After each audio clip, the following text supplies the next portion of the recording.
Gu Chang'e looked not very well, and her lips were a little pale. After Song Yunxian entered the examination room, Xiao Tianzi asked her with concern. "What's the matter? You don't look well." Gu Chang'e shook his head and reluctantly showed a smile. "I'm fine."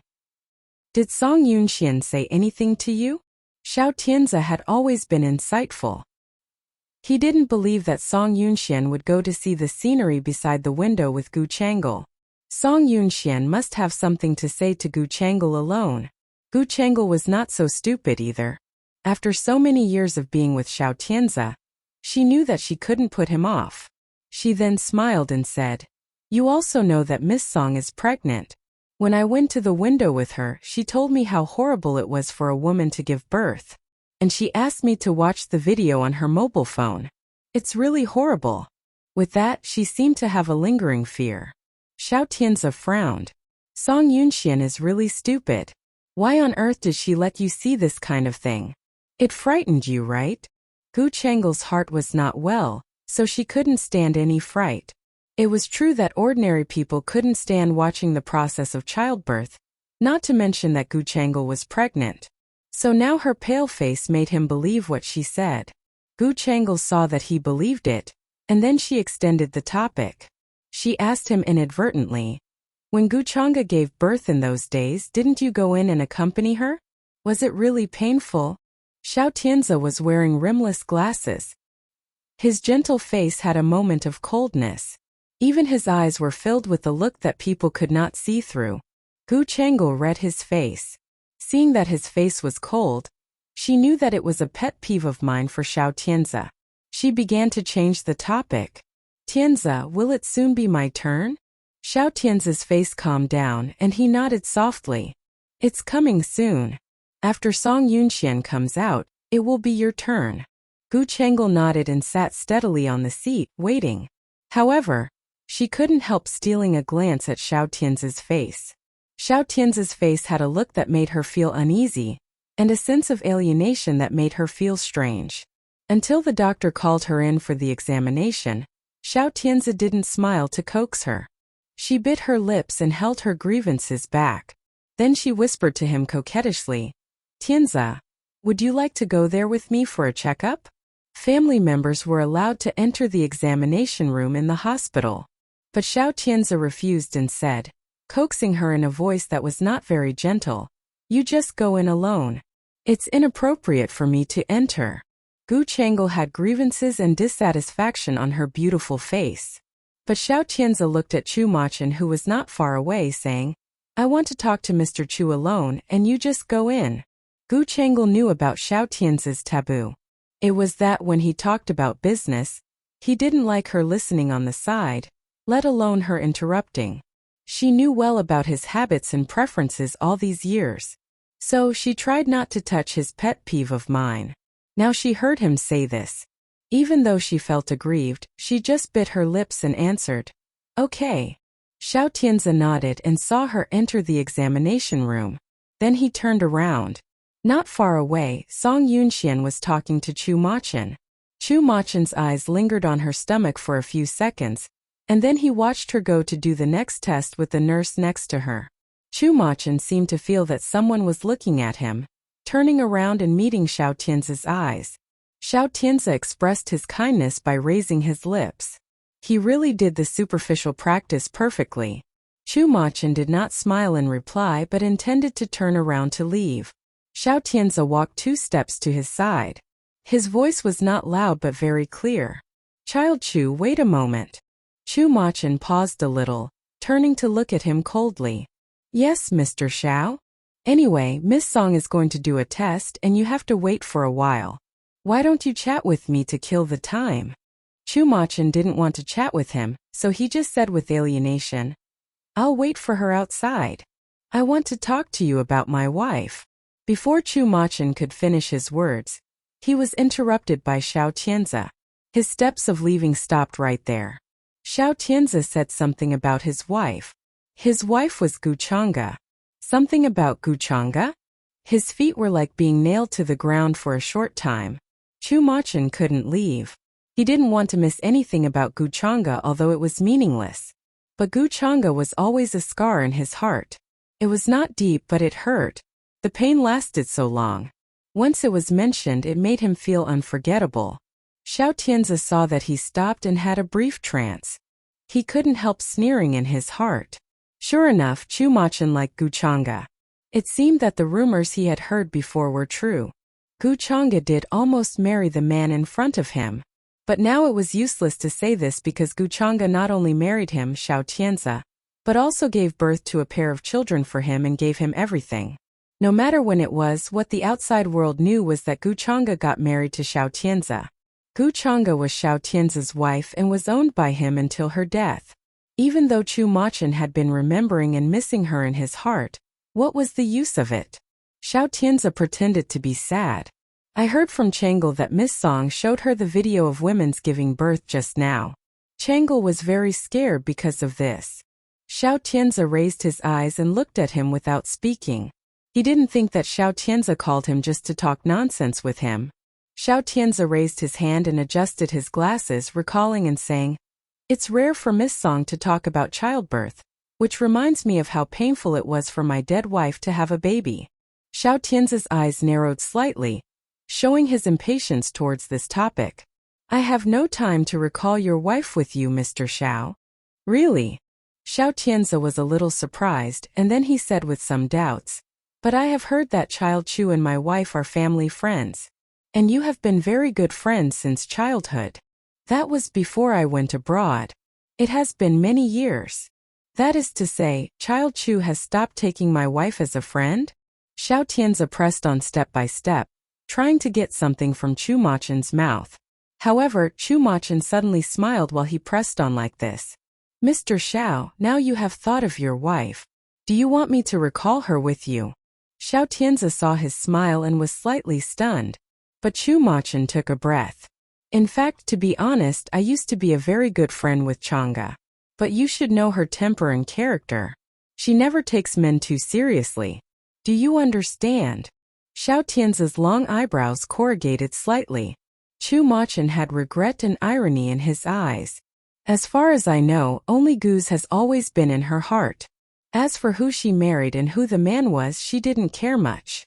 Xiao Tianzi's fingers were clenched tightly as if his fatal weakness was disclosed by something. Chu Machin turned around. "Even though Gu Changa is dead now, Mr. Xiao, as her husband, you should not show off your conquest of a woman like her because—" He took a look at him, and the sense of sarcasm streaked across the corners of his eyes without any disguise. "Maybe everyone thinks that you are just an appendage of Gu Changa." Xiao Tianzi seemed to have been slapped in the face fiercely by someone. The slap hurt him like a needle, but there was no way to refute it. Indeed, anyone who married such a dominant woman as Gu Changa would only be her appendage.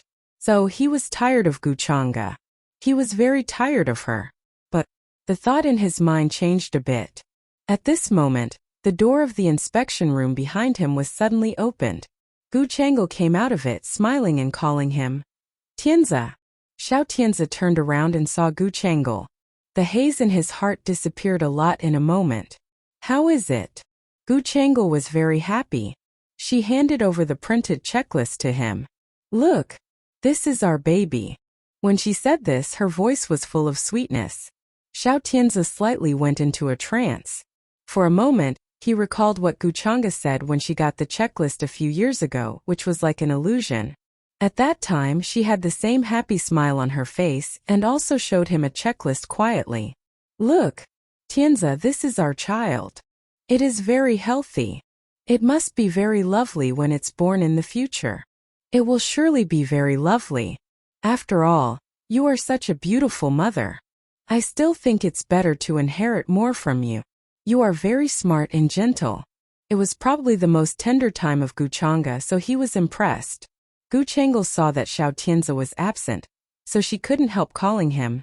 "Tianzi, what's wrong with you?" Having been called, Xiao Tianzi came to his senses. He just shook his head calmly and said, "Nothing." Gu Chang'e couldn't hide the smile on her lips and began to imagine everything about the child. "Tianzi, do you think it's better for the child to look a little more like you? Or do you want the child to look more like me?" Xiao Tianze put away the checklist. It's better to look like me. Gu Chengel held hands with Xiao Tianze, who reminded her in a low voice. There are too many people in the hospital. She was a little aggrieved and twitched her mouth. When leaving the hospital, they happened to see Song Yunxian in the lobby on the first floor showing Chu Machin the examination list in her hand. After Chu Machin saw the checklist, he held her in his arms. Let's go. I'll send you back. These two people who seemed to be devoted to each other were envied by others. Gu Chengel and Xiao Tianze saw them get out of the revolving door of the lobby on the first floor, and their eyes changed slightly. But the emotions in their eyes were obviously different. Xiao Tianze watched Chu Machin holding Song Yunxian in his arms and going out. He couldn't help wearing a gloomy face. But Gu Chengel couldn't help thinking of herself when looking at these two people. If she kept going on unhurriedly like this, was it possible that Song Yunjia and Xiao Tianze would hold hands with each other and embrace each other to appear above board in public one day? After so many years of painstaking efforts, she would finally be beaten down by Song Yunjia? Although what Song Yunxian had said today might be suspected of sowing discord, Song Yunjia was indeed a thorn in her heart. If Song Yunxian really fulfilled Song Yunjia's love like crazy, she might not be able to win. After such a long time of hesitation, it was time to do something to Song Yunjia. There was a fierce light flashing across her eyes coldly. Thinking that she was still in the hospital, she quickly rectified her expression and walked out with Xiao Tianze. Tianze, let's go back first. Xiao Tianze went out with her, but he temporarily changed his mind. You asked the driver to send you back. I want to go to the Xiao Enterprise. Okowo. Gu Chengel got into the car obediently. After the car went far away, she told the driver, turn around and go to the People's Hospital. People's Hospital was where Song Yunjia worked. The dean of the People's Hospital spoke very highly of Song Yunjia, who was also a famous female doctor and a director in the Department of Cardiology and Brain. Her resignation was a very unexpected piece of news for the staff in the hospital. Neither the dean nor her colleagues expected that Song Yunjia resigned suddenly. And Gu Chengel's sudden visit even made the dean with graying temples a little flattered. Gu Chengel was politely invited to the dean's office. The sunshine in the dean's office was very bright. Gu Chengel found that the tea delivered to the tea table in front of her was pu'er tea, which was very premium. She was not in the mood of drinking this cup of tea. Instead, she talked with the dean about the purpose of this visit. I came here because of my best friend Song Yunjia. The dean was slightly stunned and a little surprised. Because of Yunjia? Yes. Gu Chengel nodded with a smile. The dean remembered that they had a good personal relationship, and then he said, Yunjia suddenly resigned. The people in the hospital also thought that it was very strange. What is it about Yunjia that makes Miss Gu come here this time? The dean knew that Gu Chang'e and Song Yunjia had known each other for many years, but such a personal relationship between rich merchants' families was sometimes very complicated, and he dared not to guess the reason as it was too complicated. Since Gu Chengel had come here, she must have something to ask him. The dean was very calm, waiting for Gu Chengel to tell the purpose of this visit silently. Gu Chengel smelt the tea aroma, and she didn't intend to keep the dean guessing, saying, I know that Yunjia made a mistake in the early years, but someone helped her suppress it. I don't know very well about what happened in those years, so I want to ask you about the matter that was suppressed in those years. I'd like to know the whole story. The dean couldn't help looking stiff. He couldn't say anything for a moment. As if this was something that could never be mentioned, the dean made a decision in a moment after deeply wrinkling his eyebrows. Miss Gu, I don't know what you mean. The dean obviously wanted to play dumb. Gu Chengel could not help snorting coldly. How? How could you forget Song Yunjia's mistakes? The dean was going to continue playing dumb. Miss Gu, Yunjia has been in the hospital for nearly 10 years. I have watched her grow up in this field all these years. Yunjia's medical ethics are unquestionably good. When the dean said this, he hesitated for a moment and then gritted his teeth before finishing his words. Gu Chengel just gave him a disdainful look. I didn't say that there was something wrong with Song Yunjia's medical ethics. Even if there was something wrong, it would not be made known to the public. After all, Gu Chang'e died in your people's hospital. As soon as Gu Chang'e finished her words, the dean's face was pale at once, and his lips were trembling slightly. The slightly turbid eyes were fixed on Gu Chang'e in amazement. He could not figure out what Gu Chang'e wanted to do. Miss Gu, why on earth did you bring up this matter rashly? Gu Chang'e grimly pursed her lips and didn't want to keep him guessing anymore. She just spoke frankly. Dean, it doesn't matter how others died, but you and I know best how Gu Chang'e died. If the cause of her death is revealed, who do you think can escape? Who is finally going to fall on hard times because of this? Gu Chang'e said with sarcasm. Although I'm also the culprit, it's easy for me to get away with it as I'm ill. But your hospital's medical ethics and reputation, as well as those business families who got on well with Gu Chang'e while she was alive. Think about what will become of People's Hospital in the end. After thinking for a short while, the dean knew that there was no way out. Gu Chang'e looked at his pale face and then said slowly, Dean, I didn't come to you for nothing. I didn't mean to scare you on purpose when I mentioned Gu Chang'e. The reason why I raked up the past is just that someone will speak it out even if I keep silent. The dean couldn't help saying, Who will speak it out? Chu Mo Chen. She said this name softly. The dean stopped talking at once. Gu Chang'e saw that the dean had been completely frightened, and then she spoke slowly. You know that Chu family and Gu family have always been friends. In those days there was a rumor that Chu Machen liked Gu Chang'e and wanted to unite with Gu family by his marriage. As for why he didn't marry Gu Chang'e later, Dean, you also know that the wonderful student you taught made my sister pregnant. My sister had no choice but to marry him. Only by then did she stop contacting with Chu family for the time being. But, she sighed and looked at her new manicure, with sadness between her eyebrows and eyes. After so many years, I have known in Gu family that although my sister has already accepted my brother-in-law, Xiao Qianzi, in her heart, Chu Machen of the Chu family has always been missing my sister very much. And I met Chu Machen's current fiancée, Song Yunxian, by accident today. What did Song Yunxian say? The dean asked her nervously. In the last 6 months in H City, most of the people who were connected with the upper class had already known Song Yunxian. Song Yunxian was young but not easy to deal with.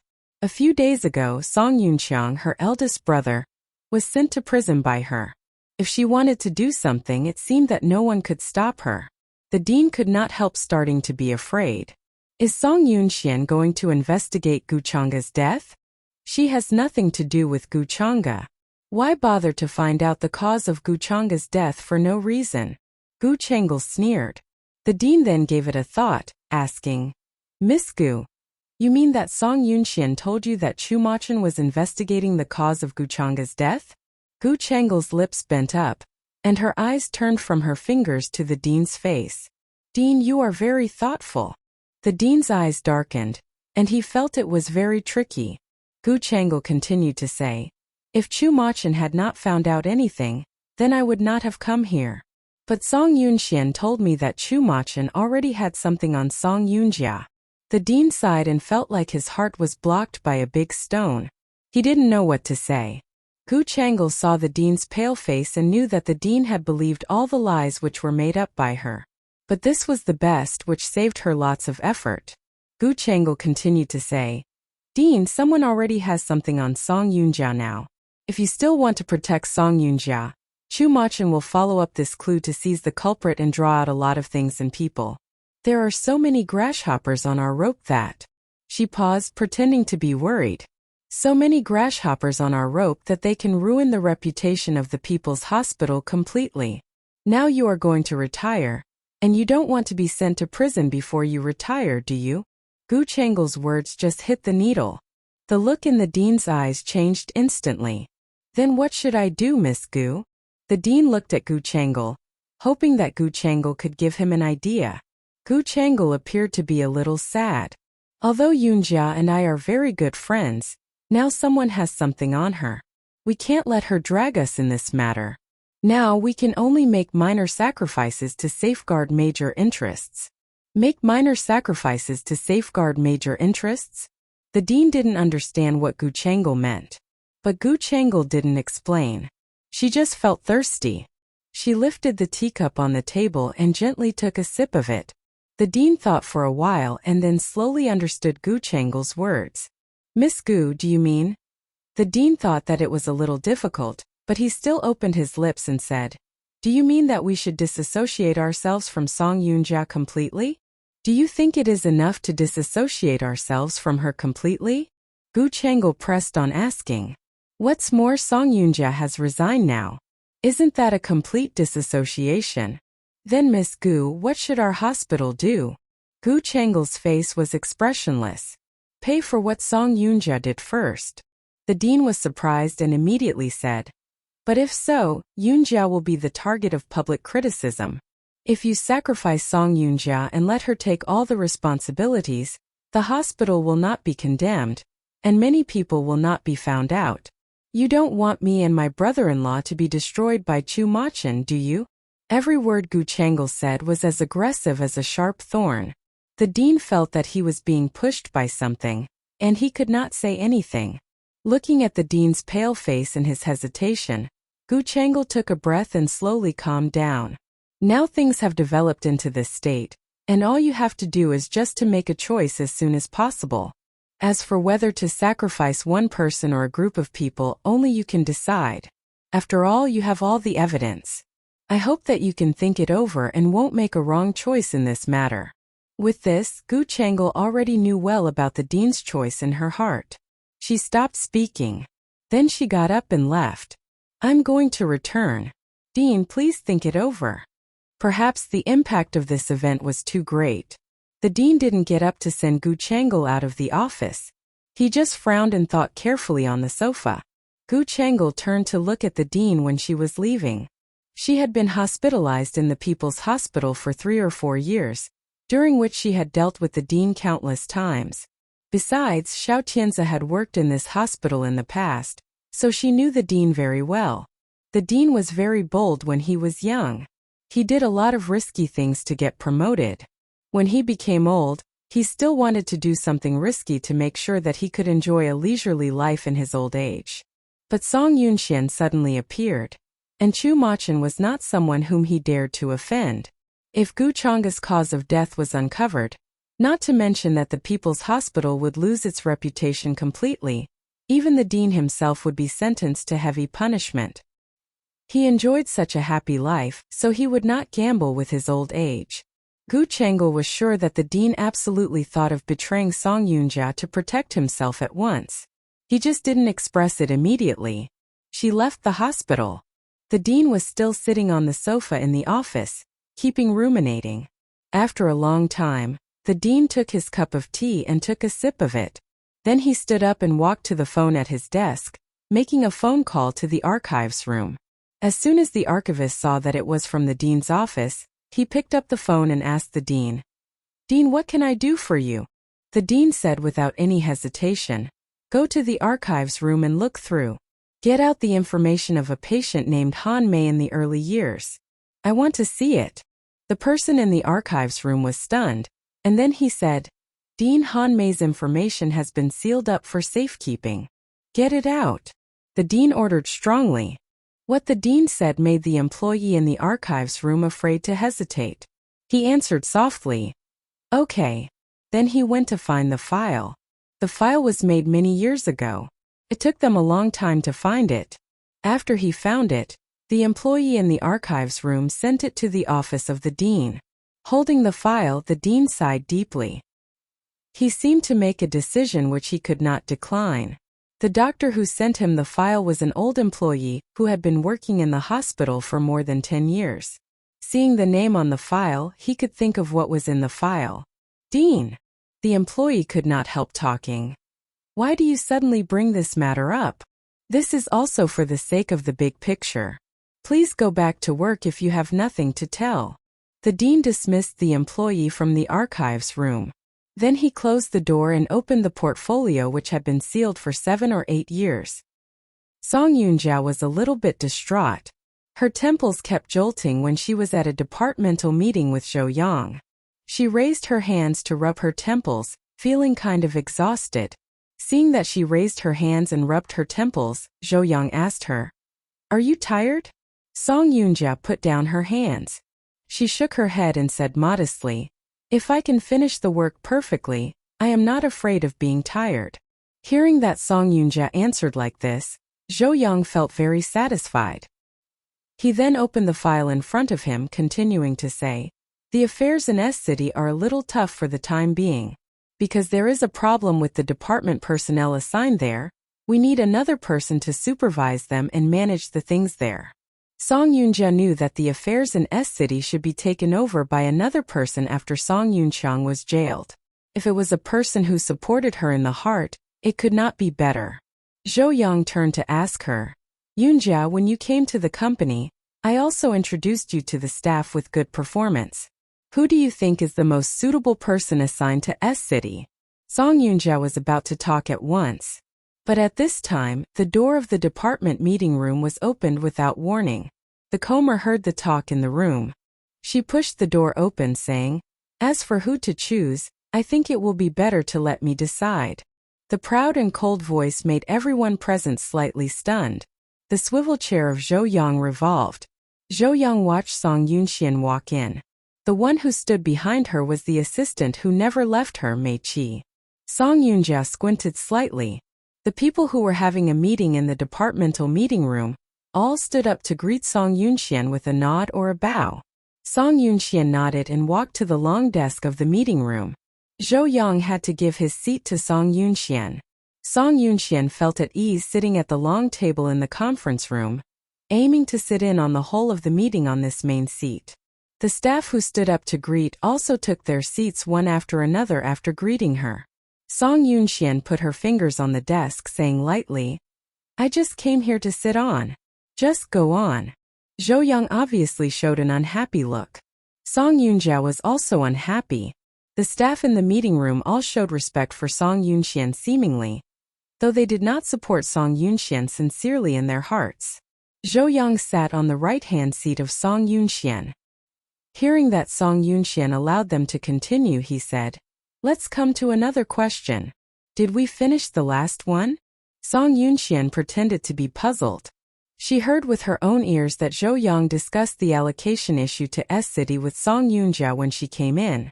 Now S City had got a great project of 300 million yuan. So, it must be lucrative for the one who would be sent to work there anyway. The candidate for such a lucrative position should be decided by her, Song Yunxian. But Zhou Yang obviously didn't pay any attention to her at all. He not only didn't ask for her advice but directly asked Song Yunjia for suggestions. The one who didn't know the situation would take Song Yunjia as the owner of the Song enterprise, based on his action. She was unhappy about that in her mind. Of course, she would not let Zhou Yang skip the question. Being stopped on that topic, Zhou Yang had no choice but to mention it again. "We were just talking about the dispatch to S City. Then, does Uncle Zhou already have a suitable candidate to allocate?" Zhou Yang denied it. "Of course not. I heard you asking my sister for advice. So, has my sister already figured out who should go to S City?" She turned to look at Song Yunjia. Zhou Yang was a little uneasy in his mind. Song Yunqiang fell into trouble after the arrangement of the allocation to S City. Would Song Yunxian use the same way to send Song Yunjia to S City to get rid of her? Guessing this in his mind, he showed an anxious look on his face spontaneously. Song Yunxian imperceptibly glanced at Zhou Yang, saying, "My sister has already entered the Song enterprise. Of course, she has the right to express her opinion. Who do you think is the most suitable person to go to S City, my sister?" Song Yunjia frowned and considered for a while. She didn't answer immediately. What Song Yunxian said seemed to be very normal and inoffensive, but on second thought it was a trap. She knew that the assignment to S City was lucrative. It could not be better if she took the opportunity to cultivate some people who would be loyal to her. If she said the person on her side rashly, Song Yunxian might dismiss the person directly and then kick the person out of the Song enterprise. If so, she would lose another person who supported her. Anyway, Song Yunjia thought at this time that no matter which side the person she mentioned was on, Song Yunxian must think that the person was the one who was on her side because she was suspicious. In this case, she could just recommend a person who supported Song Yunxian. Song Yunjia made up her mind, saying, I think that Zhu Xinyu in the planning division will be a good choice. Zhu Xinyu. Song Yunxian repeated the name silently. Then she smiled and said, Then just let him go there. Song Yunxian agreed easily. Song Yunjia could not help being stunned. She never thought that Song Yunxian would easily agree to use the one she recommended. If she had known that Song Yunxian would not suspect the man she recommended, she should have recommended the one who supported her to go to S City, which was lucrative. Song Yunjia regretted so much. Zhou Yang was also speechless when hearing Song Yunchuan's straightforward answer. Sitting next to her, Song Yunxian did it on purpose. She must do it on purpose. She knew a lot about the thought pattern of Song Yunjia. She was sure that Song Yunjia would not recommend the person on her side. So, she would mention a person who supported Song Yunxian to arouse her suspicion. She just took advantage of Song Yunjia's smartass action and counterplotted, easily deciding who would be sent to S City. Zhou Yang glanced at Song Yunjia with some blame. How could Song Yunchuan's question be easily answered? When she asked, Song Yunjia should have refused to answer or have thought twice before answering her. Zhou Yang stared at her with some reproaches. Song Yunjia was also annoyed because she had made such a stupid mistake. After Song Yunxian solved the problem, she raised her lips happily and smiled. Now we have decided on the allocation issue. Sister, you have agreed to it. So, just continue to talk about the following things. Song Yunjia was angry in her mind, but she could not show the emotion on her face. She had no choice but to continue to talk about the following things with Zhou Yang. Song Yunxian attended the whole meeting. Zhou Yang and Song Yunjia just discussed some unimportant department problems. But through these several unimportant questions, she could see that Song Yunjia started to get familiar with the operational mode of the Song enterprise and business with Zhou Yang's guidance. Song Yunxian touched her underlip. She heard them talking about the new product. But Mei Qi's phone vibrated. Mei Qi went out to pick up the phone after telling her. When he came back, he said something in a low voice in Song Yunchuan's ear. Because his voice was too low, only Song Yunxian could hear what he said. Others who were in the meeting room could not hear it at all. Song Yunxian slightly raised her brows when she heard his words. Then she stood up. You just go on. I have got some affairs to handle. I'm going to leave first. After saying that, Song Yunxian got up to leave. All the staff in the meeting room stood up to watch Song Yunxian get out of the meeting room. When Song Yunxian left, they sat down to go on having a meeting. Zhou Yang looked at Song Yunjia. Do you know Zhu Xinyu, the one who will go to S City? Several days ago I observed him. I knew that he supported Song Yunxian in his mind. Then why did you mention him? Song Yunjia tightly frowned. I thought that Song Yunxian was a suspicious woman. I will just let it go this time. Please pay attention next time. Song Yunxian is mysterious and unpredictable. Song Yunjia nodded. But she could not help thinking about why Song Yunxian left suddenly. Song Yunxian went out of the meeting room. Then she asked Mei Qi to call the driver to let him prepare the car to go out.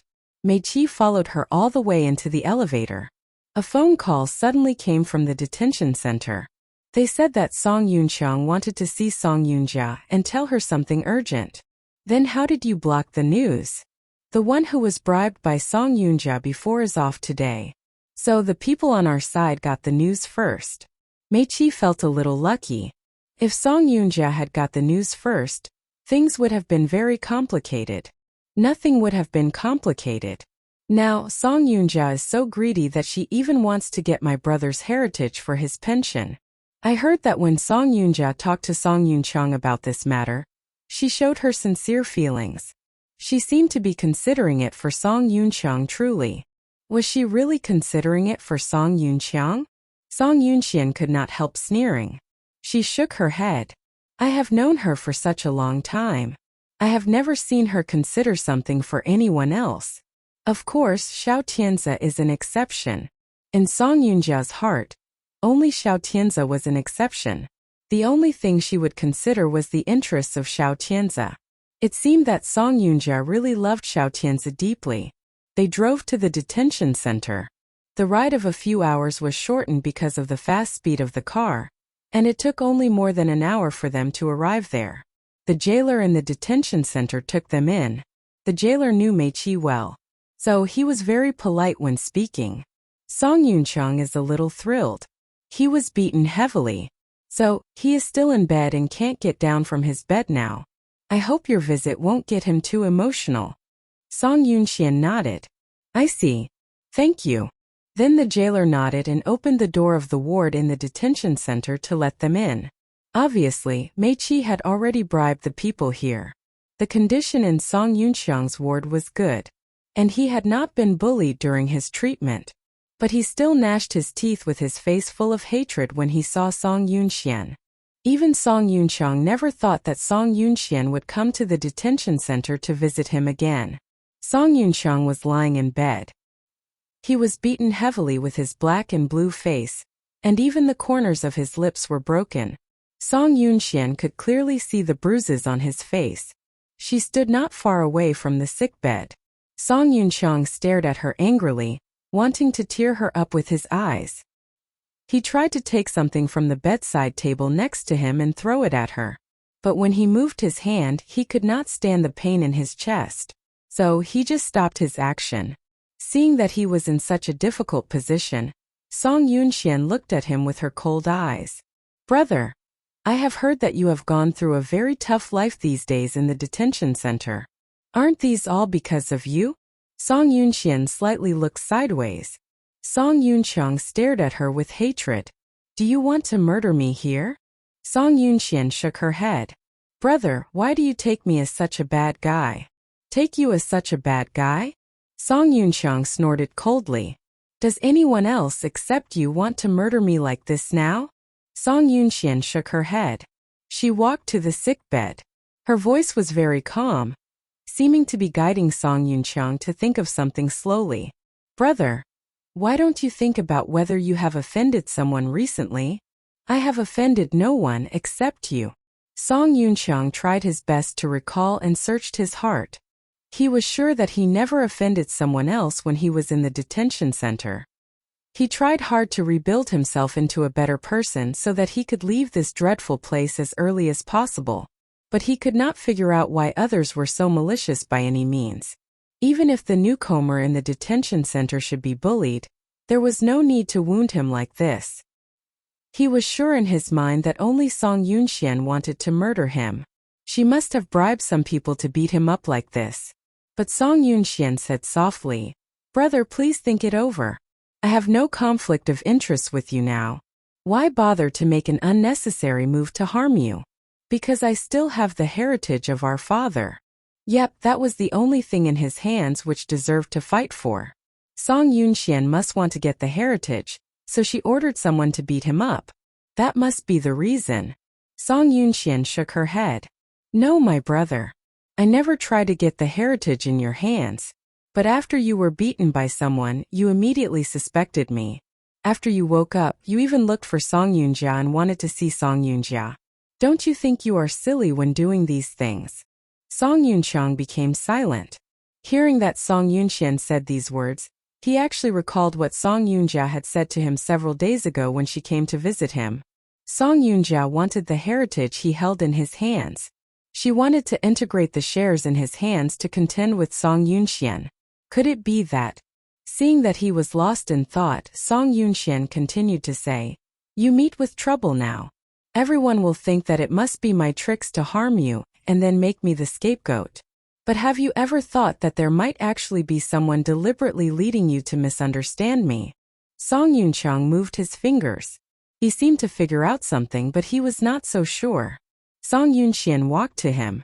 Her voice was gentle, but every word he said seemed to wake him up. Please think it over carefully. You hate me so much. Who will benefit from it? Song Yunxiang didn't dare to think because the first one he could think of in his mind was Song Yunjia. When he woke up, he just thought for a little while. Then he just wanted to meet Song Yunjia and wanted to give all of his equity to her. Only Song Yunjia could help him bribe some people in prison to make him live a better life in the next few years. Seeing his fingers trembling slightly, Song Yunxian knew that he must have begun to suspect Song Yunjia. She then said, "Brother, you must have guessed the suspect. You know the character of that person. Even if she could not do such a thing, it doesn't mean that the one who always makes a plan for her could not. Please think twice. Do not rush to talk to someone immediately after you are awake." Song Yunxian got a little pale. Seeing that his face gradually got pale, Song Yunxian turned around. "Please hold your stock rights carefully. I will not rob them.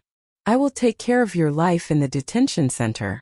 If you do not trust me or follow my advice, I won't be able to help you at that time."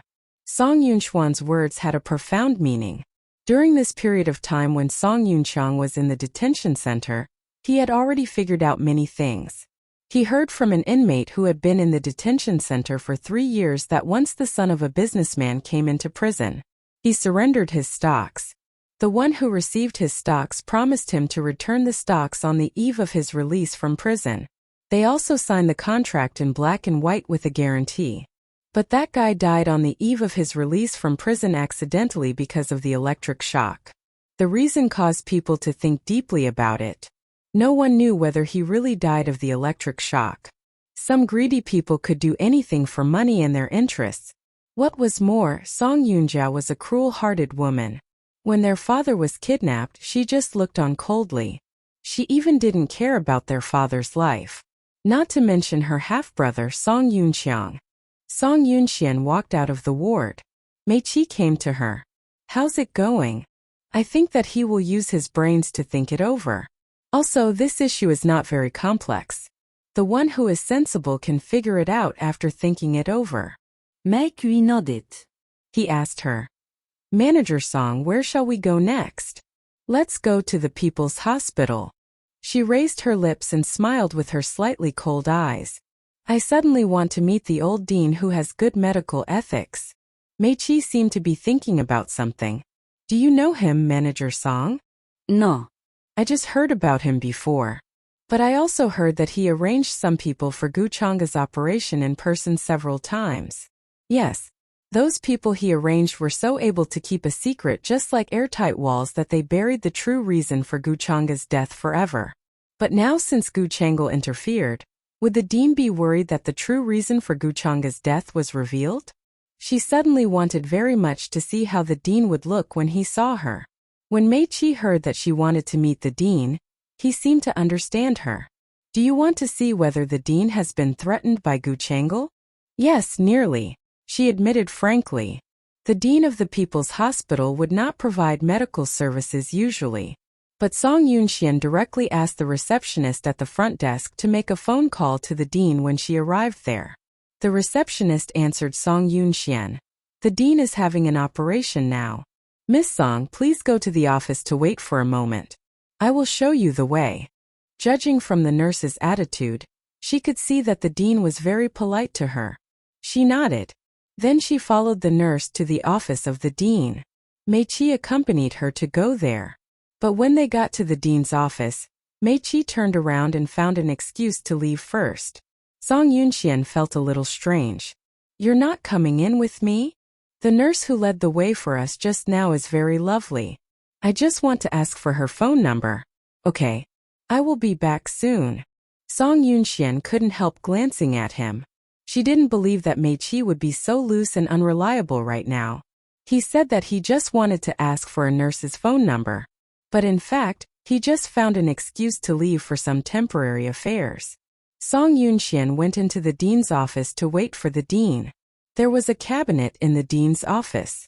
In the cabinet there were kinds of medical trophies, and there were also some silk banners on the wall saying that he could bring the dying back to life. These silk banners seemed to be given by the patients.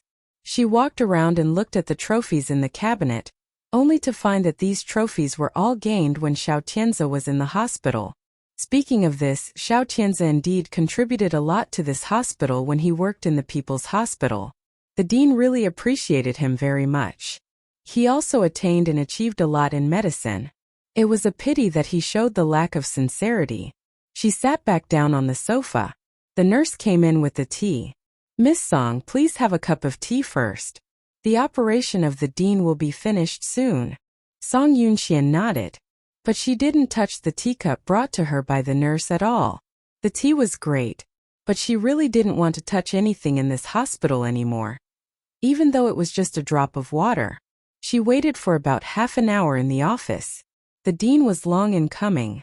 Song Yunxian noticed that the dean was holding a handkerchief and wiping the thin sweat on his forehead when he opened the door. Maybe it was true that he just came out of the operating room. Maybe he was just thinking about what to do about her visit this time. Song Yunxian stood up. "Dean." The dean waved his hand in a hurry, seeming to be a little flattered for her action. "Miss Song, don't be too polite.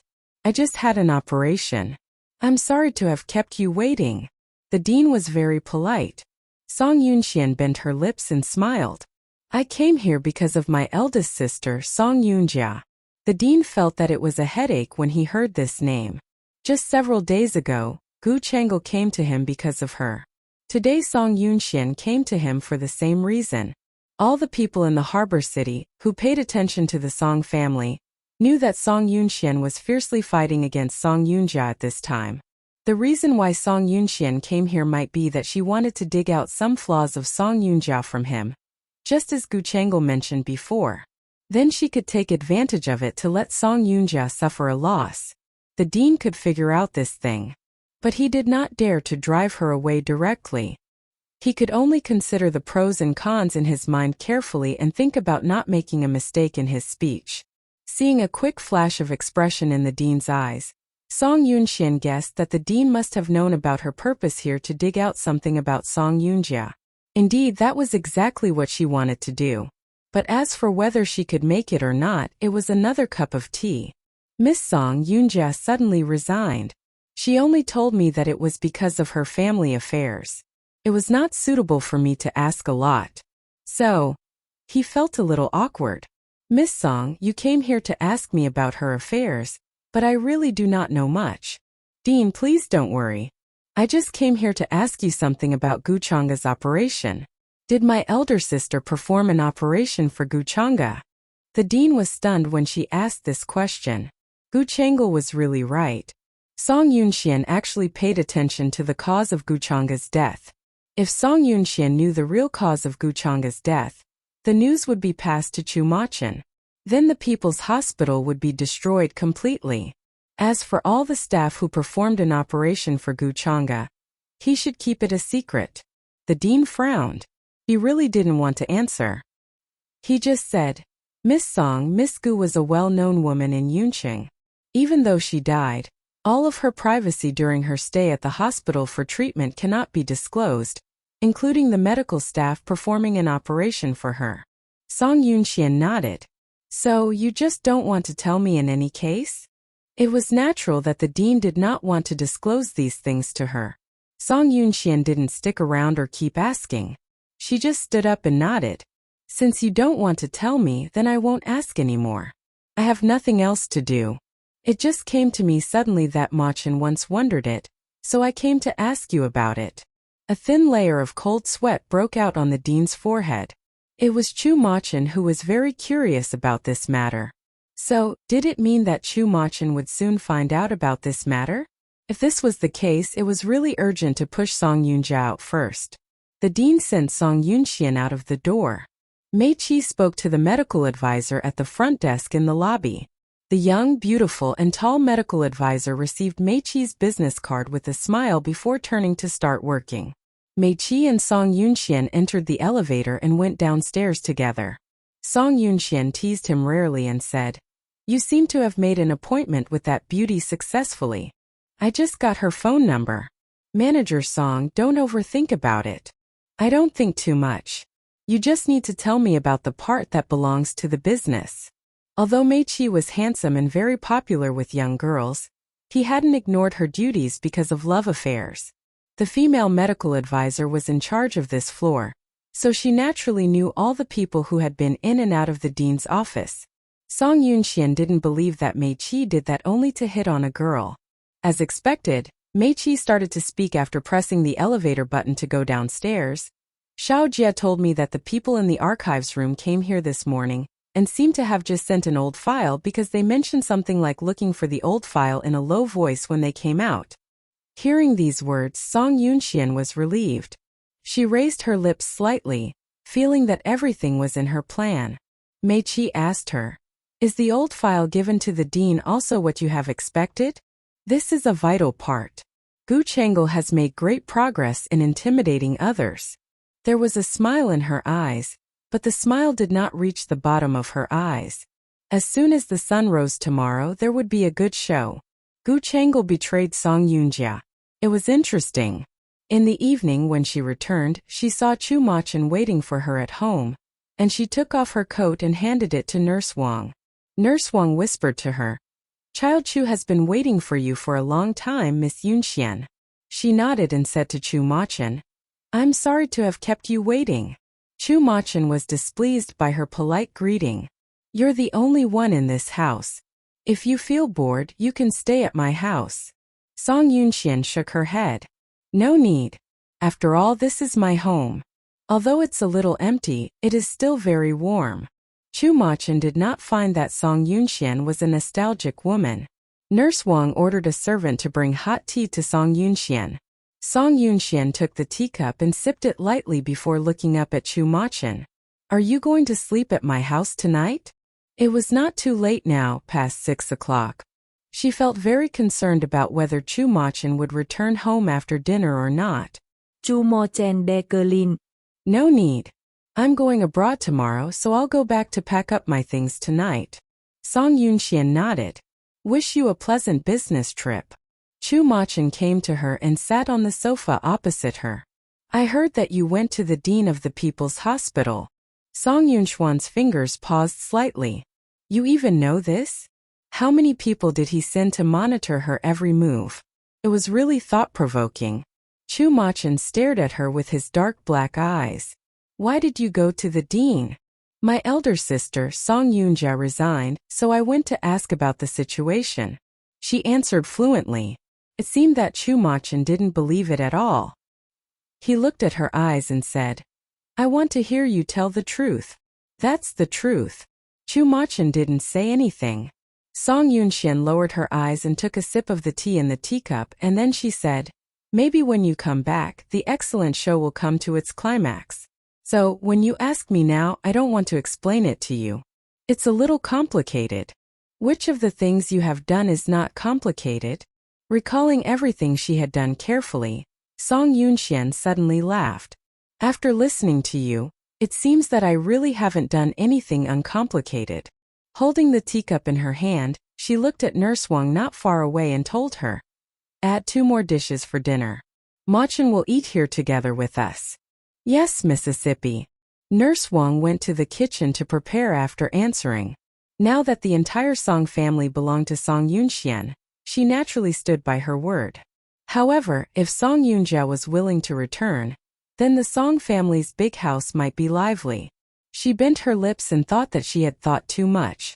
After all, it was also possible that Song Yunjia would never have the opportunity to live in this huge mansion of the Song family in her life. "Where are you going on a business trip tomorrow?" "Friends." "That's it." She thought about it and then laughed. "Remember to bring me a nice perfume." Chu Machen agreed. "Okowo." Later he added, "Will you go with me?" Song Yunxian shook her head and directly refused. "The Song enterprise is now short of people, so I can't leave for the time being. When everything is settled and I have some free time, let's travel to some European countries together." Her plan was very good and romantic. However, Chu Machen thought that this was just what Song Yunxian perfunctorily said to him. The reason was that she had been very busy all the time, busy calculating various things. After inviting Chu Machen to have dinner in the Song family, Song Yunxian and Chu Machen sat on the sofa and watched TV programs together. There were no pets or children in the family. When these 2 adults were at home, they could only watch TV programs and chat as a pastime. When the pendulum clock in the living room slowly moved the hour hand to 8, the pendulum struck heavily. Song Yunxian looked at the clock and asked him, "What time is your flight tomorrow morning?" 9 o'clock. No Heri. "If you want, you can live here with me tonight." This was the first time Song Yunxian had invited him to stay overnight on her own initiative. Chu Machin hesitated a little and then said, "It's good." After eating, Song Yunxian went to wash and was about to sleep. Chu Machin naturally would not stay in the guest room. Song Yunxian asked him to sleep in her room. But when she was bathing, she saw her flat belly in the bathroom and smiled self-mockingly. Chu Machin wouldn't mess with her now when he saw her belly, because he wanted her to give birth to the baby in her belly very much. However, Chu Machin had never thought of it. There was not such a small baby he had expected in her lower abdomen at all. When she said she was pregnant, she was just lying. She used a brief lie to pave the way for her revenge and used the wicked excuse of pregnancy to get Chu Machin's wholehearted help. She thought she was a little mean. Nevertheless, after thinking twice, she wondered who was not despicable in this unpredictable and changeable world of business. Everyone would just do something that was beneficial for himself or herself. Nothing else mattered. After washing, she went to bed. As soon as she wrapped her soft quilt around her body, she was pulled into a fiery embrace.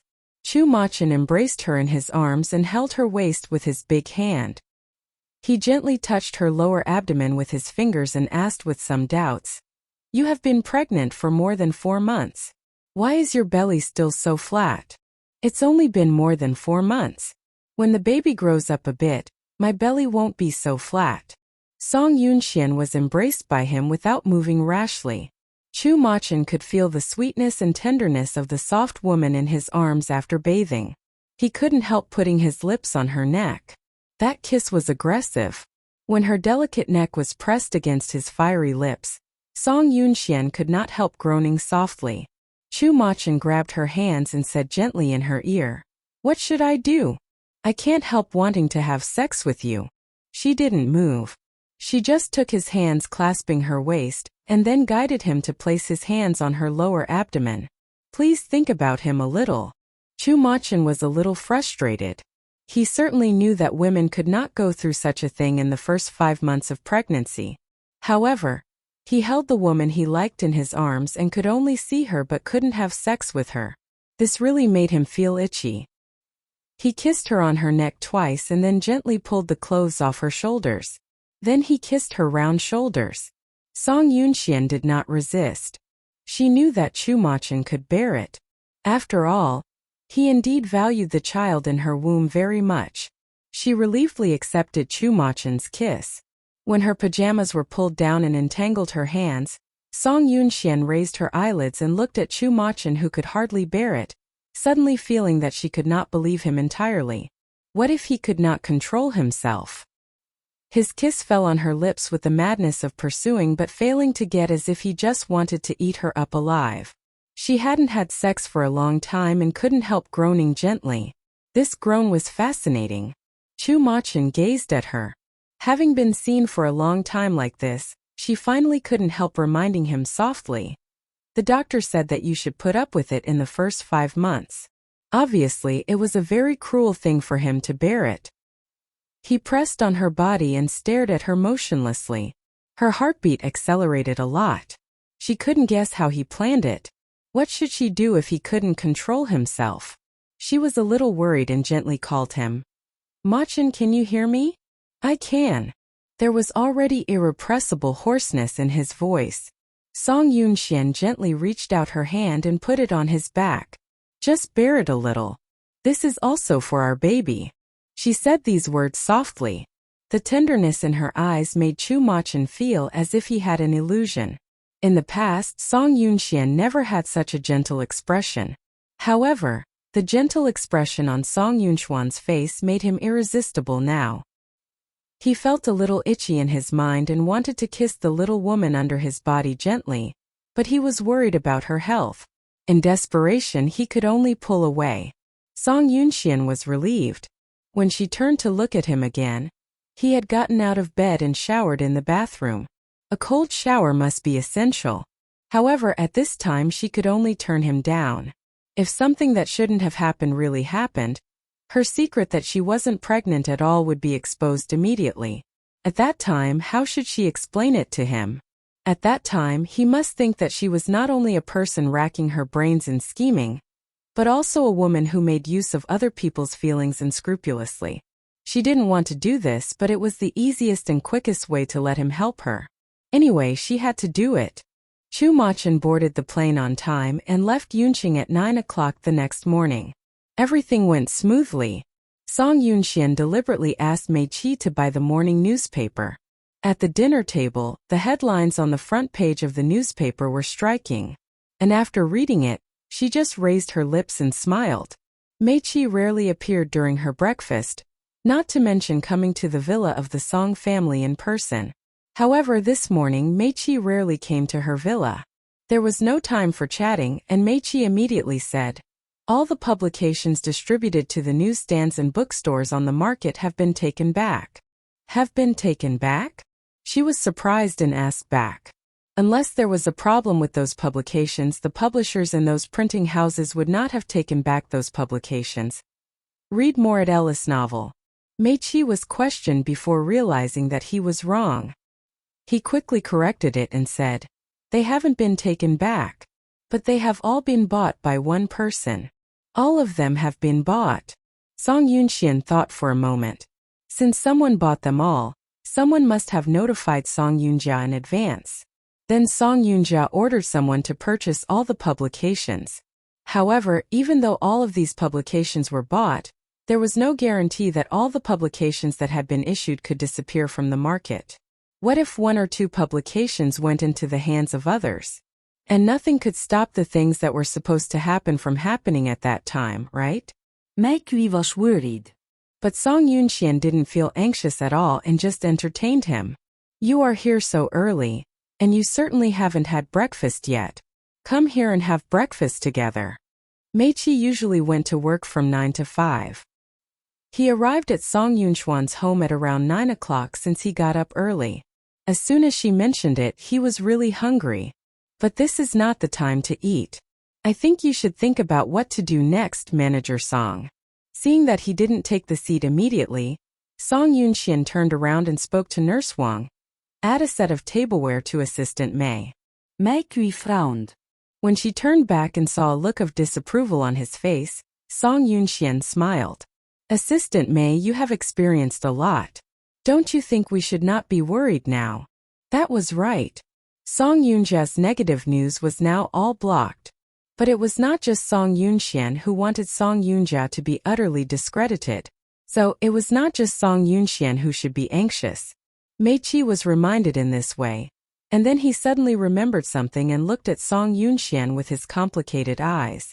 "Do you mean Gu Chengel?" Song Yunxian nodded with a smile that had a profound meaning on her lips. "Yes, it's exactly her.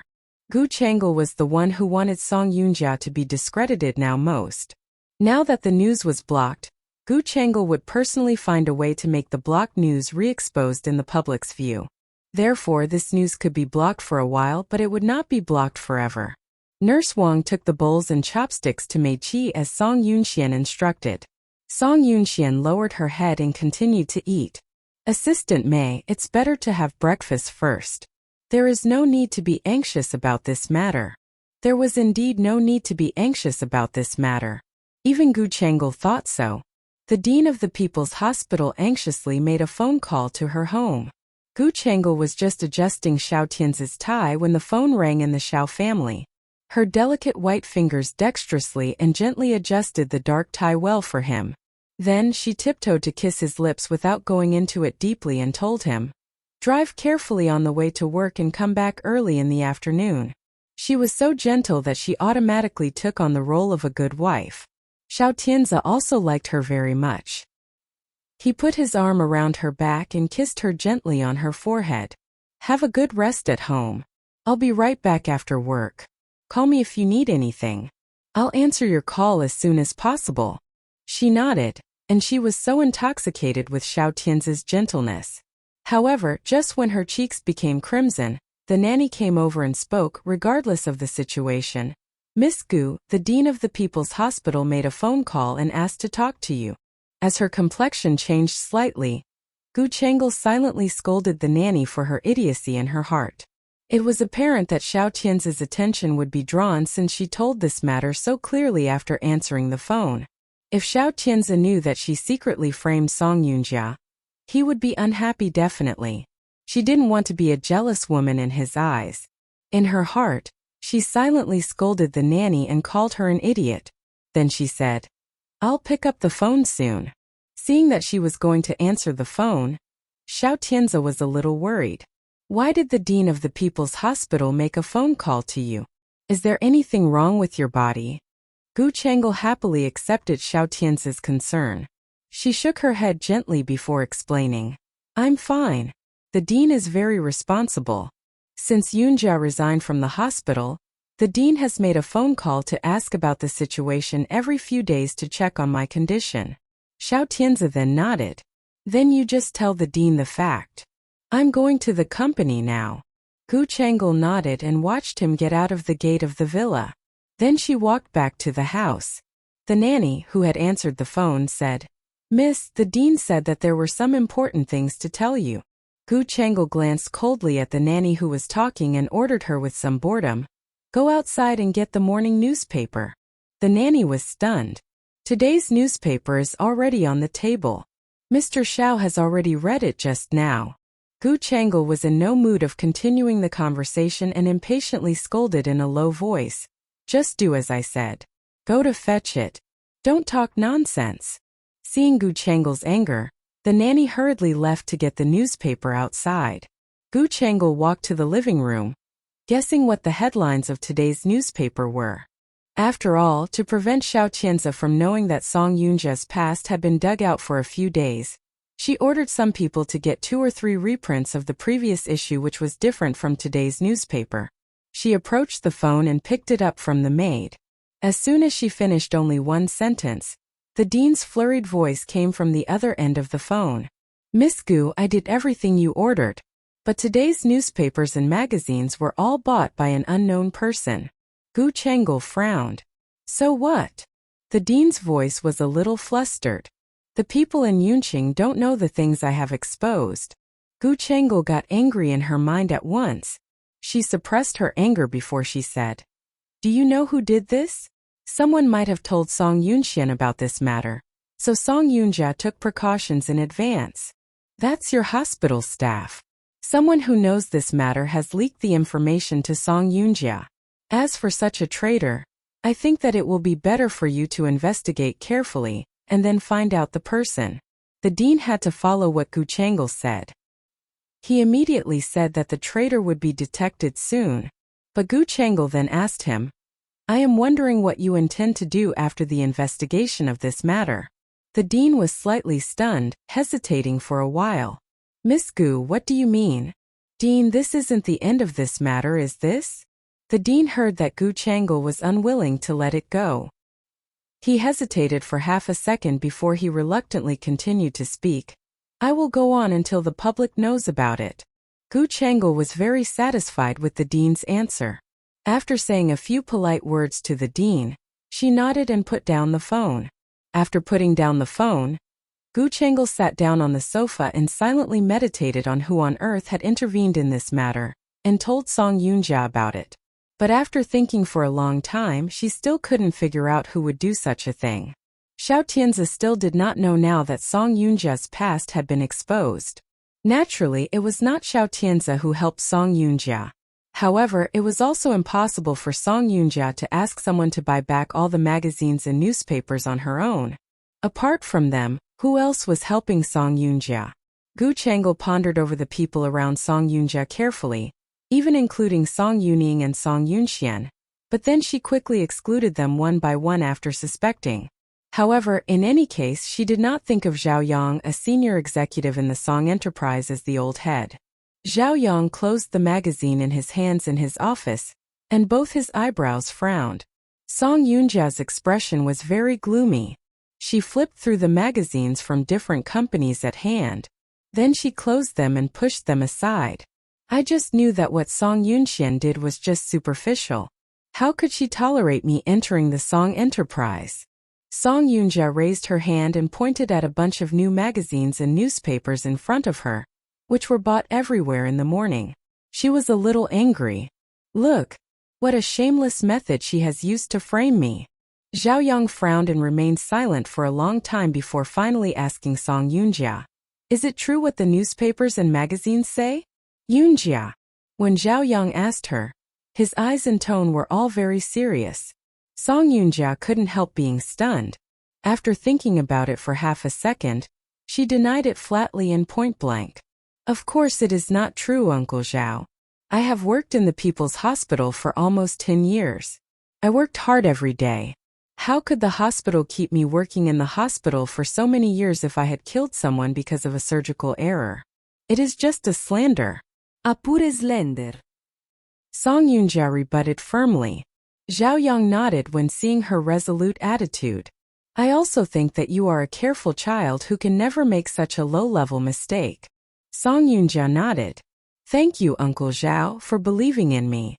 Zhao Yang pushed the magazine at hand aside and raised his hand to adjust the glasses on the bridge of his nose. Fortunately, we knew about this in advance and bought back all the newspapers and magazines. Otherwise, once the news got out, you would be attacked by a lot of public opinions.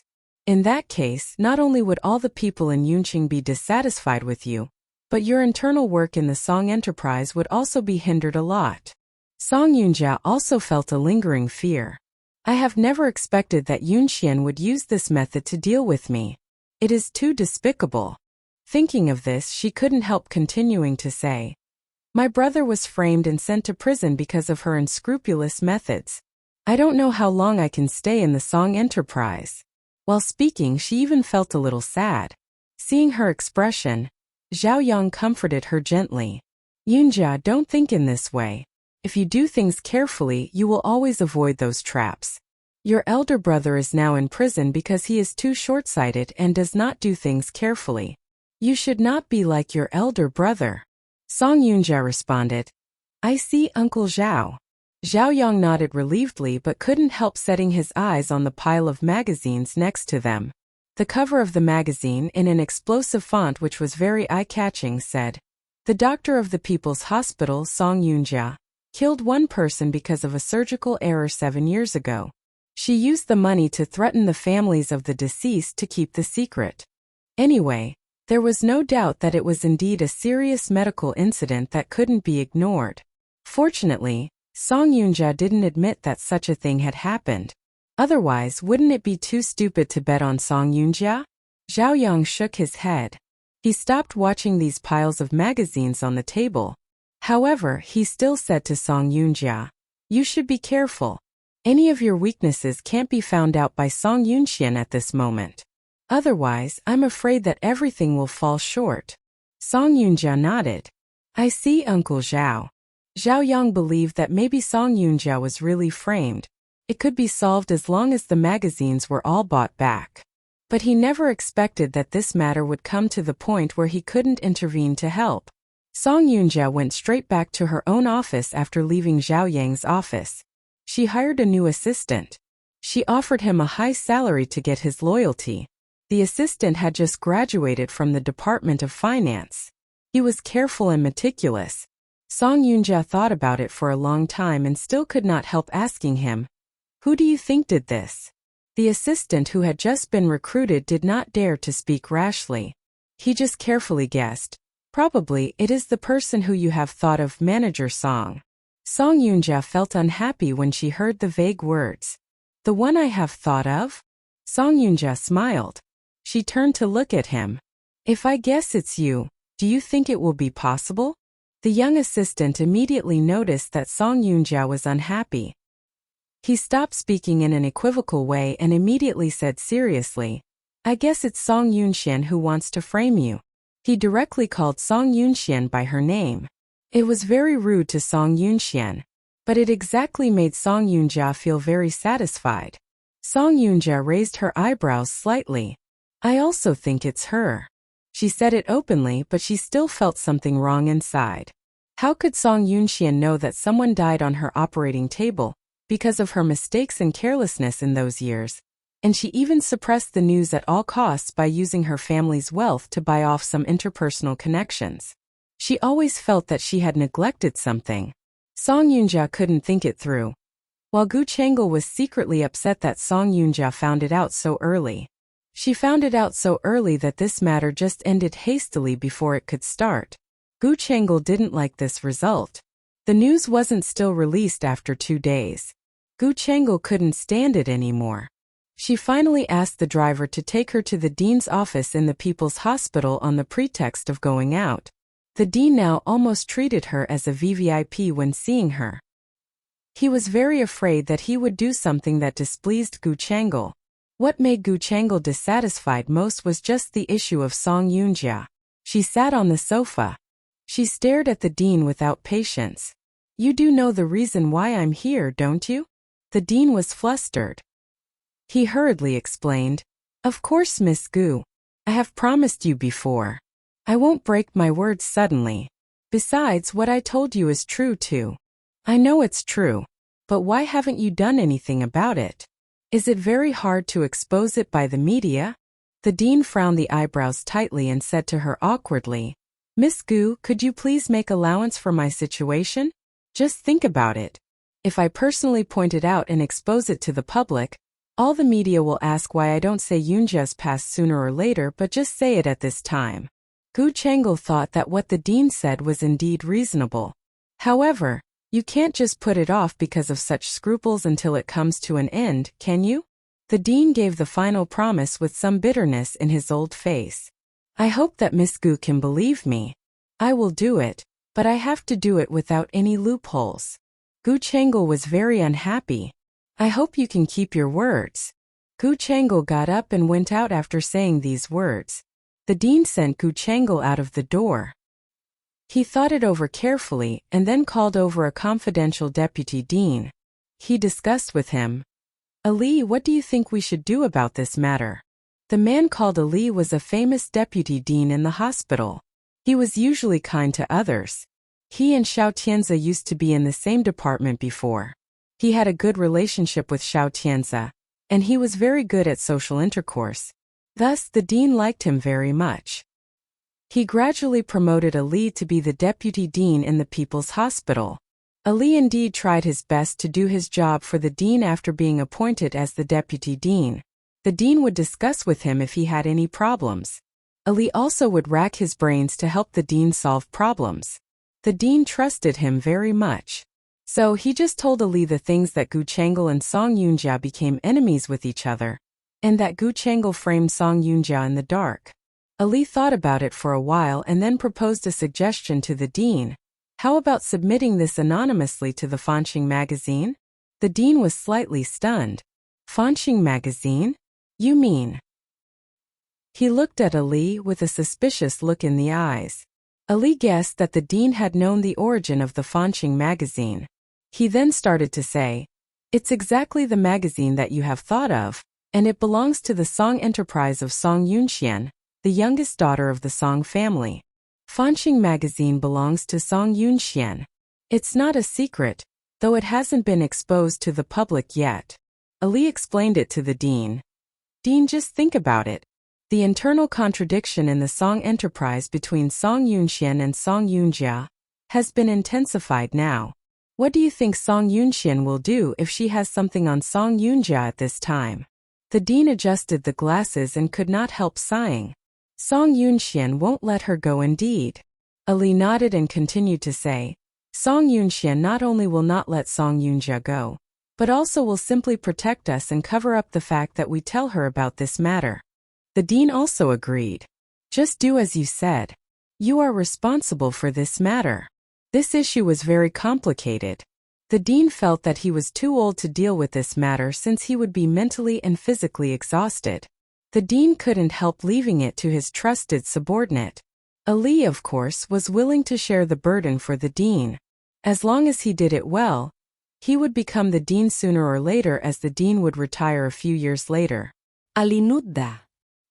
He took the material handed over by the dean and turned around to go out.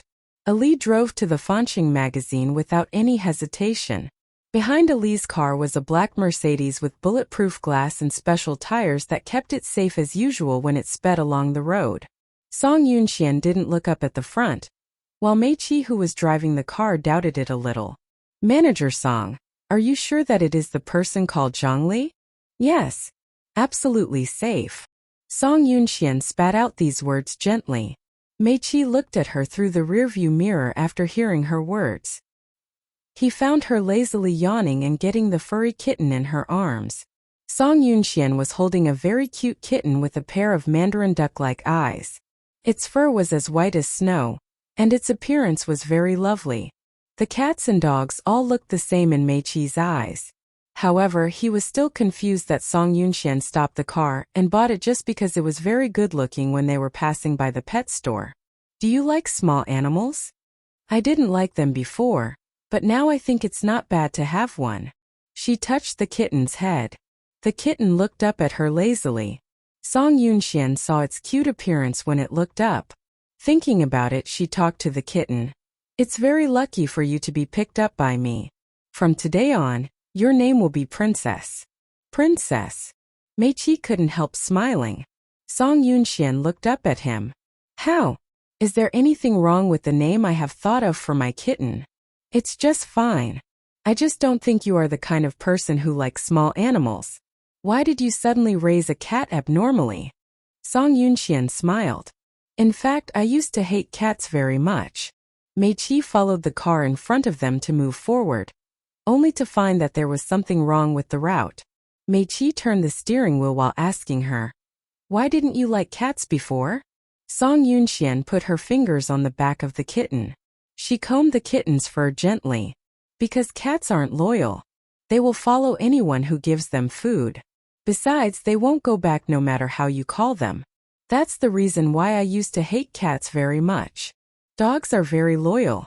You can have a puppy. Song Yunxian shook her head. Although the dog is loyal, the dog's life is only 10 or 20 years. You've been developing a relationship with it for a long time, but you will watch it grow old and even die before you. When it dies, you will be very sad and upset. She felt deeply about it. When she was young, Gu Chang brought her a collie, a very beautiful collie. He named it Night. This dog had followed and accompanied her faithfully for 10 years since she was 6 years old. But when her father's lover brought her illegitimate child into the villa, the dog was injured because it bit the illegitimate child, arguing with Gu Changa. Its senility and serious injuries led the collie called Night to death just within one night. Song Yunxian just hated her father's illegitimate child to the bone. Thus, she sent her half-brother into prison soon, who seemed to be able to be the successor of Gu's and got a higher position with his mother smoothly. She did not like people touching her things or bullying her and acting like a tyrant in front of her. If someone really wanted to do that, unfortunately, they would only have one ending, which was death. She knew this from an early age. Only if one became the most powerful person would he not be bullied. Then, he could protect the people around him well. She always did things in this way. Her eyelids drooped at the thought of the sorrow. Meiqi in the front of the car closely followed Zhang Li's car for 2 streets. He finally could not help speaking. Manager Song, Zhang Li is going to the Song Enterprise. Get someone to stop him. It will be a little troublesome if he goes farther. Song Yunxian ordered him lazily. She didn't even raise her eyes. Meiqi dialed a number with his cell phone after hearing her words. The person on the other end of the line picked it up and asked immediately, "Is that the white Toyota with a tail number of 454? Meiqi was a little surprised. Yes, that is the car. The person on the other end of the phone heard Meiqi's words. He said immediately, "I will stop him right away." This voice from the telephone had just stopped. The white Toyota was suddenly stopped by a car not far away. There was a loud bang. It was Zhang Li's car that got stopped. Zhang Li just felt that his vision was blurred in his Toyota car. His body was pushed forward uncontrollably by a fierce force. Fortunately, the performance of the car was good. At the moment when he lunged forward, the seatbelt pulled his body, and the airbags on the left and right sides of the steering wheel in front of his face suddenly popped open. He was a little dizzy.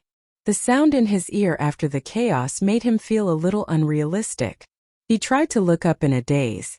There was a black off-road vehicle suddenly blocking in his way regardless of traffic rules ahead, from which 2 people dressed in black came down. He subconsciously felt something wrong. He wanted to get out of the car, but he couldn't move. Read more chapters at Ellis Novel. He could just helplessly watch these 2 people in black come from the opposite side and then open the car door. In his car was a document taken out of the hospital, which was handed to him by the dean in person. He had intended to send it to Song Yoonja in the Song Enterprise. But now, a man in black opened the broken door and took out the document. He glanced at it and then said to the person next to him disdainfully, "Let's go." Zhongli was puzzled for a while. He struggled to reach out to stop them and tried to take back the document from those two men. However, there was a high-class car roaring past when he reached out his hand. Song Yunxian just looked on coldly while the window of the car was lowered. There was frightening happiness in her eyes. Her lips raised slightly as if she was having a good laugh at him. Zhongli was stunned at the moment when he saw Song Yunxuan's face. The car sped by like a vision flashing by. The discomfort of the violent impact after the car accident made Zhongli difficult to sustain. His consciousness wandered dazedly when he was thinking if he really saw Song Yunxian. Meiqi started to talk when their car went far away. "You already knew that he would come to the Song Enterprise?" The news around the dean spread too fast. Gu Chang'e just told the dean to disclose Song Yunjia's past, and then the news was revealed to Song Yunjia. Then Zhang Li. He is the informer placed by Song Yunjia in People's Hospital. Song Yunxian signed. She took the white cat back in her arms from the car seat and gently smoothed its fur. "After all, my sister made some mistakes in the People's Hospital. She is very cautious. She knew that things would become seriously terrible if it was exposed. Thus, she had arranged someone in People's Hospital as her informer before resignation. You really know all about it clearly." Song Yunxian smiled gently. "I can't say that I know all about it clearly, but I just know about her way of doing things." She and Song Yunjia had been friends for more than a decade. Of course, she could guess her way of doing things just by paying some attention to her. The reason why she was framed by Song Yunjia when she was Gu Chang'e was that she didn't expect that Song Yunjia would do so at all. Holding the kitten in her arms, she raised her eyes slightly and looked ahead.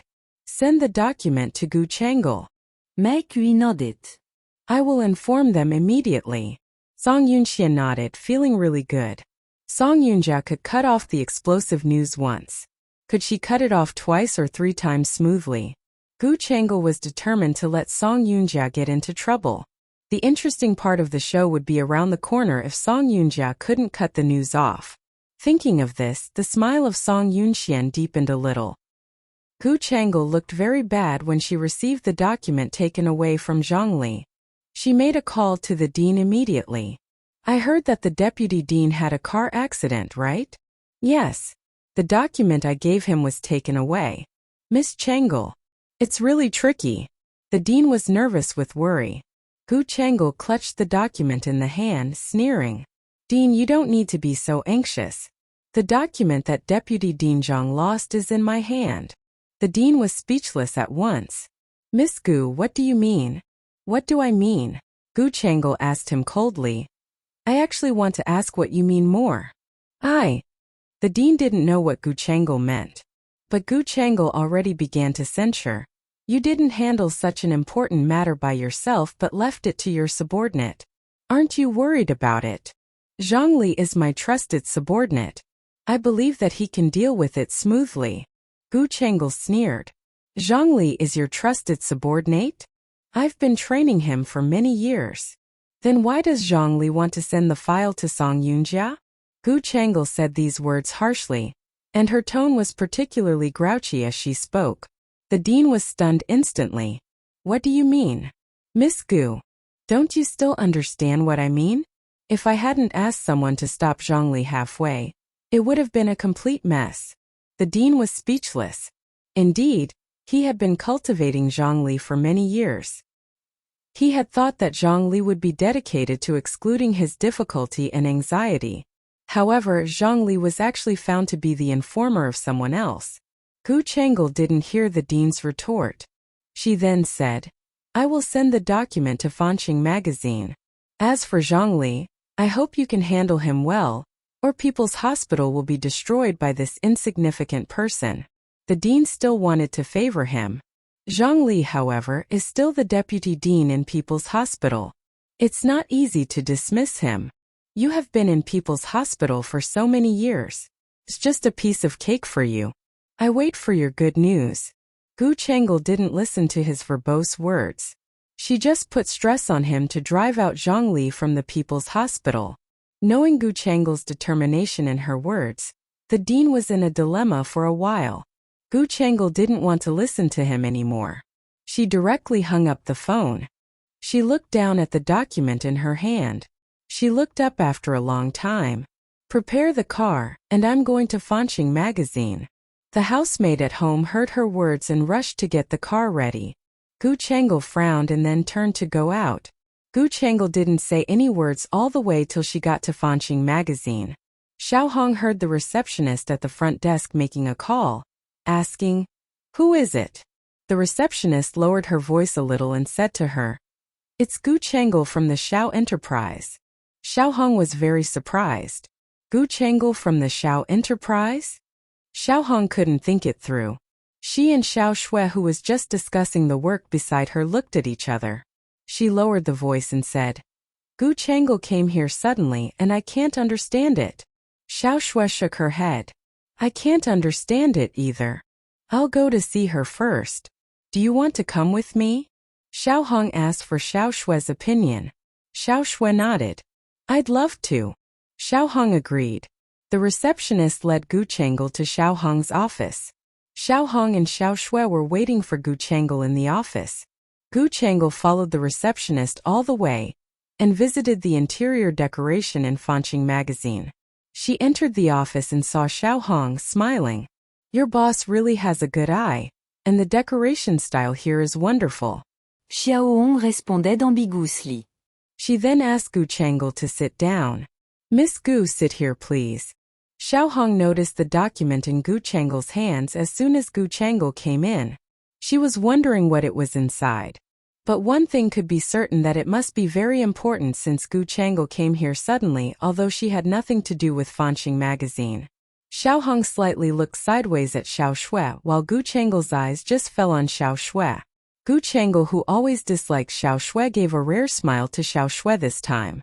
Gu Chengel asked her like an older sister, "How is your work here?"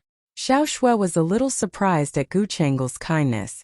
She nodded, meaning that it was fine here. Gu Chengel seemed to be relieved when she saw Xiao Shui nod. Then she casually said, "If you want to change your job, you can tell your brother. Tianzi can help you find an easier one." It seemed that Gu Chengel was such a thoughtful girl. Xiao Hong heard Gu Chengel ask Xiao Shui. She didn't interrupt them. Xiao Shui answered and then took the opportunity to ask her, "Sister Chengel, what are you here for?" Gu Chengel smiled generously. She put the folder in her hand on the table. "Nothing serious. It's just to send you a news item." Xiao Hong and Xiao Shui were a little confused. Gu Chengel saw Xiao Hong's confusion. She raised her eyebrows and said with a smile, "It's not serious, but it's not small. Can be just a headline. You will know if I'm right if you open it." Xiao Hong reached for the file bag since Gu Chengel said so. She then opened the file bag and pulled out the document. Seeing the contents on the document, Xiao Hong found it was more serious than Gu Chengel said. "Miss Gu, the news you gave us is really serious." Gu Chengel smiled. "I just found it by accident. I really felt distress when seeing it. Even though this thing has passed for many years, I think we should still bring justice to them. Otherwise it will be too ruthless. Am I right, Mrs. Xiao?" Xiao Hong didn't know why Gu Chengel and Song Yunjia turned against each other suddenly. However, such a piece of news was delivered to Fanqing magazine, and it would be such a waste if they didn't report it. Xiao Hong knew that Xiao Shui didn't see the contents on the document clearly. She then handed the file back to Xiao Shui. Xiao Shui scanned it for a while. She was also surprised and opened her eyes wide. After a long time she asked Gu Chengel, "Is it true?" Gu Chengel gave her a glance. "Xiao Shui, you know me. I won't put anyone in the wrong for no reason." Xiao Shui nodded constantly. "I know that Sister Chengel won't make trouble out of nothing. It's just that I can't believe that there is such a secret in people's hospital." Xiao Hong also nodded. "Not only can't you believe it, but all the people in Yunqing can't believe it as well." Xiao Hong nodded to express appreciation to Gu Changel. I really appreciate it that Miss Gu could send this document here. In this case, everyone will know clearly the true colors of Song Yunjia. I wish I had sent the document to Fanqing magazine earlier.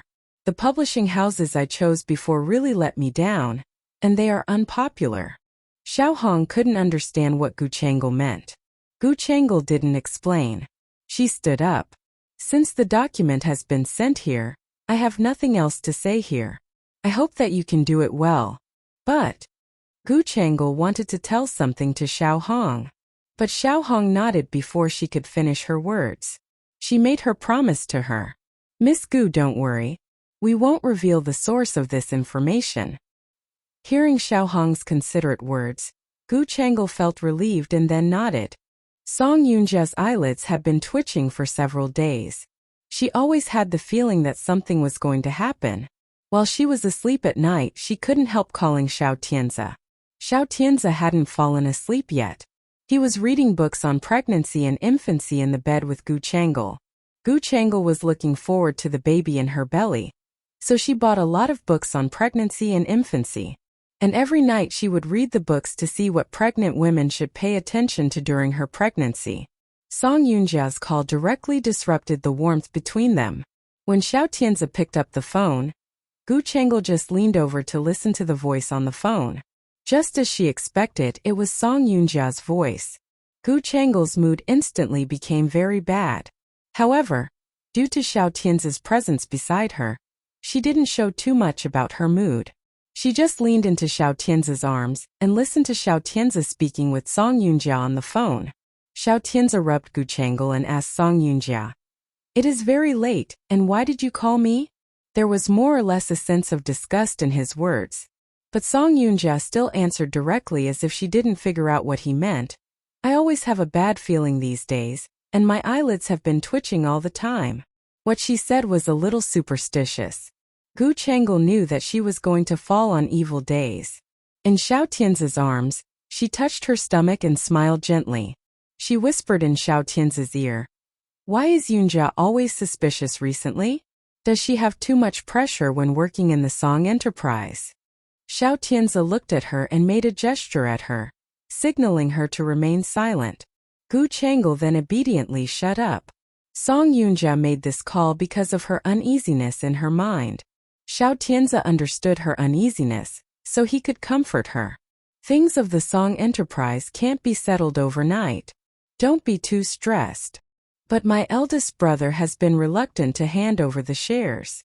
Xiao Tianzi thought for a while and then said, "He was still unwilling to hand over the shares after learning such a lesson?" Song Yunjia nodded on the other end. Not only did he refuse, but his attitude was extremely firm. When I went to see him some time ago, he was still a little hesitant. But when I went to see him this time, he directly refused me categorically. Xiao Tianzi seemed to be deep in thought. "Did Song Yunxian go to see your eldest brother?" Song Yunjia shook her head. "I have bought over a guard in the prison.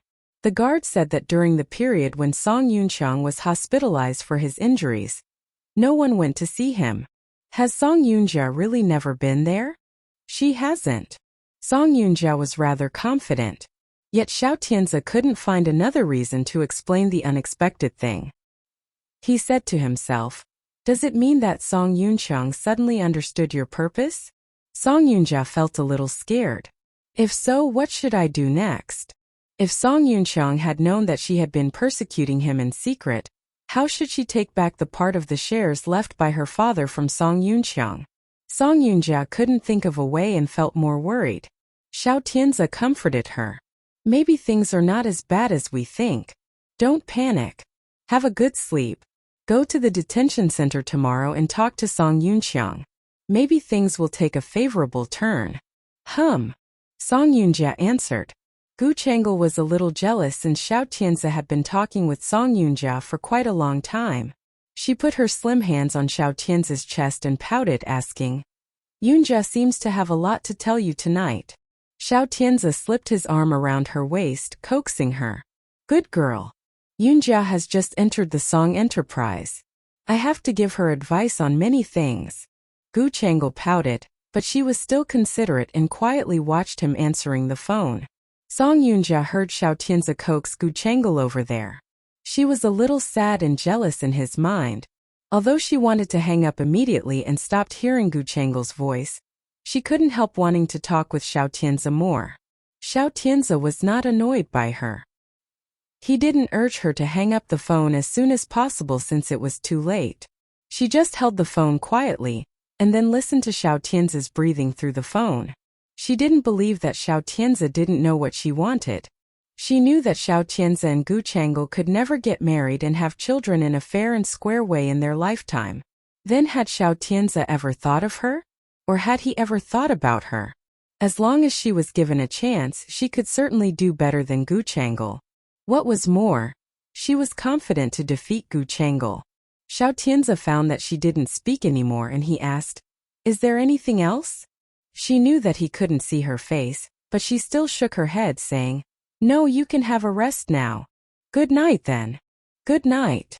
Gently she said good night to him. From the other end of the phone came the gentle yawn of Gu Chang'e. It seemed that the yawn was deliberately made for her. She bit her lip and didn't hang up immediately.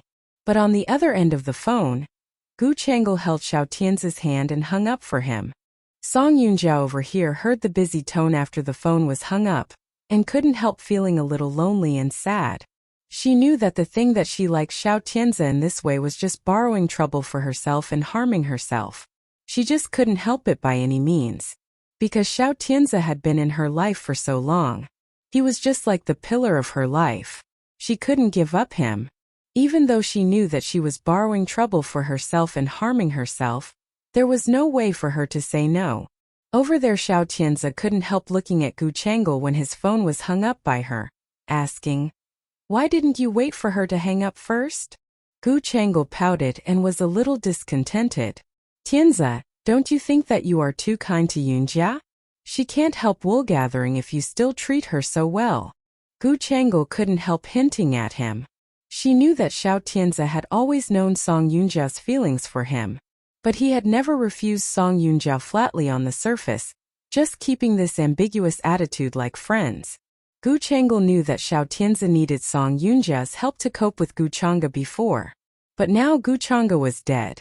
Why did he still accommodate himself to Song Yunjia like this?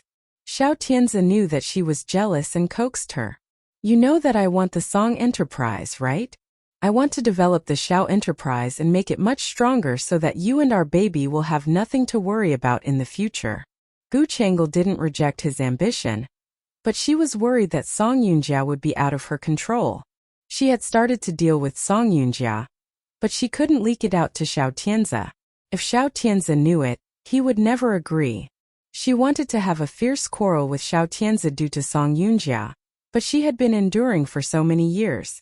She knew that the best way to deal with Song Yunjia was not to quarrel with Xiao Tianzi, but to stay quiet as she was now and then frame Song Yunjia in secret. She was sure that Song Yunjia would have a rough time this time. She felt much better when thinking of it. Xiao Tianzi gently put his hand on her belly and felt the little life. "Chang'e, I will give you the best." Gu Chang'e looked up and stared at Xiao Tianzi. She was a little moved. "Thank you, Tianzi. I think that it's very good to be with you." Really. In the past she always thought it was a lingering difficulty to rob a man from Gu Chang'e, but right now Gu Chang'e's man was spoiling her. After all, she won. And she won it perfectly. On the same night, Song Yunxian was sitting on a cradle chair in the room, facing the starry sky outside the window and sipping the red Lafite in the goblet. She liked the taste of the wine very much. Looking aside slightly, the light orange desk lamp at the head of the bed could be seen. Next to the lamp was her mobile phone. 10 minutes ago, Xiao Hong called her and told her that Gu Chang'e had sent a piece of big news to Fanqing magazine today. Gu Chang'e had always been very good at stabbing people in the back.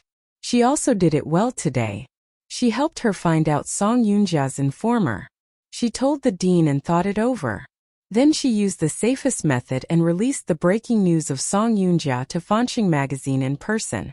What did she mean by doing this? Did she want to be on her side? But it was also good.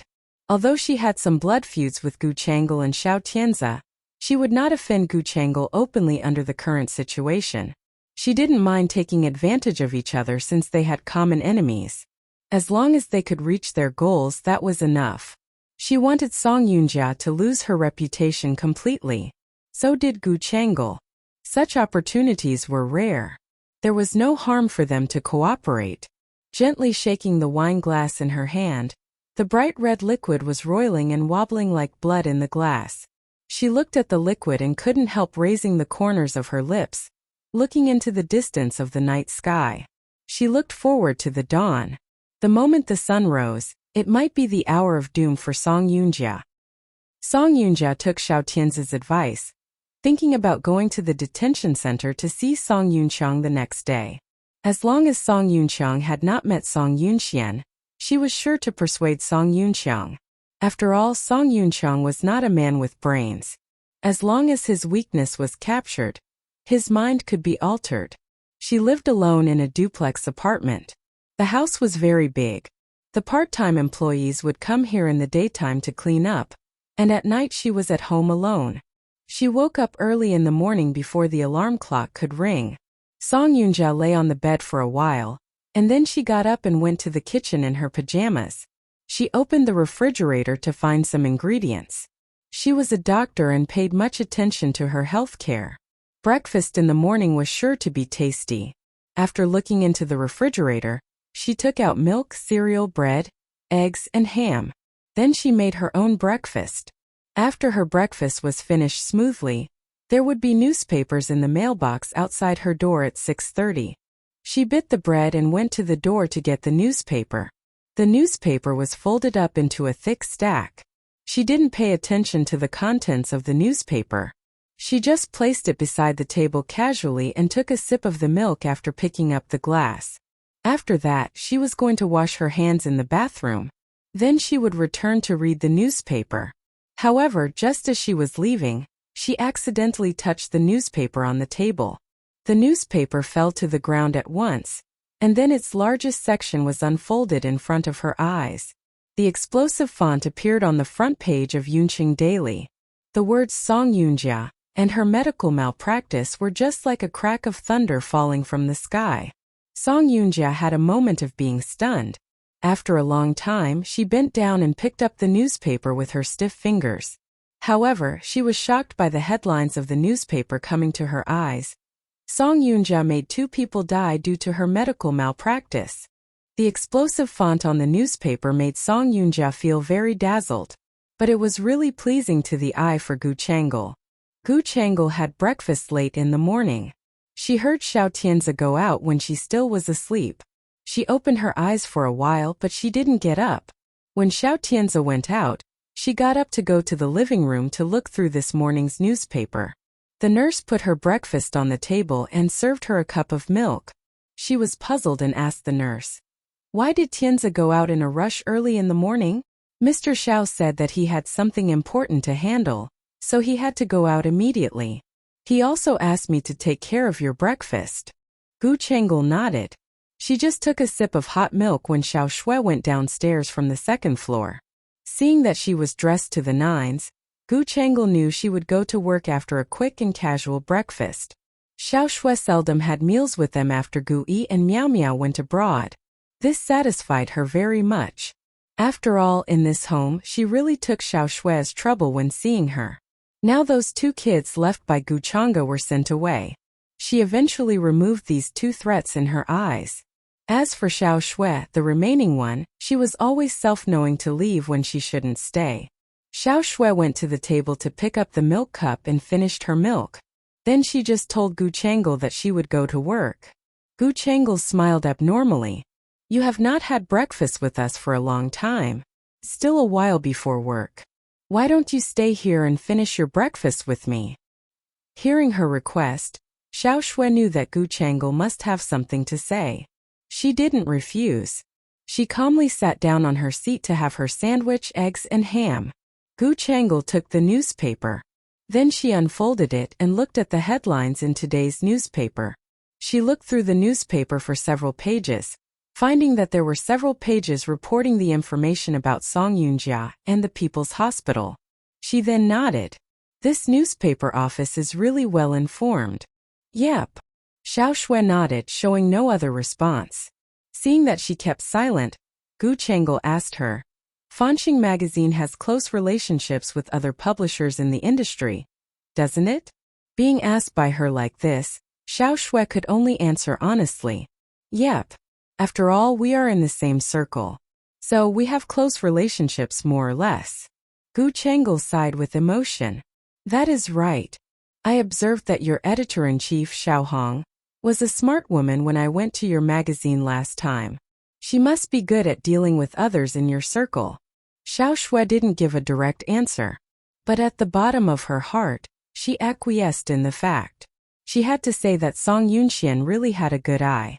Xiao Hong was the editor-in-chief in Fanxing magazine, and the performance was very good. Besides, the whole magazine gradually became more famous in their industry, and Xiao Hong was very good at interpersonal communication. She got along well with many peers in the industry. In today's newspaper, several pages were covered by Song Yunjia's headlines. Xiao Hong took a lot of the credit.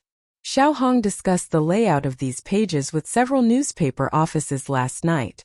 Even Yunqing Daily did her the favor and deigned to give her the biggest page. When the newspaper was published this morning, only a few people in the whole Yunqing did not know that Song Yunjia killed people when she did the operation 7 years ago. Seeing that Gu Chengel in front of her was in a good mood, Xiao Shui finished her breakfast quietly. She then said, Sister Chengel, I'm going to work. Gu Chengel nodded to let her go. Xiao Shui got on the bus and went to work. When she passed by the newsstand bookstore, without exception, there were the reports about Song Yunjia all over. Even at the crossroads on the street, it was reported on the giant LCD screen. She subconsciously looked at the building of the Xiao Enterprise on the opposite side when she arrived at the door of Fanxing magazine. The Xiao Enterprise was still the same as ever. Nothing seemed to have changed. It was not hard to understand. Though Song Yunjia was in trouble now, not all the people in Yunqing knew that Xiao Tianzi helped her all the time. Now all the journalists should be blocking the door of Song Yunjia's apartment and the building of the Song Enterprise. Next, she should just wait to see Song Yunjia's reaction. Seeing this explosive news in the morning and finding that the whole page was filled with pictures of Song Yunjia, Song Yun just raised her lips and smiled. Mei Qi called her at 8 o'clock in the morning to tell her about the situation before the building of the Song Enterprise. The journalists have contained the front door since this morning. How would you like to handle this, Manager Song? Did my eldest sister come to work today? Song Yunxian was very curious about whether Song Yunjia would go to the Song Enterprise when such things happened. She has arrived at the company. Song Yunxian was a little surprised. Unbelievable. She could still go to the company when things developed like this. Does she want the company to explain it for her? She might have thought so. Song Yunxian stood up from the sofa. She then motioned to Nurse Wang to fetch her coat. Since she wants the Song Enterprise to help her, I can't stay at home all the time. I will get there soon. Okay. Nurse Wang took her coat and helped her put it on. Song Yunxian then asked the driver to send her to the Song Enterprise. This news was well known now. The journalists in Yunqing all gathered to contain the door when they knew that Song Yunjia had arrived at the Song Enterprise. Seeing that there were so many journalists at the front door of the building, Song Yunxian said to the driver, Let's get in from the back door. The driver drove the car to the back door. Song Yunxian saw that Mei Qi was waiting for her at the back door when she got out of the car. Seeing that she got off, Mei Qi came up to her. Things are much more serious than our imagination. Song Yunxian headed to the building of the Song Enterprise. Though it was a medical accident many years ago, after all, she made the patient die. It is normal for things to become more serious. Song Yunxian guessed that Song Yunjia probably never expected that this day would come to her. She, Song Yunjia, was awarded the title and reputation of the best doctor of cardiology when she was in the People's Hospital. But today, she actually became a target of public criticism at once in Yunqing just because of an old case 7 years ago. Song Yunjia sat in her office with a livid face. The assistant came over and said to her in a low voice, Manager Song has arrived here. Song Yunjia raised her head. You mean Song Yunxian? The assistant nodded. Song Yunjia narrowed her eyes. I thought that she would hide at home and laugh at me secretly when such things happened to me. Unexpectedly, she came out. The assistant didn't dare to say much. Song Yunjia ordered the assistant to leave in a cold voice. The office was on a good floor. Looking down from the 10th floor, she could see the throngs of journalists who had gathered in front of the building of the Song Enterprise. She could know without thinking that the doorway had been corralled completely and tightly packed. Song Yunjia was in a bad mood. She coldly looked downstairs and didn't move for a long time. Hearing that the door of her office was pushed open gently, the voice of her assistant came into her ears again. Manager Song is here. Song Yunjia turned around slowly. After only a few seconds, Song Yunxian, dressed in her pinkish-orange coat, appeared gloriously and calmly, standing at the door of her office. She was followed by Mei Qi. Mei Qi stayed beside her all the time, which made Song Yunjia feel very annoyed. Why could she, Song Yunxian, find such a shrewd and competent assistant while her assistant was just so useless? Comparisons were really odious. When Song Yunxian got to the door, seeing Song Yunjia, she called, "Sister." Song Yunjia felt annoyed in her mind, but she could not show it on the spot to lose her temper. She just nodded and asked her, "What did you come to see me for, Yunxian?" "Sister, you should have seen the circumstances downstairs in front of the company," Song Yunjia said as expected in her heart. She then smiled gently. "I don't know who wants to frame me on purpose by making up such a rumor." Song Yunxian nodded. "Yep. You really met with trouble because of the rumor this time." Song Yunjia showed an anxious face. "So many reporters are here." "I don't know." Song Yunxian didn't wait for her to finish her words. She just said, "Since there are so many journalists, I think that it will be better that you go downstairs to explain it on your own. If you don't show up, the journalists will not trust it even if I answer it for you." Song Yunjia had just wanted Song Yunxian to show up to handle those annoying journalists. But she didn't expect that Song Yunxian seemed to have known what she would say, and refused her directly before she could say so. She gritted her teeth, feeling uncomfortable in her mind, but she still had a fake smile on her face. "Yunxian, you're right. I will go down and clarify it later." "Okay. I will hold a meeting later. If you finish it, just go straight to the meeting." Song Yunjia nodded. She eventually slided over the meeting with Song Yunxian so easily. Song Yunxian left Song Yunjia's office. Mei Qi said in her ear in a low voice, "Are you sure to let her listen to our meeting later?" "Why not?"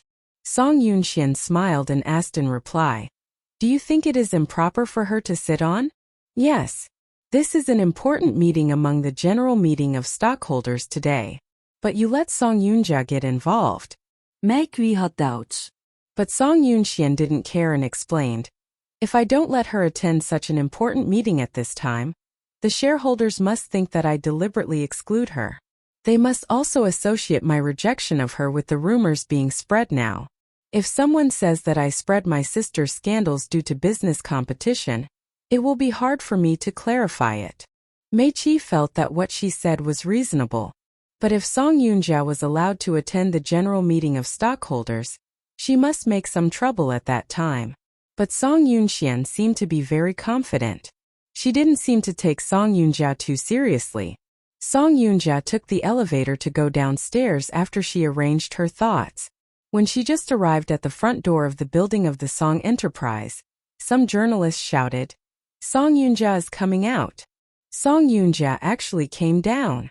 All the journalists seemed to feel very surprised when seeing her appearance.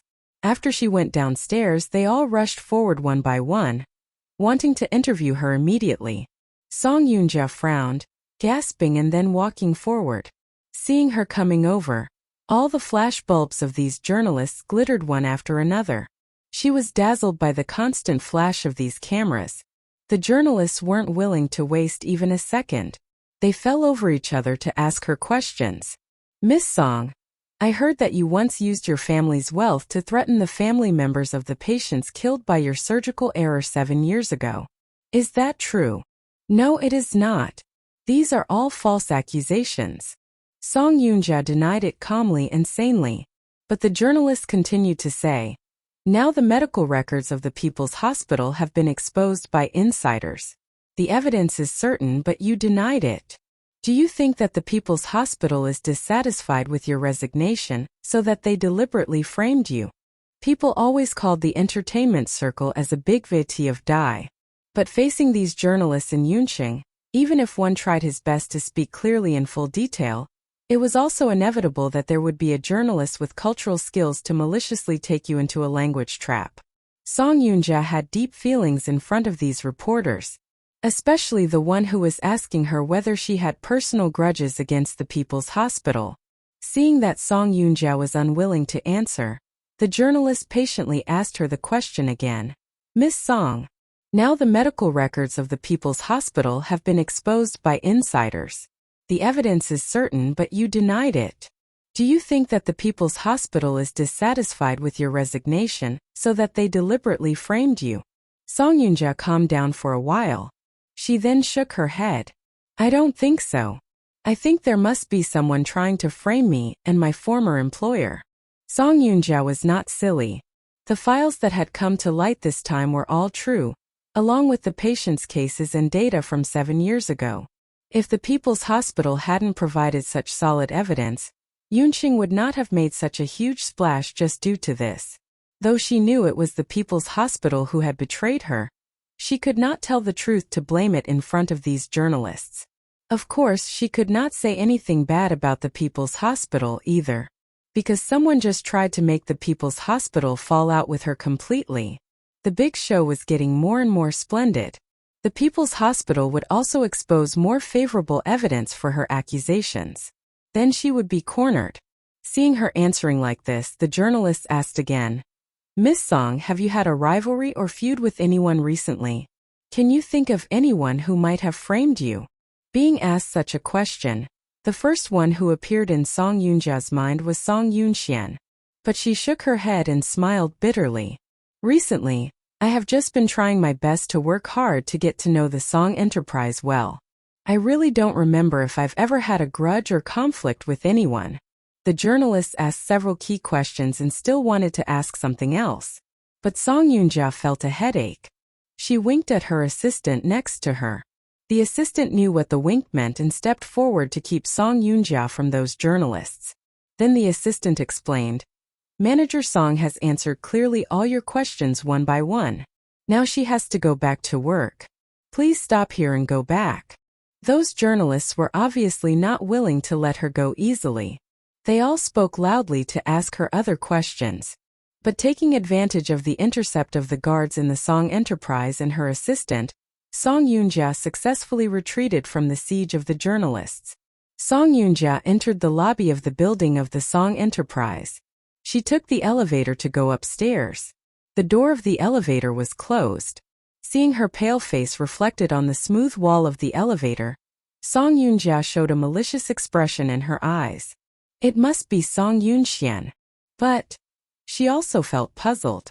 How could she know these things? Also, how could she persuade the dean to betray her? She had worked in the People's Hospital for such a long time. The dean also did something wrong. She also knew the mistakes of the dean.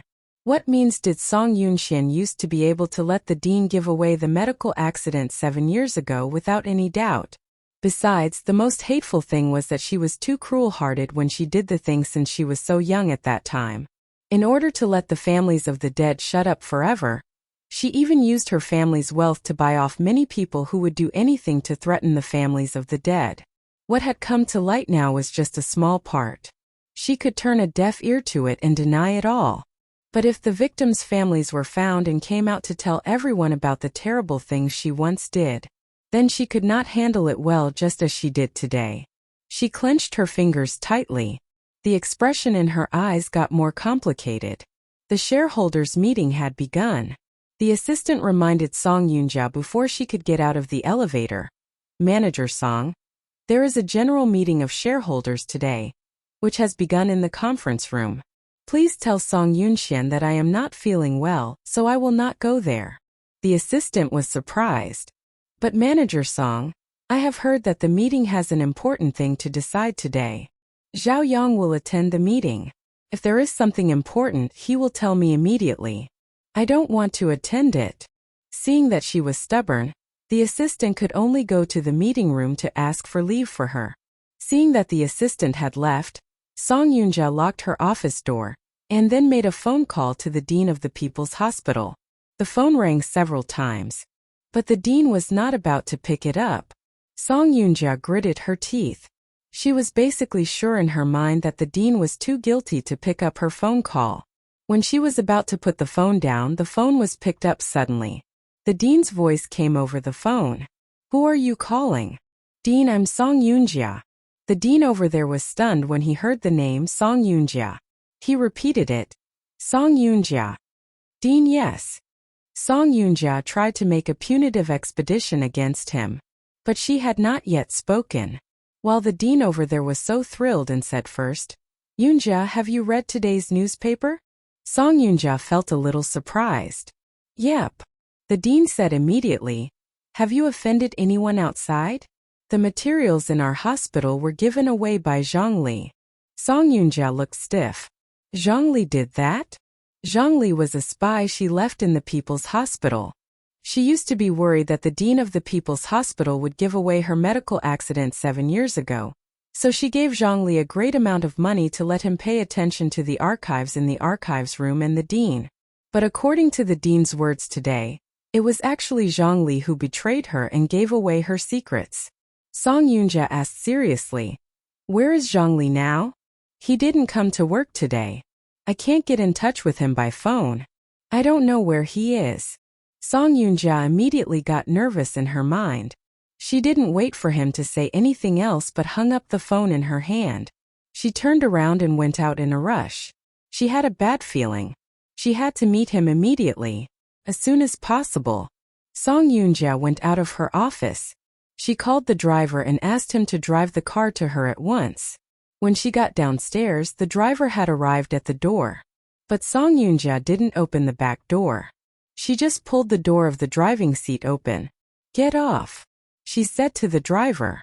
The driver was a bit overwhelmed. He asked, "Miss Yunjia, where do you want to go?" Song Yunjia felt a little impatient. "You just get off." She insisted on ordering the driver to get off. Seeing her gloomy and anxious face, the driver got off. In a second after he got off, Song Yunjia sat in the driver's seat and drove to the airport in Yunqing. She called the hourly employee at home and asked her to bring her passport on her way to the airport. The hourly employee followed her request to find her passport. Then she followed her instructions and took her passport to the airport by taxi. Song Yunjia went to buy a plane ticket.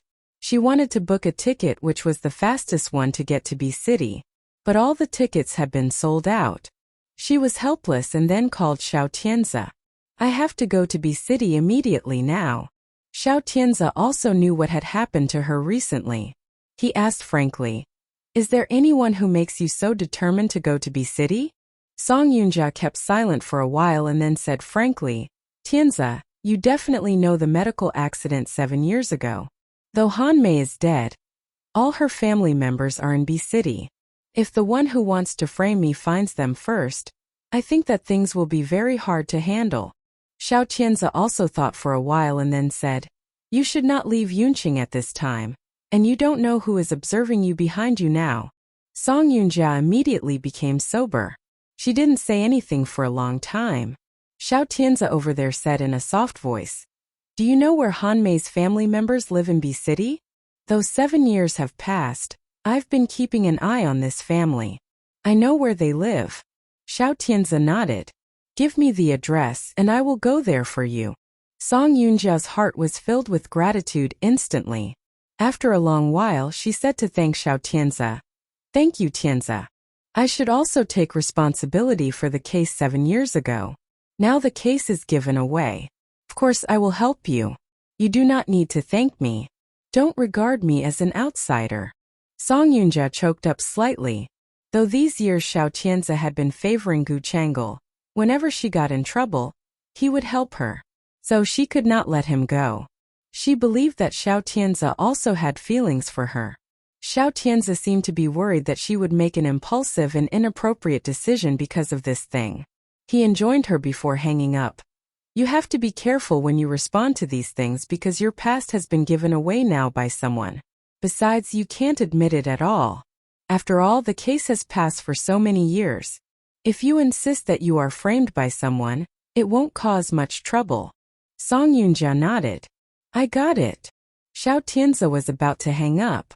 But Song Yunjia said suddenly, Tianzi, who do you think is behind this? Xiao Tianzi kept silent for a while and then answered her. I am not clear about it now. Song Yunjia asked again. Will it be Song Yunxian? Maybe. Xiao Tianzi gave her a vague answer, making Song Yunjia a little worried. She still wanted to ask something else, but Xiao Tianzi hung up. Song Yunjia felt a little dazed and stood in the waiting hall of the airport. She stood there for a long while. Then she turned around and went out to find her car to drive to leave the airport in Yunqing. However, when she just drove away, there was someone in the crowd at the airport who called Song Yunxian. Song Yunjia went back from the airport. Song Yunxian was still at the meeting. Mei Qi put the mobile phone to her ear a little. When she heard these words, she just answered lightly, I got it. Then she just asked Mei Qi to hang up. Zhao Yang was not far from her. He knew that this could be an important call, but he couldn't hear clearly what was said on the phone. Song Yunxian didn't change her expression after hearing the phone, which made Zhao Yang unable to guess the contents of the phone call. Song Yunxian continued the meeting. She didn't look anxious or hurried during the whole meeting. When she finished the meeting calmly and went back to her office, she asked Mei Qi, Why do you think Song Yunjia suddenly changed her mind? Because someone will help her with the thing that she wants to do. Song Yunxian smiled. Then she started to make a phone call to Gu Changel. You should be right. Because I also think so. Next, she just needed the help of Gu Changel. Song Yunxian called Gu Changel at the right time. Gu Changel seemed to have acquiesced in the fact that Song Yunxian was her ally. When Song Yunxian asked about Xiao Tianzi's whereabouts, although she hesitated a little, she still answered truthfully, he just went to B City. Song Yunxian smiled silently. After she hung up the phone, she sneered and shook her head. It turns out that Han Mei's family members are in B City. Mei Qi had also known that Han Mei was the name of the deceased who was killed by Song Yunjia because of a surgical error in those years. He asked her, Do you want me to go there? Song Yunxian shook her finger and smiled softly. No, I'll go there in person. Since Song Yunjia had paid attention to the whereabouts of the family for several years, it would seem that she did not pay much attention to it if she allowed Mei Qi to go there. Only when Song Yunxian went there in person could their attention be expressed. If she met Xiao Tianzi, it would be an excellent opportunity for them to cross swords. Song Yunxian received the news in the morning and just set off in the afternoon. On the plane to B City, she looked at the white clouds in the sky and sighed a little. I didn't expect that Xiao Tianzi was willing to do these things in person for Song Yunjia. I wonder if Gu Changel will be very jealous. She found it interesting. The reason was that she knew too much about Gu Changel's real character. Gu Changel was a jealous woman, and she liked to be jealous very much. Now Xiao Tianzi went to B City for Song Yunjia in person, so Gu Changel was bound to be angry. Maybe Gu Changel was losing her temper by throwing something at home now. When she thought about it, she felt that her mood became very good. Pulling down the blindfold gently, Song Yunxian leaned on the back of the aircraft chair with a slight smile and got into a light sleep. Just like Song Yunxuan's speculation, Gu Changel was indeed very furious at Xiao family's house now. She didn't know before why Xiao Tianzi went to B City suddenly until Song Yunxian called her. Only then did she know that Xiao Tianzi went to B City because of Song Yunjia's affairs. The jealousy in her heart was overwhelming. The anger in her chest made her restless. Finally, when the nanny delivered the nourishing black chicken soup, she dropped the whole bowl of chicken soup on the floor with a bang. The nanny restlessly approached her. Miss, did you get burnt? Gu Changel's temper was on the verge of exploding. She wanted to scold the servant at home immediately. However, after a few seconds of suppressing her temper, she said coldly, Take the phone and dial Mr. Xiao. The servant obeyed Gu Changle's order and took the phone, then dialing Xiao Tianzi. Xiao Tianzi just arrived in B City. He had just got off the plane and had not turned on his phone in the cold wind. The servant dialed him several times, but Xiao Tianzi didn't answer the call. So Gu Changle just took the phone and dialed his phone desperately. Gu Changle usually behaved softly, especially in front of Xiao Tianzi. She did everything tenderly like a fairy in a painting. However, today Gu Changle's actions were abnormally rude. She crackled the keys of the phone. The servant was a little scared and couldn't help saying, "Miss Changle, shut up. Can't you see I'm dialing?" Gu Changle harshly scolded the servant in front of her. The servant didn't dare to speak anymore, and could only watch Gu Changle dialing the phone there persistently. Gu Changle dialed several times but still did not get it through. She was a little discouraged, holding the phone with her fingers and gritting her teeth there. Song Yunjia. She said this name with her mouth as if she wanted to chew up the owner of the name.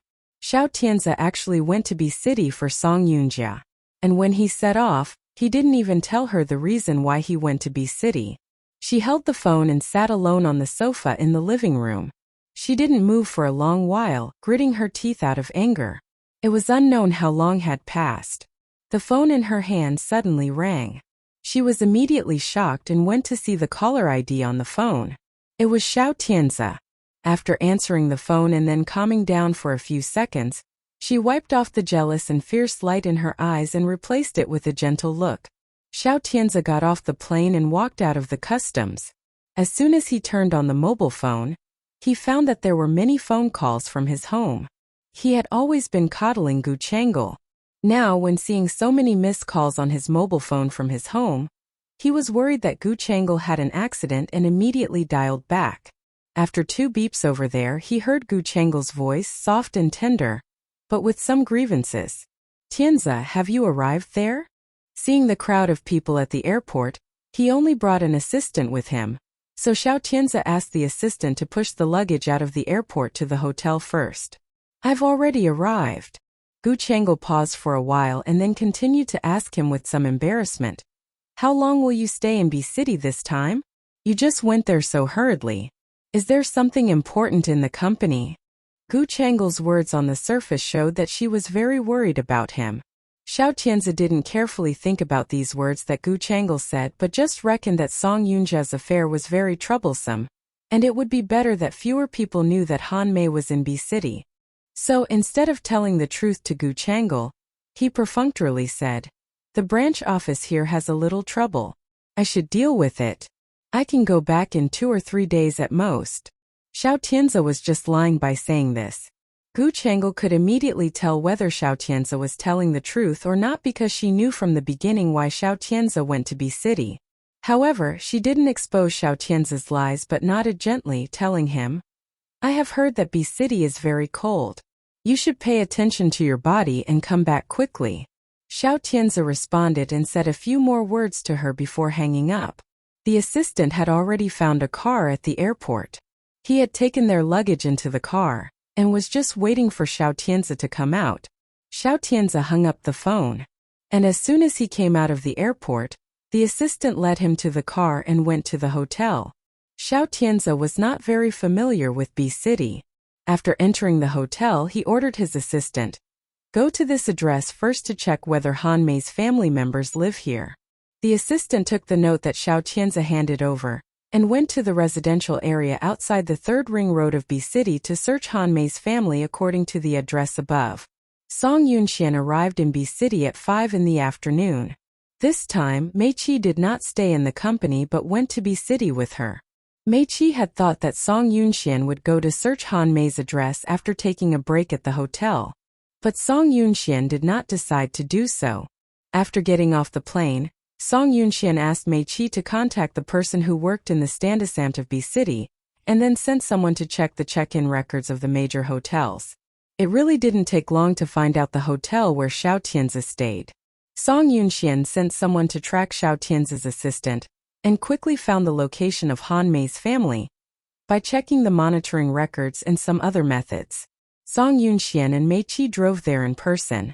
There were no outsiders in the car, so Song Yunxian just asked bluntly, "How much do you think I need to give Han Mei's family so that they will be willing to go out and testify against my elder sister?" Mei Qi thought for a moment before answering, "Maybe even if you don't give them any money, they will also testify against Song Yunjia for you." Song Yunxian was slightly stunned. Why? Mei Qi seemed to know clearly about the inside story of this matter and just explained it when she asked him. At that time, Song Yunjia and Song Yan were very cruel in dealing with this matter. People of the Han family have been sulking and suppressing their anger. After so many years, their anger might have disappeared, but if not, then... Mei Qi did not finish his words, but Song Yunxian could understand what he meant. Mei Qi was right.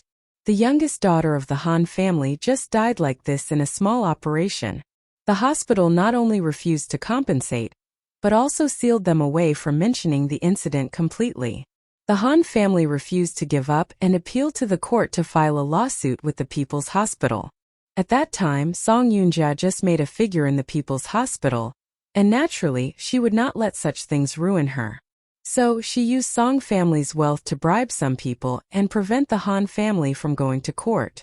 Because of Song family's obstruction, the Han family could not find a lawyer to engage in a lawsuit and had to give up. And because of the frequent threats from Song family in Yuncheng, they eventually moved to B City. At that time, Gu Chang'e only knew a little bit, because she was nourishing the fetus at home at the height of the incident. Before Gui was born, she had severe anorexia. So she didn't pay much attention to the external affairs but focused on restoring her body. Moreover, Xiao Tianzi was also involved in the operation that year, so he would naturally not let her know about it. Now, Song Yunxian suddenly felt that bringing this incident to light again was a huge turning point. Mei Qi parked the car at the side door of the ordinary community where Han Mei's family lived. Song Yunxian looked out of the window and saw a very old residential building. There was nothing out of ordinary. An old couple had lost their beloved youngest daughter. Although the eldest son always lived a down-to-earth life, he had been working everywhere because of the poor economic conditions of his family. The living conditions of such a family would not be very good. Song Yunxian wanted to open the door and get off. Mei Qi whispered to remind her. Xiao Tianzi's assistant is still there. Song Yunxian then gave up the idea of getting off. She just reminded Mei Qi. Call the Han family. You should know what to say. Mei Qi certainly knew what to say to the people of the Han family. However, after the call was answered, before he could speak, the Han family firmly said, "If you harass me again, I will call the police." Mei Qi wanted to say something. The old man on the other end of the phone was very determined. "We won't move to X city. It is so remote. Why do we, an old couple, have to follow your desire to move our home?" Hearing the old man's resolute words, Mei Qi pressed the button of the speakerphone to let Song Yunxian listen to the old man's words together. Just a few simple and powerless words showed the weakness of the old man who was cornered. Even without thinking, they had already known what Xiao Tianzi and Song Yunjia said to the Han family. Song Yunxian reached out and motioned to Mei Qi to hand the mobile phone over to her. Mei Qi handed the phone to Song Yunxian. Song Yunxian interrupted the old man's intermittent words. "Uncle, I am not sent by Song Yunjia. I can help you." Her gentle words stopped the voiceover there at once. Song Yunxian waited for him to speak. Sure enough, after taking some time to understand her words, the old man asked her, "Who are you? I want to meet you and discuss it slowly in detail." The old man hesitated for a while and seemed to be thinking whether Song Yunxian was also malicious to them. Song Yunxian took the initiative to express her goodwill. "I know what happened that year. I sympathize with your encounter very much. Believe me, I will help you." Her simple words were very heartfelt. The old man was so resolute as if he wanted to cut off all means of retreat. "You can come to my house." After she and Mei Qi looked at each other, Song Yunxian opened her mouth and said frankly, "Although I want to see you right away, Song Yunjia's person is just watching at your door. If you are willing to go out, I will meet you more easily." Song Yunxuan's words were very polite. The old man did not feel any threat from her words. He nodded and agreed. "I'll go out right away. Our car is waiting for you by the road." Hanmei's father promised Song Yunxian, but Hanmei's mother did not believe Song Yunxian. After hearing her husband's promise to go out, she immediately stopped him and said, "You can't trust them. What if they hurt you after you go out?" Hanmei's father sighed. "There is no way. We can't relocate to the place in X city where even the birds don't lay eggs, and there is a perennial water shortage, just as Song Yunjia wants." Hanmei's mother was a little speechless. Knowing that her husband hung up, she didn't say anything else. Song Yunxian motioned to Mei Qi to drive the car forward a little. Hanmei's father would be stopped by Xiao Tian's assistant definitely when he went out. They needed to take Hanmei's father away and make Xiao Tian's assistant unable to see clearly who picked up Hanmei's father. Hanmei's father said that he would come down to meet them. Sure enough, less than 5 minutes later, he came out of the gate of the residential building. Xiao Tian's assistant had seen photos of Hanmei's parents before, so he recognized Hanmei's father at first glance. He rushed forward to stop Hanmei's father quickly and wanted to say something. Hanmei's father didn't want to talk to him at all, but just wanted to go forward. Song Yunjia was sitting in the car, and she saw that the assistant harassed the old man and stopped him from leaving. She quickly understood the reason. This assistant should be waiting for Xiao Tianzi to come over.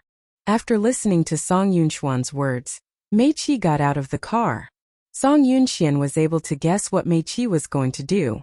So when Mei Qi knocked out Xiao Tian's assistant and placed him in the corner, she was not surprised at all. Instead, Hanmei's father felt very scared. Of course, Mei Qi would not stand there and explain the reason for knocking out the assistant to Hanmei's father. He just said to the old man, "The car is just ahead. Please come with me." The old man was a little hesitant.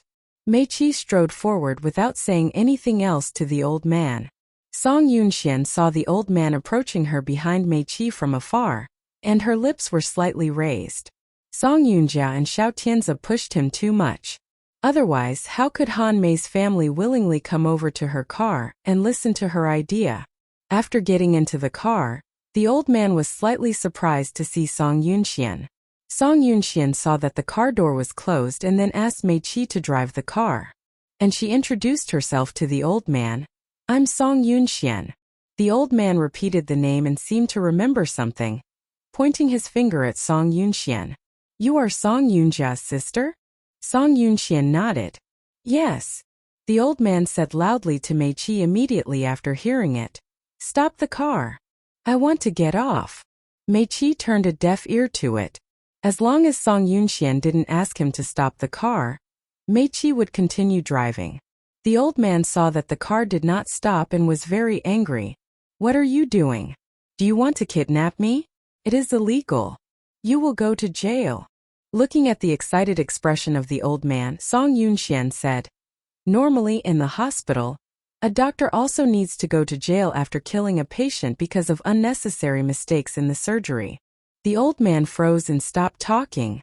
Song Yunxian continued to say, "You don't have to worry. I'm not here to help Song Yunjia drive you away. Instead, I'm here to bring justice to you." The old man felt that it was a little incredible. But Song Yunxian explained, "You must have seen the battles in Yunqing at such an old age. The relationship between my sister and me is not very good, so do you want me to show up and prove that Song Yunjia killed my daughter and threatened us?" Song Yunxian nodded. "Yes. What benefits will you give us if I help you?" Song Yunxian was a bit surprised. After all, she likes such straightforward negotiations all the better. She had been like this since a long time ago. She liked those who were straightforward in terms of trading most so that it wouldn't take much effort. Hanmei's father was just such a person. Probably, he also understood that Song Yunjia would never let them go, unless she was severely defeated. They had to make Song Yunjia utterly incapable of making trouble for them again. And the best way was just to get the shelter of Song Yunjia's deadly foe. It happened that Song Yunxian was a person who could shelter them. Song Yunxian didn't dislike the old man's words. She smiled slightly and asked him, "What benefits do you want me to give you? I just hope that you can guarantee that our family will live in peace in the future. And don't let Song Yunjia come to disturb us again." Song Yunxian nodded. This is very easy. The old man nodded and seemed to be relieved. Since you are willing to promise, I will go back to Yunqing with you. After I finish this matter, you must keep the promise. I can make it if you want to settle in Yunqing. Of course, it doesn't matter if you like B City. The old man wavered slightly. After all, Yunqing was the place where he had lived since his childhood. In those years, his family came to B City because he had no choice. It couldn't be better if Song Yunxian could make it. The old man was a little suspicious. Can you really get our family back to Yunqing to live? Yes. For Song Yunxian, if Han Mei's family lived in Yunqing, it would make it easier for her to shelter them. If they were in B City, it would be too far away for her to be able to help them. The old man was a bit excited, but when thinking about Yunqing's price of commodities and housing prices, he shook his head. Thank you for your kindness.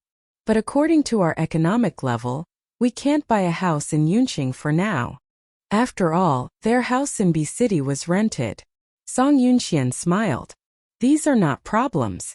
If you are willing to live in Yunqing, I will help you buy back the ancestral house where you used to live. This temptation made the old man's eyes widen involuntarily. Song Yunxian asked him, Is this offer okay? The old man nodded, feeling like he was dreaming. With the consent of the old man, Song Yunxian said, Go back to discuss the thing of going back to Yunqing with your wife and your family now. I will complete the transfer of your ancestral home within today and tomorrow. The old man did not object. Meiqi detoured and sent him back to his community. However, when approaching the gate of the community, Meiqi stopped the car. Song Yunxian glanced forward. What's wrong? Xiao Tianzi came here in person. We'd better send Uncle Han back later. Song Yunxian followed Meiqi's line of sight to look over, and she really saw a remarkable black Mercedes-Benz car parked at the gate of the community. Xiao Tianzi got out of the Mercedes-Benz car and followed the assistant's guidance, walking into the community. Meiqi sighed. You also know Xiao Tianzi's style of doing things. At a critical moment, he will do whatever he can. Song Yunxian understood what he meant. You mean Xiao Tianzi is going to play hard? As soon as she said these words, the old man became nervous. My wife and children are at home. Song Yunxian turned her head to comfort him. Uncle, you don't have to worry. Xiao Tianzi will not do such reasonless things for the time being. Even if he plans to play hard, he will just do it after meeting you. He needs your attitude. What attitude? The old man was a little firm. I will never move to B City. Song Yunxian shook her head. If you want to get through today and tomorrow safely, you should do as he says. This is a stalling tactic. Obstinate resistance will only annoy the enemy. Song Yunxuan's words made Han Mei's father a little stunned. You mean? Han Mei's father was a little uncertain, but Song Yunxian nodded to him. That's what you think. Han Mei's father had lived for decades. Even though he hadn't gone through numerous hardships in the business world, he still understood the meaning of Song Yunxuan's words. The purpose of this stalling tactic was nothing more than to let him temporarily agree with Xiao Tianzi before making another plan.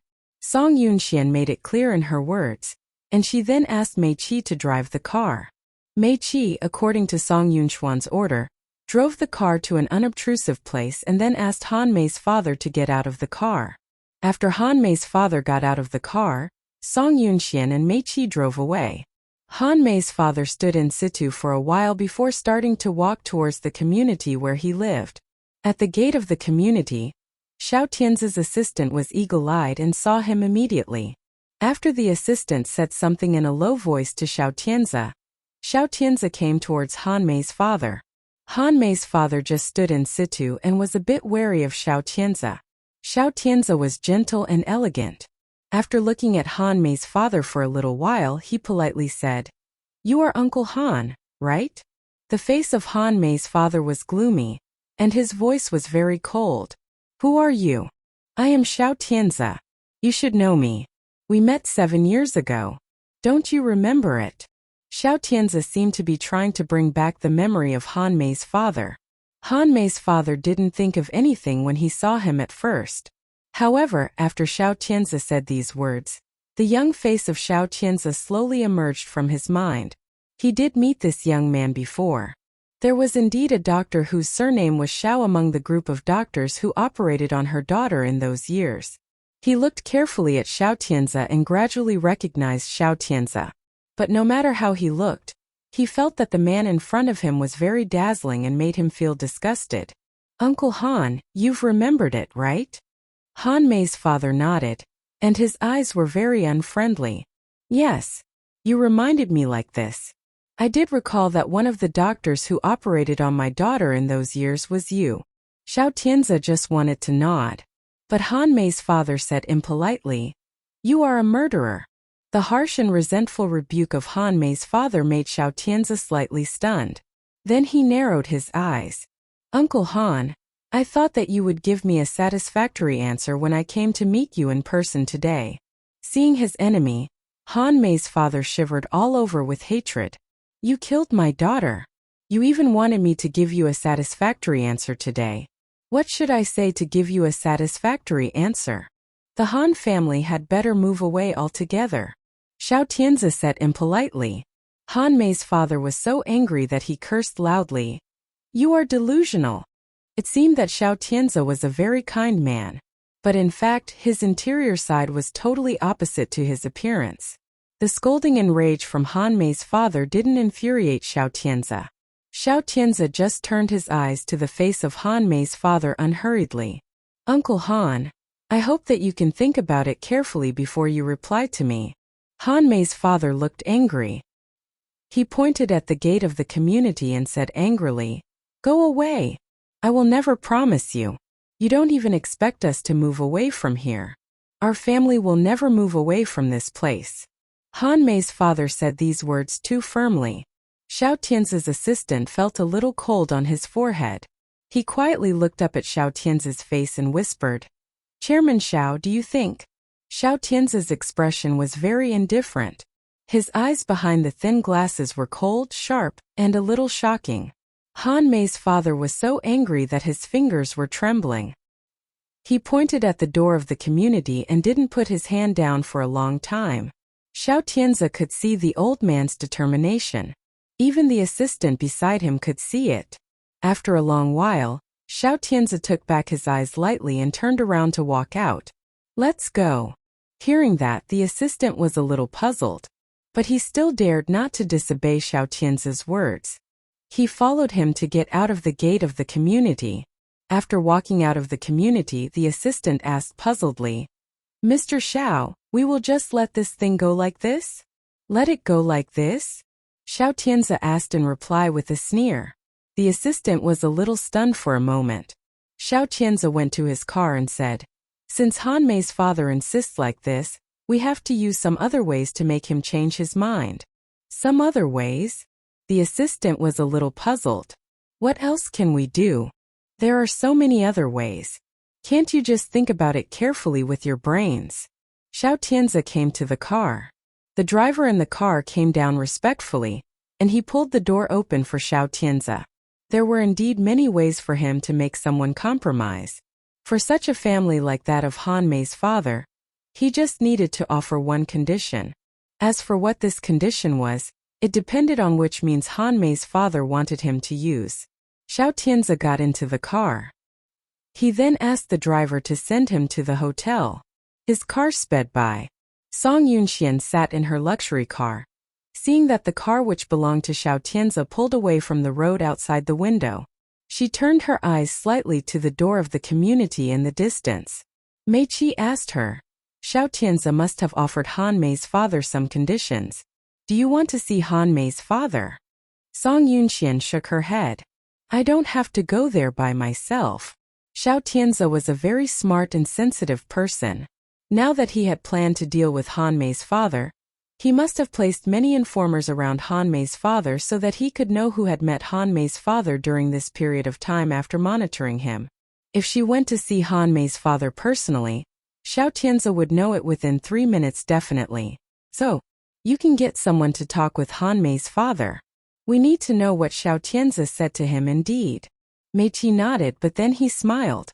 In fact, for some people like them who are powerless at the bottom, The means that Xiao Tianzi can use to deal with them is nothing more than coercion and inducement. If the inducement doesn't work, it will inevitably become coercion. Song Yunxian had to admit that Mei Qi's words were very reasonable. She could roughly guess some of his plans, based on her knowledge of Xiao Tianzi for so many years. Xiao Tianzi would give Han Mei's father a condition that he couldn't refuse. She smiled slightly. All of a sudden, she got a bit pleased involuntarily. Mei Qi noticed her smile on the lips. He was a little stunned. Then he asked her, "Is there anything that makes you very happy? Don't you feel happy?" "Why should I feel happy?" Mei Qi really didn't think there was anything to be happy about in this contest of commercial means. But Song Yunxian shook her head slightly. She looked out of the window at the view. In the distance there were clouds flowing high in the sky. Under the clear sky there didn't seem to be any haze. But there was a thick darkness in the depths of Song Yunxuan's eyes, which could not be melted. Her lips were raised. Her words were slightly cold. But her voice was strange and very sharp. "It's the first time for me to fight against Xiao Tianzi." It was a secret fight against him. However, she couldn't wait to want to win this fight. Xiao Tianzi had set her up so many times before. From this time on, she would let Xiao Tianzi feel the failure little by little. Then she would let him despair completely. He killed Guchanga. But Guchanga was born again. How could she easily let him go? Song Yunxian looked through the window, seeming to be in a good mood. Mei Qi looked at her like this. He felt vaguely that she seemed to be very familiar to him. Once upon a time, he also saw such a cold and resolute expression on the face of the only lady of the Gu family. Obviously it was dangerous all around, but that young girl was always able to deal with it calmly. Obviously a wrong step might easily lead to earth-shaking changes. However, there was always a chill and ruthlessness in her face, which seemed to be about to trample all her enemies under her feet. When she came to the Song Enterprise, she investigated Song Yunxuan's life experience. Song Yunxian was just a girl from the countryside. She was just a little daughter that Song Yan didn't like. But now the whole Song Enterprise belonged to her. What happened to Song Yunxian on Earth? What did he not know? Mei Qi wanted to ask her for an instant. This idea, however, was suppressed in a flash. Song Yunxian looked out of the window. Mei Qi just drove silently. They were away from the community temporarily. Song Yunjia called him shortly after Xiao Tianzi returned to the hotel. The purpose of Song Yunjia's call was just to ask him how the negotiation between him and Han Mei's father was going. Xiao Tianzi didn't comfort her, but he told her the truth. Han Mei's father was very angry about what happened in those years. Still, he hates you very much. Song Yunjia frowned. She then said, "I was not the only one who performed the operation in those years. Besides, it wouldn't kill her that the surgical bandages were left in his daughter's abdominal cavity. How could I have expected that his daughter got attacked by her illness and died after the operation? The operation was a failure at that time." Xiao Tianzi's expression was very indifferent. Although it happened 7 years ago, after all, she had worked in the People's Hospital for so many years, and she had seen many cases of patients. After so many years of surgical experience, Han Mei's operation and her attending physician at that time were recalled. Song Yunjia had an inescapable responsibility indeed. It wouldn't have become a scandal that was spread now if she had taken the responsibility at that time. Song Yunjia, however, didn't realize it at that time. Besides, she had an almost obsessive faith in her medical skills. She didn't think that it was her fault. Thus, Song Yunjia didn't discuss the reconciliation or admit the mistake according to the wish of the family members when Han Mei's father asked the hospital to give an explanation and claimed for compensation. On the contrary, she also used various means to compel the families of the victim not to mention the matter of the dead. She even used illegal means to force the Han family to leave Yunqing. She thought that it would be okay if the fact was covered up like this. But she didn't expect that Song Yunxian appeared after 7 years. Moreover, Song Yunxian also controlled everything of the Song family in her hands, which made the pattern of the Song family change dramatically.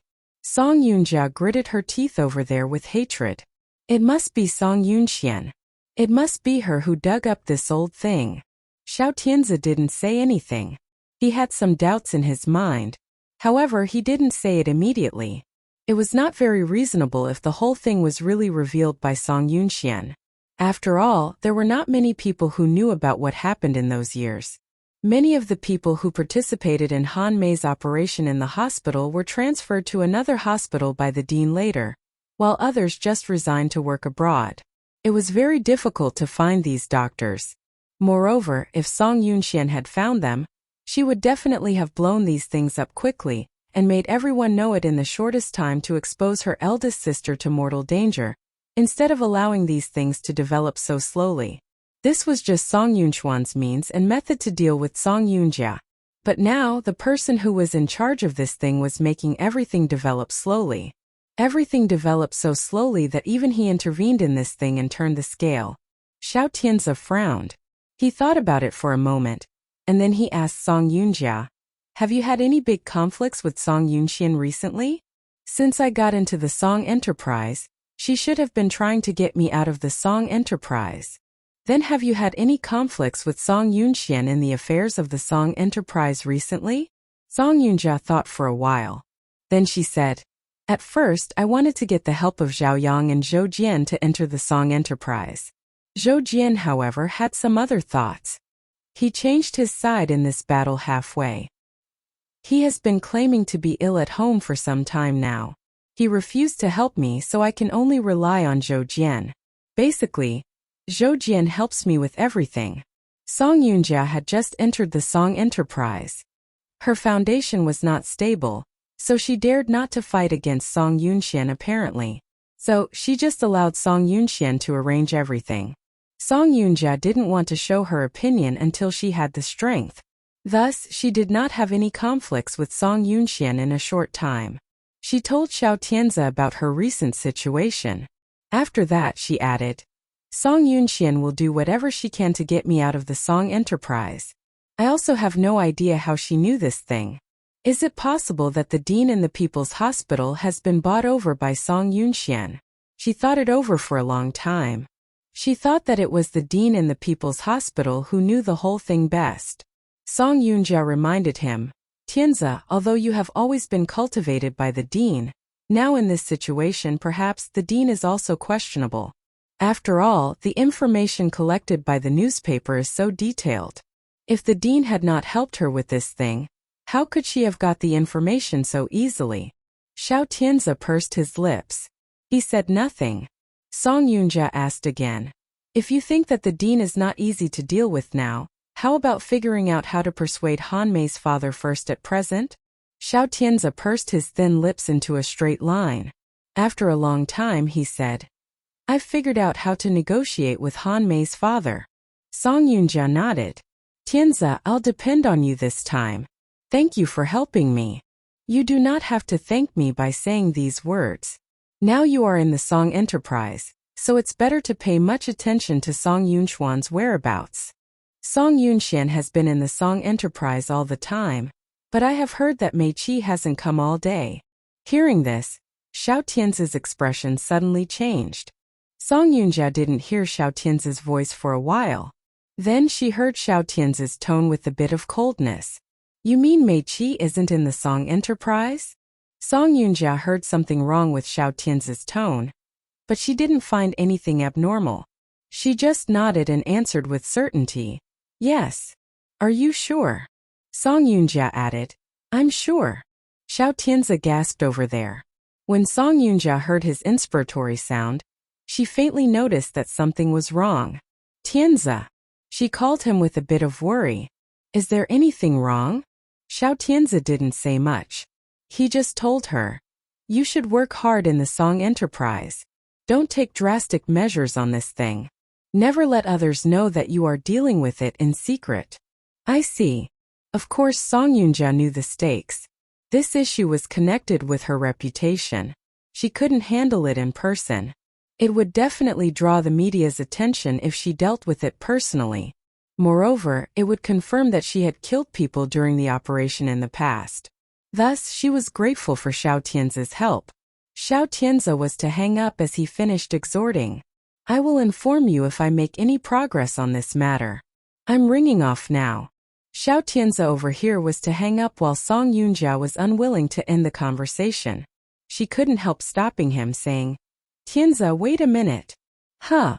Xiao Tianze's voice was magnetic and gentle.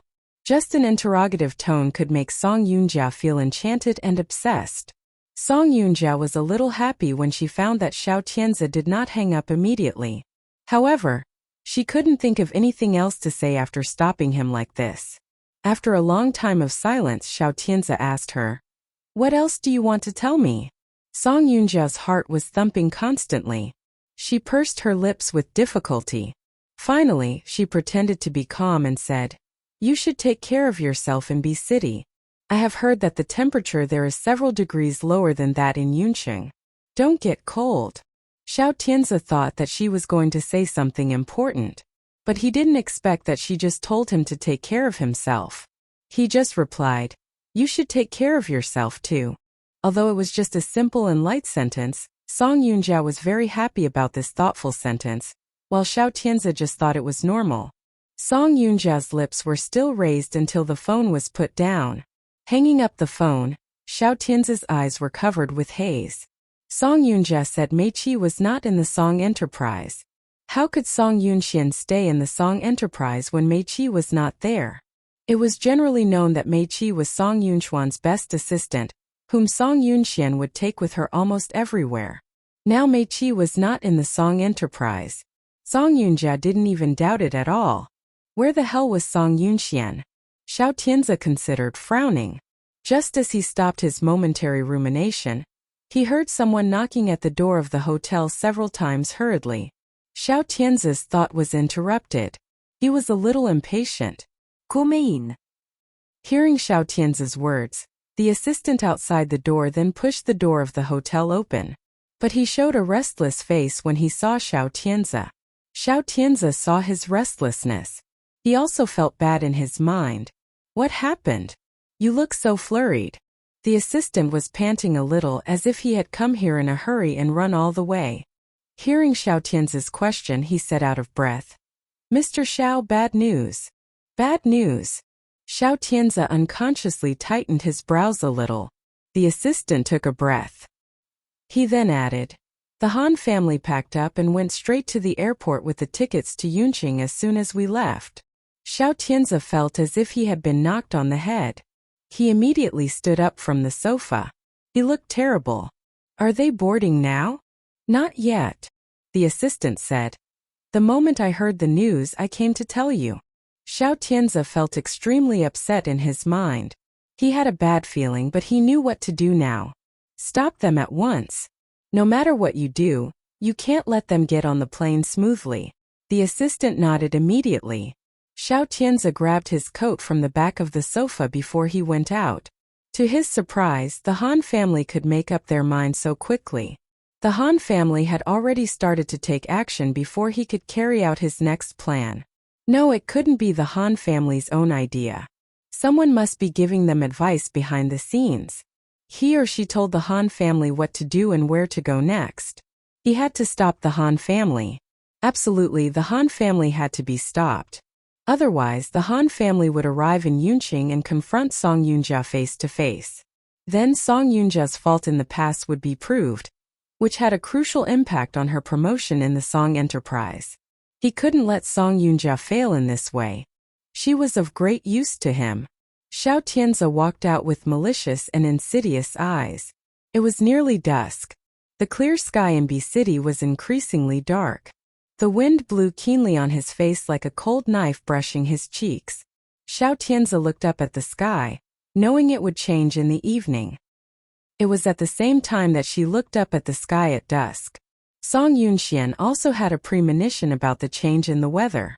Unlike Xiao Tianze, who was just on his way to the airport in B City at this time, Song Yunxian stayed at the warm bedroom in the hotel safely. She could overlook the beautiful scenery in B City through the huge picture window. There were no waves in Song Yunchuan's eyes as the sky gradually darkened. She took a gentle sip of hot milk in her hand, which had a rich smell. Then she sat on the sofa with the milk glass in her hand. enjoying the scenery outside the window and waiting for the wireless phone to ring. It was an interesting night. In fact, she had been looking forward to this fight across separated places with Xiao Tianze for a long time. However, she didn't know what degree Xiao Tianze had reached now. As time went by, the wireless phone beside her didn't ring for a long time. Song Yunxian just turned to glance at it lightly. She didn't feel worried. Everything had been arranged. No one could change what was about to happen. But she was looking forward to whether Xiao Tianze could guess who was in charge of the whole plan. It seemed that women's jealousy was really horrible. Song Yunxian gently rubbed the milk cup in her hand. It was all dark after she drank half a cup of milk. The wireless phone beside her rang twice. Song Yunxian reached out to answer it unhurriedly. It was Mei Qi's voice over there. Just as you have expected, Xiao Tianze has arrived at the airport in B City. What about the Han family? They have been sent away according to your arrangement. Song Yunxian raised her lips. She said 2 words gently. Very good. Mei Qi asked again. So next you can just leave. It doesn't matter if you want to stay here to watch the scene of bustle. Song Yunxian said this in a very relaxed tone. In fact, Mei Qi had completed all her arrangements. Next, they just needed to watch Xiao Tianze's reaction. If possible, she would like to go to the airport to see Xiao Tianze's reaction in person. Unfortunately, it was a little risky. Mei Qi hung up. Song Yunxian over there didn't say anything verbose after finishing her words. Mei Qi looked up at the hall of the airport. People were coming and going in the hall, while Xiao Tianze hadn't arrived yet. He could basically guess what kind of expression would be on Xiao Tianze's face when Xiao Tianze arrived here and faced the plan. This plan was something of a trick on him. Mei Qi turned around slightly. He went to the 2nd floor of the waiting hall, waiting and seeing. Mei Qi casually found one and entered. He chose a position beside the window to see the situation of the waiting hall on the 1st floor. More than 10 minutes later, in the waiting hall, Xiao Tianze and his assistant appeared. The assistant walked in a hurry. After arriving at the airport, he had been looking around to find the Han family at the departure gate and the ticket entrance. However, he didn't find them after glancing around the hall. He went to Xiao Tianze, with cold sweat on his forehead. Chairman Xiao, I can't find them. Check the boarding records. The assistant turned around to leave. Xiao Tianze also took out his mobile phone. He called the senior management of the airport, hoping to get their help. Gu family did excellent business in Yunqing, and they also had some social relationships in other cities to make use of. Luckily, B City was just one of these cities where they had built the foundation of social relationships. He called the top manager of the airline in B City. The top manager soon asked the staff to check all the information of the passengers on the recent flights to Yunqing. But after checking it, the reply from the airline staff made Xiao Tianze feel that his heart jolted in an instant. The airline staff told him seriously, "Today there are no passengers named Han Jianqing or Qi Yun on all the flights to Yunqing." Han Jianqing was Han Mei's father, and Qi Yun was Han Mei's mother. According to the assistant, these 2 people had gone to Yunqing. Then those 2 names must be on the passenger records of the airline in B City. But now the flight attendant said that there were no such 2 names, which meant the airline staff saw Xiao Tianze's face become a little stiff and said wonderingly, "Sir, are you sure that they have gone to Yunqing by plane?" "No, I'm not sure." It was just like being tricked in the street. Xiao Tianze suddenly realized belatedly at this time that this was a hoax. Even his own assistant became a part of this hoax. The assistant received the news that the Han family went to the airport. Thus, he thought that the Han family would definitely take the plane to Yunqing. However, this was not the truth. Probably the Han family just made such deliberate actions. They just went around the airport to deceive and make the assistant believe that they were flying to Yunqing. And they left after the assistant was fooled. They didn't take any flights at the airport in B City. Instead, they just went to Yunqing by other vehicles. There was no way to stop the Han family in B City now. Who on earth gave the Han family such a plot to trick Xiao Tianze badly? Xiao Tianze considered like this. He suddenly realized that he had been careless all the time since he came to B City. The person who hid in the dark to help the Han family now controlled all the initiatives. Song Yoonja would be screwed if the Han family wasn't stopped before they arrived in Yunqing.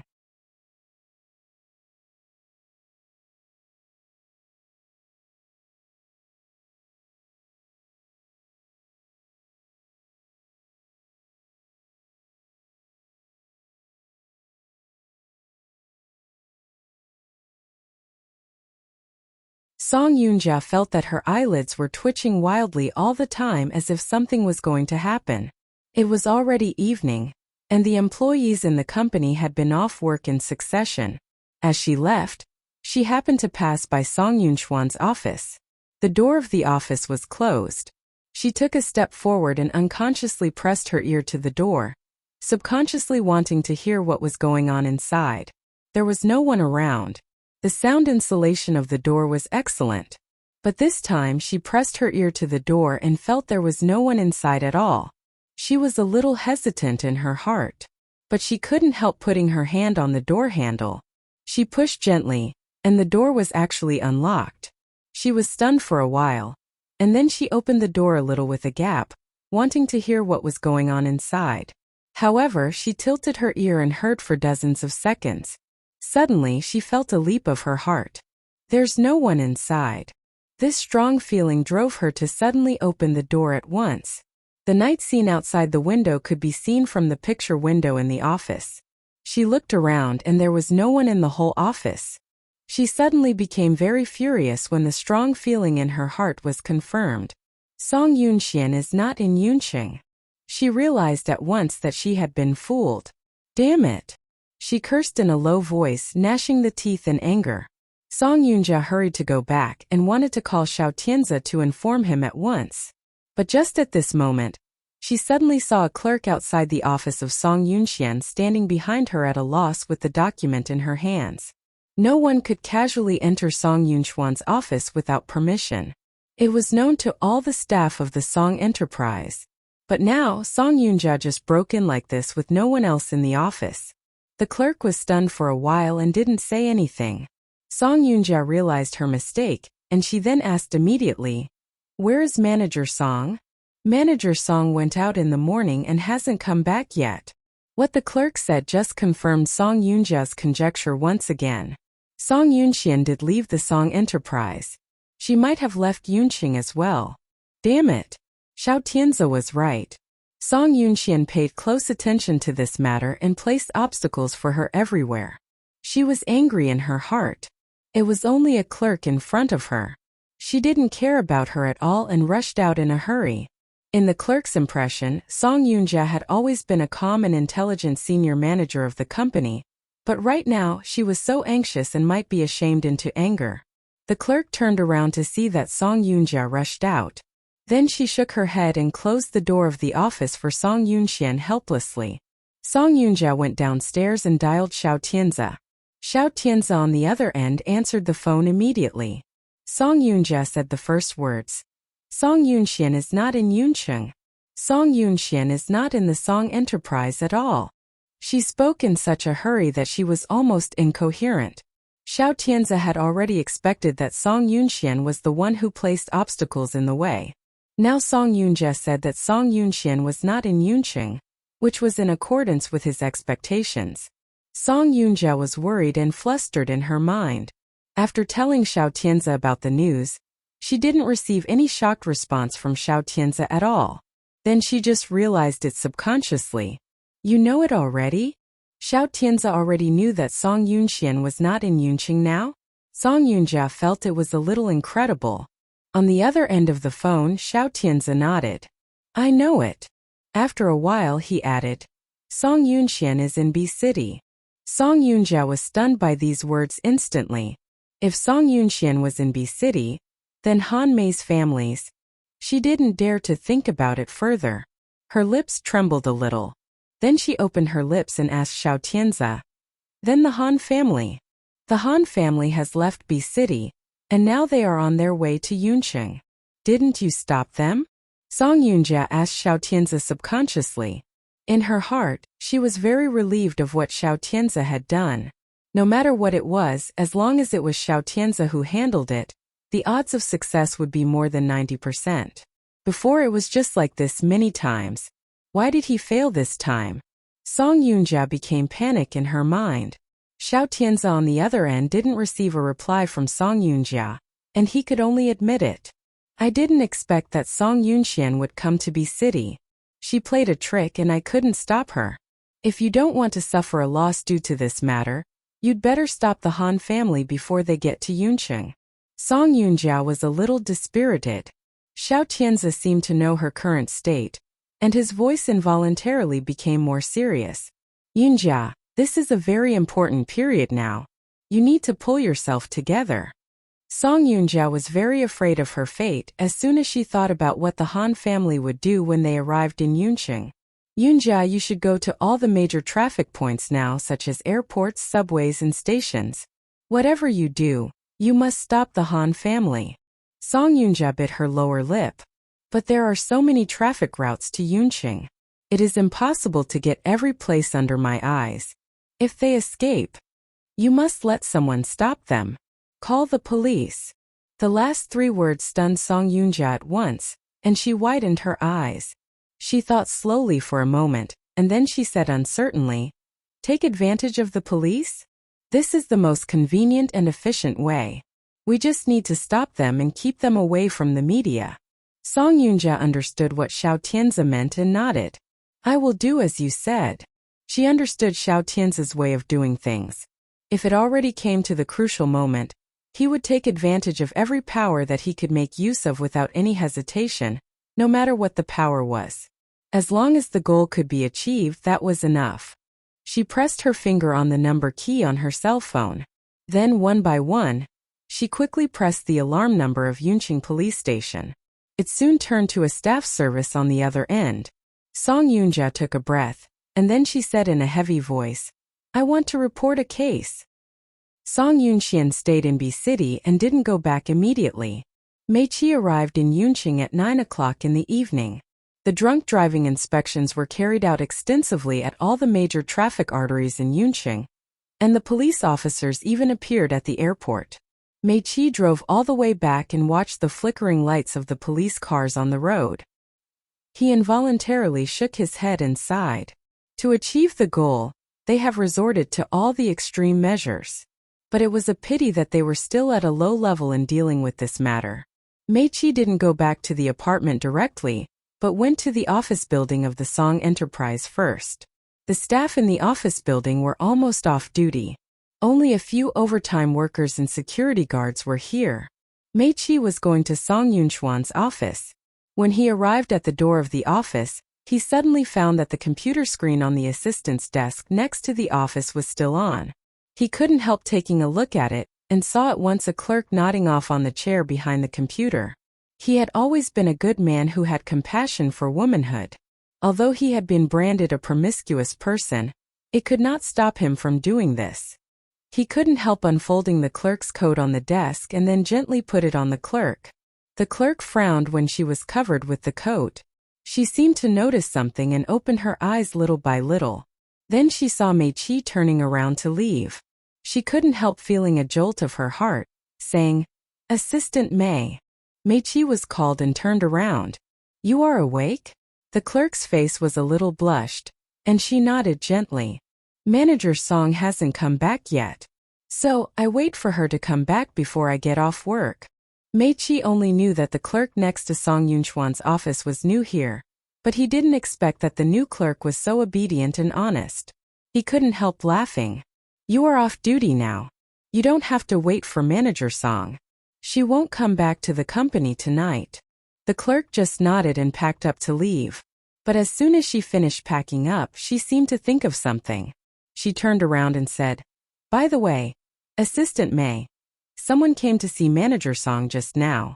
It was very normal for someone to come to Song Yunxian. Mei Qi asked her casually, "Who is that?" The assistant said, "It's Miss Song Yunjia." Mei Qi raised his eyebrows slightly, and the expression on his face was tinged with some interest. The assistant found a faint change in Mei Qi's face and said in a puzzle, "Assistant Mei, did Miss Yunjia just have something important to say? Shall I inform Manager Song?" Mei Qi waved his hand, You've worked hard. Just get off work now. After that, he reached out to open the door of Song Yunchuan's office and went in. He didn't need this clerk to help him with the following things. He came up with a good way to deal with Song Yunjia.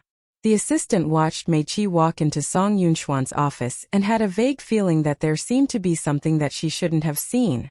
Getting permission to get off work, the clerk didn't think too much and packed up her things to leave the office. Mei Qi called Song Yunxian a little later and simply went straight to the point. Someone came to your office to find you today. Did the person break in? Song Yunchuan's voice rose slightly at the end. She was quite in spirits. She could basically guess who broke into her office.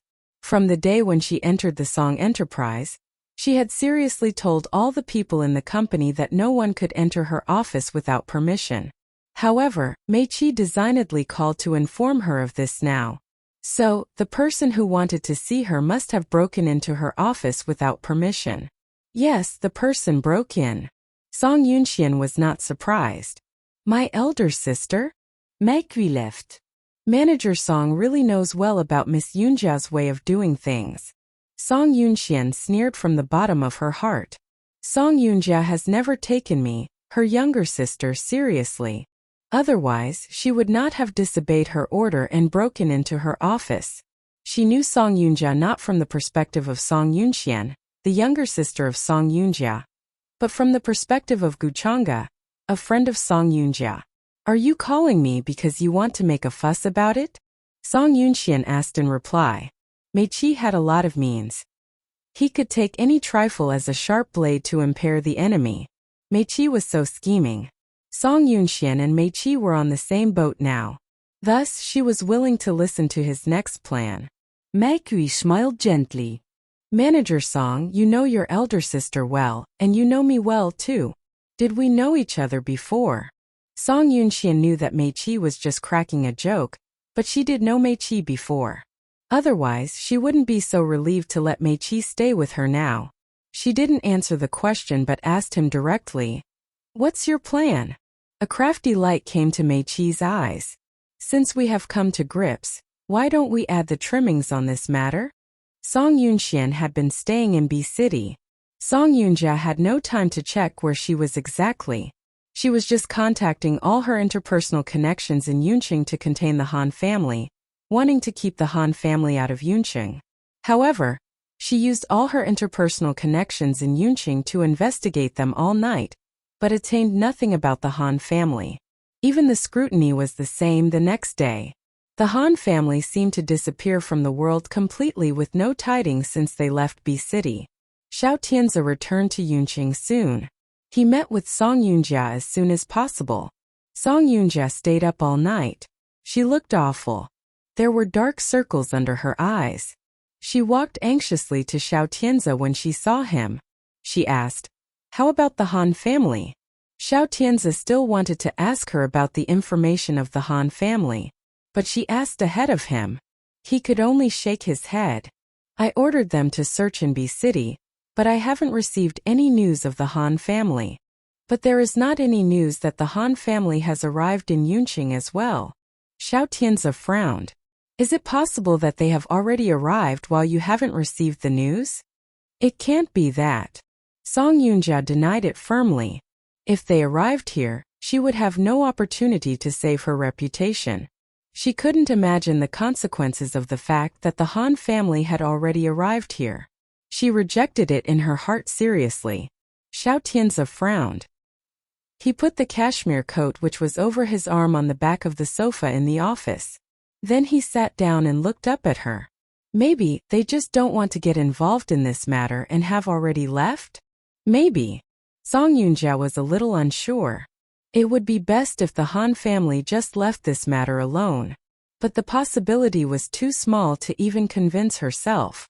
Xiao Tianzi was also agitated in his mind, but he just didn't show anything on his face. He looked down and thought for a while. He comforted her. You didn't fall asleep all night yesterday, did you? Song Yunjia nodded. She rubbed the middle of her brows. How could I still fall asleep when facing such terrible things? Just go back to have a rest. I will help you with the next things first. I will inform you immediately once I know something. But Song Yunjia still wanted to say something. But Xiao Tianze looked straight at her and said lightly, if we don't have the initiative to manage the thing, we can only try to figure out how to face the difficulties coming on the way. Song Yunjia pursed her lips. Xiao Tianze asked her, do you agree with me?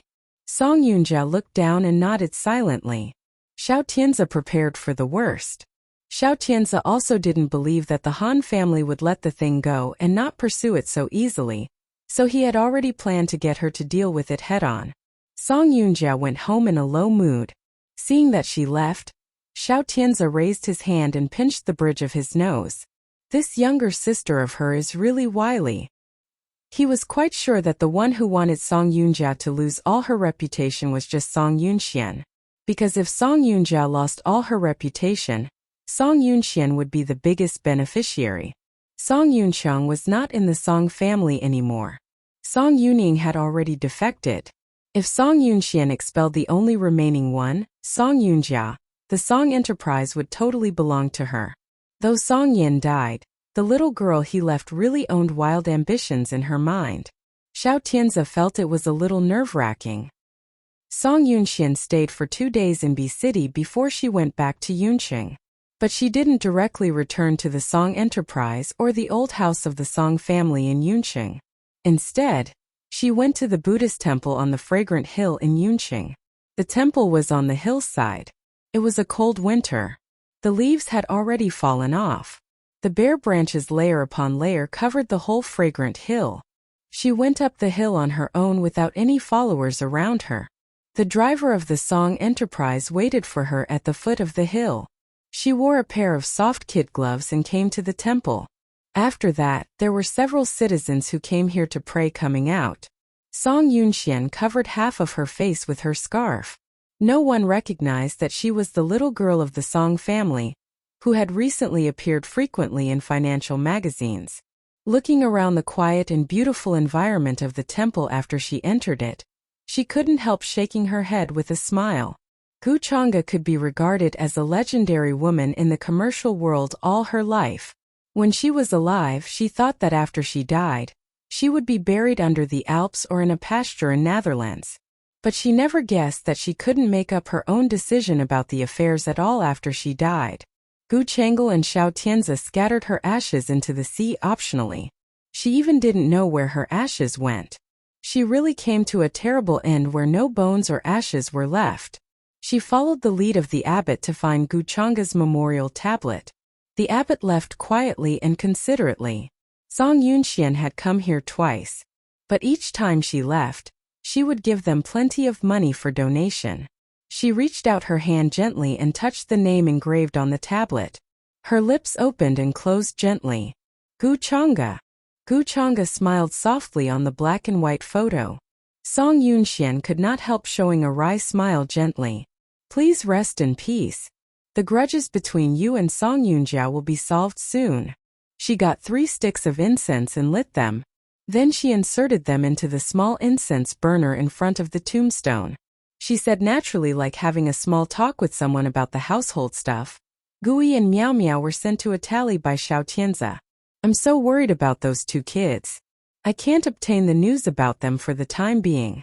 I have to rely on Gu Chang'e to investigate where those 2 kids live now. She, of course, had ever thought about letting Xiao Shui investigate where they lived. But the only one who could make Xiao Tianze unguarded now was just Gu Chang'e. If Gu Chang'e knows the specific location of those 2 kids, they will be in danger probably, but you can rest assured. And I will get them beside me before she finds them. How much love could Xiao Tianze have for these 2 kids? These 2 kids were just the bond to maintain their marital relationship when Gu Chang'e was alive. Now she died, and these 2 kids had lost their most important effect and became meaningless now. Gu Chang'e regarded these 2 kids left by her sister as thorns in her flesh. It would be the best choice if she could get those 2 kids by her side to protect them. She watched the photo on the tombstone. She smiled. I don't know what Xiao Tianze is thinking, but I don't think he has many feelings for those 2 kids. After all, by a form of transference, how could he love those 2 kids while he hates Gu Chang'e so much? The photo on the tombstone just watched her with a smile. It couldn't answer her at all. She looked at the sky far away. It was a cold winter. The branches were all bare. With the cloudy day, everything she could see was in a haze, making everyone here feel humid and depressed. Gu Chang'e was buried in such a place. Would Song Yunjia and Xiao Tianze feel even a little guilty because they murdered Gu Chang'e? She looked at the sky and sighed gently. Almost at the same time, in Song Yunjia's apartment, Song Yunjia, who was sleeping soundly, suddenly jumped up from her bed in fear. The scream went through the door and alarmed the hourly employee who came to clean up. The hourly employee hurriedly came over and knocked at the door of her bedroom after hearing her scream. "Miss Song? What's wrong with you, Miss Song?" Song Yunjia sat up in bed. The cold sweat covered her forehead and she was frightened. The sound of knocking at the door drew back her frightened thoughts. The hourly employee was still knocking at the door. "Miss Song." "I'm fine," she answered. The hourly employee outside the door stopped knocking at her door after hearing that. She went back to go on finishing her job. Song Yunjia raised her hand and combed her wild hair back. She lowered her head and breathed a long sigh of relief. She felt lucky. It just turns out to be a dream. Fortunately, it was just a dream. But the dream really scared her. She never dreamed of Gu Chang'e after she died. But just now she felt like being trapped by a nightmare when she was sleeping. Gu Chang'e's face flooded into her eyes. Gu Chang'e's voice lingered in her ears. She coldly questioned her in her ears all the time. "Why did you murder me? Why did you murder me with Xiao Tianze? Why did you treat me like that?" Her queries were severe, indifferent, and full of resentment, making Song Yunjia feel cold all over even in the dream. She raised her hand and covered her forehead, trying to calm herself down. However, she couldn't help recalling the face of Gu Chang'e over and over again in her mind. She saw the cold appearance she showed when she first met her. And later she was filled with jealousy and became mad, trying to murder her. Her face appearing in her dream was just like the cold jade, while her eyes were just bloody with hostility full of hidden bitterness. It was just like demanding her life. She couldn't help trembling her body. Her emotional fluctuation was even severer. She couldn't tell what her mood was, but she began to be terribly upset in her mind. She couldn't help reaching out her hand to cover her face, only to touch the hot tears that came out of her eyes. She raised her hand and wiped off the tears. Then she looked down at her hand. It was her tears. She was actually shedding tears. She looked at her hand blankly. She couldn't figure out why she was shedding tears. Was she afraid of the nightmare? She had been a doctor for so many years, conducting operations so many times. She had seen so much flesh and blood with countless lives. When she took Gu Chang'e's heart out with her own hands, she was even mad and excited in her mind. She was soft on the surface, but she had a heart as malicious as snakes and scorpions, which could not be invaded by any kind of poison. But what was wrong with her right now? Why was she afraid? Gu Chang'e had already died. No matter what tricks she could play, she never had the chance to show. So why was she frightened and afraid now? She didn't figure it out. She just stared at the tears on her fingers in a daze. The mobile phone beside the bed suddenly rang after she lost her mind for a while. It was the sound of a message. She didn't react. She didn't want to see any message right now. If there was something important, Xiao Tianze would make a phone call to inform her in person. He would not send a message. There was no sunshine outside the window. It was almost sunset. She was in a daze and sat blankly in her bed. There were so many ferruginous frames flashing in her mind while anything was just about Gu Chang'e. She was jealous of Gu Chang'e. She had been jealous of her since she knew Xiao Tianze. They were all born in a commercial family. Why was she full of love for Xiao Tianze while he just cared about Gu Chang'e only? What was the enchantment of a woman who didn't understand love affairs like Gu Chang'e? But Xiao Tianze liked her and married her. No, it was wrong. Xiao Tianze didn't like her, but he just tried to take advantage of her. However, they got married for so many years. Even if he wanted to take advantage of her, she was really jealous of her for the fact that Xiao Tianze treated her well and even became mad. Even if he just hooked up, she hated Guchanga very much for the fact that she gained everything. She gradually clenched her fingers tightly. Her brows also frowned tightly. She didn't dare to admit it all the time. Also, she didn't want to. In fact, she felt inferior when she faced Guchanga. Guchanga was totally different from her. Her beauty seemed to shine in the sunshine. Even if she didn't have perfect love, she could still make so many men scramble for her. She was jealous of her. She wanted her to die very much. So she died and she was just full of joy. She didn't expect that she would be scared one day at all. When Song Yunxian set foot on the land of Yunqing, she knew the Song family would face dramatic changes this time in Yunqing. Mei Qi was waiting for her at the airport. She got Song Yuning's phone call shortly after she deplaned. Song Yuning had minor conflicts with Xue Tao. Xue Tao took a woman home for the night again. That young woman was very disrespectful to her, so Song Yuning slapped her heavily. The young woman naturally didn't dare to be so rampant to slap back in front of Song Yuning. However, she just tattled to Xue Tao with tears. She gave Xue Tao several days of pillow talk in a row. As a result, when Xue Tao was drunk to return home, he made use of his mild drunkenness to push Song Yuning down the stairs. Song Yunxian wasn't in Yunqing at that time, so Song Yuning found Mei Qi. Mei Qi just told Song Yunxian about this matter after she came back. Song Yunxian just sneered. Xue Tao never tries to get rid of the bad habit that he likes to hang out with other women. Will he stop only after really meeting with some big troubles?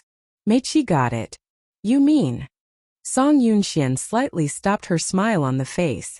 She was clearly not in the mood to care about Song Yuning's affairs at this moment. Anyway, Song Yuning is my second older sister. She hasn't tripped me up recently. I don't want to be too ruthless. You just go to find out the background of that woman and ask her how much she wants. Mei Qi followed her to walk out.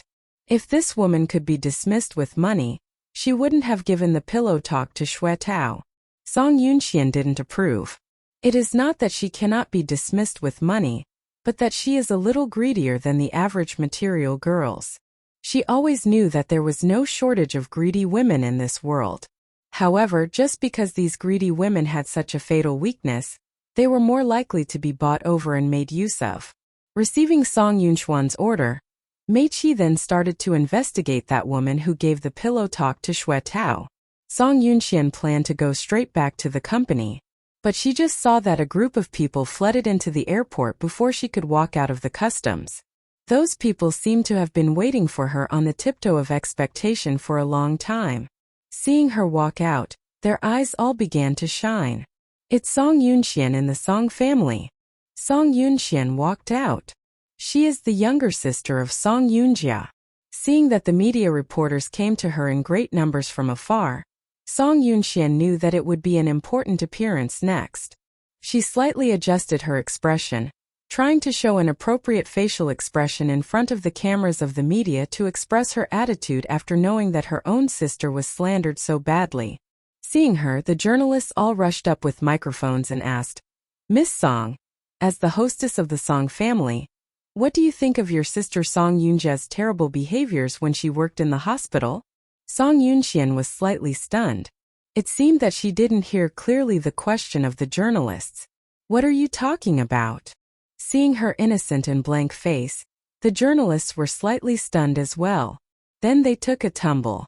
"Miss Song, you may not know clearly about it because of the business trip these days.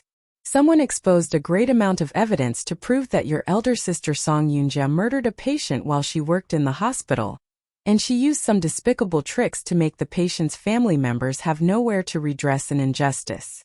What do you think of Miss Song Yunjia?" Apparently, the journalist just wanted to see whether Song Yunxian would add insult to injury at this crucial moment as her younger sister. Of course, Song Yunxian would be so silly to insult her own sister. She seriously stared at the journalist with the microphone in front of her. "Don't spread rumors if you don't have hard evidence.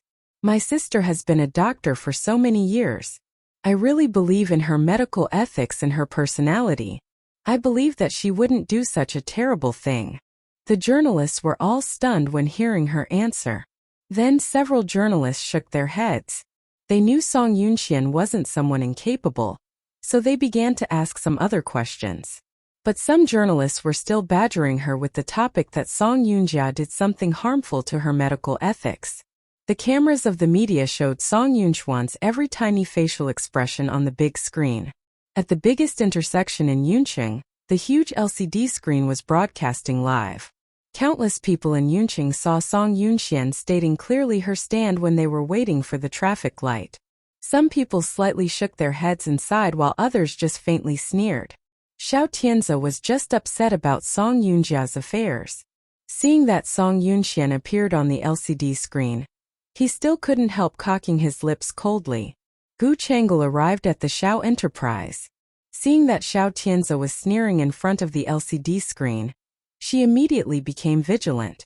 Following his eyes to look over, she just saw Song Yunxuan's face on the LCD screen. Gu Chang'e softly went over. The noise alerted Xiao Tianze. Xiao Tianze turned his head slightly. His eyes became much gentler instantly, and he also stopped sneering when he saw Gu Chang'e. "Why are you in the company?" Gu Chang'e smiled gently. "Since Gu Yi and Miao Miao went abroad, I have been really bored at home. So, I just wanted to come to see you." Xiao Tianze asked her to sit next to him. He asked her considerately, "Is your morning sickness getting better?" "Much better." She slightly drooped her eyelids. Her slim and weak body made Xiao Tianze take pity on her. Song Yunxuan's face had been flashing on the LCD screen next to them. Gu Chang'e stealthily looked at Xiao Tianze's expression and then asked puzzledly, "Why was Song Yunxian broadcast on TV suddenly?" "Oh, she just walked out of the airport in Yunqing. Recently, Song Yunjia has met with a lot of troubles. The journalists inevitably think that she is the troublemaker. Therefore, they are testing and trying to know her attitude." Gu Chang'e smiled. Song Yunxian isn't silly. Even if she really did something in the dark to frame Yunjia, she will not speak ill of Yunjia in front of the media. Xiao Tianze approved. "You're right." Then, looking at the scene on the LCD screen that Song Yunxian left the journalists and was protected to get into the car, he raised his lips and smiled. She dissimulated very well. Hearing that he said these words, Gu Chang'e suddenly felt relieved a lot. Xiao Tianze didn't know that it was she who dug out Song Yunjia's past, and he put all his suspicion on Song Yunxian now. Song Yunxian was an appropriate person to take the blame for her in the teeth of the storm. Gu Chang'e felt relieved in her mind, but she didn't appreciate Song Yunxian at all, because her relationship with Song Yunxian had never been good. She disliked both these two sisters of the Song family, but compared with Song Yunxian, she hated Song Yunjia even more. So she was willing to do everything that could set Song Yunjia in trouble. Gu Chang'e nestled in the arms of Xiao Tianze. She didn't chat with him about the business. Instead, appearing like a young and innocent girl, she gently began to talk about other topics with him. "Tianze, Miao Miao and Gui have gone to Italy for a long time.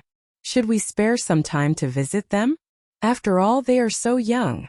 Actually, she didn't want to see those two kids Gu Chang'e left at all. She just wanted to know where these two kids lived now.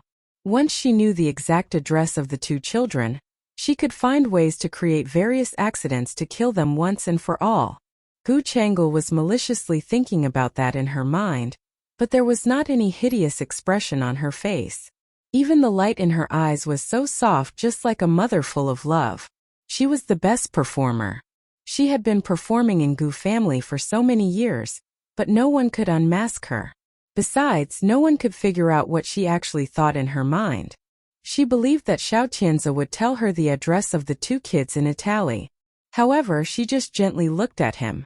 Xiao Tianze just watched her carefully for a few seconds and then smiled gently, reaching out his hand and putting it on her abdomen. "They are too naughty. If we go to see them now, your nourishing the fetus will be influenced and delayed. We can go to see them after you get well." Xiao Tianze refused it. Gu Chang'e's soft expression on the face became frozen for a while. Xiao Tianze unexpectedly refused to let her meet the two kids of Gu Chang'e. And even he kept tight-lipped about their address in Italy. She didn't know the reason, but she was very clear in her mind about what to do now. She couldn't be angry. and she couldn't even show any malicious expression on her face. She smiled softly, expressing her great appreciation for his consideration. Tianzi, you are always thoughtful. Xiao Tianzi stood up. I will go to get you some water.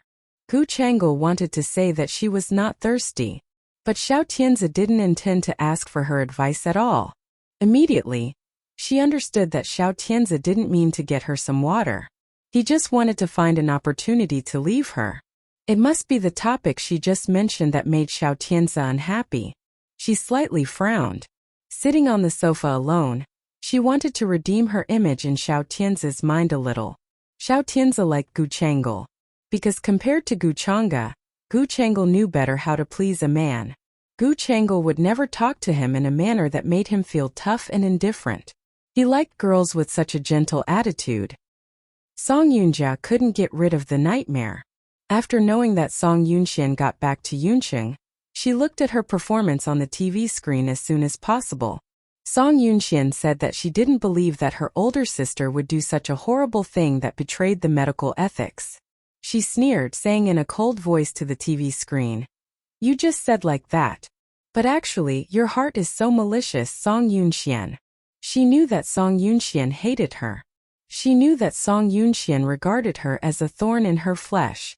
But she didn't understand how Song Yunxian got the information.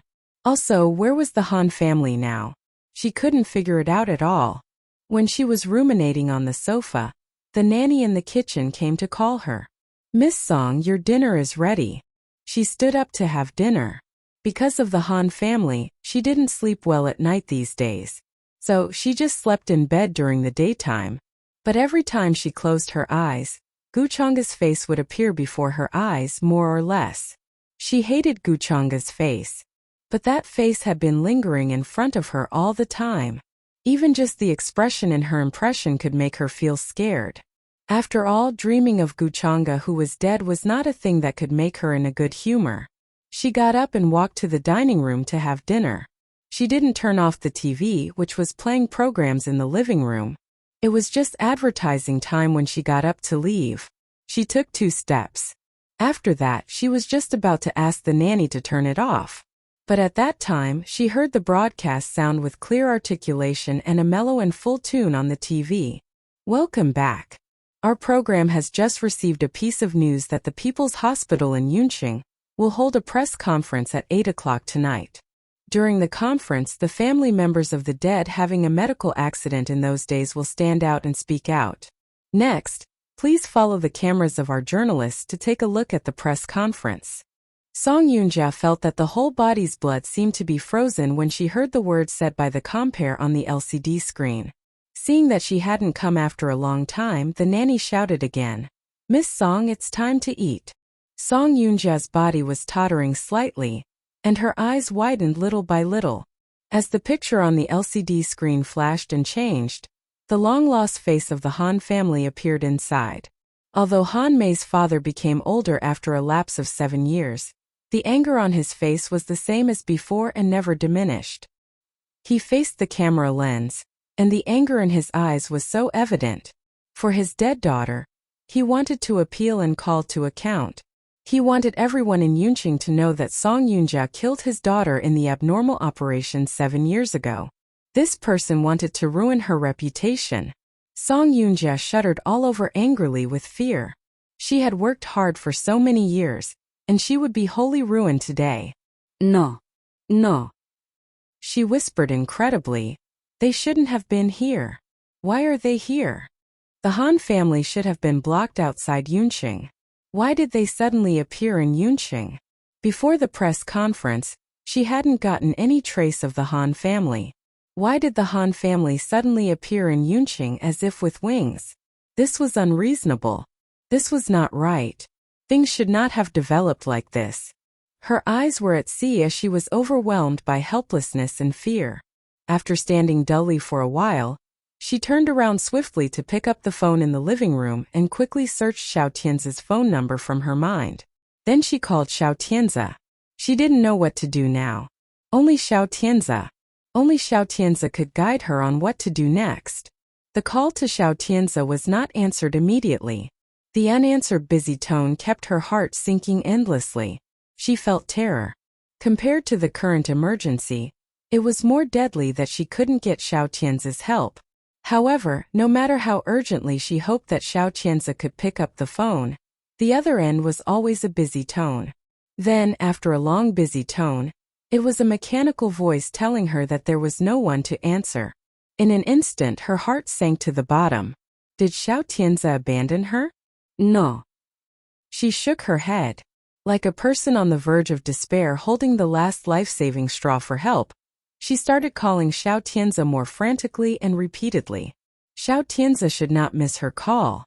Xiao Tianzi had known her for so long, and if she encountered any difficulties, Xiao Tianzi would help her definitely. She repeatedly called his number almost insanely.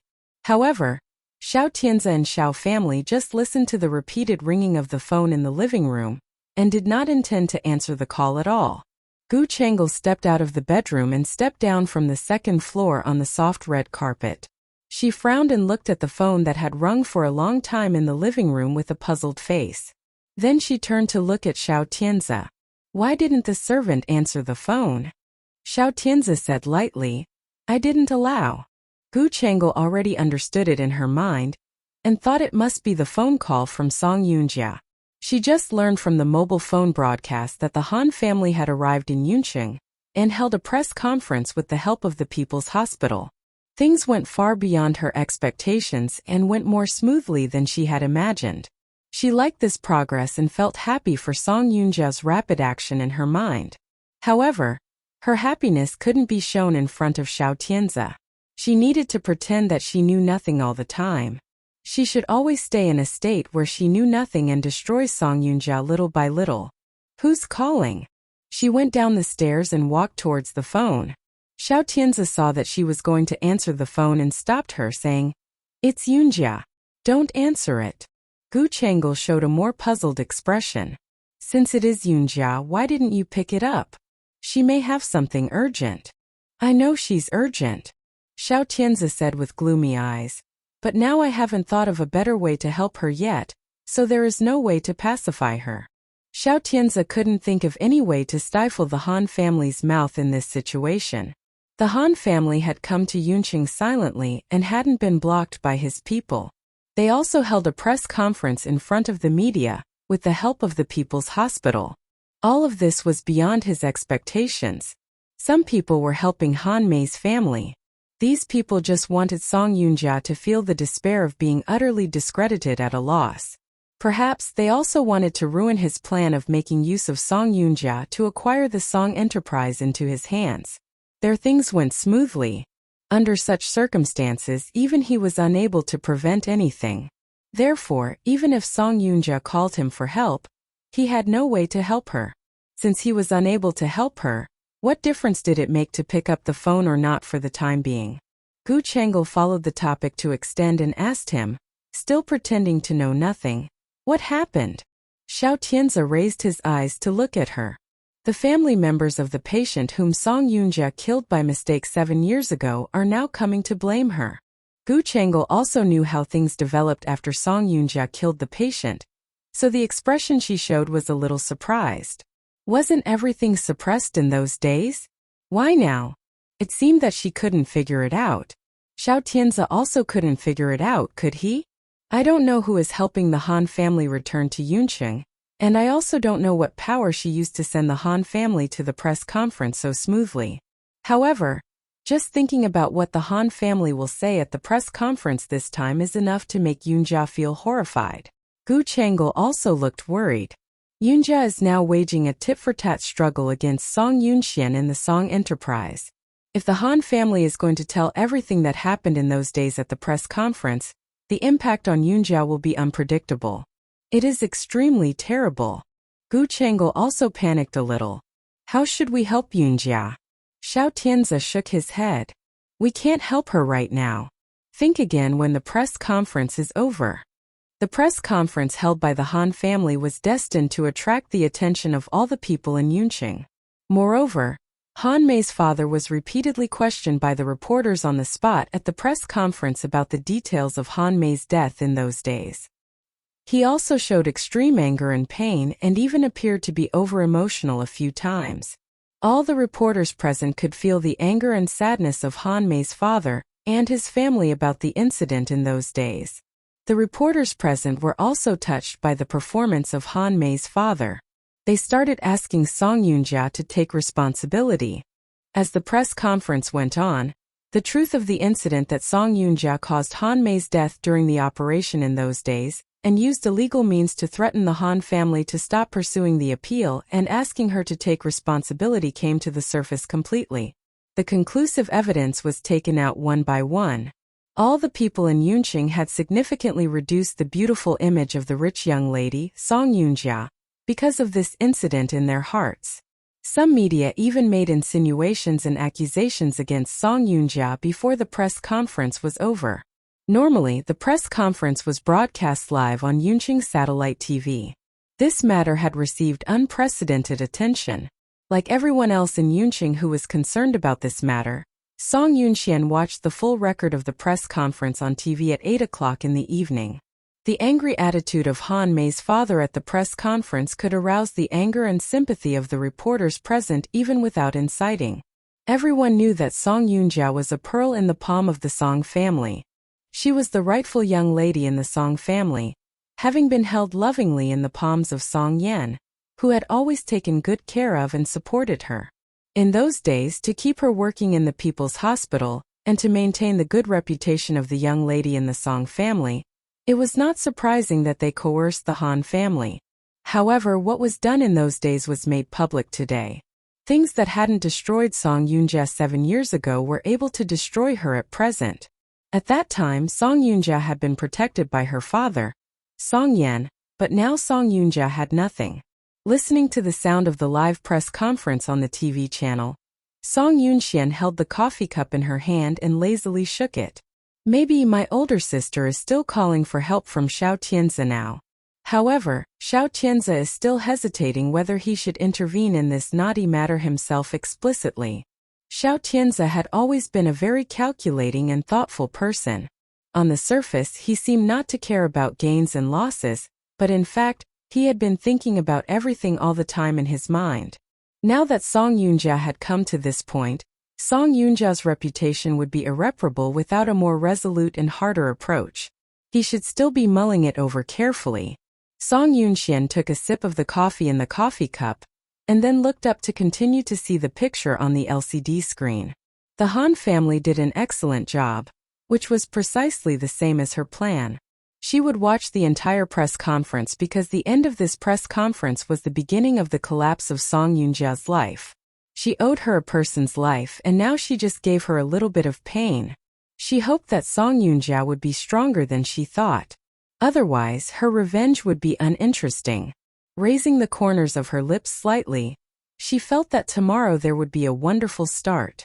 While for Song Yoon-ja it would definitely be the darkest night in her life. Her everything turned upside down this night. She made countless phone calls to Xiao Tianzi continuously, but none of them was answered. All of them were busy tones, and all of them were unanswered.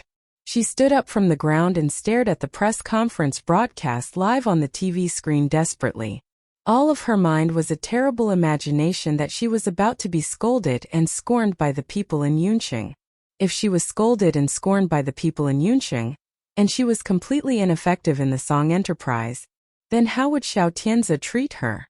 Would he abandon her relentlessly just like a useless pawn? Would he completely cut off all contact with her and not even answer her phone, appearing to be indifferent to her just as he did at present? You can't do this. She shook her head and struggled to get up from the ground. Tianzi, you won't do this to me. I've been with him for so many years, and he won't just abandon me like that. Her mental state had changed too much. The nanny was a little scared to see that she lost her wits and murmured in the living room. The nanny was even more worried when seeing her staggering outside with the car key in her hand. Miss Song, where are you going? Song Yoon-ja only ran outside and turned a deaf ear to the question of the nanny. She was going to find Xiao Tianzi.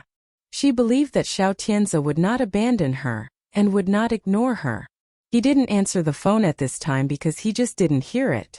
He didn't mean to miss the phone. Song Yunja panicked a lot.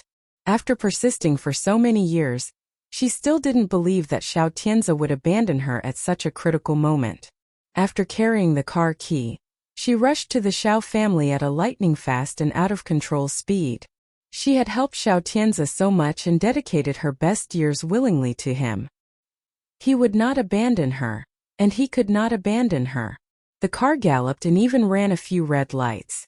Although the red light of the traffic police's car flickered in the back, Song Yunja drove quickly in the front without any sign of stopping. She wouldn't stop.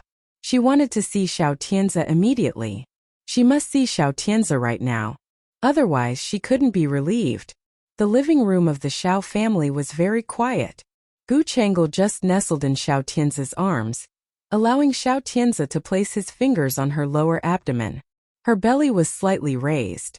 She still looked forward to the birth of this child, even if it was an extremely difficult process. And she was willing to use the happiness of all her life to imagine the existence of this child, and to wait for her to come. Thinking about Song Yunja's difficult situation in the future slightly, Gu Chang'e wanted to laugh out loud.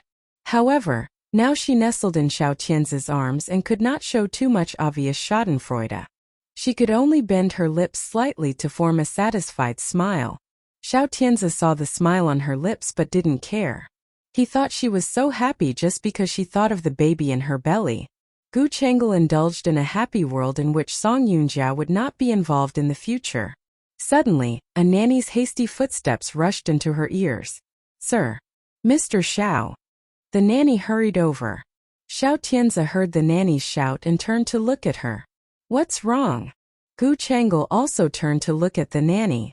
The nanny had a very anxious expression. "Miss Yunja is here, and her condition." "Tianze."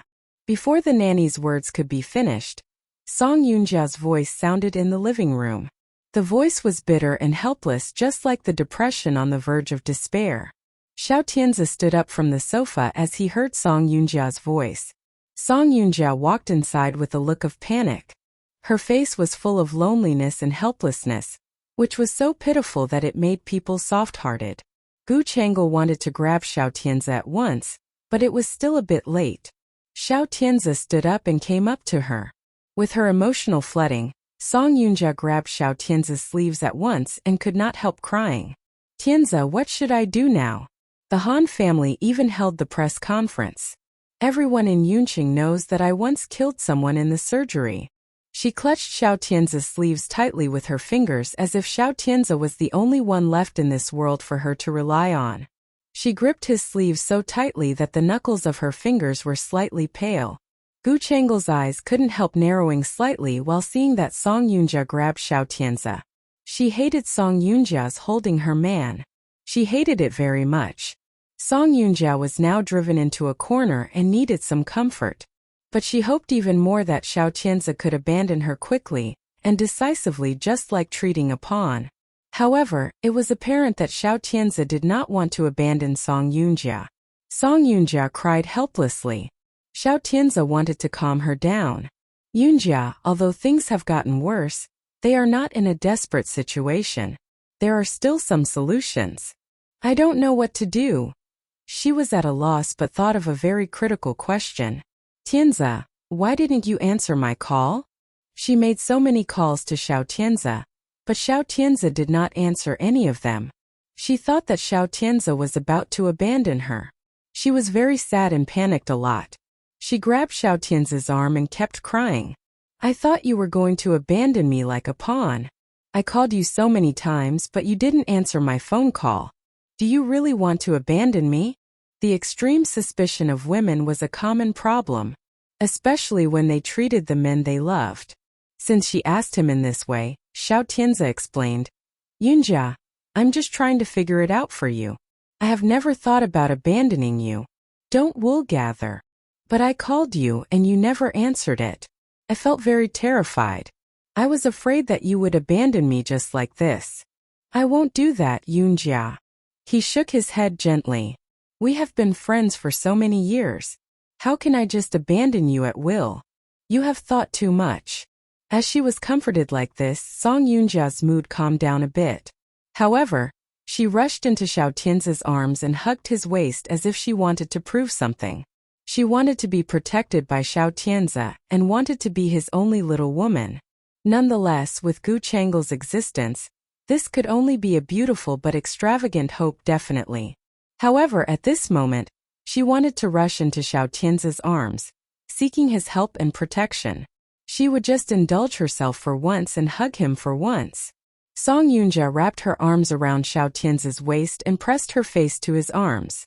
Next to them, Gu Changle wore a livid face and a pair of gloomy eyes. Unexpectedly, Song Yunjia's courage was so great that she dared to seduce her man in front of her. Gu Changle felt that the scene in front of her was very stinging to her eyes. She narrowed her eyes angrily and viciously several times, and was almost on the verge of bursting into a rage with dissatisfaction on the spot. However, after thinking for a little while, Gu Changle still restrained the viciousness in her eyes gradually.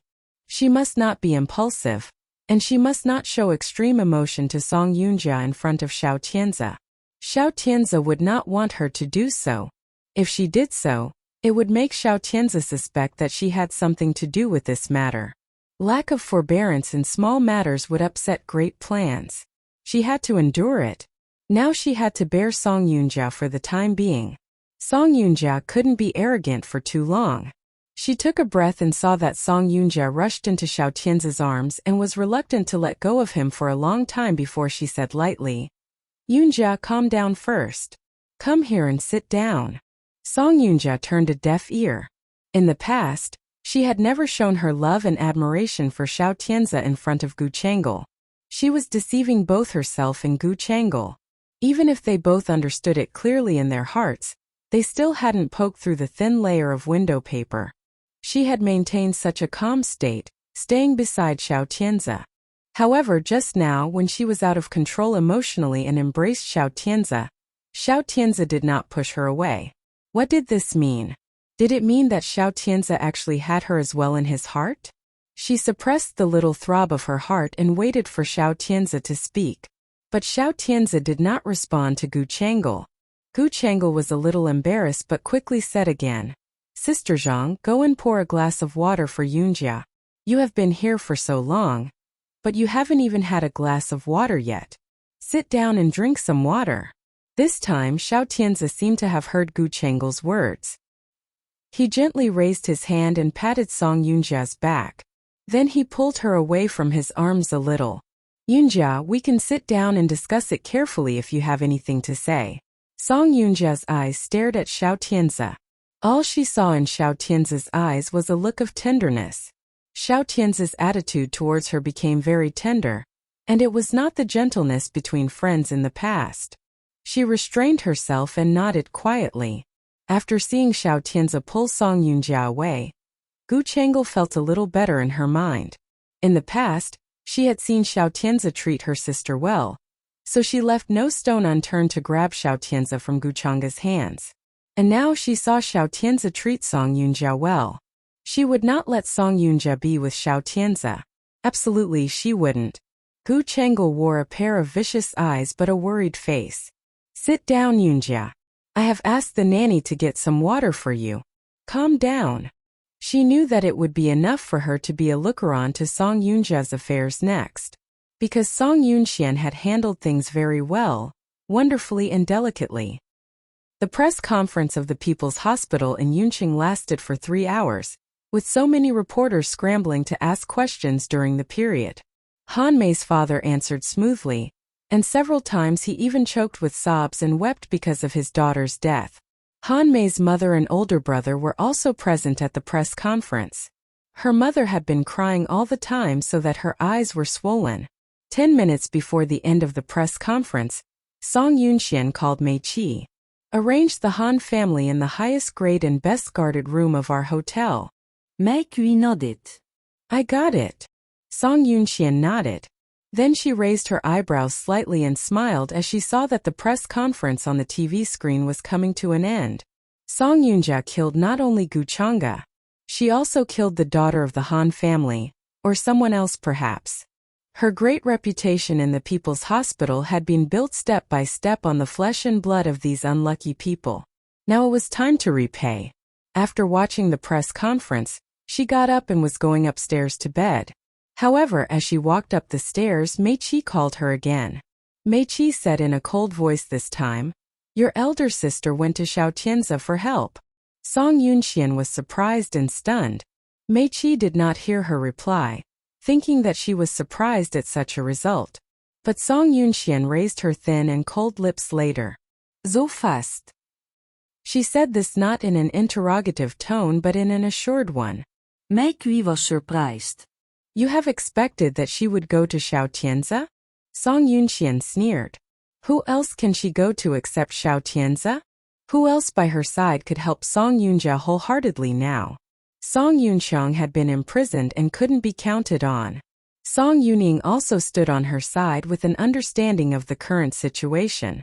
Although Zhao Yang was willing to help her, if this matter was true, he wouldn't want to protect her since he wanted to preserve his reputation in his old age. Zhou Jian was even less likely to help her. Therefore, the first one that Song Yunjia could think of and count on now was only Xiaotianza. She had known that her elder sister would go to Xiaotianza, but she hadn't expected that Song Yunjia would do that so quickly. She was actually a little happy. Mei-chi asked her, "Since you have expected that Song Yunjia would go to Xiaotianza in the beginning, what should we do next?" Next. Song Yunxian took a breath with a very relaxed expression on her face and said in a somewhat buoyant tone, "Next, we should do nothing." Do nothing. Mei-kui was puzzled. The Han family has arrived in Yunqing. If the Han family is brought to court to sue Song Yunjia, maybe Song Yunjia will go to jail for murder. Song Yunxian shook her head lightly. No, this is not enough. It was not enough just to send Song Yunjia to prison at all. She wanted Song Yunjia to be a bit more miserable. And then she didn't have to do anything. Someone would help her deal with Song Yunjia. And this person was Gu Chang'e. Song Yunjia sat in Xiao family for half a night, during which Gu Chang'e's words were mostly to comfort her. Song Yunjia's expression was a little hopeless on her face. Xiaotianza couldn't think of any way to help Song Yunjia make a comeback for now. He could only tell her, "Yunjia, I'll help you. Don't make a rash act during this time. You must discuss with me if there is anything." Okay. Xiaotianza told her so. Song Yunjia naturally nodded in agreement. After a while, Gu Chang'e looked at the time on the dial of the clock and then said, "Yunjia, it's getting late. You can go back to have a rest first." Hearing that Gu Chang'e was driving her out, Song Yunjia raised her head. She didn't mean to have the cheek to still stay here. However, when she was leaving, she gave a sudden lurch and almost fainted on the sofa. It was Xiaotianza who got up more quickly than others to support her. Song Yunjia whispered, "Thank you." Xiaotianza frowned. "Do you feel sick?" Song Yunjia held her temple and nodded gently. Her lips were a little pale. Gu Chang'e clenched her fingers. She was pretty tired of Song Yunjia's appearance. However, after Xiaotianza considered for a moment, he said, "It's too late. I'll send you back." Xiaotianza would drive Song Yunjia back? When Gu Chang'e heard Xiaotianza saying this, she stopped him and said, "Tianza, I'll go with you." What a joke. How could she allow Xiaotianza to send Song Yunjia back alone? However, Gu Chang'e could almost imagine how happy Song Yunjia was in her heart now. She knew that Song Yunjia was dying to be alone with Xiaotianza, but she would never let Song Yunjia get what she wanted. While Xiaotianza was going out, Gu Chang'e stepped forward. She stopped Xiaotianza and gently hooked the car key with her finger away from Xiaotianza's hand. Xiaotianza was slightly stunned. Then he said in a somewhat doting tone, "Knock it off. Give me the key." Gu Chang'e gave the key in her hand to the nanny. Then she turned to look at Song Yunjia. "It's so late now. I'll also be worried about you if you send Yunjia back. It's better for Yunjia to stay here for one night." Xiaotianza didn't say anything yet. Gu Chang'e turned around to grasp Song Yunjia's hand. "Let's go. Yunjia, I'll show you your room." Song Yunjia was very clear about the pattern of the Xiao family. Since the house was so large, its family name was just changed from Gu family to Xiao family after Gu Chang'e's death. To be honest, it was that a turtle dove took over the nest of a magpie. Everyone in Yunqing knew that in the mind, but no one would say it out. Gu Changel took her hand and walked to the second floor, appearing to be very intimate. Song Yunjia was pulled by her all the way. After arriving at the second floor, she looked out of the window. She was just able to see Gu family's swimming pool, which was filled up now. She couldn't help pausing her steps. Gu Changel loosened her hand on Song Yunjia's fingers at this time. Gu Changel followed Song Yunjia's sight and looked out of the window. She found that Song Yunjia was watching the luxurious swimming pool that Gu Chang had built in order to change Gu Changa's life in those days. Gu Changel couldn't help smiling with some scorn. It was a little unpleasant for me to see that swimming pool, so Tianzi just filled it up. Song Yunjia nodded. Tianzi really loves you. Gu Changel was very proud. Tianzi has always been loving me like that. You've been his friend for so many years. You haven't seen him love others more. Right. Song Yunjia withdrew her gaze and couldn't help laughing sarcastically. I remember that Tianzi loved your sister very much as well before. Song Yunjia deliberately annoyed Gu Changel. At the same time, however, she really recalled that Xiao Tianzi once treated Gu Changa very well for a period of time. What was the most unacceptable for Gu Changel was that someone mentioned that Xiao Tianzi used to be nice to Gu Changa. But even if she resented someone for bringing it up, it was still true. Song Yunjia walked straight to the second floor. Changel, although Tianzi is really nice to you, I can't figure out why Tianzi also treated Gu Changa so well in those days. He was just faking it in necessity. Gu Changel raised her eyebrows slightly and looked at the swimming pool that had been filled up outside the window. Perhaps Tianzi has always treated Gu Changa as my stand-in. Gu Changel had complete confidence in her beauty. Her elder sister, Gu Changa, showed extraordinary talents in the commercial circles.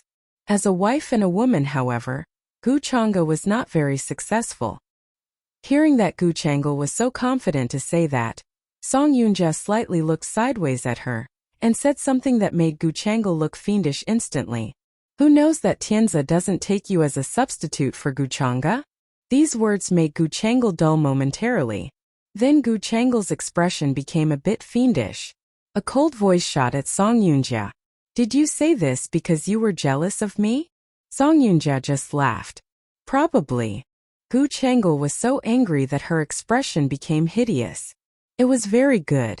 Song Yunjia had thought that Gu Changel would only consider it as a stupid conjecture, but she never expected that Gu Changel took it seriously. It seemed that Gu Changel was also not quite sure if Xiao Tianzi would stay with her.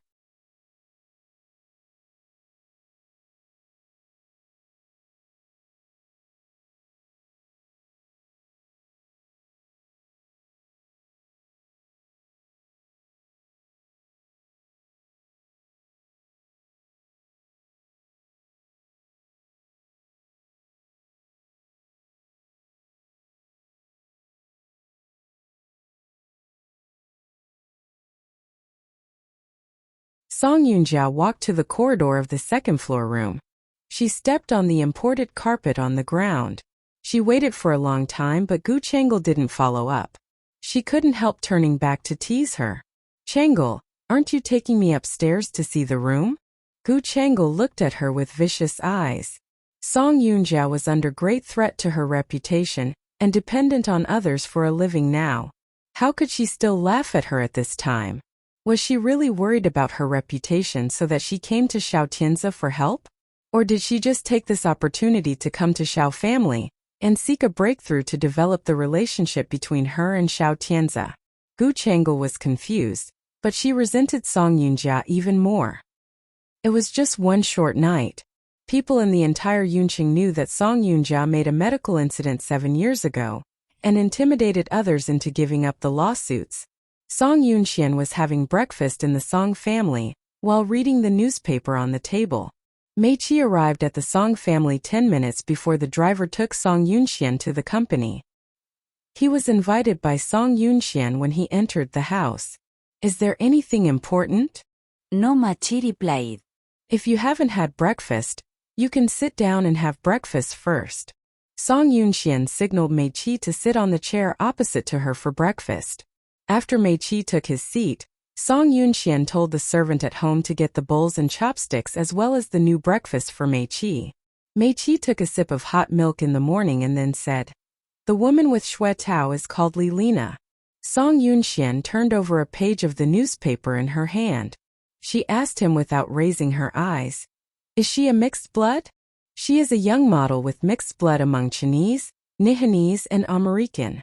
Song Yunxian nodded and turned the newspaper to the entertainment section after finishing the financial section. The entertainment section was a summary of the box office of the films released in the first lunar month and the attractive TV series to be broadcast this year. She usually didn't read the entertainment section, but this time she suddenly became very interested in it. Mei Qi finished his breakfast and got up. "Would you like to see Li Lina?" Song Yunxian looked up. "My second sister only called you for help this time, but she didn't tell me the grievances that she suffered. By rights, I should go and see her first." "Your second sister is in the Marie Hospital now." Song Yunxian shook her head. She got up and sighed. "It's really a hardship for my second sister to marry Xue Tao, this dead dog." With no bodyguard around Song Yunxian, Mei Qi drove her to the Marie Hospital alone. The hospital guide, who was a lady, heard that someone was looking for Song Yuning. She immediately led them to Song Yuning's ward. Since Song Yuning was beaten by Xue Tao, she had been in the hospital, and she refused to go back. Those two elders in Xue family were not very concerned about this daughter-in-law. Thus, they never came here again after a representative visit to Song Yuning. In their opinions, the Song family had already come down now. Song Yin had passed away. The eldest son of the Song family was in jail now. Song Yuning's elder sister and younger sister were fighting with each other fiercely. They thought that no one would have time to care for Song Yuning. Even Song Yuning herself didn't expect that someone would take up the cudgel for her at this time. However, Song Yunxian happened to be in the Marie Hospital at this time. The hospital guide gently knocked on the door of the ward for Song Yunxian. Song Yuning said weakly, "Come in." The hospital guide smiled at Song Yunxian and opened the door of the ward for her. Song Yuning only thought that it was the nurse who came to take her temperature, so that she didn't look up at the door. After a few seconds, she didn't hear the nurse's voice. She then looked up and just saw Song Yunxian. She was very surprised. "Yunxian." Song Yunxian nodded and walked in. Mei Qi didn't follow up. After Song Yunxian entered the room, Mei Qi considerately closed the door of the ward for her. "Why did you have time to come here?" Song Yuning didn't expect that Song Yunxian would come here at this time. According to the newspapers and news of these days, she surmised that it was just time for Song Yunxian to fight against Song Yunjia fiercely now. Why would Song Yunxian come to visit her at this time? Song Yuning was a little puzzled. However, Song Yunxian went to her bed and pulled the chair to be seated. She asked her with concern, "How is your health?" Song Yuning smiled bitterly. "Nothing serious. If you don't want to go back to the Xue family, you can still go back to the Song family," Song Yunxian said. Song Yuning couldn't help getting stunned. Go back to the Song family? It made her feel inexplicably moved. Since Song Yin passed away, she had never thought that she could return to her own family after she came to a deadlock with Xue Tao. They were all half-siblings. Their relationships were not bad on the surface, but in fact each of them had his or her own axe to grind in the mind. How could she expect her half-sisters and half-brother to help herself when she was in trouble? Song Yunxian nodded. "Second elder sister, the Song family is always your home. You can come back whenever you want. I will always welcome you back." Song Yuning didn't know what to say, but she had mixed feelings in her heart. "I haven't been at the point where I have to go back to the parental home." "Then how did you get hospitalized?" Song Yuning looked a little embarrassed in her eyes. "You know Xue Tao. He is used to having many love affairs all day long." Song Yunxian nodded. "I know. However, you are not a person who is at the mercy of others, are you?" Song Yuning seemed to be touched. She slightly looked up, just to see Song Yunxian raising her lips and smiling at her. Song Yuning was a little confused. "Yunxian, you." Song Yunxian turned to look at her with a smile on her lips. "Second elder sister, Now you are the acknowledged young mistress of Shui family anyway. Why are you afraid of the pillow talk that a mistress gave to your husband? Song Yuning felt that it was so hard to tell about her suffering. She just shook her head and said, Yunxian, you think that it's easy to deal with? Shui Tao was now in love with the woman named Lilina and flirted with her. Naturally, the pillow talk Lilina gave to Shui Tao was more effective than that of others. But she didn't dare to speak out all she was worried about in her mind. She, Song Yuning, had been tolerating all the time. She wanted to wait until her baby in the belly was born, and then she would be able to get rid of the little bitch. That little bitch was still afraid of her now. After all, she still had Shui Tao's baby in her belly. Although Shui Tao had always been treating her badly, the whole Yunqing knew that Song Yuning was just Shui Tao's acknowledged wife. Besides, the child in Song Yuning's belly was also Shui Tao's acknowledged son. As long as the child was born, she would be able to gain a footing in Shui family as she was the mother of a son. At that time, no matter what the little bitch did to her, she could fight back unscrupulously. Now the child in her womb was not born yet, so she didn't dare to act rashly. Although Song Yuning didn't tell all her inner thoughts to Song Yunxian, Song Yunxian seemed to understand what was in her mind. She smiled and shook her head. Second elder sister, do you mind if I tell you a story? Song Yuning was curious. What story? A story telling you that a long delay means many hitches. What Song Yunxian said was very subtle, and it was just the subtle tone that made Song Yuning seem to understand something in an instant. But Song Yunxian didn't care whether she understood it or not at this time. She just said directly, when I was little I heard such a story. A man and a wolf encountered in the desert, and they both wanted to eat the other one when the other one was exhausted. But in the end they both starved to death. They died at the same time? No, the wolf died first. But when the man wanted to eat it, he found that he was too exhausted to eat the wolf. As a result, he died in the desert together with the wolf. Song Yuning remained silent. Song Yunxian then said, if the man had tried his best to fight with the wolf when he still had the strength, he might have killed the wolf and survived. When the wolf had the strength to eat the man, he also had the opportunity to treat the man as its food to satisfy his hunger. But neither of these two creatures was willing to take action first. They just waited blindly and stupidly. Neither of them was willing to give it a go, so in the end, they both died in the desert. With this, she looked up at Song Yuning. Second elder sister, now you are just waiting like this. Don't you feel that you are exactly like those two stupid creatures? Song Yuning didn't know what to say. She just felt somewhat shocked at the bottom of her heart. Song Yunxian was right. She was waiting for the chance to get rid of the woman who destroyed her relationship with Shui Tao. But wasn't that woman also waiting for the chance to get rid of her? Under such circumstances, there was no better way but to fight with all her strength now. Seeing that Song Yuning still did not make a decision for a long time, Song Yunxian shook her head and stood up. Lilina is not a woman who can easily be bought over with money, so you should be careful. This woman will fight against you definitely. As for how to deal with, you should resolve the crisis by yourself. Song Yuning could understand her younger sister's words. Song Yunxian just wanted her to get rid of Lilina immediately. Lilina has always been with Shui Tao. She spoke to Song Yunxian before she left. Song Yunxian stopped and looked sideways at her. Shui Tao can't be around Lilina 24 hours a day. I know. Song Yunxian had never been a person who took things slowly, which Song Yuning knew better than anyone else. Because when Song Yunxian first showed her fangs in the Song family, the first person for her to deal with was just Song Yuning. She knew that Song Yunxian was not a person who was resigned to the present. She had been so foolish before that she even thought of letting Song Yunxian go to hell. But seeing that Song Yunxiang and Song Yunjiao were defeated one after another during this period of time, she suddenly had no intention to fight against Song Yunxian in her mind at once. If she could stand on the same side with Song Yunxian, it would be the best result definitely. And now if she could get the help of Song Yunxian, she would gain a better life in Shui family. Song Yunxian was a bit vicious indeed, but what she said and what she suggested were very beneficial to her. Song Yunxian went downstairs after talking with Song Yuning in Marie Hospital.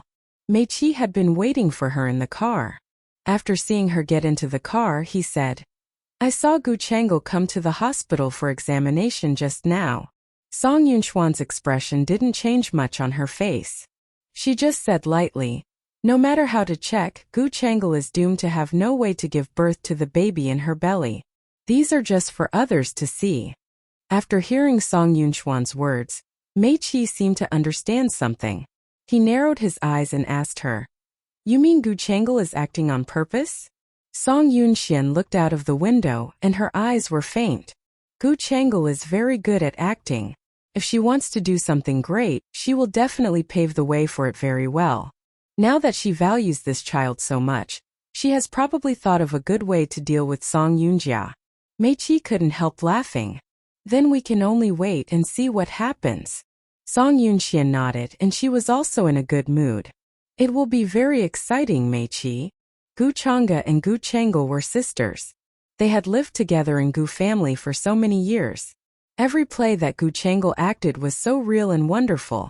She had once seen it and had always thought that it was wonderful. Her sister was a brilliant person, yet her heart was so viperous. Gu Chang'e came out after the examination in the hospital. Xiao Tianze was just beside her. Her eyes were fixed on the door numbers when she passed by the wards. Xiao Tianze found that she was looking at the door numbers of the wards. He was a little puzzled. "What are you looking for?" Gu Chang'e smiled. It said that Xue Tao's wife in Xue family, whose fetus was out of position the other day, is now in hospital. "You know each other?" Xiao Tianze didn't know how good Gu Chang'e's relationship with Xue Tao's wife was. Song Yuning was Song Yunjia's second younger sister. Song Yunjia looked disdainful when she mentioned this younger sister in front of him. He only paid attention to Song Yunjia in the Song family. Later, when Song Yunxian came to the Song family, his eyes stayed on Song Yunxian for some time. Gu Chang'e's words were very gentle, and she also had a very reasonable explanation for her sudden desire to see Song Yuning. "After all, we are both pregnant. So, I just want to ask Xue Tao's wife in Xue family if she is uncomfortable as her fetus was out of position. The examination you did shows that you are very healthy." Gu Chang'e nodded. "I know, but I still want to talk to Mrs. Xue." Xiao Tianze was helpless. "Only if you can find her ward." Xiao Tianze had always been accommodating himself to her, and doting on her very much. It didn't matter if she wanted to talk to Song Yuning. Xiao Tianze wouldn't stop her. Gu Chang'e smiled gently. Xiao Tianze was so accommodating that she could not help kissing his lips on tiptoe gently. Xiao Tianze's lips were very thin. When kissing her deeply, the thin lips almost made her feel that her whole body was burning, and her heart was racing. She liked him so much that she was crazy about him. Therefore, she wouldn't allow anyone to take him away from her. Even though the relationship between Song Yunjia and Xiao Tianze became just a little better, she felt unhappy in her heart. She just wanted all Xiao Tianze's attention to be paid to her. Only in this way could she feel relieved. Xiao Tianze had no other urgent things to do. Gu Chang'e would not rush to push the door to see the people in the ward when she looked at the door numbers of the wards one by one.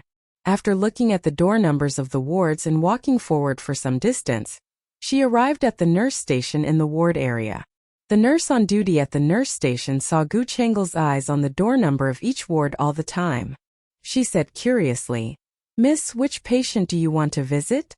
The nurse's voice attracted Gu Chang'e's attention. Gu Chang'e turned around and looked at the nurse. She said hello politely to the nurse. Then she said, "I have heard that Xue Tao's wife is in the inpatient department of Marie Hospital. The ladies at the nurse station like to gossip together when having nothing to do." She surely knew Xue Tao and his wife. Then she said, "I know Mrs. Xue's ward number. If you want to visit her, I can take you there." Gu Chang'e took a happy look at Xiao Tianze and then spoke to the nurse, "Please take me there." Xiao Tianze and Song Yuning had no intersection.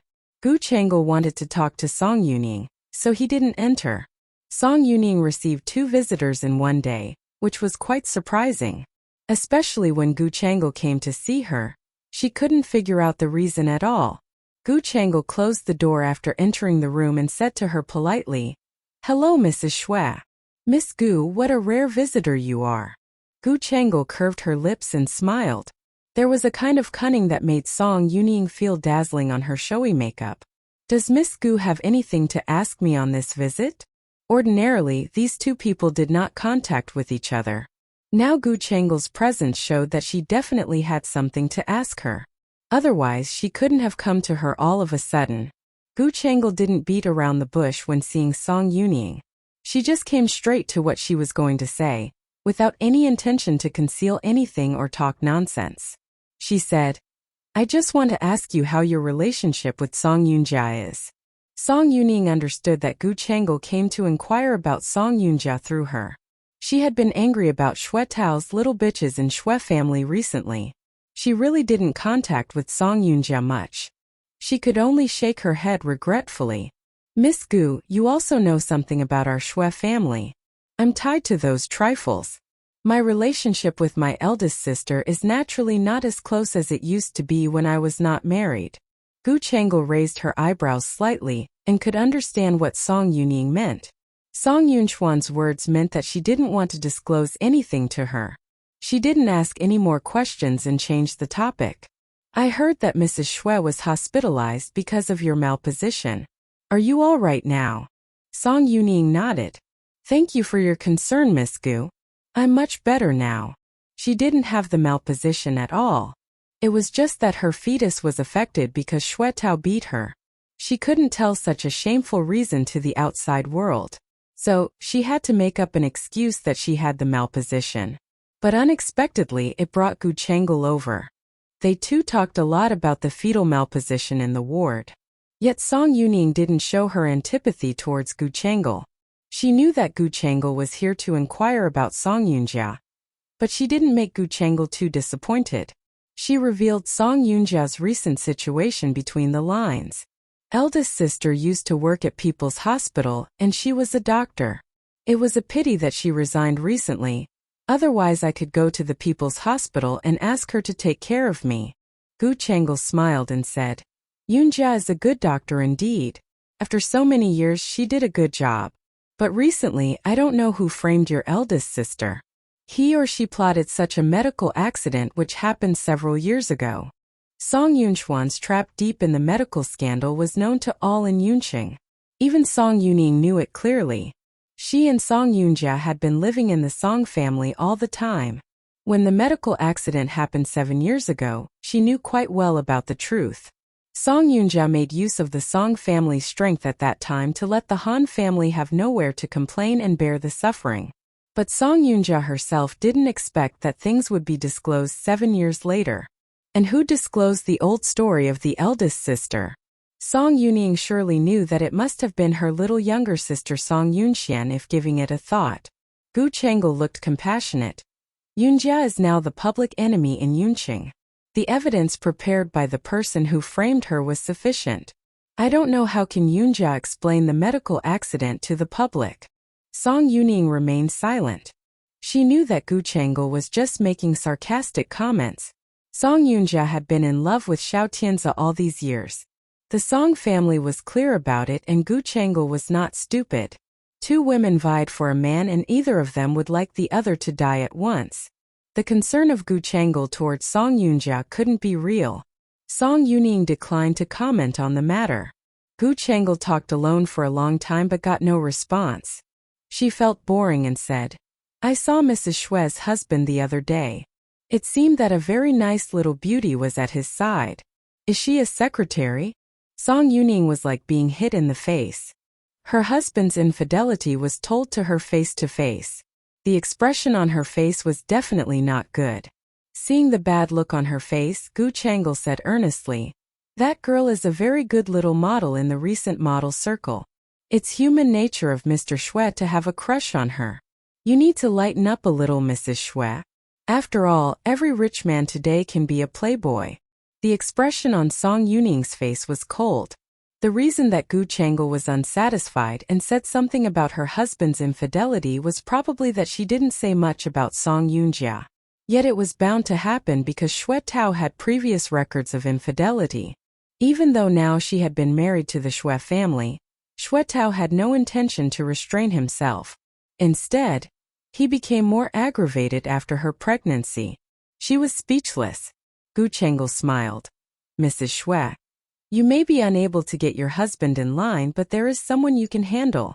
Song Yuning pretended that she could not understand Gu Chengel's words. Gu Chengel then said, "It's better for Mrs. Xue to get rid of all the bitches, otherwise they are not only obtrusive but also troubles." Song Yuning nodded. "Thank you for reminding me, Miss Gu. You are welcome, because I did the same thing." She said it from the bottom of her heart. This made Song Yuning slightly stunned. Then she figured something out. She always did this. So, did she mean that she always did this to Song Yunjia? The relationship between Song Yuning and her eldest sister Song Yunjia was not very good. She just replied politely to Gu Chengel's reminder.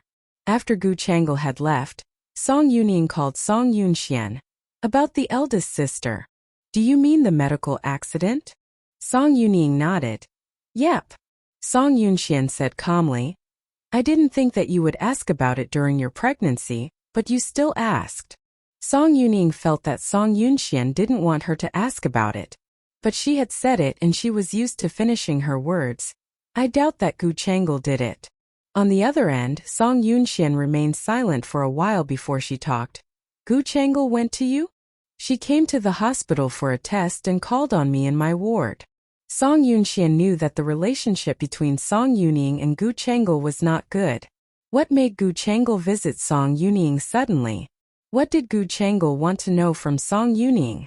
Song Yunxian couldn't figure it out. After a short while of silence, Song Yuning said in a struggling voice, "Yunxian, although we are stepsisters, we are related. If Gu Chengel did it this time, should we?" She was interrupted by Song Yunxian before she finished her words. Song Yunxian raised her eyebrows uncontrollably and her eyes were cold. "Are you trying to persuade me to help the eldest sister?" Song Yuning's silence indicated that she admitted it. Song Yunxian had no intention to agree. She said cleanly, "I won't help the eldest sister." "Why?" "Second elder sister. Being kind to the enemy is being cruel to yourself. Don't you understand the meaning of this sentence?" Song Yuning was speechless. Song Yunxian sneered again. "You may have forgotten it, second elder sister. The last time when father and I were kidnapped, we almost died in the hands of bandits. Song Yuning did it." Song Yuning didn't dare to say anything else but apologized. "I'm sorry, Yunxian. I was stupid at that time. If I were given another chance, I would never do it again." Song Yunxian nodded. "Second elder sister, it's good that you understand it." It was good for her to understand that all those who wanted to hurt her had to pay a price. Song Yunxian didn't wait for Song Yuning to say anything else and hung up. When did Song Yuning become this kind? She interceded for Song Yunjia. Or was she just probing her to prove something? The right guess appeared slowly in her heart. Song Yuning's call was not to intercede for Song Yunjia, but to make sure if she was the one who worked together with Gu Chengel to deal with Song Yunjia. Wasn't it? In fact, the truth was as Song Yunxian guessed. After putting down the phone in her hand, Song Yuning understood. Yunxian and Gu Chengel did it together. Sure enough, she made the right choice. It was right that she did not enter the Song family. If she had entered the Song family, she would have ended up either like Song Yunxiang or Song Yunjia. What should Song Yunjia do now? Her image of the eldest sister had been ruined. How would she prepare to compete with Song Yunxian in the Song family next? Did she still think that she had any chances of winning Song Yunxian? Song Yuning didn't know what others thought, but she knew that Song Yunjia couldn't beat Song Yunxian, because Gu Chengel was on Song Yunxuan's side. When the medical scandal had broken out, she started to wonder who spilled out the old story. Now she understood. It was not Song Yunxian but Gu Chengel. Gu Chengel had been watching the eldest sister's love towards Xiao Tianzi for such a long time. Finally, she broke her dream and made her break up with Xiao Tianzi completely. Song Yuning had some feelings.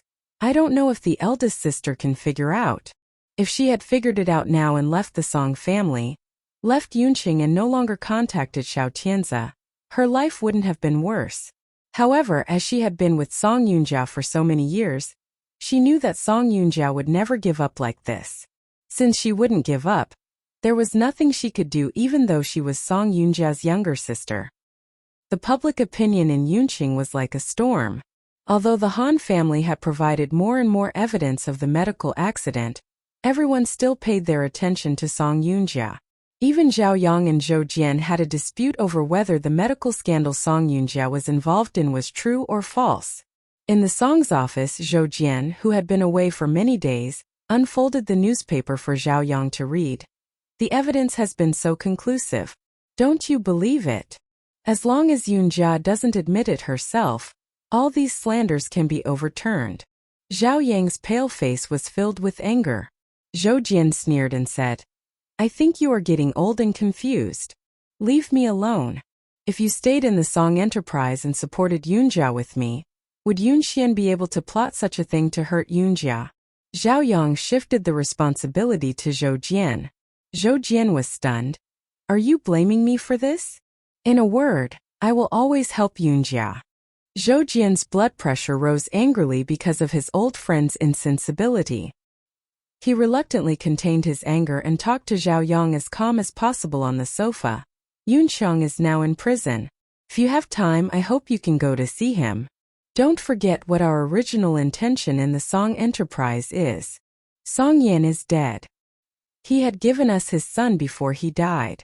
Yet we failed to take care of Yunqiang and put him in prison. Don't you feel guilty about Song Yan? Zhou Jian looked at Zhao Yang to tit for tat.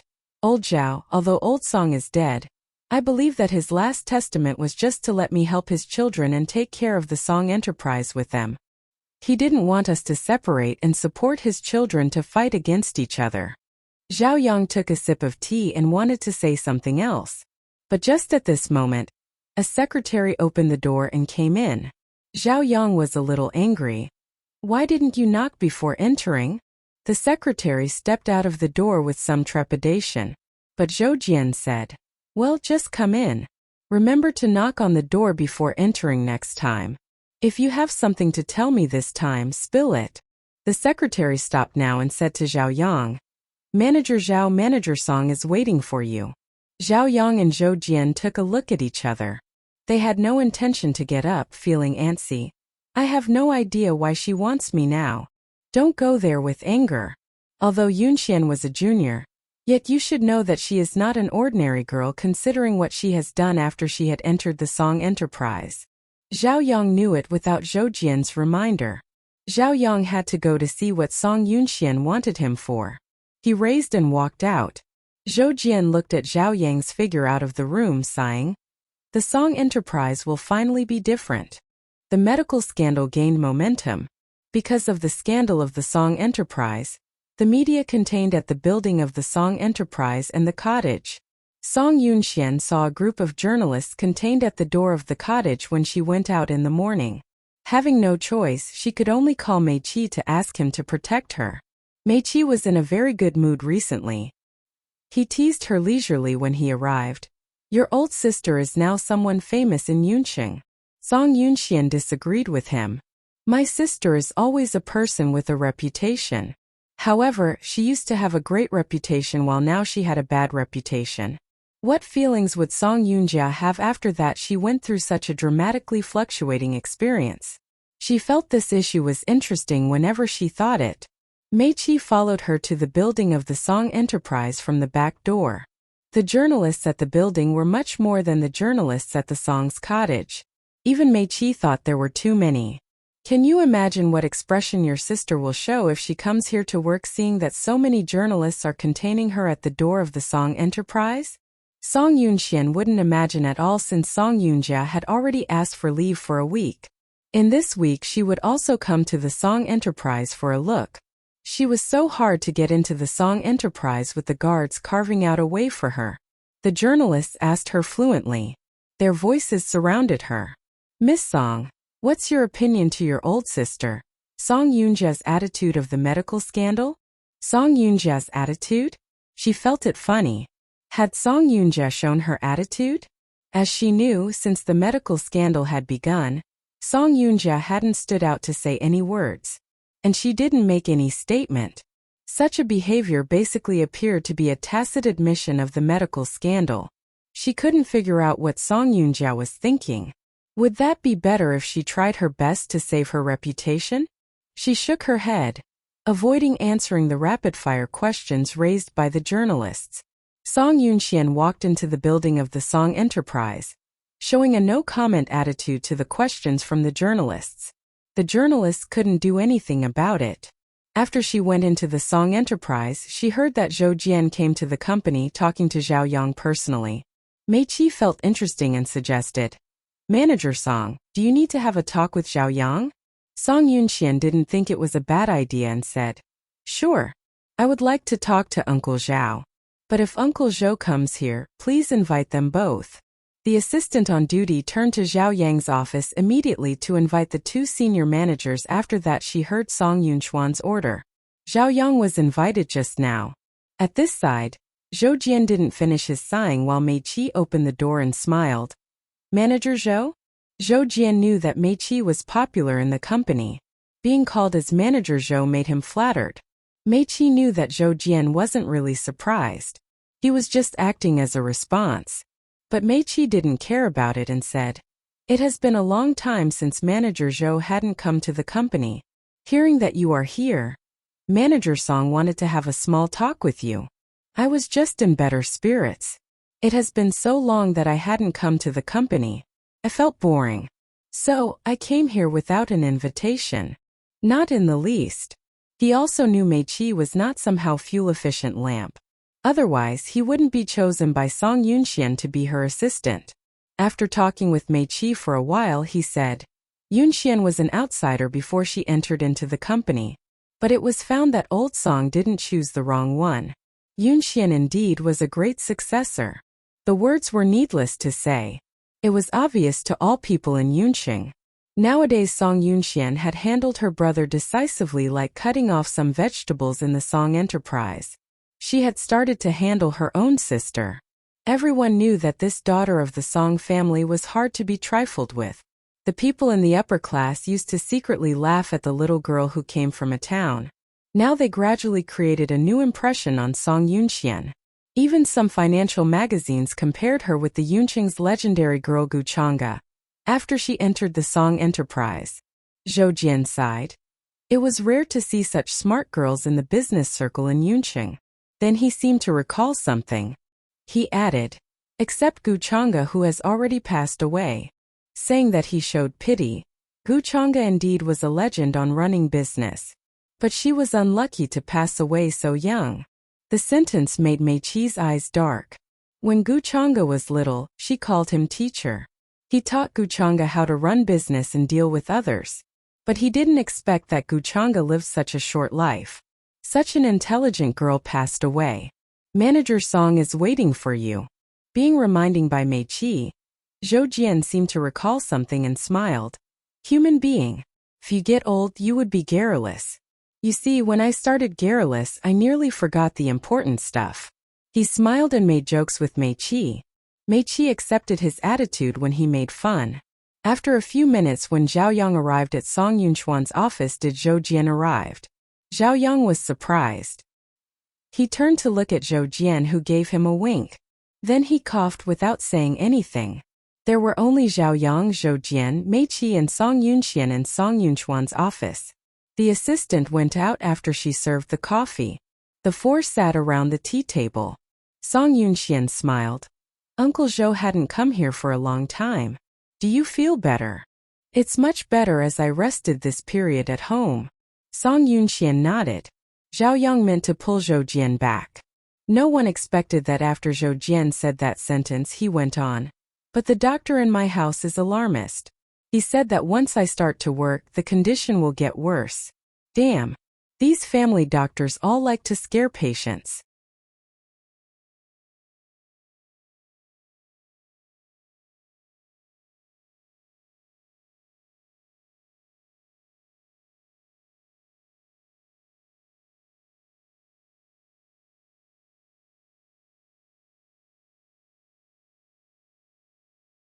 Taking a look at Zhao Yang's stink face, Song Yunxian denied her laugh and said, Uncle Zhou, you should follow the doctor's advice. You work for the Song enterprise for your whole life. Now you are aging. It's time to have a rest. This obviously meant that Zhou Jian should retire. Zhao Yang and Zhou Jian were cunning old foxes. They could definitely understand her meaning. Zhou Jian understood what Song Yunxian said.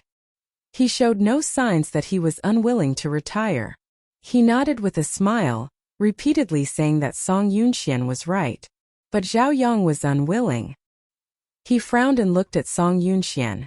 Though we are aging, we treat the Song enterprise like our own kid. We have cared for it for a whole life. We just wish the Song enterprise could be smooth. As long as we are not too old to walk, we will still be anxious about it.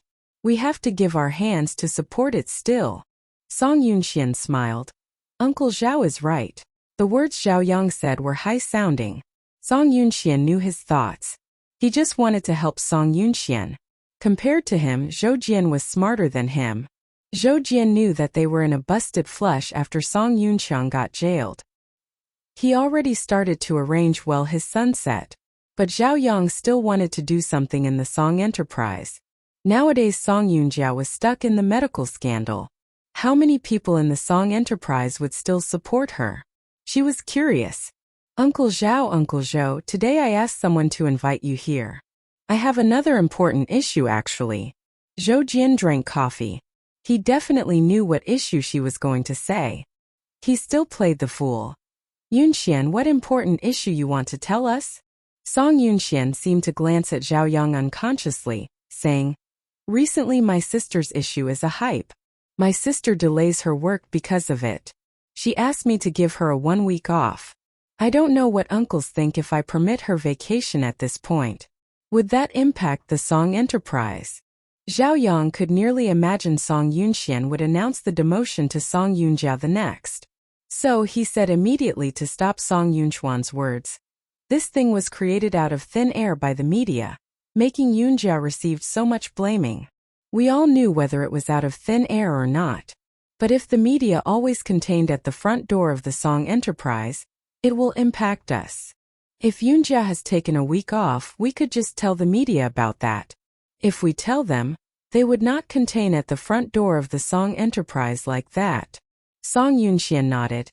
I agree. So I just asked a staff to tell the journalists that my sister has had a week off. If you have told the media, it would not be a big trouble.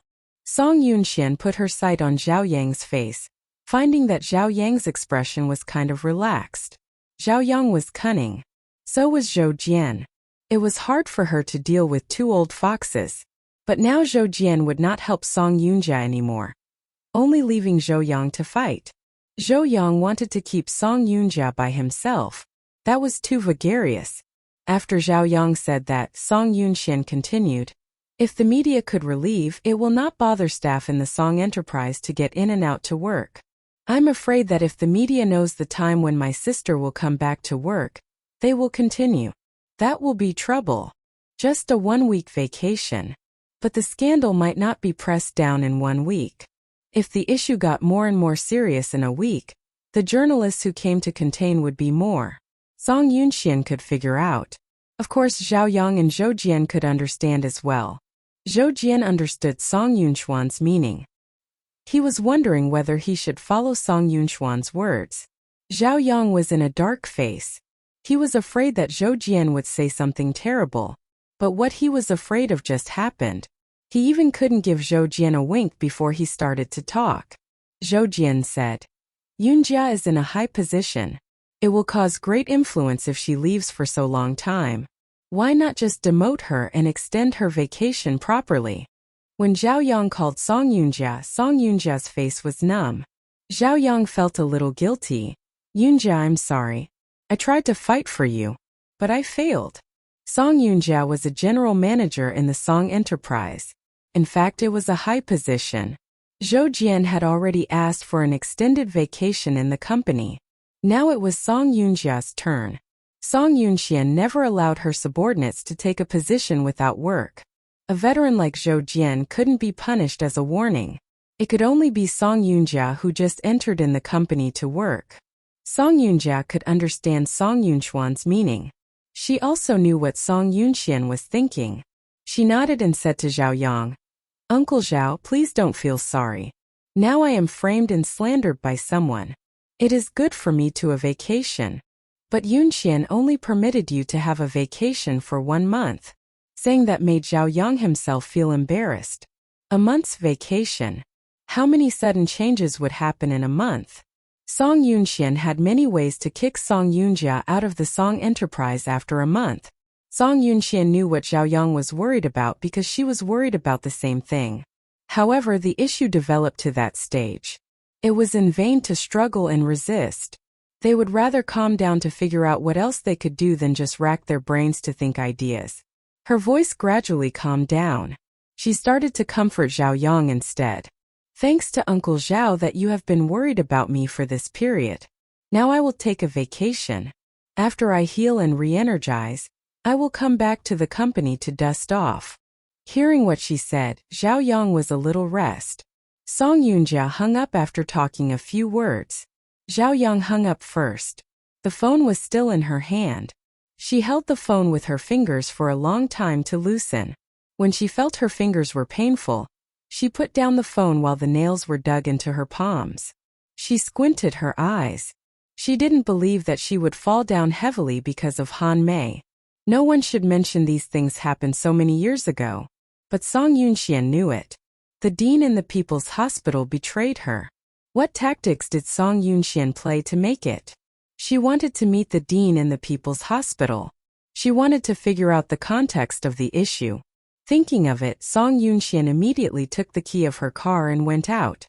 But she didn't predict that by the time she went out, she saw a man in the corridor leaving furtively.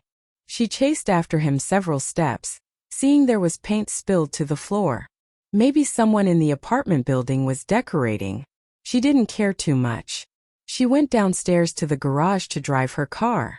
She wanted to drive to the People's Hospital directly after she left the garage. But she didn't expect that when she left the community, there were couples of journalists rushed in front of her car. The car didn't leave the community, so it was slow. At that point, journalists rushed out. She subconsciously slowed down. But at the next point, she seemed to remember something, so she speeded up quickly. She couldn't slow down. If she slowed down, those journalists would thoroughly stop her if they had the opportunities. At that time, she could not leave at all even though she wanted to.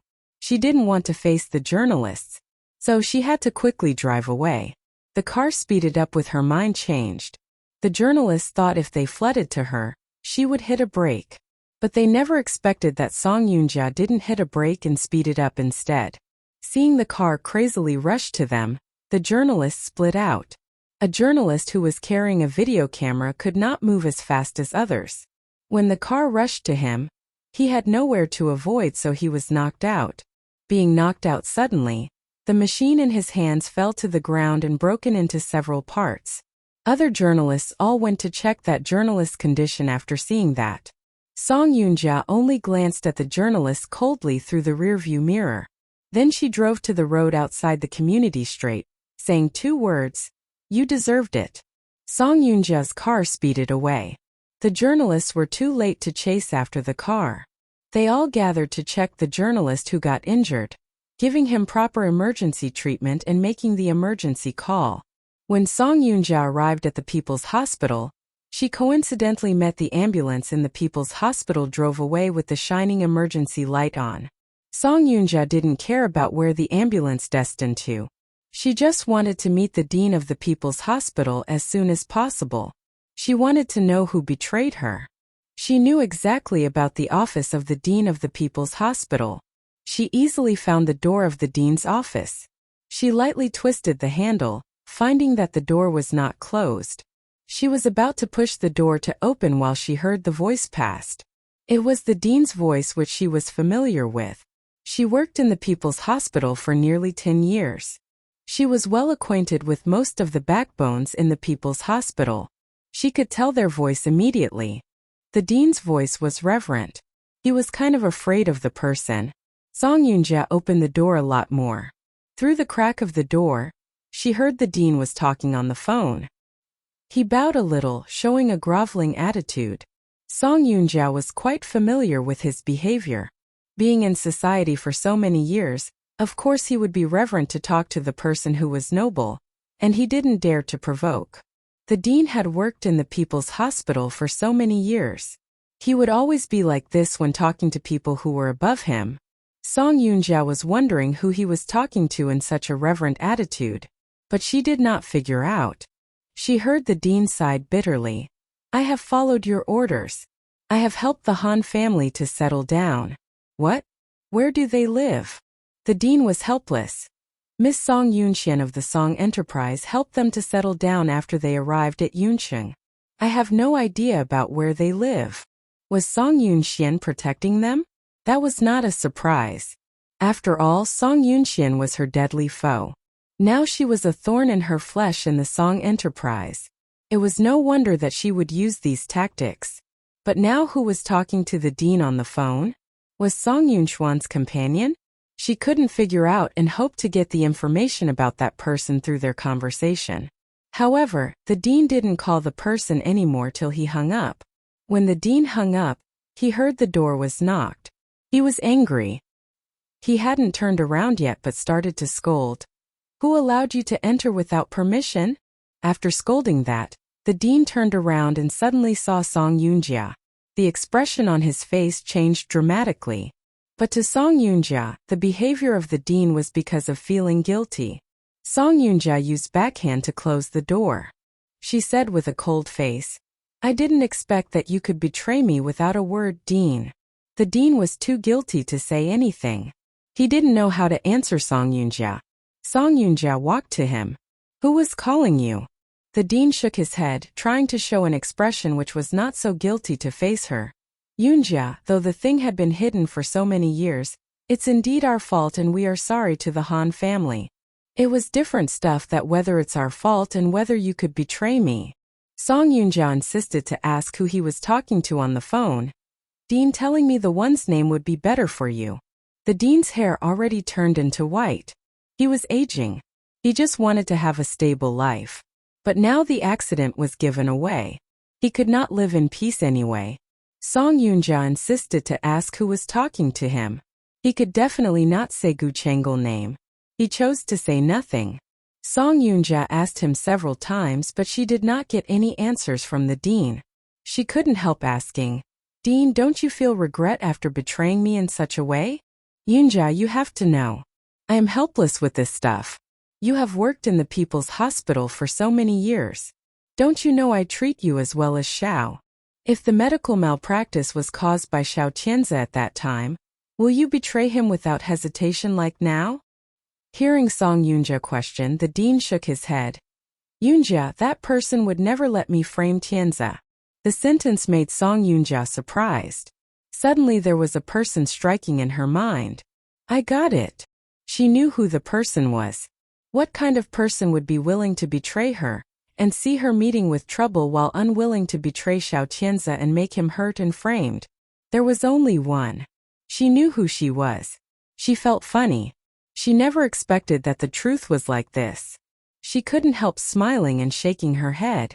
She caught that table and asked the dean, who had a mixed expression, was it Gu Chengel that joined Song Yunxian up to let you betray me? The dean knew he spilled out something. But now Song Yunjia had guessed right. It was impossible for him to change it. He could only be silent with a mixed expression. Song Yunjia just knew if she got too close to Xiao Tianzi, she would offend Gu Chengel before this thing happened.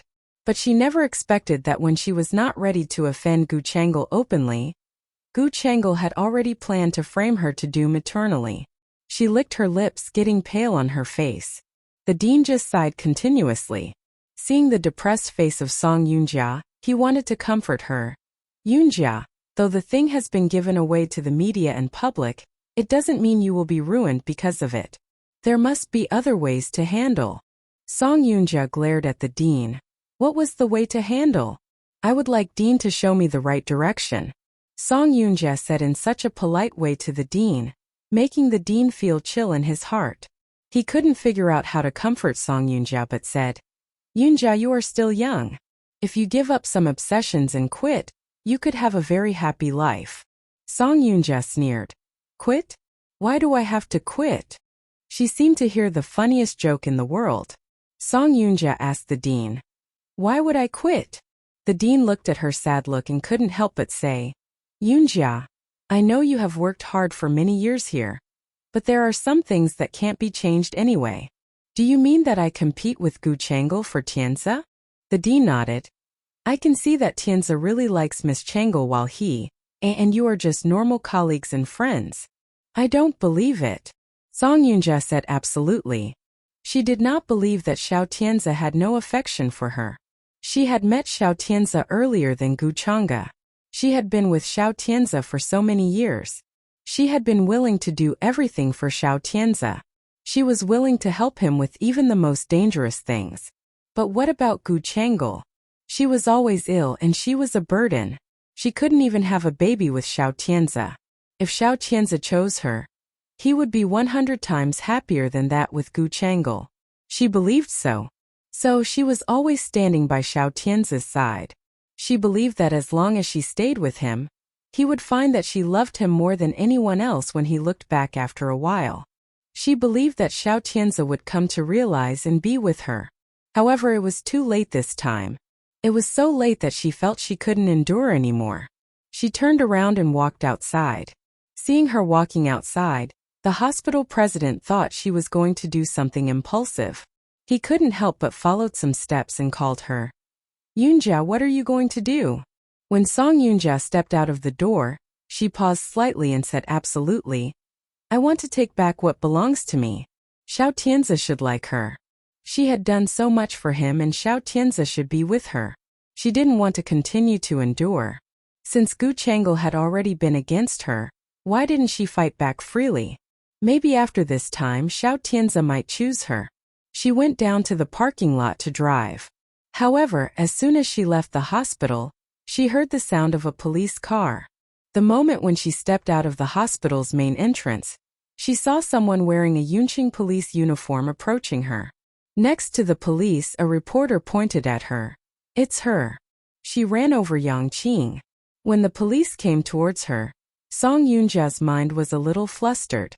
However, she quickly remembered the reporter she had knocked down when she left her community. Did the reporter die after being hit?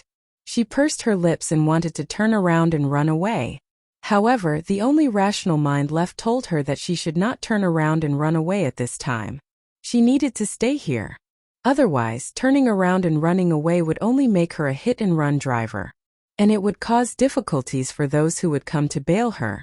The police stepped forward and showed the documents to prove their identity. Then they went straight to the subject. Miss Song, someone called the police and said that you had run away after causing a car accident. Please come with us to the police station. Song Yoonja did not refuse but said, this may be a misunderstanding. You could defend yourself when you are at the police station.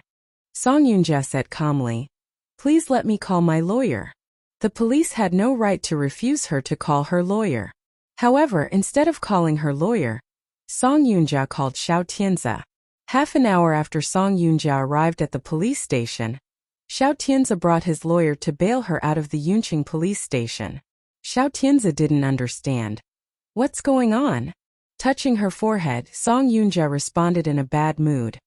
The reporter blocked me in my neighborhood and asked some questions that came out of nothing. In anxiety, I stepped on the gas pedal and knocked down a reporter. Xiao Tianza was dissatisfied with her impulsive behavior. How could you be so impulsive? Sorry. It was my fault. At the time I didn't know what to do. Seeing that her emotions were on the verge of collapse, Xiao Tianza didn't blame her too much but said, I'll handle this for you. She knew that Xiao Tianza would help her deal with it, because it was nothing compared to the previous medical accident. Xiao Tianza said, fortunately, the person you hit did not have serious injuries, but the machine was broken. The one was slightly concussed. It's a blessing and misfortune. Song Yoonja nodded. I will compensate him for the broken machine. Thinking of her being surrounded by so many reporters in the morning, Xiao Tianza reminded her, you should find somewhere else to live. Song Yoonja said in surprise. Change my living place? Now the place where you live is known to reporters. Until the medical accident is over, the reporter will always wait for you in front of your door. If you don't want to be troubled all the time, it is better to live in another place. Speaking of moving, Xiao Tianzi thought of the mansion of the Song family. You also have the right to live in the Song house. You can move back. Song Yunjia had moved out of the Song house, and when she moved out, she vowed not to return. Moreover, Song Yunchuan's attitude was that once she moved out, she should not think she could move back. Now it was not easy for her to move back. She shook her head with frustrated eyes. I can't go back there. Even if Song Yunxian lives in the Song house alone, she has no right to reject you. If you return to the house, those annoying reporters will be much less. Song Yunjia looked up. Why? As he was driving out, Xiao Tianzi unhurriedly slowed down before the red light and pulled the handbrake. Because Song Yunxian is not a person who likes noisy. I have sent someone to check it. After staying in front of the Song's mansion only for a day, those reporters were driven away by Song Yunxian. But I don't want to go back to live. Song Yunjia refused. Xiao Tianzi did not continue to force her but just reminded her. A lot of journalists will chase you for a while. You'd better consider moving. Would you like to find a house by yourself, or I help you with it? Song Yunjia declined Xiao Tianzi's help. I can handle this myself. Xiao Tianzi nodded and drove her back to her apartment. Song Yunjia held the idea of trusting to luck about moving before she arrived home. She didn't want to move. If the reporters chased and stopped her, she would be fine to stay at home and reduce the frequency of going out. However, when she arrived at the door of her house accompanied by Xiao Tianzi, she saw a mess in front of her door. There was a pit smashed by a sharp weapon on a high-end security door, and a word "death" was written by blood-red paint on the wall.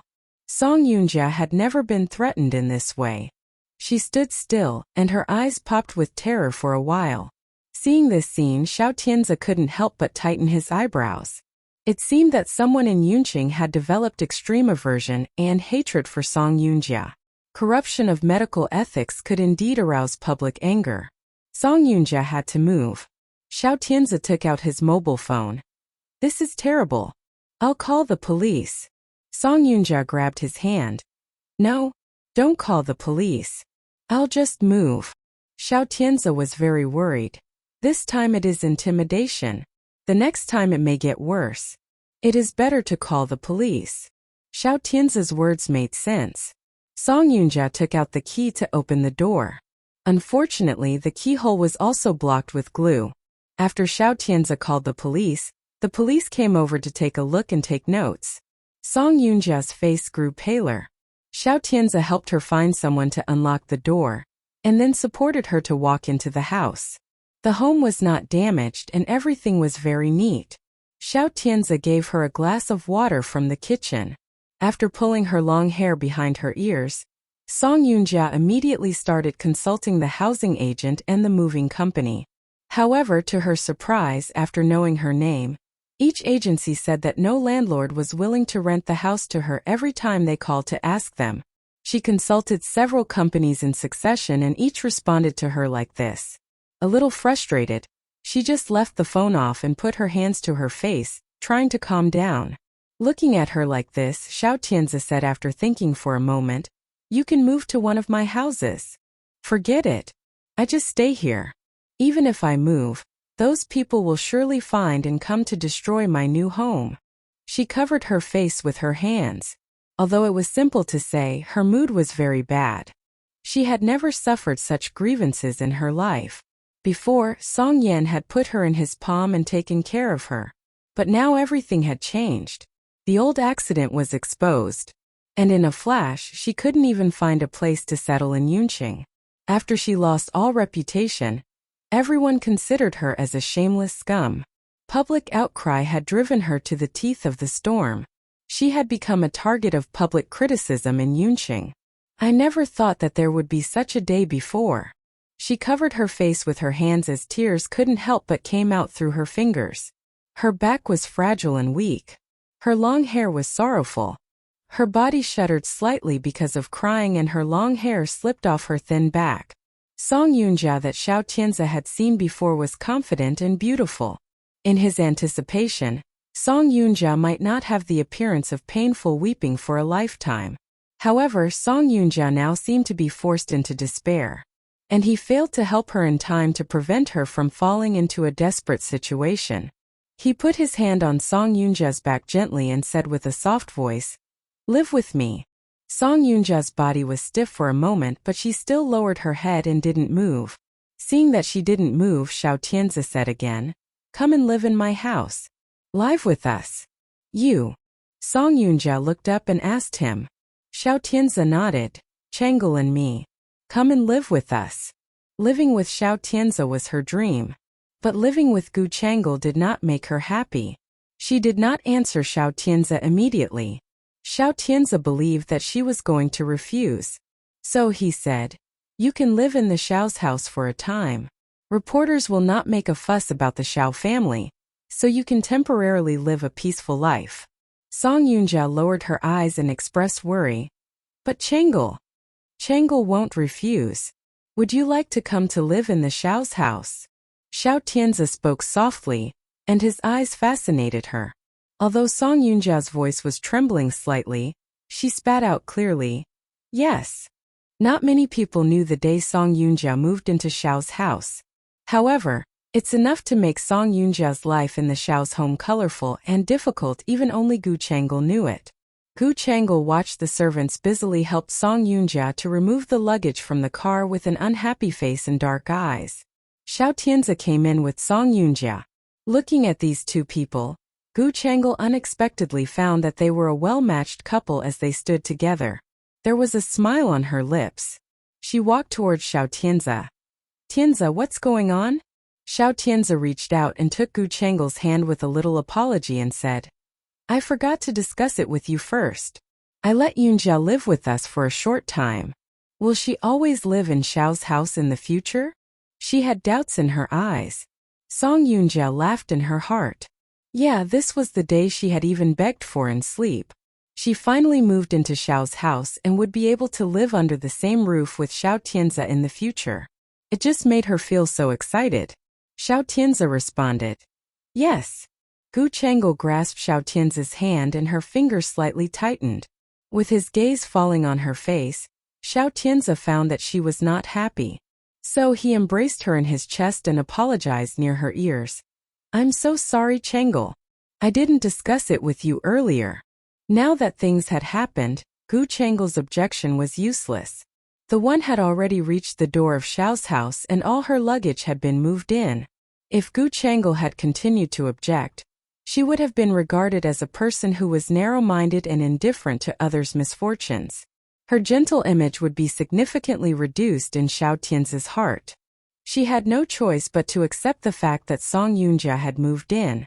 Which room will Yunjia live in? The one that Yunjia lived in last night. Okowo.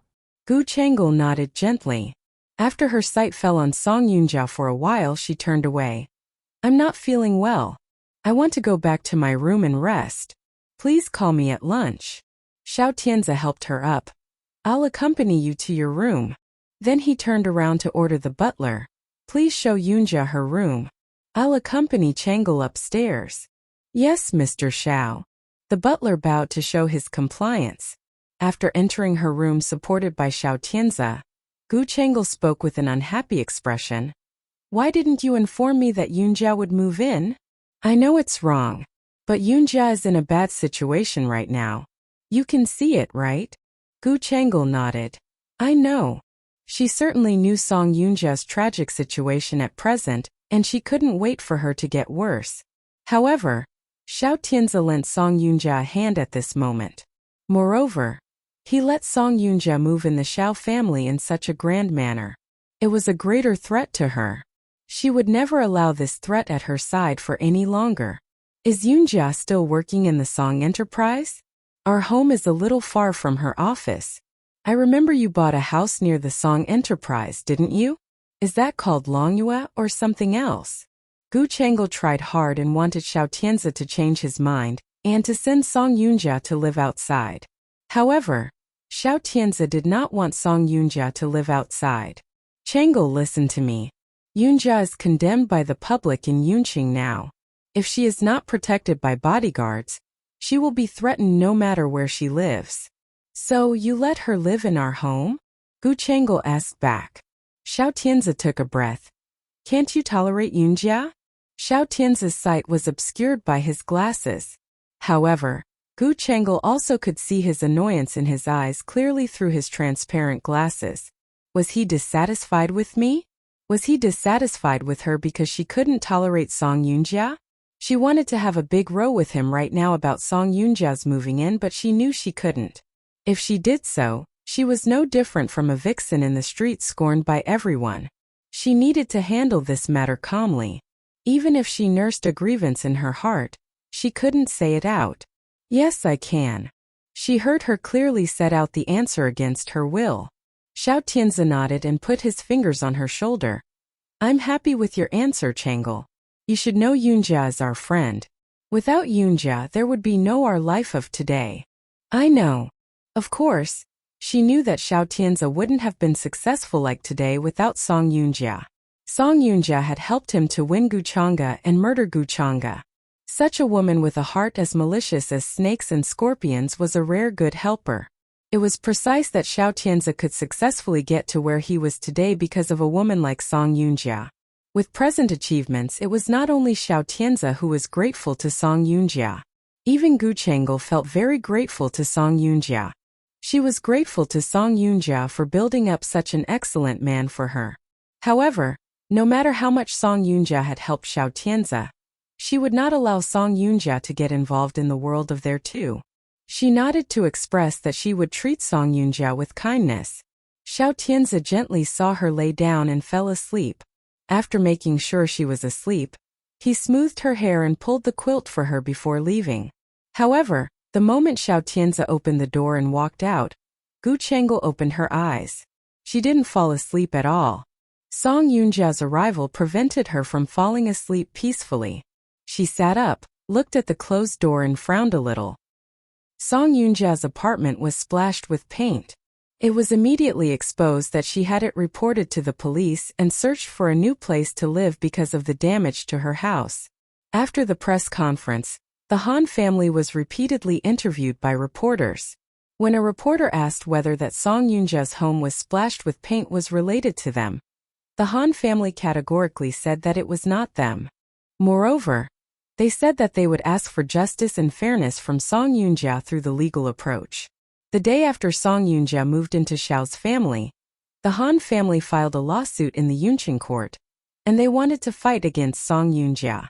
The lawyer's letter was sent to Song Yunjia's residence 1 week later. There was no one in Song Yunjia's former house to receive the letter, and no media knew where Song Yunjia was living now. So, the letter was sent to Song Yunxuan's hand circuitously. Holding the lawyer's letter in her hand, Song Yunxian asked Zhao Yang and Zhou Jian to discuss what to do. Their attitudes were different. From the beginning to the end, Zhou Jian showed that he didn't want to worry about such a meaningless affair, while Zhao Yang had tried to figure out a solution for Song Yunjia with a complicated expression. Song Yunxian pushed the open lawyer's letter to Zhao Yang. My sister isn't in the Song's mansion and I don't know where she lives either. If Uncle Zhou could contact her, please pass on this lawyer's letter. Zhao Yang did not know what to respond. Looking at the lawyer's letter on his table, he said after a while, Doesn't Yunjia live in her apartment? I've had people checked it out. My elder sister is no longer living in the apartment. Also, a neighbor living in the same building said she has moved, and I can't find out where she moved to. So, I wondered if Uncle Zhou could contact my elder sister. Zhao Yang didn't know where Song Yunjia was. He left the office room after explaining to Song Yunxian. Zhou Jian left the room with him. Seeing his complicated expression, Zhou Jian felt pity for him. Do you still want to help Yunjia now? She is Song Yan's daughter. I can't neglect my responsibility. Our friendship has been for so many years. You don't listen to me. Don't blame me for not reminding you after the bad luck. Zhou Jian hoped that Zhao Yang would listen to his persuasion by saying something harsh. Turned out to be futile. Zhao Yang didn't want to give up Song Yunjia at all. Zhao Yang sent someone to find Song Yunjia during the work. Knowing that Song Yunjia had a good relationship with Xiao Tianze, he called the Xiao family. In general, servants answered calls in the living room. After making sure who was on the phone, they would inform the masters. The caller asked for Song Yunjia. So the servant was about to find Song Yunjia to answer the phone. Unexpectedly, Gu Chang'e just came down the stairs and asked the servant before he could call Song Yunjia. Who is asked for? Miss, it is Miss Song. Gu Chang'e walked over and motioned for the servant to put the phone in her hand. The servant did not dare to hesitate and passed the phone. Who are you looking for? After hearing a woman answering the phone, Zhao Yang first said his name. I'm Zhao Yang from the Song Enterprise. Cao Yang? Gu Chang'e knew about founding members of the Song Enterprise more or less. Since he was from the Song Enterprise, he must be looking for Yunjia to discuss something. She curved her lips and said softly, Yunjia is not here now. I am her friend. You can tell me anything which I will pass on to her. Zhao Yang hesitated over there. Song Yunjia was at Xiao's house, and the woman on the phone claimed she was a friend of Song Yunjia. If he didn't guess wrong, the woman answering the phone now must be Gu Chang'e. After looking at the lawyer's letter in his hand, he said, Miss Gu, please tell Yunjia there is a lawyer's letter addressed to her in my hand. If she has time, she'd better come to the Song Enterprise or my house to get it. A lawyer's letter. Gu Chang'e's mood became much better. The lawyer's letter to Song Yunjia at this time must have been sent by the Han family. She nodded. I'll tell her. After she had said this, someone cut her off. There is no need to inform. I'll answer the phone. Song Yunjia's voice echoed in the living room of Xiao's house. Gu Chang'e tightened her grips on the phone. There was displeasure in her eyes. When did Song Yunjia come out? Shouldn't she stay in her room at this time? Gu Chang'e turned around to look at Song Yunjia. Song Yunjia stared at her with cold sight. It was not like looking at her friends at all. After stepping down the stairs, Song Yunjia looked at the phone in her hand and reached out. Give me the phone. Gu Chang'e didn't immediately pass the phone to her. Cold hostility pervaded at the moment when their sights confronted. The silent hostility spread in the air. Even the servants in the living room could feel this unusual atmosphere. The nannies dared not speak. Gu Chang'e's lips angled up. Then she dropped the phone with a bang. The phone was connected to the telephone wire and almost fell to the ground. Song Yunjia, however, reached out her hand and took up the phone. She was neither surprised by Gu Chang'e's attitude or accused her. She just listened to the phone quietly. Zhou Yang on the other side sensed something unusual. After he told Song Yunjia all the details about the lawyer's letter sent by the Han family, he asked her with concerns. Yunjia, are you living in the Xiao family? Yes. Zhou Yang was very worried. Is it a bit inappropriate for you to live in the Xiao family at this time? It's very appropriate, Uncle Zhou. Song Yunjia was so determined and insistent that Zhou Yang had nothing to say. Hearing nothing from Zhou Yang, Song Yunjia started to say, Uncle Zhou, I will go to your place and get some things this afternoon. Now I have something to deal with. I'll hang up first. Zhou Yang heard her hung up. He suddenly felt that the relationship between Song Yunjia and Xiao Tianze was unusual. Xiao Tianze's wife was dead. Was it possible that Yunjia and he? Thinking about this, he dared not pursue the thought further. If Yunjia and Xiao Tianze were so close, Song Yunjia had a very favorable prop, which was exactly the capital that could help her to compete with Song Yunxian. He chose Song Yunjia. He was wise.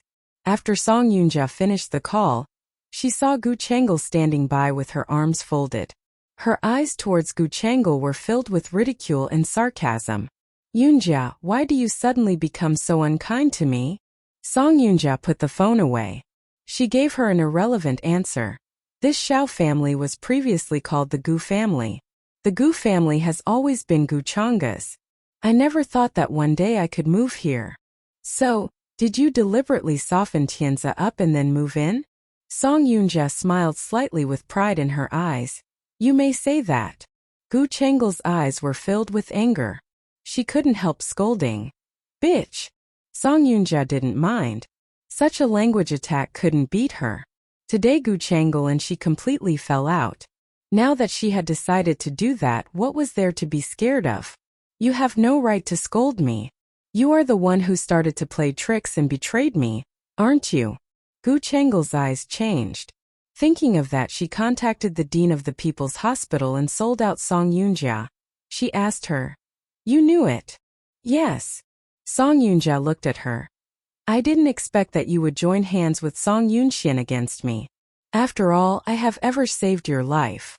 Gu Chang'e raised her hand and touched the pit of her heart. "Are you seeking rewards with favor?" "I'm not seeking rewards with favor. I'm just telling you the truth clearly. If you want to draw a line with me, it's better for you to move out of the Xiao family." Gu Chang'e scorned.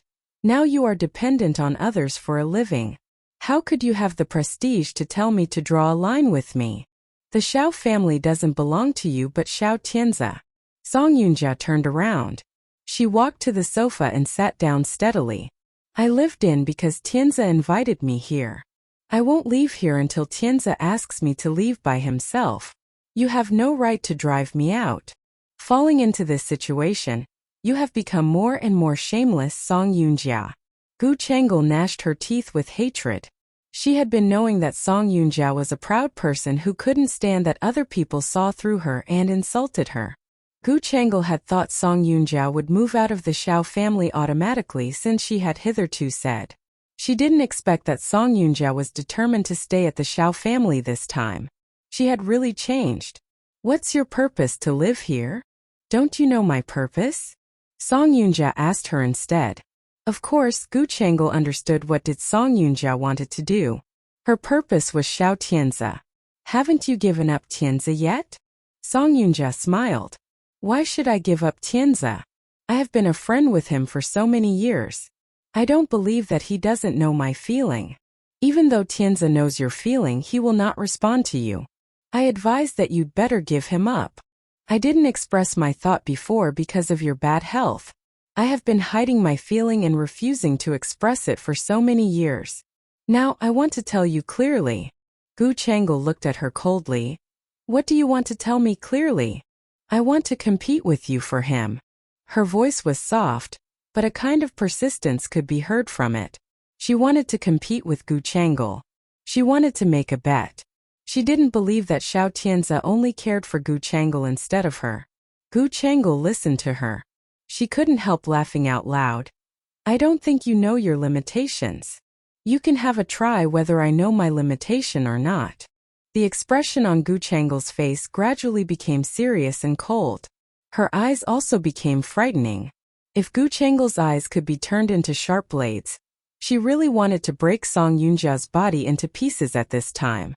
This woman unexpectedly wanted to compete with her for Xiao Tianzi. Gu Chang'e and Song Yunjia looked at each other with cold and sharp eyes. Neither of them meant to shrink back. Song Yunjia knew that this might be the last chance. However, she was willing to give up everything in her future life, as long as she could win Xiao Tianzi's love. Gu Chang'e stared at Song Yunjia. She knew it. She knew that Song Yunjia would be uncontrolled and show her affection to Xiao Tianzi one day. She should have started a lot before that. It was still a bit late to start now. After Song Yunxian finished the conference in the Song Enterprise, she said to Mei Qi, "I have an appointment tonight. You go to visit Li Lina for me." Li Lina was the young model Xue Tao recently hooked up with. Mei Qi met with her once. She was indeed a beautiful woman. Besides, that woman remained unmoved when Mei Qi offered her high price to ask her to leave the Xue family. Song Yunxian had thought that Song Yuning would do something to dispel this woman's delusion. As a result, Song Yuning had been in the hospital and done nothing. Recently, Xue Tao even had the idea of divorcing Song Yuning because of this woman. This idea was enough to prove that there would be no room for Song Yuning in the Xue family if she left Li Lina to take her own courses. Song Yunxian had intended to meet this Li Lina after work tonight. However, she didn't expect to receive a call from Chu Machen. She hadn't seen him for many days. Chu Machen called her after getting off the plane and said only 3 words, "I am back." Song Yunxian hadn't seen him for a long time. She asked to date him. "How about having a dinner together if you are available?" Chu Machin on the other side responded readily. Okay. Have you decided where to eat? Chu Machin said faintly. What about your place? Song Yunxian had hardly showed her interest before, but she became interested at this moment. I'll cook for you. I will get there on time. A few simple words made Song Yunxian feel warm. It was also a good choice for her to get along with Chu Machin in this way. However, she raised her hand and touched her flat belly. Eventually, her stomach will let him down. She was a little sad. This kind of sadness was brewing in her heart. She couldn't help thinking of those two children she had with Xiao Tianze. Gui and Miao Miao. She hadn't heard of the two children for so long. She was a little worried. She reached out her hands to dial the phone to Gu Changel. Gu Changel was in her room, considering how to deal with Song Yunjia. When she heard a call from Song Yunxian, she was subconsciously in a daze for a while and then answered it. Miss Gu. Song Yunxian. Gu Changel was not very polite to Song Yunxian because of her resentment against Song Yunjia. Song Yunxian could guess how upset Gu Changel was at this time from this rusty and impolite greeting. Miss Gu, my eldest sister is living in your place, isn't she? Gu Changel sneered. You even figure that out. Song Yunxian was really a clever woman. She could even know that. Song Yunxian explained to her. My eldest sister didn't have a good friendship except for her friends in People's Hospital. During such a critical period, there is no second choice except for Mr. Xiao's financial and material resources to help her. Gu Changel nodded. Your sister has already known that we are joining hands. So now has her fallen out with you? Gu Changel thought it funny. What can she use to fall out with me? My eldest sister has nothing in her hands. However, there will be countless changes as long as she is alive. Who knows who will laugh in the end? Song Yunxuan's words were clear and thorough, which also made Gu Changel tense. Her eyes narrowed and the light in her eyes was cold and vicious. Song Yunjia wanted to fight with her. She would let Song Yunjia know how unwise it was. I still have my eldest sister's handle in my hand. Gu Changel looked like hearing something dulcet. She immediately asked her, what is it? Song Yunxian, however, just whetted her appetite and didn't tell her exactly what the handle was. This is also a crucial weakness in your fight with my eldest sister. If Miss Gu wants to know what this weakness is, I want to trade off a condition with you. Gu Changel frowned. What condition? Song Yunxian saw her hooked. She said, it is difficult for me but easy for you. You can just say it directly. I want to know the whereabouts of Gu Yi and Miao Miao. Gu Changel suddenly got stunned. They are Gu Changge and Tianzi's children. What do you want to do? Song Yunxian smiled. Miss Gu doesn't need to know what I want to do. You just need to tell me their address. Xiao Tianze has been keeping those two children's secret carefully. I have tried several times to find out the address from him, but I failed. Song Yunxian thought it was because that Xiao Tianze was alarmed of Gu Changel. He even didn't tell his closest woman. What on earth did Xiao Tianze want to do? She didn't believe that Xiao Tianze would treat those two children very well, so she wanted to get those two children as soon as possible. However, anyway, it was very suspicious to inquire about the address of those two children since she was a total stranger for Gu Yi and Miao Miao. How could she find a reasonable excuse? Gu Changel felt puzzled that Song Yunxian had to inquire about the whereabouts of the two children of Xiao Tianze. After thinking a lot, her eyebrows were twisted slightly. Gu Changel asked Song Yunxian, Song Yunxian, I can understand that you and Song Yunjia have grudges against each other. But you and Tianze? With Tianze? Song Yunxian was almost to sneer on this side. Her lips angled up and her eyes were filled with ridicule and coldness. Of course, Gu Changel didn't know that she had been returning from the dead. Gu Changel would never ask such a stupid question if she knew it. I have no grudge against Mr. Xiao. No, she had a blood feud with Xiao Tianze. She couldn't wait to eat his flesh and pick his bones. Miss Gu, don't worry. I won't do anything disadvantageous to Mr. Xiao. No, Gu Changel, you'd better worry about Xiao Tianze. Song Yunxian wanted him to die as painfully as possible. I wished that there was nothing left him. Her eyes narrowed coldly, but her tone was the same as usual. So Miss Gu, you needn't worry about anything else. Anyway, those two children are also thorns in your eyes. Why don't you take this opportunity to pull it out? Gu Changel was very excited to hear that. She knew that this was a great opportunity. She dreamed of disposing of those two children left by Gu Chang'e. Since Song Yunxian was willing to do it, why not she just let her go? Song Yunxian on this side was waiting for Gu Changel's answer. Gu Changel kept silent for a few seconds. It seemed that after careful consideration, she began to speak in an embarrassing tone. Anyway, they are Tianzi's kindred. Even if they are Mr. Xiao's children, it can't change the fact that they have traces of Gu Chang'e on them. They will bother you and make you sleepless day and night if you keep them around you. Indeed, Gu Changel had to admit that Song Yunxian was right. She was always scared. She had killed the mother of the two children and taken their father away, as well as destroyed their family. She was afraid that after 10 or 20 years, the two children would retaliate against her. It was said that those who achieved great things were free from trifles. Besides, to cut down the grass, people had to pull up the roots. She thought that the two children would be eliminated sooner or later. It was better to do it sooner. Gu Changel fell into silence.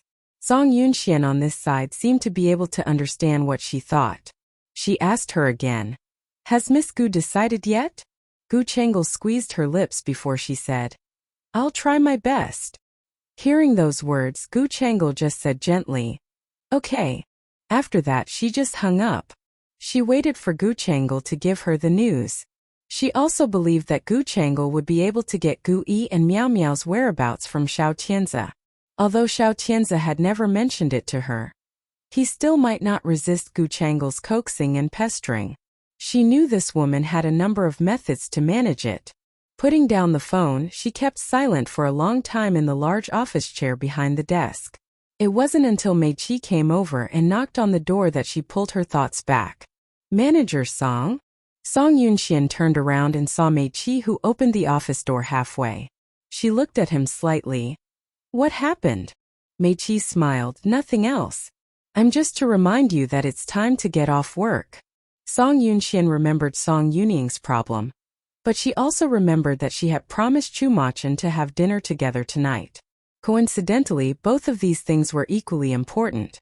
In her mind, however, she still thought that it would be better for her to deal with Lilina first. Mei Qi also knew that there was a conflict in her schedule. He asked her, "Manager Song, where do you go first?" Song Yunxian stood up and walked along her desk to go outside. "Let's go and see Lilina first." Mei Qi looked at her back going out. He shook his head slightly. "She is exactly like Gu Chang'e." If it had been Gu Chang'e who needed to make a choice in the current situation, she would have chosen to go to see Lilina first, and no doubt. Since Gu Chang'e was a career-oriented woman, she would always put her career first, including finishing those intrigues. Song Yuning was on Song Yunxuan's side now, and she treated Song Yunxian with whole heart. So Song Yunxian would choose to help Song Yuning to deal with the current trouble first. However, Chu Machin might be very unhappy because of it. After Song Yunxian got in the car, she turned around and asked Mei Qi, "Where are we going?" "I just received a call. It said that Lilina often goes in and out of a nightclub called Dynasty. She is there today." Song Yunxian didn't like hanging around in nightclubs. She casually asked him, "What does she do in such kind of place?" "Lilina is a model. She used to do the pole dance in the Dynasty, very sexy and attractive." Song Yunxian heard Mei Qi's words. She couldn't help smirking. Xue Tao isn't picky at all. He can really fall in love with any women. No wonder this woman was unwilling to leave Xue Tao easily, no matter how much money she was offered. She was a woman who had seen various aspects of society. She was with Xue Tao.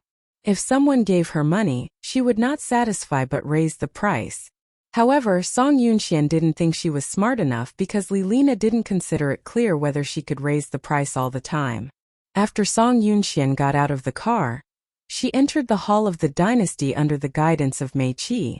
In the hall, it was the same as the other nightclubs, with feast and revelry, luxury and dissipation. Those women who were dressed sexy shuttled among the crowd. Probably it was time for the club to arrange the show. On the catwalk, a woman wearing black leather pants and a short jacket, as well as a small top hat, came out from the scenes with a leather whip. The model's catwalk was pretty. When she reached the end of the runway, she blinked gently and made a charming air kiss, which instantly made many men's hearts rippling under the stage. Song Yunxian shook her head. She made the comment, "Those men are really superficial." Meiqi noticed her whisper. He didn't know whether to cry or to laugh. "Boss Song, you haven't married yet, so you don't know much about men. Most men can't resist the temptation of beautiful women." Song Yunxian slanted him. "You mean yourself?" Meiqi was at a momentary loss for words. He was indeed a man who couldn't resist the temptation of the beauties. However, he knew it clear whether the beauty could be in a relationship with or not. He couldn't deny that he was an intriguing fellow. He could only explain vaguely, "Those are for the job. I don't remember asking you to do such a duty." Song Yunxian went directly to the second floor of the nightclub. Meiqi followed her and glanced at those beautiful women who came out on the runway. He was not much interested in them. "These are really a little bad." Song Yunxian seemed to have heard his voice. She glanced back at him. That was when Meiqi followed her up. "He is in box 209 on the second floor. Show me the way." Meiqi was a little shocked. Song Yunxian said lightly, "You must come here often, so you lead the way for me." Meiqi's mouth twitched. He almost wanted to deny her words immediately.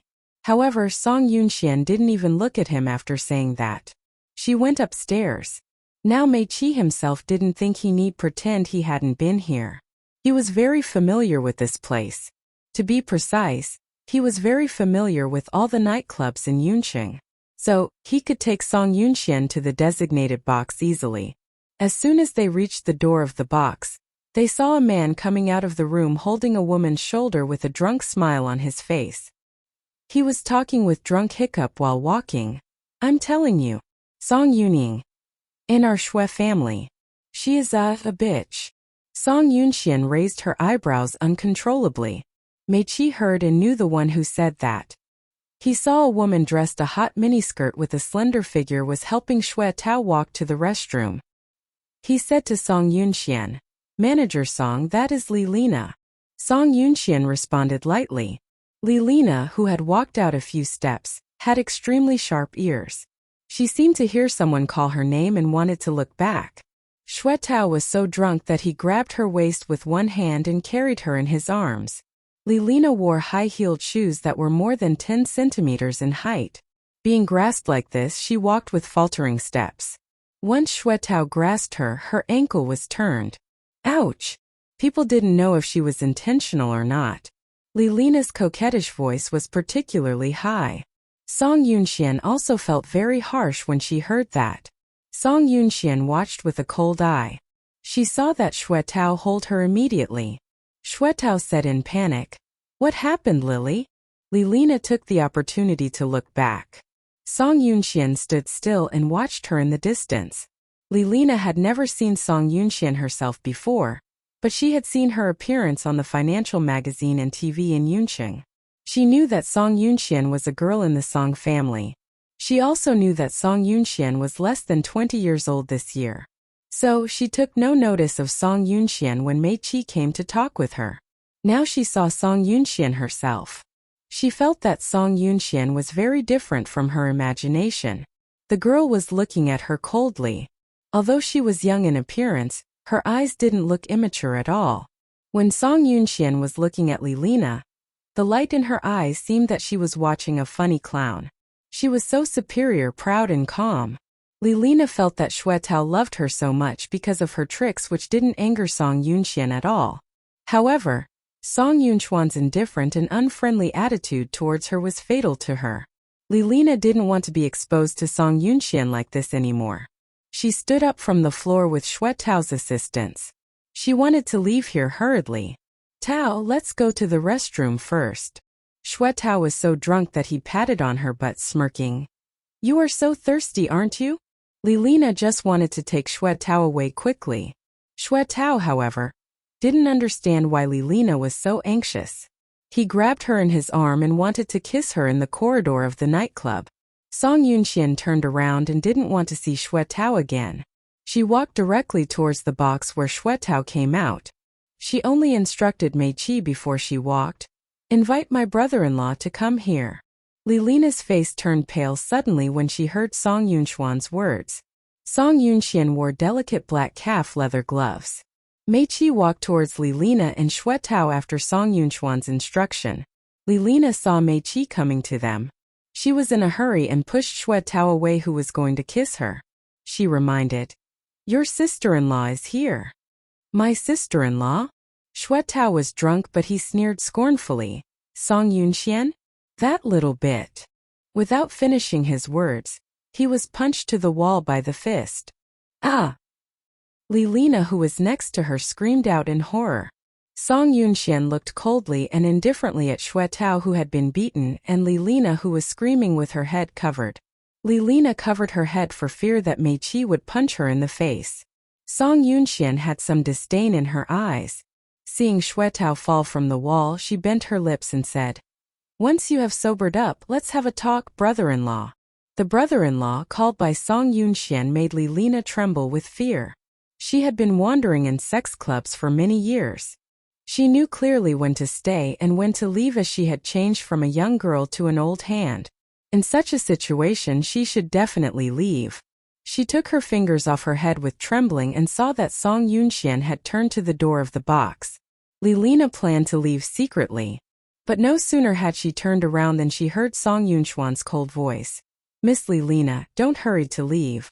You and my brother-in-law are very good friends. Let's have a chat." Hearing the words, Lilina's feet froze for a moment. The light in the box of the nightclub was ambiguous.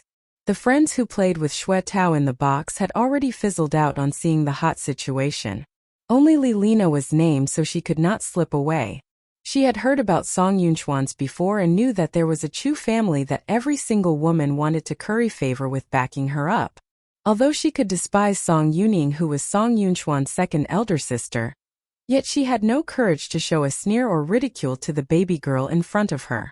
Song Yunxian sat on the scarlet sofa indifferently and coldly. In the ambiguous light, there was no sign of softness on her face. Xue Tao sobered up quite a lot after having been doused with icy water. The chilling cold water was poured down from the head, and his hair covered his forehead. The eldest child of the Xue family had never been treated like this. He casually wiped his face and opened his eyes angrily. "Son of a..." Before the word bitch was spilled out, Xue Tao saw Song Yunxian sitting in front of him. He was taken aback, feeling quite surprised. "Yunxian? Why are you here, Yunxian?" Song Yunxian took a look at him and then turned her eyes to Lilina, who was standing beside her like a yes man. "My second elder sister told me that my brother-in-law had made new friends away from home. I want to meet her." Xue Tao followed Song Yunxuan's sight and fixed his eyes on Lilina, who was thin and slim. His face suddenly fell and explained eagerly, "Yunxian, that's the family affair between your second elder sister and me. It has nothing to do with Lilina." Song Yunxian was a little surprised that a shrinking turtle like Xue Tao should back up the young model at this time. It was clear that the woman had really bewitched him. Song Yunxian frowned. She raised to walk over to Lilina. Lilina had heard about that Song Yunxian sent her eldest brother to prison before, and she naturally treated her as a woman with a merciless heart. As Song Yunxian walked forward, she walked backwards. The fear and weakness in her eyes stimulated Xue Tao's desire to protect her. Seeing that Song Yunxian was about to confront Lilina, Xue Tao immediately got up from the ground and in a big stride he stood in front of Lilina. His momentum was way greater than before. "Yunxian, no matter what, the family affair between your second elder sister and I was none of your business." Xue Tao reprimanded her in such a loud voice. It seemed that he wanted to use this momentum to scare Song Yunxian off. Yet Song Yunxian just raised her eyebrow a bit and asked him, "Brother-in-law, this woman is not related to you. Why did you reprimand me here in that loud voice? What's more, even if she's your friend, but what about me? I'm your sister-in-law." Xuetao surely knew whether his sister-in-law or his friend was the more important one. Awkwardness suddenly appeared on his face. Song Yunxian looked sideways. Brother-in-law, the relationship between you and this Miss Lilina is not normal, right? Song Yunxian asked deliberately while knowing the answer. Xuetao had no intention to hide. Yunxian, you know that a man like me always have admirers outside. Lilina and I are in love with each other. Your second elder sister turns a blind eye to this matter. Then why do you bother to care? Song Yunxian nodded. What you said is reasonable. Xuetao thought Song Yunxuan's words meant that she was going to turn a blind eye to this matter as well. But out of his expectation, Song Yunxian turned around and told Mei Qi, my brother-in-law has drunk too much. Help him to sober up. She said it in an extremely cold voice. Anyone who was not silly knew that things would get ugly. Xuetao was aware of it as well. But before he could find something to fight with, he was hit on the head by a wine bottle held by Mei Qi. All of a sudden, his head broke and started bleeding. The blood on Xuetao's head fell along his cheek and the bridge of his nose, blurring his vision. Lilina was scared to death and screamed. Song Yunxian sat on the sofa and sighed. What else can you do besides screaming? Lilina saw Xuetao couldn't bear Mei Qi's beating. And then she fell on her knees with a plop. She walked forward on her knees and dragged Song Yunxuan's clothes, begging her. Miss Song, your brother-in-law and I are just ordinary friends. Please stop beating him. He can't hold it. Song Yunxian looked down at her. My brother-in-law hasn't sobered up, so he didn't know how to behave. You aren't drunk. Tell me how to settle the problem. After hearing the words, Lilina's eyes sank. She wouldn't say anything. Seeing this, Song Yunxian knew that she didn't want to relent. Given the situation, no one was willing to relent, as she was very precious to Xuetao. It was probable that she could marry Xuetao if this went on. By then, she would be owning great wealth and property and leaving sex clubs. She would just be like a phoenix flying up to the branch. She pursed her lips and remained silent. It was so easy for Mei Qi to beat Xuetao like he was beating his son. For such a man who was born with a silver spoon in his mouth, the only entertainment he had was drinking and playing with women. He would never practice freestyle grappling or taekwondo to improve his anti-beaten ability. Mei Qi just gave him a few punches and he knelt on the ground and curled up with his head in his arms. Mei Qi turned to take a look at Song Yunxian. Xuetao was about to be beaten to half-death. Yet Song Yunxian didn't let go of her brother-in-law. Lilina just watched Xuetao being beaten without saying anything. Song Yunxian stretched out her hand, pinched Lilina's jaw with her fingers and looked at her face. Lilina felt a bit ashamed as her chin was held by a woman. But she gnashed her teeth and stand it. Song Yunxian looked at her face carefully and then said, Miss Lilina is really a natural beauty. No wonder my brother-in-law likes you so much. Lilina's chin was being held by her, and she did not dare to look at her. She just lowered her eyes and begged her. Miss Song, please forgive Tao. Song Yunxian sneered, shook her head and sighed. It's not that I won't let him go, but that you won't let him go, Miss Lilina. Lilina didn't understand Song Yunxuan's words. Song Yunxian slowly released the hand holding her chin and said, Offer me a price. Lilina was taken aback. What? Song Yunxian took a look at Xuetao whose brains were beaten out over there. Don't you just count on him for the rest of your life? Lilina shook her head and her long eyelashes twinkled. No, it's not like this. She wanted to move Song Yunxian with her bitter play, but Song Yunxian cut her off before she finished her words.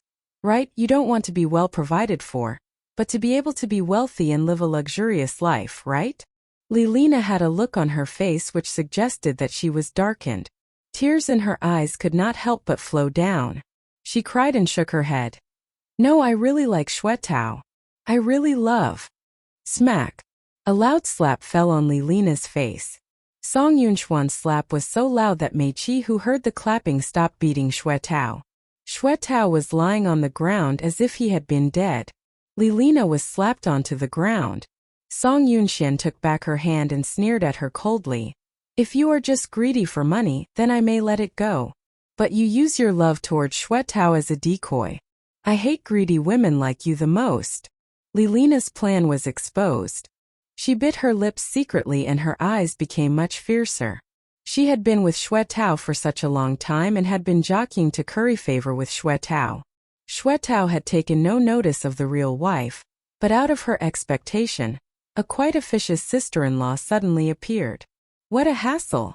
Seeing her sitting on the ground without speaking, Song Yunxian stood up and walked round her to Xue Tao, who was lying on the ground.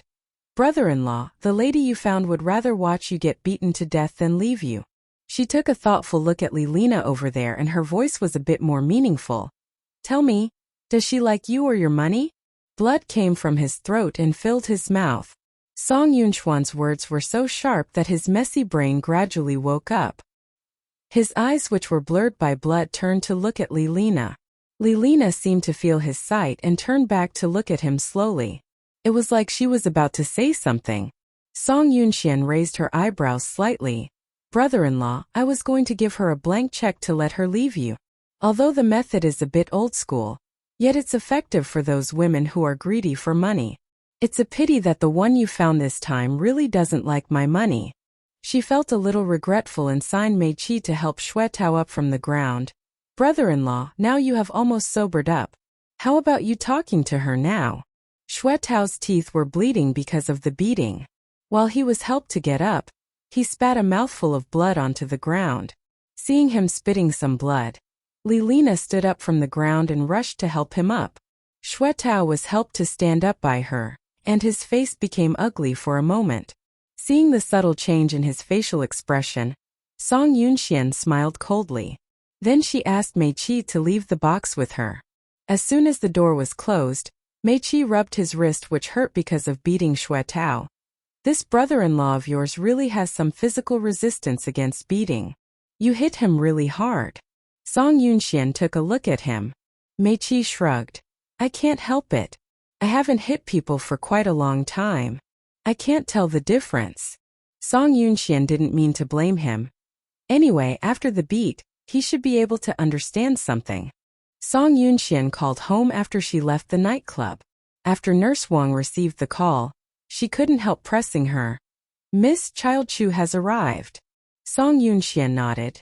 I'll come later. Nurse Wang was still a little worried. Miss Yunxian, you should hurry up. Song Yunxian sensed there was something wrong. What's the rush? Nurse Wang paused and then she said, Miss Yunxian, Child Chu has been waiting for you for a long time. Hearing the words, Song Yunxian realized that Chu Machin must have been unhappy because of the long wait. Then she told Nurse Wang, you take care of him well. I'll be home soon. She intended to visit her second elder sister in Marie Hospital afterward. Yet how could she do it since Chu Machin had already arrived at the Song family? If letting Chu Machin wait for too long, he would definitely be angry. She looked up at the sky and bowed to get into the car. It's late indeed. Take me home, Mei Qi. Though Song Yunxian was Mei Qi's leader, yet they had always been like friends. Song Yunxian knew what kind of man Mei Qi was, and what he was capable of, while Mei Qi also had a reason to help her revenge. She felt that Mei Qi was a great help to her, and she would never let Mei Qi think that he was with the wrong person. She would help Guchanga to revenge and let Mei Qi get what he wanted. Mei Qi felt quite bored driving her home, so he talked about Xue Tao with her. Xue Tao is the only child of the Xue family. He must have never suffered this kind of pain before. Song Yunxian was very unimpressed. Since he had married to my second elder sister, he should treat her well. If he wants my second elder sister to turn a blind eye to his affair, then he should get the women around him in line. Otherwise, he will suffer what he had today for another time. Mei Qi shook his head with a smile. He sympathized with Xue Tao. Xue Tao is too unlucky. He actually got such a domineering sister-in-law. Since I have been in charge of the Song family, I naturally want to protect all the family members from being bullied by outsiders. Lilina was just a woman who was greedy for money from sex clubs. She really shouldn't have been involved in the muddy water between the Song family and the Xue family. Yet the woman was not smart enough. It was so stupid of her to get involved just because of money. Manager Song, how much money are you going to give Lilina in order to make her leave Xue Tao? Song Yunxian looked out of the window out of sheer boredom. I won't give her even a single cent. Mei Qi felt surprised and looked at her through the front reflector. Not even 1 cent? Song Yunxuan's eyes were indifferent. She has been in Yunqing for long enough. Hasn't she understood the rules of life in Yunqing? What rules of life? Mei Qi felt strange. Song Yunxian raised her lip corner, looked at him and said proudly, once opportunities come along you have to take them. If you let them pass by, then others won't give you another opportunity. On this point Gu Chang'e did quite well. Gu Chang'e grew up under Gu Cheng's personal guidance since she was a child. What Gu Chang told her was not the dark side of Yunqing. Yet he didn't let her feel the bright side of the city. After steering a course between the bright and the dark and playing games in the business, she learned a good many tricks. She never let an opportunity slip away when it was time to seize it. And she never hesitated to make a decision. In those years in the Gus, she took care of the Gus better than any other business families in Yunqing. The only failure she had was probably her marriage. Her marriage to Xiao Tianze. She looked out of the window at the night lights. The neon lights of the shops flashed by. If looking up slightly, she could see the former office building of the Gus. It was such a magnificent skyscraper. Yet now it was occupied by the Xiao Enterprise. She shook her head, trying to get rid of her resentment for the time. But she still couldn't hold back the inner hatred at the bottom of her heart. She would take it back, which Xiao Tianze had once taken away from her. Then she would let Xiao Tianze crawl at her feet to admit his mistake.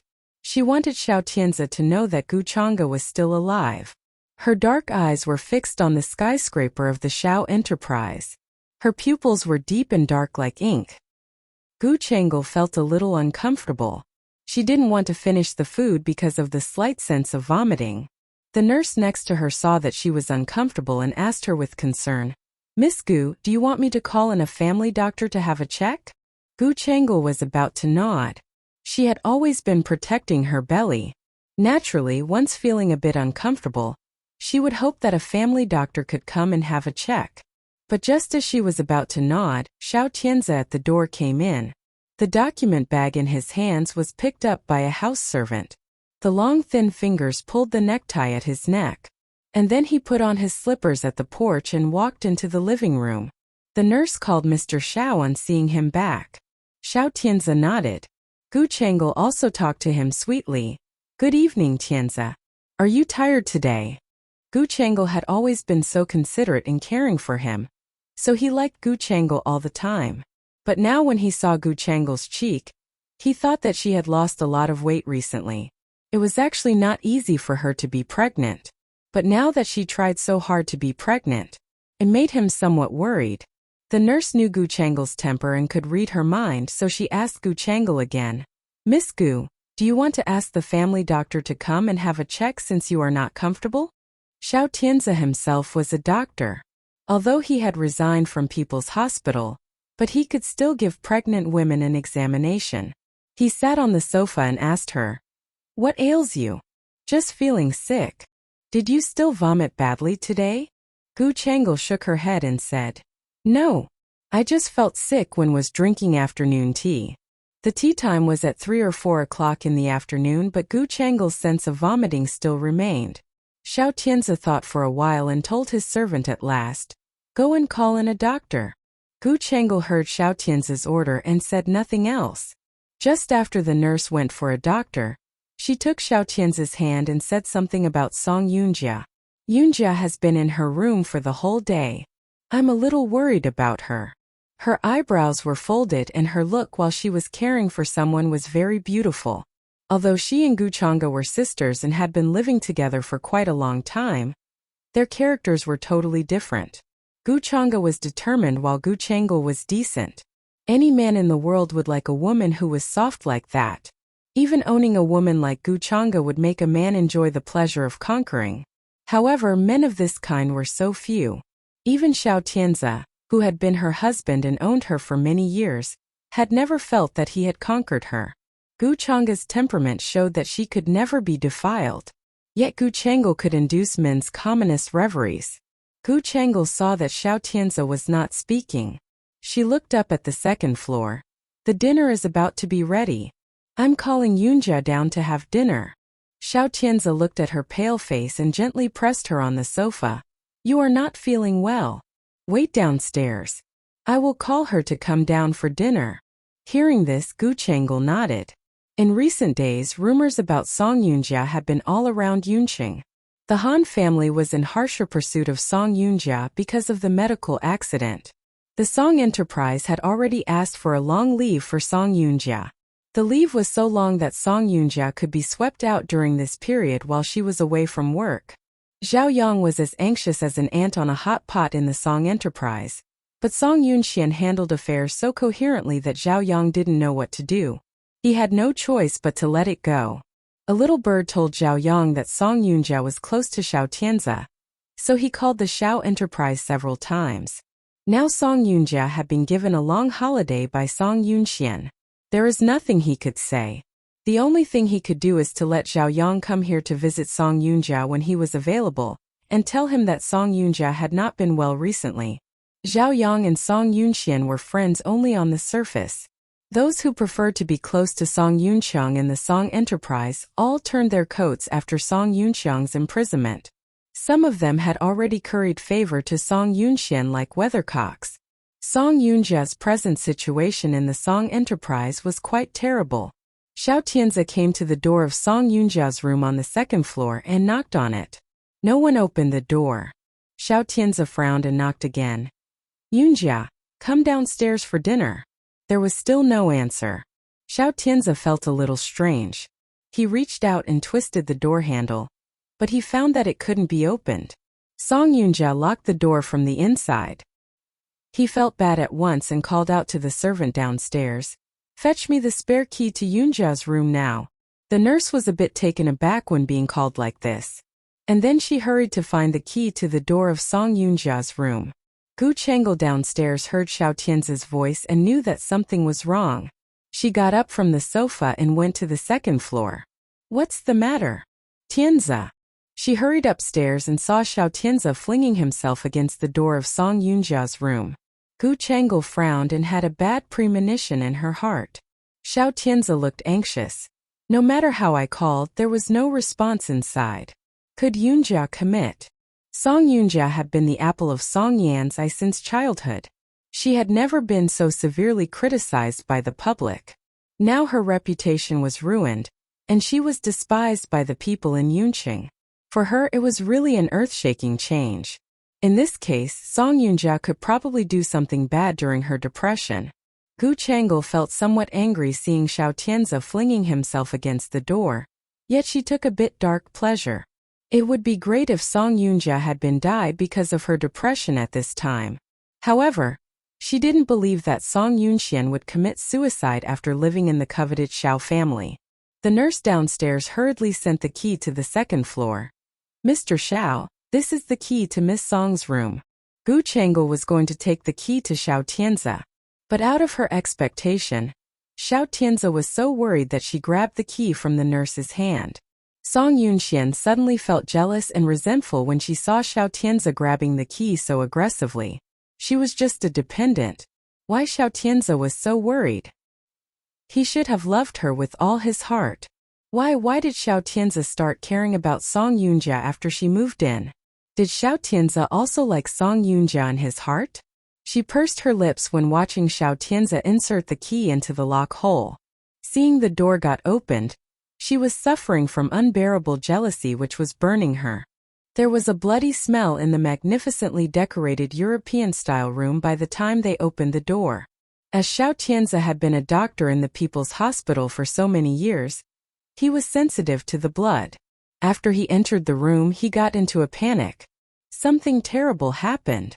Seeing there was no one in the bedroom, he turned to rush into the bathroom inside the bedroom. Following Xiao Tianze, Gu Changel looked at him rushing to hit the door without even touching the handle. She was worried, trying to persuade him. Tianze, you will get hurt.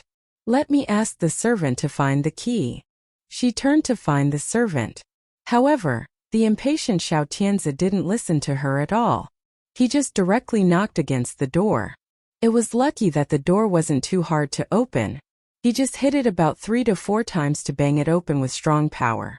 Gu Changel followed him to see what had happened. But when they entered the room, they saw there was a blurry figure on the floor through the figured plate glass. And also there was blood mixed with water streaming. She used to be afraid of blood. But this time when she saw the bloody water, she didn't get scared. Instead, she was in a kind of mysterious excitement.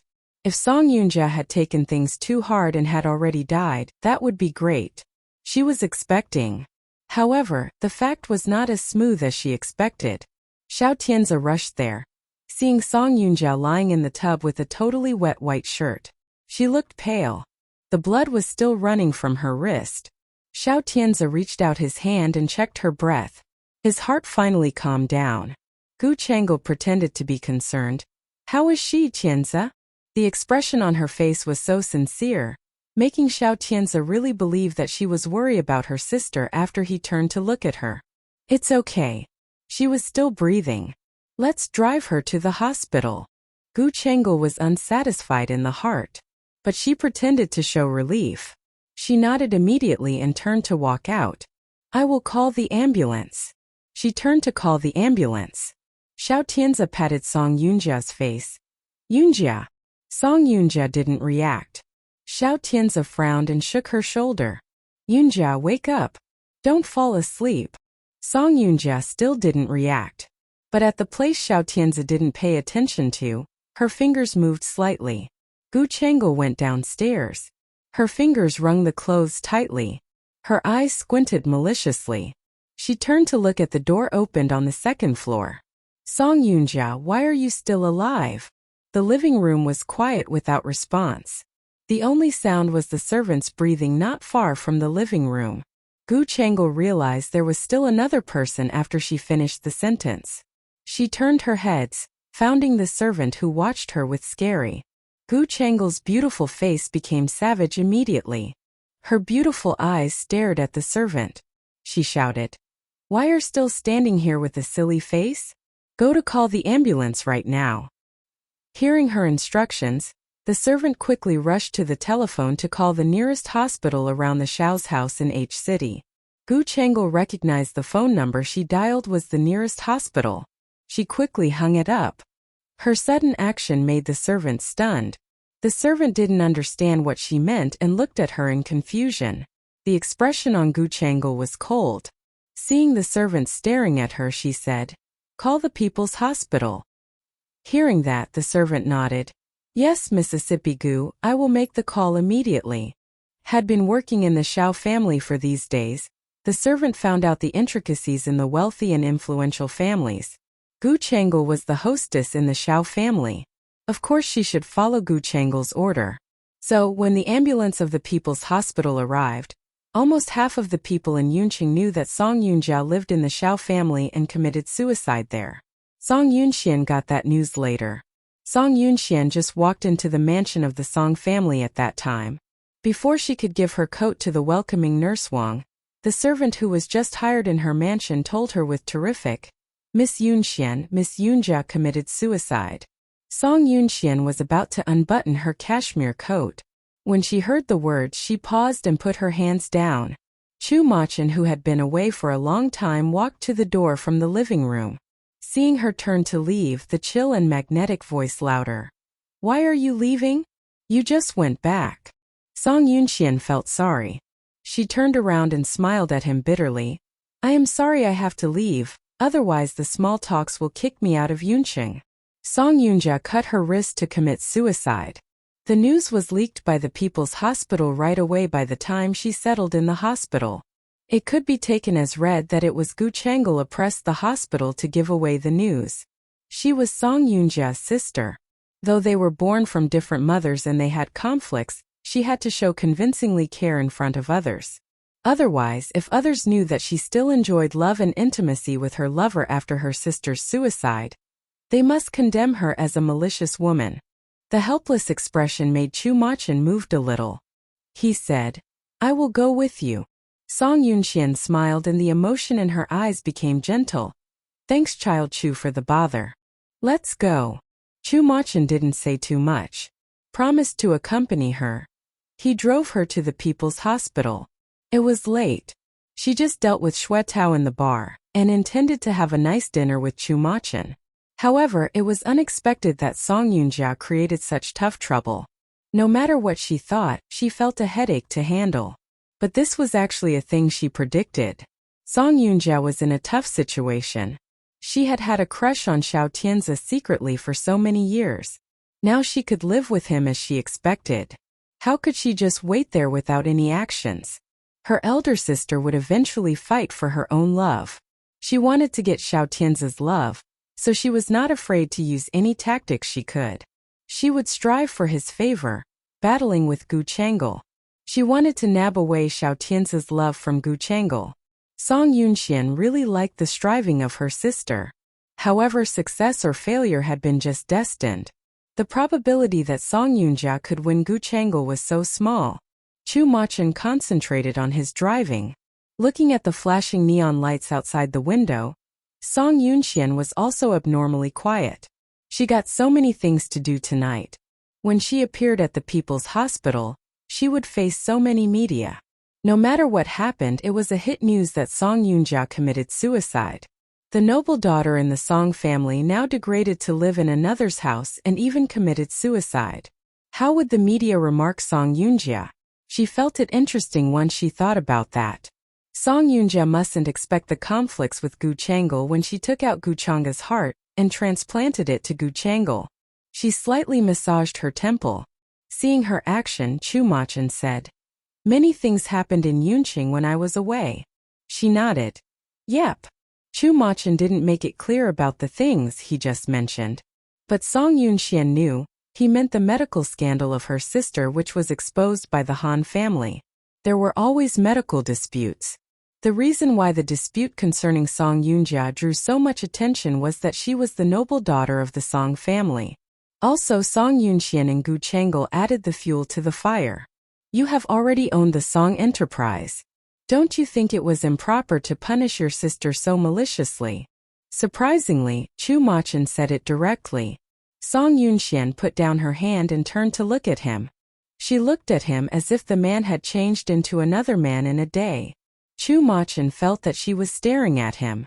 He moved the steering wheel without any expression, turning to the road that led to the People's Hospital. What do you want to express? Song Yunxian smiled softly. Her smile was so slight. I remember the Chu Machin I used to know would never be so merciful to his enemies. Yes, she knew him a long time ago. Since she had known him, he wouldn't show mercy to his enemies. She remembered a sentence from Chu Machin when Gu Chang'e was 15. He said, "Being merciful to the enemies means being merciless to yourself." She peacefully repeated the words Chu Machin said at that time. Chu Machin licked his lips. You're right. He didn't deny what Song Yunxian said. Song Yunxian nodded. If you agree with me, why do you suggest me to be merciful to Song Yunjia? Chu Machin slowly stopped the car at 1 kilometer far away from the People's Hospital. Seeing him silently applied the handbrake, she knew the man had something to say. She waited for Chu Machin's speech silently. Chu Machin sat silently for a while. Then he turned to look at her. What kind of deadly feud do you have with your sister to treat her like this? You might forget when my father was kidnapped with heavy sickness, she tried to kill me. That was not the excuse. Chu Machin shook his head. He didn't take her explanation, which seemed to be reasonable. So what reasons do you think I have? Chu Machin looked at her deeply. I remember that at that time the one who kidnapped you and your father and tried to kill you was Song Yuning, not Song Yunjia. Of course, what Chu Machin said was right. Why could you forgive Song Yuning but not Song Yunjia? The question from Chu Machin made her sneer. Why couldn't you let Song Yunjia go? She just wanted to ask Song Yunjia. When Gu Chang'e was lying in the sickbed lingered out with her amputated legs, why couldn't Yunjia let her go? Gu Chang'e had already died. Though Song Yunjia was punished at present, that kind of punishment meant nothing. After all, she was alive. But what about Gu Chang'e? Gu Chang'e's body had already become ashes. She slightly turned to look at Chu Machin. She smiled, being unfriendly. You are so soft-hearted. Are you the guy who I knew before? Chu Machan wanted to express something, but Song Yunxian was unsatisfied with his behavior. Not wait for him to finish the sentence did Song Yunxian open the door and got off. He meant to catch up, but when he put her hand on the handle, he saw Mei Qi came toward Song Yunxian in the distance. Her personal assistant, Mei Qi. His eyes were dark. He had some bad feelings for the man called Mei Qi. Mei Qi came toward Song Yunxian. He also saw that she got off from Chu Machan's car. He was talkative to ask, "Did you argue with him?" Song Yunxian just moved on. She didn't really mind the conversation just now. Just a quarrel between lovers. Not big stuff. By the way, what is going on in the hospital? The media outside even jam-packed the elevator in the hospital. Mei Qi sighed. I suggest you walk in from the back door. When the news that Song Yunjia was hospitalized gave away, all the media in Yunqing turned out in full force, swearing to get the first-hand information. Though the guards in the hospital were trying their best to stop those crazy journalists, they couldn't make them to perish the thoughts to vie for the headline. Hearing Mei Qi's suggestion, Song Yunxian smiled silently. She turned to look at him. Why do I have to walk in by the back door since I have already arrived here? The media in Yunqing was a little mad. Mei Qi was worried that such a delicate girl like Song Yunxian would get injured in the crowds. Song Yunxian didn't care at all.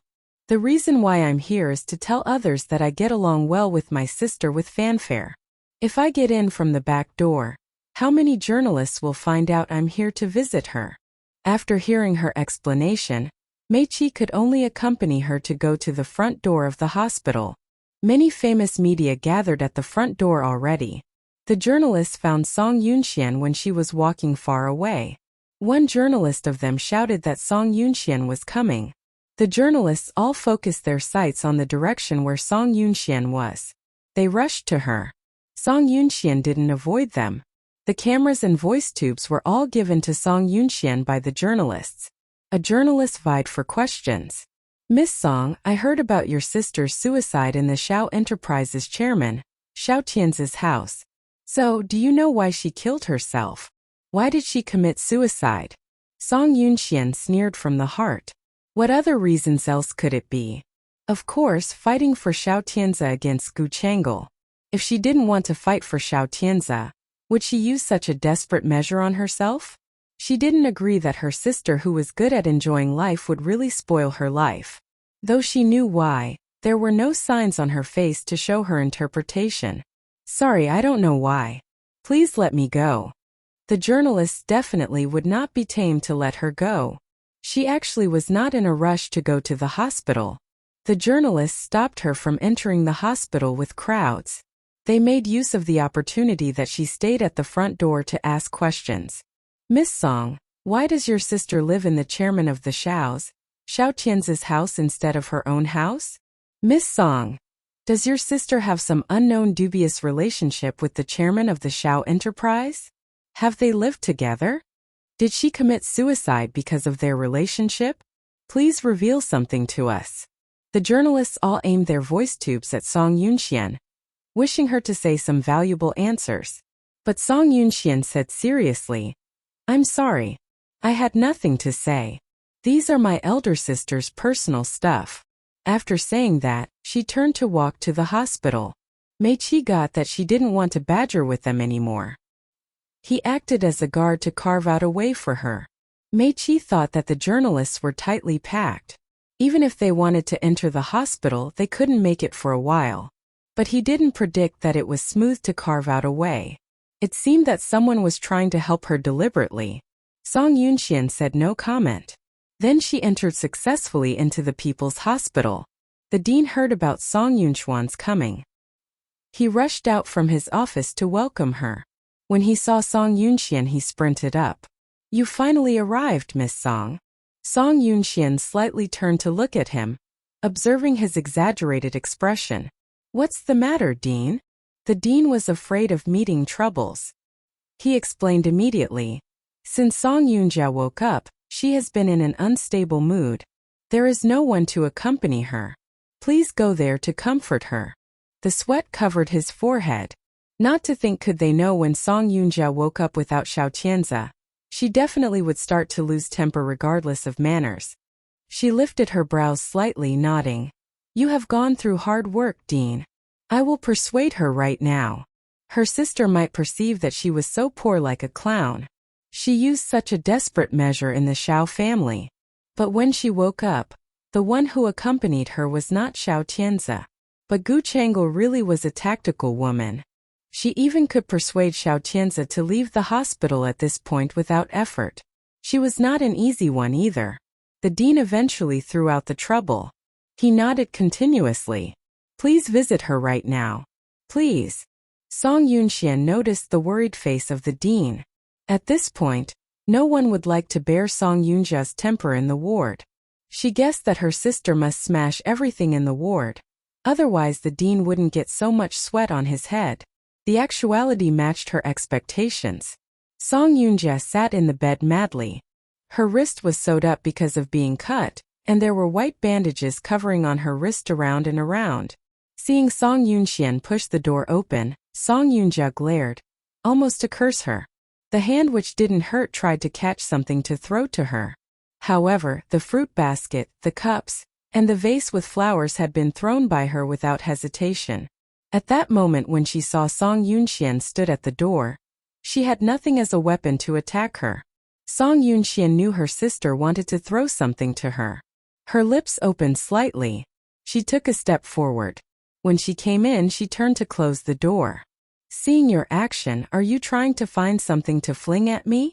Song Yunjia gritted her teeth, filling with detest in her heart. Living in Xiao Tianzi's house was the best progress. If she could get the companion of Xiao Tianzi after she cut her wrist, then she could have the qualification to against Gu Chang'e in the Xiao family. But at this moment she suffered a lot because of the desperate measure without any effects. When she woke up, Xiao Tianzi was not on her side, even a shadow. After she asked the nurse, she knew that Xiao Tianzi went back after sending her to the hospital. She was grieved and raged. Even if she was a lady who had been receiving high-quality education for so many years, she couldn't control her temper. She smashed everything that she could reach. However, when she was in her worst condition, Song Yunxian came here to visit her. And she witnessed her embarrassing appearance. She couldn't let Song Yunxian laugh at her in such a condition. Song Yunjia's lips licked in a straight line. She couldn't hide indignation in her eyes. Song Yunxian got her sister's indignation, so she just walked several steps before she stopped. I know you are in a bad mood. If you know I'm in bad temper, why are you still here? Song Yunjia wished Song Yunxian could get out of here right away. But every expression on Song Yunxuan's face showed a sign that she would not leave easily. Even if you live in the Xiao family, you are still a member of the Song family. You're my elder sister. Now you get injured. Shouldn't I come here to visit you? You just want to laugh at me, don't you? Song Yunjia sneered ironically. She glared at Song Yunxian with strong power, even seeming to bleed. Everyone in Yunqing knew that she was in harsh strives with Song Yunxian. But when she was in the hospital, Song Yunxian came here to visit her. It was definitely a good show. In other people's eyes, Song Yunxian came here because the little daughter of the Song family had a deep connection with her elder sister. But she was clear. The reason why Song Yunxian came here was just because she wanted to laugh at her. She wanted to check what miserable condition she was in. She was a loser. She totally figured out that she was beaten by Song Yunxian in this round. Song Yunxian was asked by her old sister. She didn't explain too much. If you think I'm here to laugh at you, I could tell you I am. Song Yunjia was impacted to choke by such honest words. You. She raised her finger to point at her. Her eyes were so scary, trying to tear Song Yunxian down. Song Yunxian wasn't afraid of her at all. No matter how scary her expression was, she wouldn't get afraid. Song Yunjia at that time was just a toothless tiger. She had a slight influence on the Song family. She lived in the Xiao family, being suppressed by Gu Chang'e in every aspect. She had a rough time anyway. Obviously, Song Yunjia didn't have the ability to convert everything if she went through such a hard time. Sis, let me ask. She planned to make it clear to Song Yunjia. Are you seriously going to live in the Xiao family instead of coming back? Song Yoonja has already declared a war to Gu Changal. How could she move out at this point? If she moved out, she would never have a chance to fight.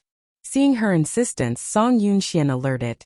Sis, don't ruin your own life for such an insubstantial pursuit. If you want to return to the Song Enterprise, I promise I can treat you well. I'm willing to bury the hatchet with you.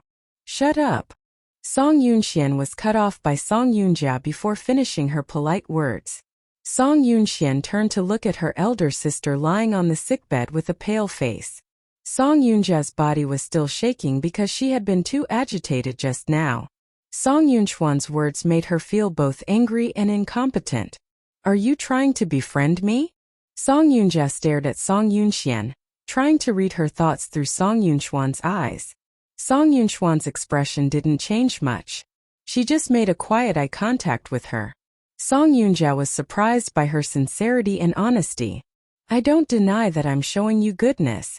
If you are willing to come back, I believe you will help me run the Song Enterprise, right? Help you? Song Yoonja sneered. Why would I help you? Was she crazy? Why would she abandon Xiao Tianze and go back to the Song Enterprise to help Song Yoonxian at this critical time? What benefits could she get if she helped Song Yoonxian? Everything in Song Yoonchuan's hands should have been belonged to her, Song Yoonja. Now she had nothing. She only had Xiao Tianze. It didn't matter she lost the Song Enterprise as long as she had Xiao Tianze. As long as Xiao Tianze was standing beside her, that was enough. Seeing the resolution expression on Song Yoonja's face, Song Yoonxian knew that Song Yoonja had made the decision. And she could immediately figure out what decision Song Yoonja had made. However, it would be no fun if Song Yoonxian said Song Yoonja's decision out clearly. She wanted Song Yoonja to say her final choice. Sister, don't forget the Song family is your home. I won't go back. Song Yoonja's voice echoed clearly in the ward. It was apparent that Song Yoonja had chosen Xiao Tianze. She still couldn't come out from the swamp named Xiao Tianze. But it was still good. Without Xiao Tianze restraining Song Yoonja's heart, how could she experience the pleasure of revenge? She would pull up all the lackeys by Xiao Tianze's side one by one. Let those who had killed Gu Chang'e be doomed forever. Song Yoonja had given her the answer. Song Yoonxian didn't feel like staying any longer. She turned to look at Song Yoonja and smiled. Since you have made your decision, I'll leave now. She turned and left. She had ascertained Song Yoonja's attitude, so this visit was not in vain. Song Yoonja angrily watched Song Yoonja walk towards the ward door. She had thought that Song Yoonxian would leave like that. Unexpectedly, when Song Yoonxian reached the door, she turned to look at Song Yoonja as if she suddenly realized something. Sister, if you have nowhere to go, I will reluctantly accept you. Those ironic words made Song Yoonja grip the bedsheet tightly. She gnashed her teeth in anger. Words were squeezed out of her teeth. There won't be such a day. It would be impossible that she had nowhere to go. She still had Xiao Tianze. Xiao Tianze would be by her side, definitely. Song Yoonxian smirked and thought there was no need to argue with her. So she turned around and left the ward. The news of the People's Hospital spread quickly. Song Yoonchuan's Fanqing magazine also got the news that Song Yoonja was admitted to the hospital. Xiao Hong hadn't seen Song Yoonxian for a long time, so she couldn't help but call Song Yoonxian. Miss Song, do you think the news should be on the front page of our magazine? Although Song Yoonxian had bought out Fanqing magazine secretly, like paper couldn't wrap fire, many had known Fanqing magazine was under Song Yoonchuan's control.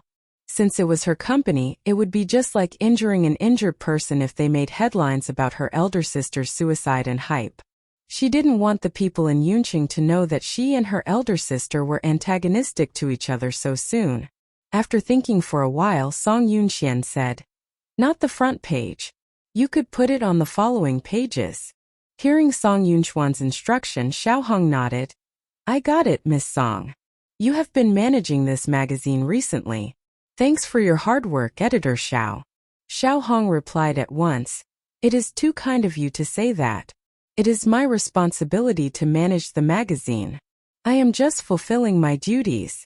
As a skilled and smart woman, Xiao Hong operated Fanqing magazine very well, after Song Yoonxian trusted it with her. Moreover, Fanqing magazine could respond promptly every time she needed the magazine to add fuel to the flames. She was satisfied with Xiaohong. However, she hadn't seen Xiao Shui for a long time. Is Xiao Shui okay at the magazine? Xiao Shui has done a good job in the magazine. If Miss Song has any demands, I can tell her. I want to see her when I have time. She is still a newcomer. And thank you for taking the time to teach her. You could trust me. Miss Song. Xiaohong asked when Song Yunxian would come to the office before she hung up the phone. After the phone call, Song Yunxian stopped her steps in front of the window of the hospital to look at the night scene outside. The neon shone in the night of Yunqing and sketched the vague outline of the city. However, one couldn't see the end of this light sea. Yunqing was too big. The city was so big that she couldn't see the margins at a glance. The heart was the same. Gu Changel was lying on the bed, her hands covering her abdomen. Xiao Tianzi was taking care of her beside the soft bed. Putting his hands on her wrist and seeing her painful expression, he couldn't help but ask with concern, "Does it still hurt?" Gu Changel said with grievances. "I was a little scared just now. What were you afraid of? Haven't I let people call the doctor immediately? But you weren't by my side." She grabbed his hand and lowered her eyes as tears emerged from the bottom. "I was scared every time you weren't by my side." Xiao Tianzi rushed back half an hour ago. At that time, he accompanied Song Yunjia to the hospital. Song Yunjia was under treatment in the emergency room. He waited outside impatiently. At that moment, the nanny called him. He thought it was a trifle, but unexpectedly, the nanny said that Gu Changel passed out because of overshock after he left with Song Yunjia. Since Gu Changel was pregnant, Gu Changel was the more important one of the two to Xiao Tianzi. So, he immediately rushed home from the hospital. By the time he got home, the family doctor had diagnosed Gu Changel. The family doctor told him that Gu Changel was fine. She was frightened and passed out. Xiao Tianzi felt Gu Changel grasped his fingers tightly, and couldn't help but put the other hand on her. He held her fingers in both hands. Gu Changel was stunned. Then she saw Xiao Tianzi held up and kissed her fingers gently. Red floated on Gu Changel's white cheeks. Xiao Tianzi said with worry and solicitude, "You have been suffering a lot as you are pregnant." Xiao Tianzi knew that she wasn't suitable for childbirth better than anyone. However, both he and Gu Changel had been closely observing the development of the fetus. It would be perfect if she could luckily give birth to the child. If not, and once the childbirth jeopardized Gu Changel's life, Xiao Tianzi would choose to protect her life first. Because of Gu Changel's poor physical condition, he would be anxious and nervous about her once there was something wrong with her. "Changel, do you believe you can continue bearing the child?" Xiao Tianzi raised this question to Gu Changel after thinking about it. Gu Changel's heart seemed to miss a beat. She frowned and pathetically looked at him. "Tianzi, what do you mean?" Xiao Tianzi reckoned that abortion could be dangerous when the fetus grew up. Gu Changel's body could not bear the hardships of pregnancy and pregnancy reaction. The best way was to carry out an abortion on her soon. Having guessed Xiao Tianzi's thoughts, Gu Changel immediately pulled her hands back from his hands nervously to protect her abdomen. "The child is ours. You don't want me to abort him, do you?" Xiao Tianzi persuaded her. "Changel, your body is not suitable for bearing a child. You know I don't want your life to be threatened because of this unborn child." "No." She shook her head in panic and confusion. The flushing that had just floated on her face faded away instantly. She repeated anxiously, "I can't have an abortion. I can give birth to this child safely.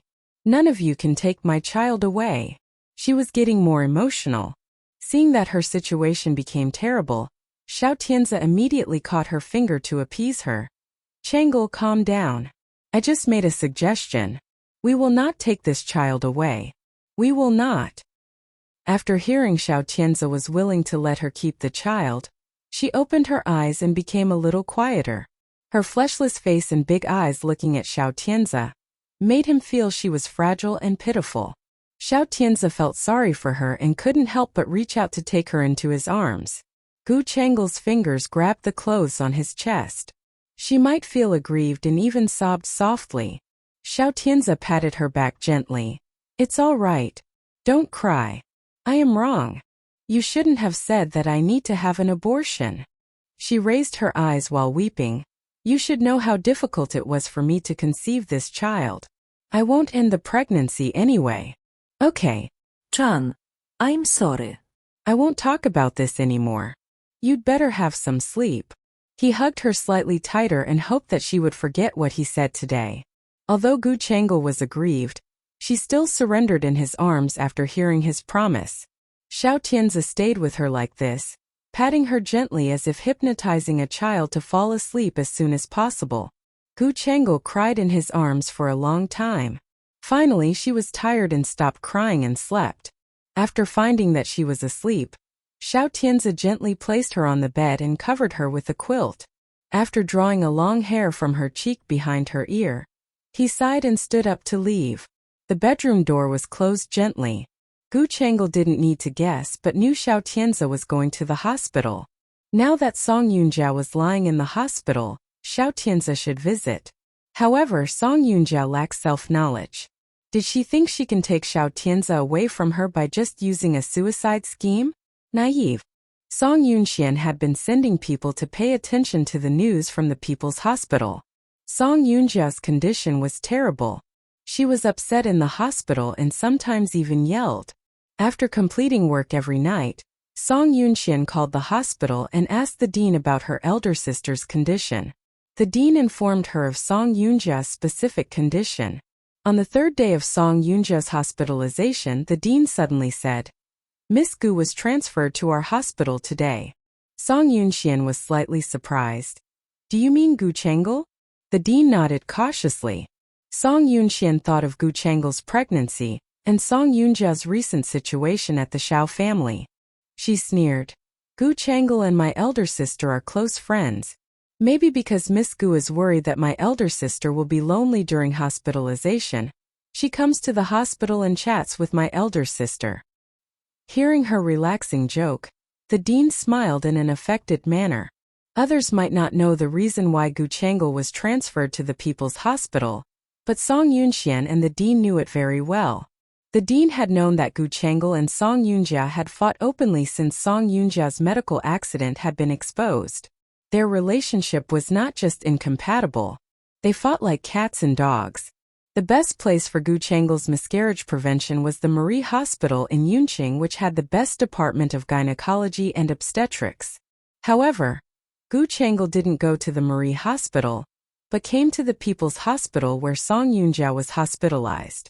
It was evident that she wanted to humiliate Song Yunjia. The dean had known that Song Yunjia loved Xiao Tianze all the time.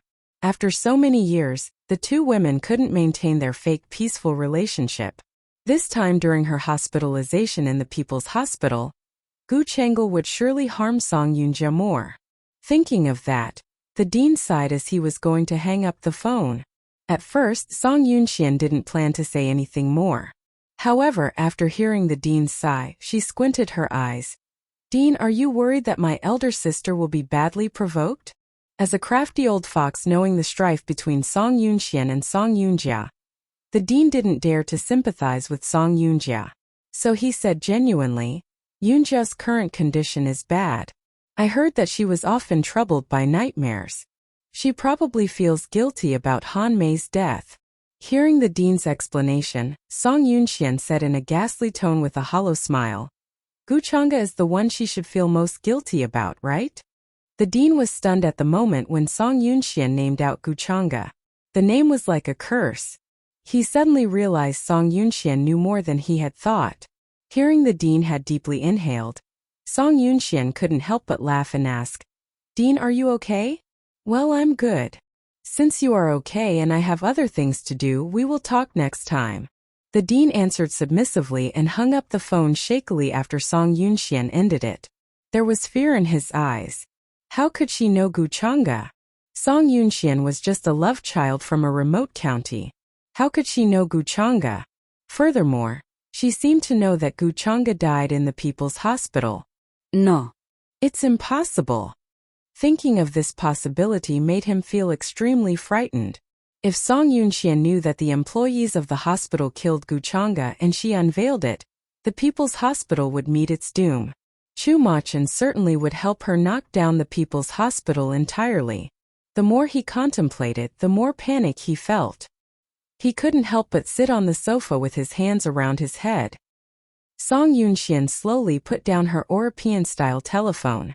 On the imported coffee table in front of her was a set of delicate china teacups that could usually only be used by the European royal family. Inside the teacup was a very fragrant scented tea.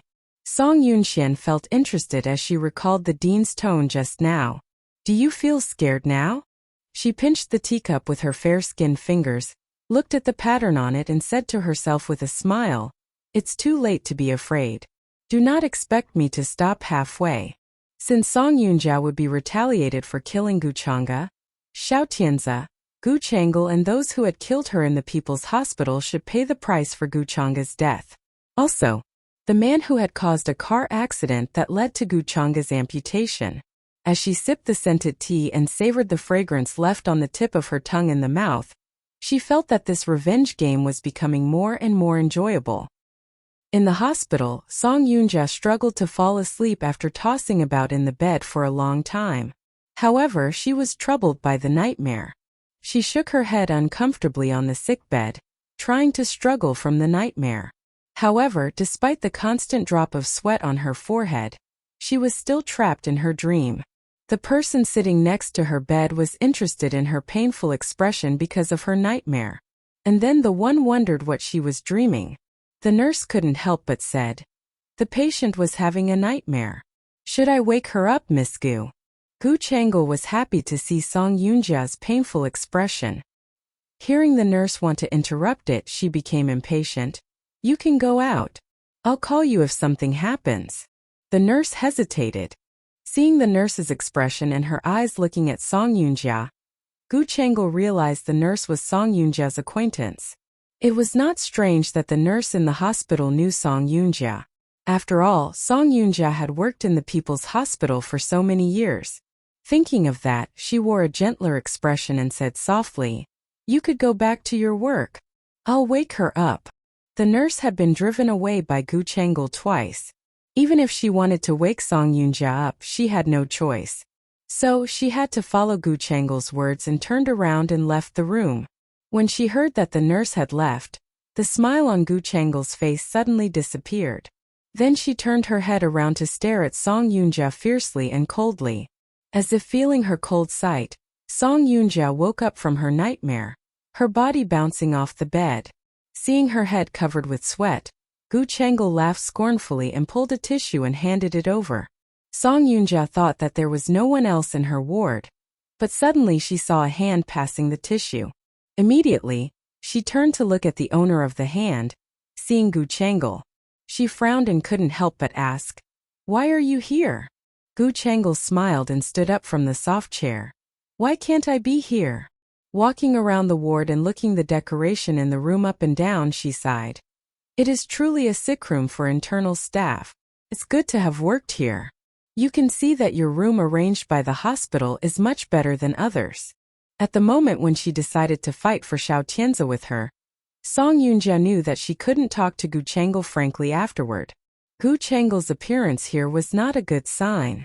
She couldn't help but crumple the tissue in her hand into a ball, gripping it tightly in her hand. Noticing this, Gu Chang'e ridiculed her.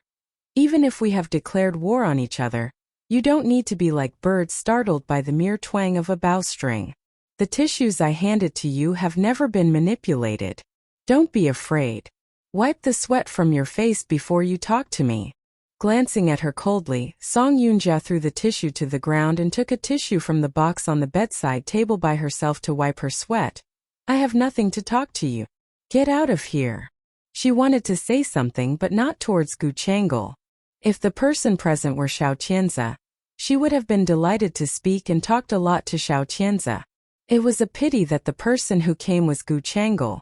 Although Gu Chang'e heard Song Yunjia's cold order for her to leave, she continued to stand in Song Yunjia's ward as if she hadn't heard it. Song Yunjia was disgusted. "Why are you still here? Aren't you going to tell me what you dreamed of?" Gu Chang'e turned to look at her, her crescent eyes bearing a little expectation and maliciousness. Song Yunjia curled her lips into a straight line. Since she didn't reply, Gu Chang'e began to guess. I saw you were terrified in your dream. To be honest, did you dream of Gu Chang'e coming back to ask for your life? Song Yunjia's expression suddenly changed. Gu Chang'e laughed. I guessed it right. She was pleased by her right guess. However, her complacent expression irritated Song Yunjia instantly. Her emotions became out of control. She stared at Gu Chang'e. Don't forget that I'm not the only one who killed Gu Chang'e. Gu Chang'e didn't care. Although there are other murderers, it was only you who dreamed of Gu Chang'e's demanding life, didn't you? Song Yunjia couldn't refute. Indeed, she never heard that Gu Chang'e and Xiao Tianzi dreamed about Gu Chang'e. She couldn't understand why Gu Chang'e and Xiao Tianzi, who had taken part in killing Gu Chang'e, never dreamed about Gu Chang'e. As if she knew what was in Song Yunjia's mind, Gu Chang'e smiled viciously. Yunjia, I heard that your father had dreamt of Gu Chang'e's ghost before he died. Song Yunjia's face turned as pale as death. Song Yan, who was seriously ill at that time, did yell that he had seen Gu Chang'e in the hospital before his death. Song Yan didn't have any relation with the Gu family. Why did Song Yan see Gu Chang'e? Do you believe that Gu Chang'e has known that it was you who killed her? So she tries every mean to haunt you. Gu Chang'e felt excited. After hearing her guess, Song Yunjia sneered. If Gu Chang'e returns to take revenge, do you think you can escape? Gu Chang'e sniffed. She is dead. She has completely disappeared from this world. Song Yunjia didn't say anything. Gu Chang'e changed their topic and said, It is said that only those who are dying will dream of those who have died frequently. Song Yunjia glared at her. You curse me. Gu Chang'e smiled softly. It is ruthless of you to say that. I asked a fortune teller about your fate, and he also said that it is unlucky to dream about the dead people. Song Yunjia wanted to throw Gu Chang'e out. Before she could do that, Gu Chang'e had walked towards the door. Before leaving, she took a kind of dark pleasure in Song Yunjia's pain and said, Yunjia, take care of yourself. Song Yunjia severely threw the glass on her bedside table to the door just after Gu Chang'e left. She was extremely upset as soon as she saw Gu Chang'e. It was unacceptable for her that Gu Chang'e came here to add insult to injury on purpose. She was in the hospital now, but things didn't go on as she expected. She had thought that Xiao Tianzi would be there for her when she woke up. However, he didn't show up. Moreover, it had been for 3 days since she was in the hospital, but Xiao Tianzi hadn't visited her once. She was a little sad, and she couldn't figure out what Xiao Tianzi meant. The suspiciousness, jealousy and insecurity tortured her, making her sleepless. There was a weekly meeting in the Song Enterprise every week. The content of the meeting was nothing but to report the progress of various departments. Song Yunxian was seated on the main chair and listened to the reports of the people from each department. She didn't have any interests. Zhao Yang was beside her without any expressions. Zhou Jian's seat was empty. Zhou Jian recently seemed to be in a state of retirement in advance. He even didn't attend the weekly meeting. Song Yunxian rather admired Zhou Jian's understanding of the times. Thus, she always permitted Zhou Jian's applications for leave. When the meeting was about to end, Zhao Yang suddenly said, Manager Song, should we tell Yunjia to come back to work? Mei Qi was next to Song Yunxian then. Hearing Zhao Yang's words, he looked up at him with interest. Zhao Yang particularly hated Mei Qi. One reason was that Mei Qi acted in the best interests of Song Yunxian. The other reason was that Mei Qi was really effective in dealing with issues. The more effective Mei Qi was for Song Yunxian, the more annoyed he was to them. If it hadn't been for Mei Qi, Song Yunxian would not have consolidated her position in the Song Enterprise so soon. Although Mei Qi was just an assistant of Song Yunxian on the surface, he could be called a slippery fellow judging from the situation of handling the various affairs in the Song Enterprise. Mei Qi was a cunning fox, even more cunning than Zhao Yang. That was why Zhao Yang didn't like him. According to the current situation, everyone thought that Song Yunxian would reject Zhao Yang's proposal. They didn't expect that Song Yunxian agreed with great pleasure. If my eldest sister had recovered her emotion, She should have come back to work. I wanted her to return to the Song family a few days ago, but she refused me. Uncle Zhao, you can help me to persuade my sister to move back to the Song family in passing. After all, it's not very convenient for her to live in the Xiao family. There are so many rumors. Zhao Yang raised his eyebrows. He found that Song Yunxian was so good at deriding others. After hearing that, the people present could see something unusual. Song Yunjia was the eldest daughter of the Song family. She was unmarried and had no boyfriend. Now, she would rather move to Xiao Tianzi's house than live in her own house. It was not right from any perspective. Zhao Yang was angry in his mind, but he couldn't express it. He could only call Song Yunjia after he returned to his office after the meeting. Song Yunjia had been in the hospital for several days. Zhao Yang went straight to the subject. Yunjia, when can you come back to work? Song Yunjia didn't want to go back to work for the Song enterprise. Not forever, but at least not now. She just moved in the Xiao family. How could she go back to the enterprise now? If she went back to the Song enterprise, how could she have any chance to contact Xiao Tianzi? She knew all these things clearly in her heart. So she refused. Uncle Zhao, I'm still in the hospital, so I can't go back for the time being. Zhao Yang felt sorry for her. Yunjia, you are so impulsive. How could you hurt yourself? If you hurt yourself, it can only let Song Yunxian see you a joke. Of course, she knew that Song Yunxian would see her a joke for doing this. However, once she could get Xiao Tianzi's attention, it didn't matter whether Song Yunxian was seeing her a joke. Zhao Yang still persuaded her. Yunjia, you return to the Song family after you leave the hospital.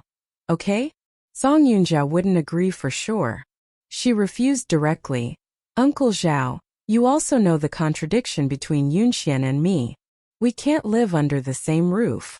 Zhao Yang couldn't help saying it out at last. However, Yunjia, it is inappropriate for you to live in the Xiao family like this.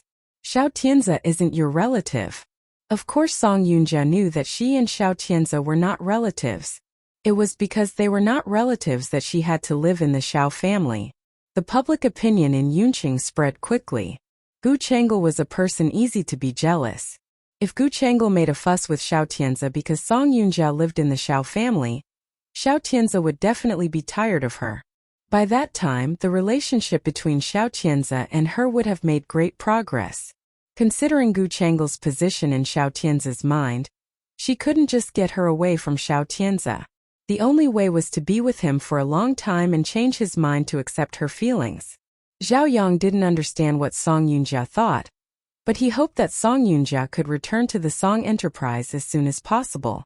Yunjia, you should return to the Song enterprise after you leave the hospital. Zhao Yang repeated his request for her going back to the Song enterprise. However, Song Yunjia made all sorts of excuses. Uncle Zhao, I'm in poor condition now. Han Mei's affairs haven't been resolved yet. I will return to the Song enterprise as soon as it is solved. Zhao Yang had something else to tell Song Yunjia. However, Song Yunjia lied to him, saying that the nurse asked her to have an examination and then hung up. Zhao Yang somewhat hated her failure to realize his expectations. As Song Yunxian returned to the office after the meeting, she heard Mei Qi's voice. Zhao Yang hasn't given up on your eldest sister till now. Uncle Zhao doesn't deal with this issue as well as Uncle Zhou. Song Yunxian sat down on her office chair. She folded her hands together and smiled in a good mood. He even doesn't know where my eldest sister's priority is now. How can he help my sister to settle down in the Song enterprise according to this trend?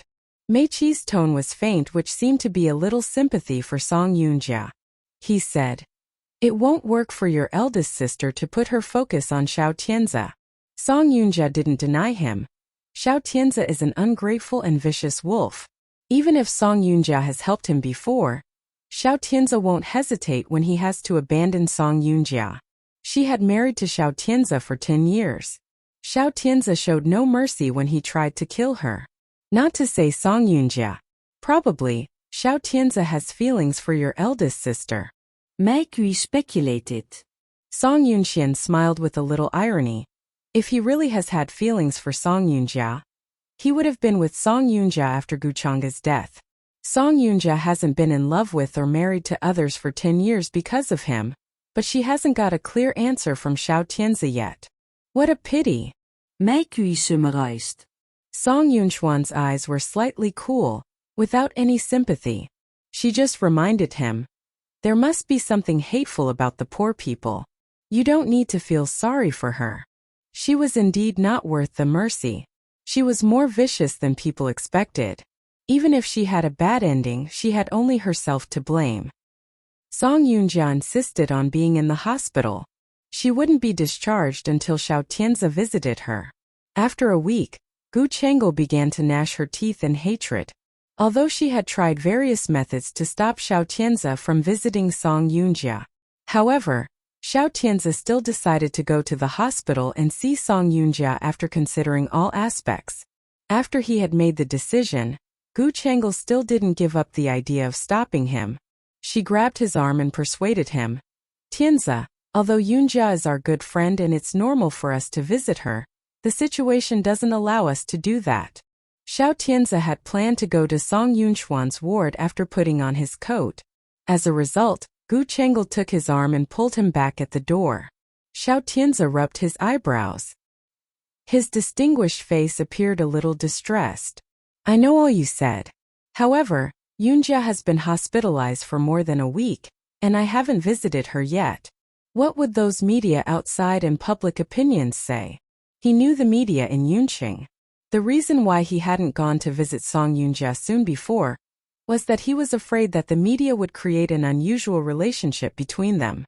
But until now it had been for 1 week. Song Yoonja showed no signs of being discharged from the hospital, while he stood still with cold eyes and even didn't pay a visit for her. Those who didn't know the situation would guess that there were some unspeakable contradictions between them. Gu Chengel thought twice. She was unwilling to let Xiao Tianzi go to see Song Yoonja. She came up with a solution. You are busy in the Xiao enterprise. I'm in the hospital to prevent miscarriage now. How about me going to see Yoonja often? It was pretty good for Gu Chengel to be so considerate. However, Xiao Tianzi was somewhat skeptical and worried about it. Gu Chengel saw his uneasy expression. She gently asked him, do you think it would be inappropriate for me to visit Yoonja? Yoonja's feeling. Gu Chengel raised her hand to cover his lips before Xiao Tianzi had finished the words. Gu Chengel's slender fingers pressed against his lips. She looked gentle and soft. I know Yoonja has been like you. Don't worry. I've been her friend for so many years and she also saved my life. I won't have conflicts with her. I just think that you may feel uncomfortable when you see Yoonja. Gu Chengel smiled bitterly. No? No? She sneered in her heart. It was more than uncomfortable for her to see Song Yoonja. She even wanted to kick Song Yoonja out from her sight. The farther the better. It would be better if this woman couldn't appear in front of Xiao Tianzi again. She had been waiting for Xiao Tianzi for so many years before she was finally with him. How could Song Yoonja grab Xiao Tianzi from her hands? She was angry in her mind, but she didn't express it at all. Xiao Tianzi saw her appearance and was in relief. He put his hands on Gu Chengel, sighing, Chengel, thank you. Gu Chengel raised her lips and lowered her eyelashes. She naturally got herself into Xiao Tianzi's arms, as a little bird rests upon a man. Xiao Tianzi tacitly approved that Gu Chengel went to visit Song Yoonja for him.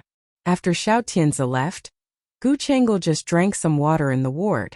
Then she put on her coat and went to Song Yoonja's ward. Song Yoonja looked worse than Gu Chengel. Gu Chengel was in a good mood for this week in the hospital, so she looked good as well. However, Song Yoonja was terribly worse. Her face was pale.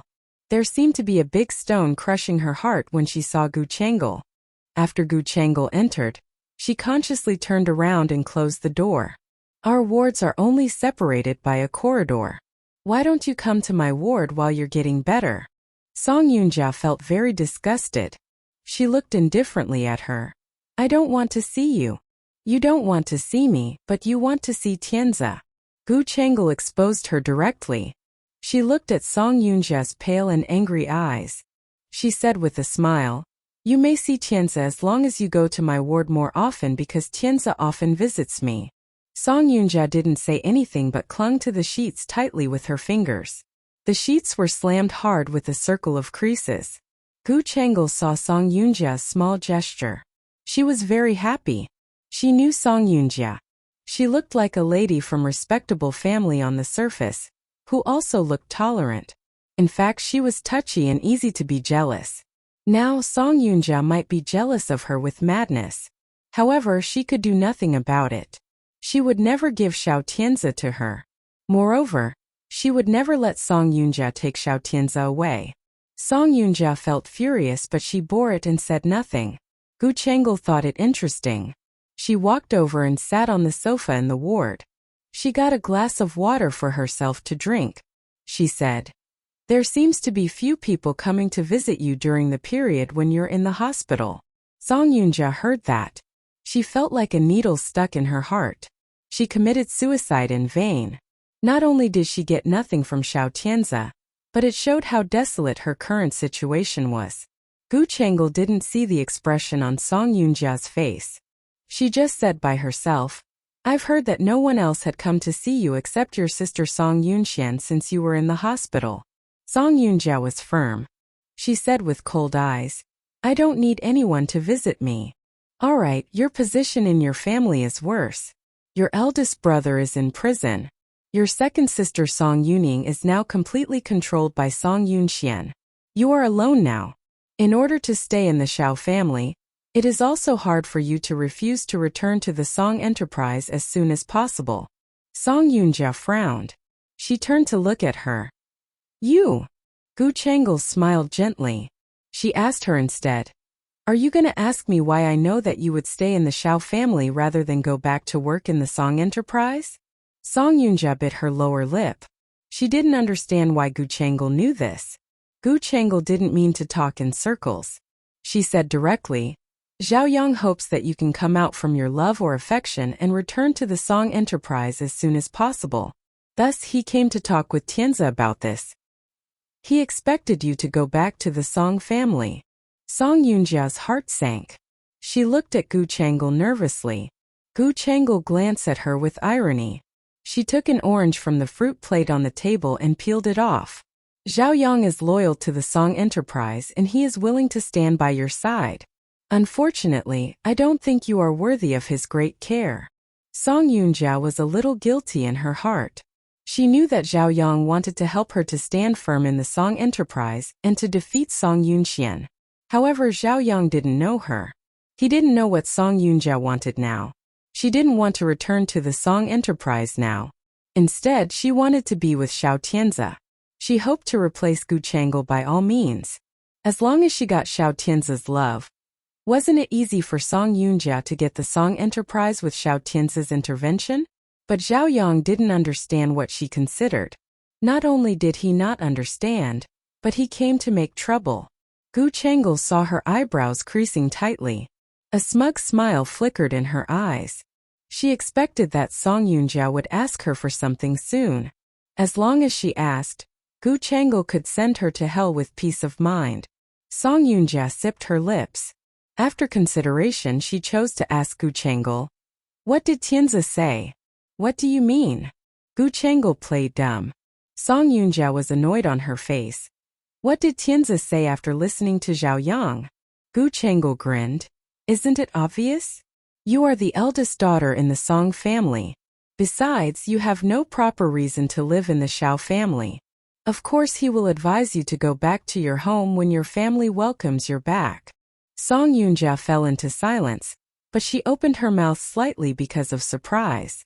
She thought that Xiao Tianzi would not let her return to the Song family since he obviously knew all things. He knew that Song Yunxian and she had never got on. Why did Xiao Tianzi agree her to return to the Song family? She couldn't figure it out in her mind, but the loss and shock in her eyes appeared clear and obvious. Gu Changel was rather happy inside. She saw Song Yunja's expression and she knew that Song Yunja had heard her words and believed them. Since Song Yunja had heard her words without thinking, Gu Changel didn't mind giving Song Yunja another fatal blow.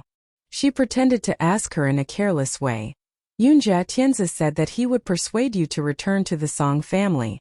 However, he was afraid that you would think too much and feel sad if he did so. Thus, he let me come here and ask you first. Ask what? Song Yoonja looked at her indignantly. Gu Changel responded to her naturally. Of course, we are to ask you when you will return to the Song family. After all, the Song family is the place where you should stay still. Song Yoonja felt there was a stagnant in her heart. She suddenly lost her breath and her face became more and more terrible. She didn't believe that Xiao Tianze would drive her away like this. She didn't believe it. She reached out to get her phone at the bedside. She chattered. I don't believe that Tianze will drive me away. He knows my current situation. He will definitely not kick me while I'm down. You must be lying to me. I will ask him. Gu Changel was anxious inside. However, she didn't stop her when Song Yoonja said she would ask Xiao Tianze in person. Instead, she encouraged her in calm. You can ask him. Anyway, this is what Tianze felt embarrassed to tell you directly, and let me deliver it. Song Yoonja stared at her. Seeing that Gu Changel said it without vacillation or anxiety, it made Song Yoonja herself feel scared. Her fingers holding the phone also began to tremble. She didn't dare to dial Xiao Tianze's number. What if Gu Changel's words were true?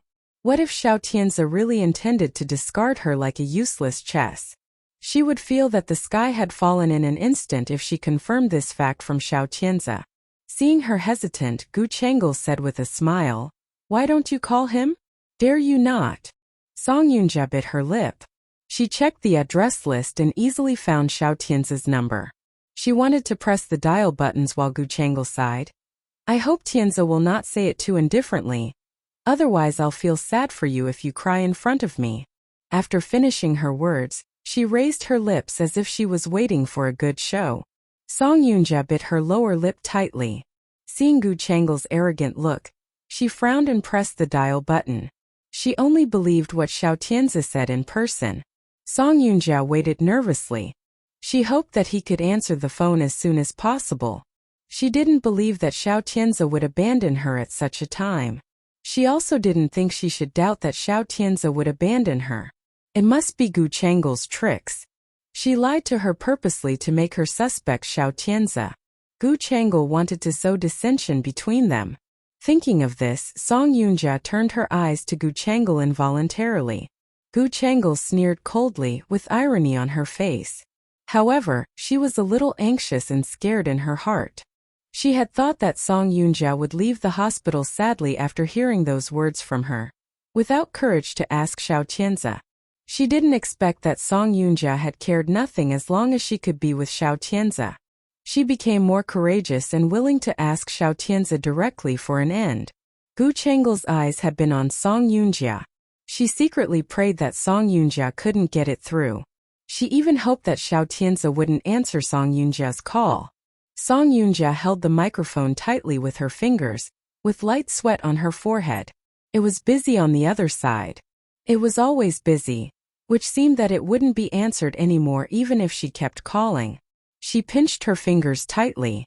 She couldn't wait to hear Xiao Tianze's voice over there.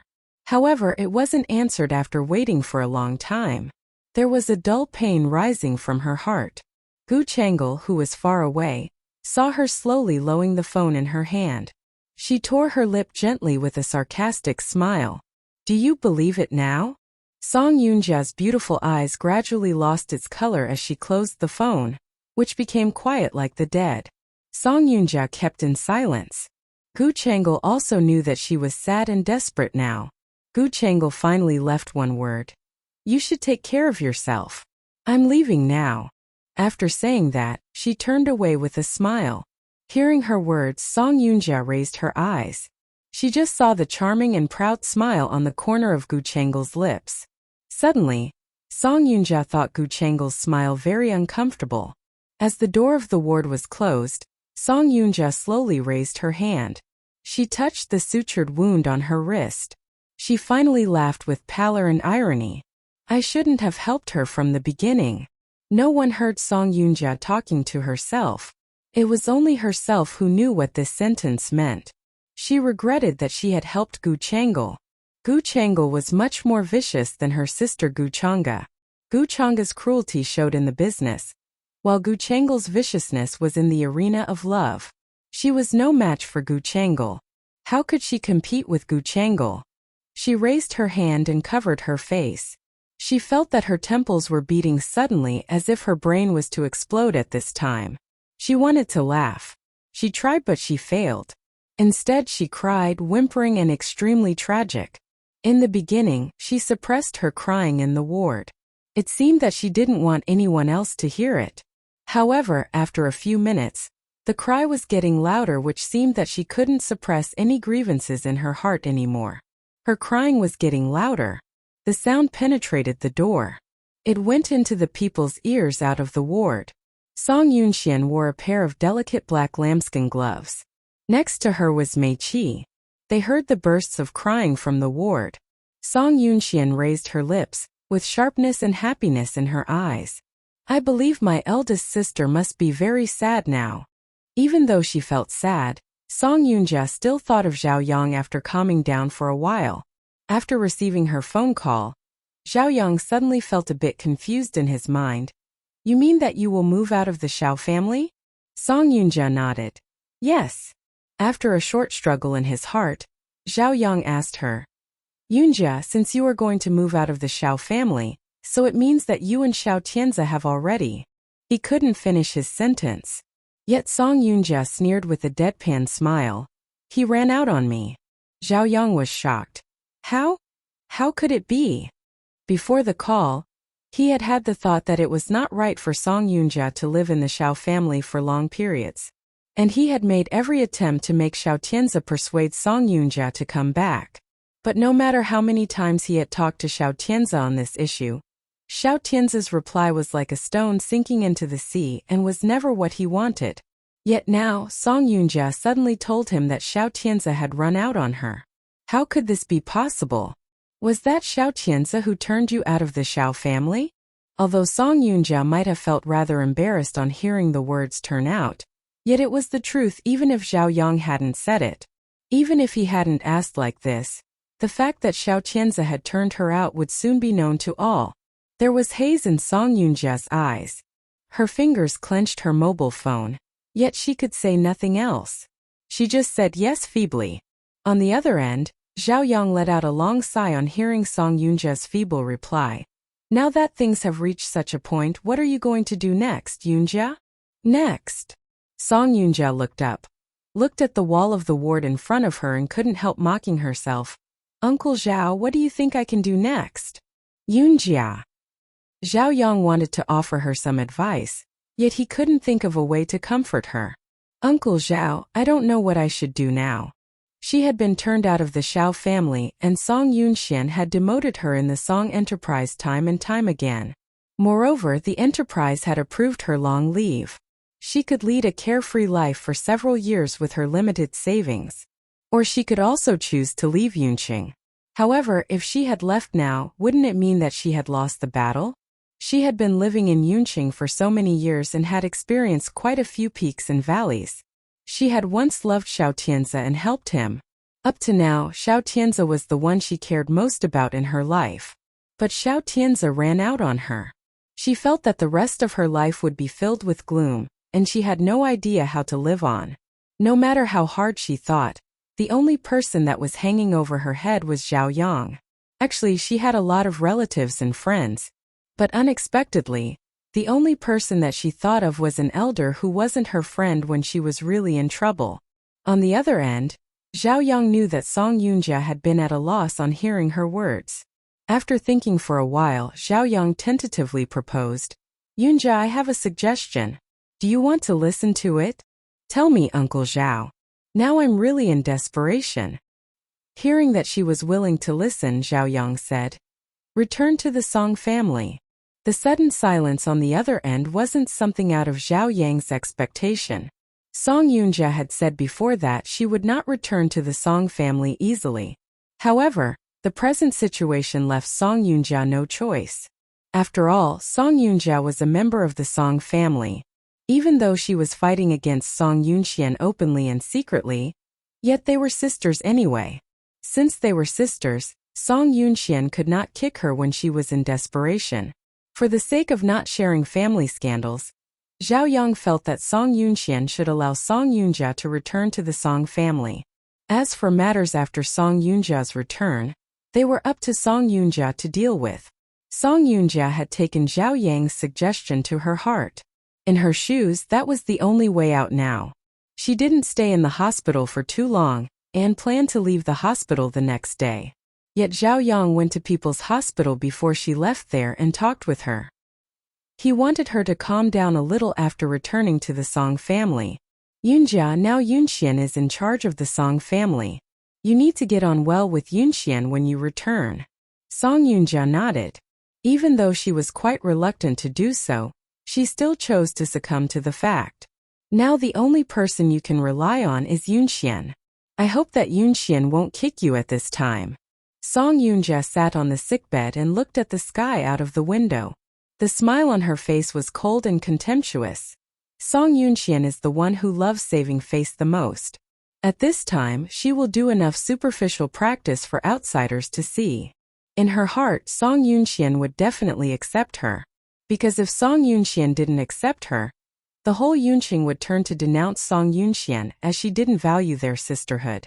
Seeing that Song Yunjia was confident, Zhao Yang didn't say anything else. All he hoped was that things could go smoothly.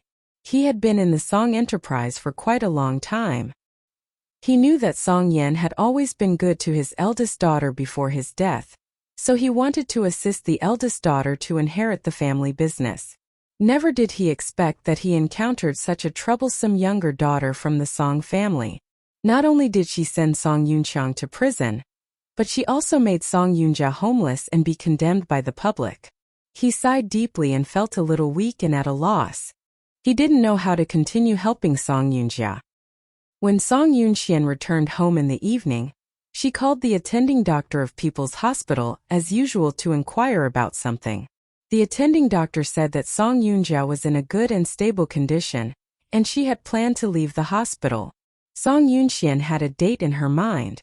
After putting down the phone, she got up to have a glass of milk and then turn in. No sooner had she taken the cup of milk than she received a call from Mei Qi. Mei Qi's voice was clear and strong. I've heard that Zhao Yang went to visit Song Yunjia this afternoon.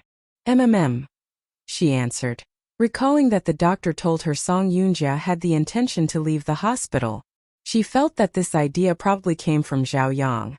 Mei Qi then said, your eldest sister won't return to the Xiao family again, will she? Song Yunxian raised her lip corner. Is she out of her mind? Well, it's hard to say. Women who are deeply in love are always irrational. Song Yunxian nodded. I do hope that she is irrational. However, I don't think she has sunk into an irrational state. Manager Song, if she hasn't sunk into that state, can you guess where she will be after leaving the hospital? Song Yunxian lowered her eyes and gently rubbed the corner of the desk beside the phone, feeling that she could hardly tear herself away from the newly bought European furniture. Since my eldest sister won't go to the Xiao family, she will surely return to her own home. You mean that she's going back to her apartment? No, I think she'll come back to where I live now. The Song family? Yep. She raised her lip corner coquettishly. She was not averse to Song Yunjia's return. Moreover, not only wasn't she averse to her return, but she also looked forward that Song Yunjia could return as soon as possible from the bottom of her heart. Only if she returned soon enough could the upcoming matters be more and more wonderful. On the other end, Mei Qi could not even guess what Song Yunxian was going to do. Song Yunxian didn't talk to him too much either. After some chit-chat, she hung up the phone. Song Yunjia's discharge formalities were fulfilled on the second day after Gu Chang'e had told her that the Xiao family had turned her out. Most of the doctors and nurses in the hospital knew her, except the new arrivals coming this year. So, she went through the discharge formalities very quickly. She didn't drive back to the Song family. She called Song Yunxian before she returned just as Zhao Yang advised. Yet there was no answer on the other end. After thinking for a moment, she called Song Yuning. Song Yuning was nourishing her fetus at home. She felt puzzled when receiving Song Yunjia's call. The servant at home handed over the phone, but she didn't pick it up immediately. Song Yuning knew about her situation quite well. Yet Song Yunjia had always been targeting Song Yunxian. Now Song Yunjia had turned herself into this. If calling to ask her for help, she would definitely get into trouble. She was pregnant now, and it was Song Yunxian who helped her to solve Xue Tao's affair. No matter what, she should know that she could not take in Song Yunjia at this time. She decided not to answer the phone. Yet the phone kept ringing. The servant heard the phone ringing continuously in the living room and opened her mouth but then shut it, unspeaking. Seeing the embarrassment on the servant's face, Song Yuning raised her hand to rub her temple, and then gave her an order in exasperation. Unplug the phone. Hearing that, the servant dared not to dawdle, and she immediately went to unplug the phone. The living room became much quieter at once. It was true that Song Yuning didn't know her eldest sister very well, but she had attained perfection in sailing with the wind. She was against Song Yunxian before. However, after paying a price, she felt keenly that riding the wave was really a good way. The internal struggle in the Song family was fierce, and the Xue family didn't treat her very well. If without the support of her mothers, her position in the Xue family would always be unstable. If Song Yunxian backed her up after wearing the breeches in the Song family, she would be in a good relationship with Song Yunxian. The Xue family would definitely not bully her. She hung up the phone. The quietness didn't last long in the living room. Soon, there came the approaching footsteps of Xue Tao. She looked at the direction of the footsteps and found that Xue Tao was staggering, which indicated that he had drunk a lot. Now the more she saw Xue Tao, the more disgusting she felt. She was quite annoyed seeing him being drunk, so she rose and prepared to go back to her room. Yet Xue Tao slumped down on the sofa, reached out his hand and called her. "Where are you going? I'm tired and want to have a rest." With this, Song Yuning went upstairs to the second floor without looking back. Xue Tao was going to pick on her. Seeing her go upstairs, he immediately yelled at her. "Stop! Feel dizzy. Come and wait on me." Hearing Xue Tao's words, Song Yuning turned back to look at him. She found him sitting on the sofa like a child and drunk like a puddle of mud. Because of the alcohol, his red face looked somewhat funny. The more she looked at him, the more she felt that the man in front of her was extremely foolish. Seeing that she was still on the stairs, Xue Tao yelled at her again. "Why are you still there?" When being called, Song Yuning didn't feel even a bit nervous or afraid.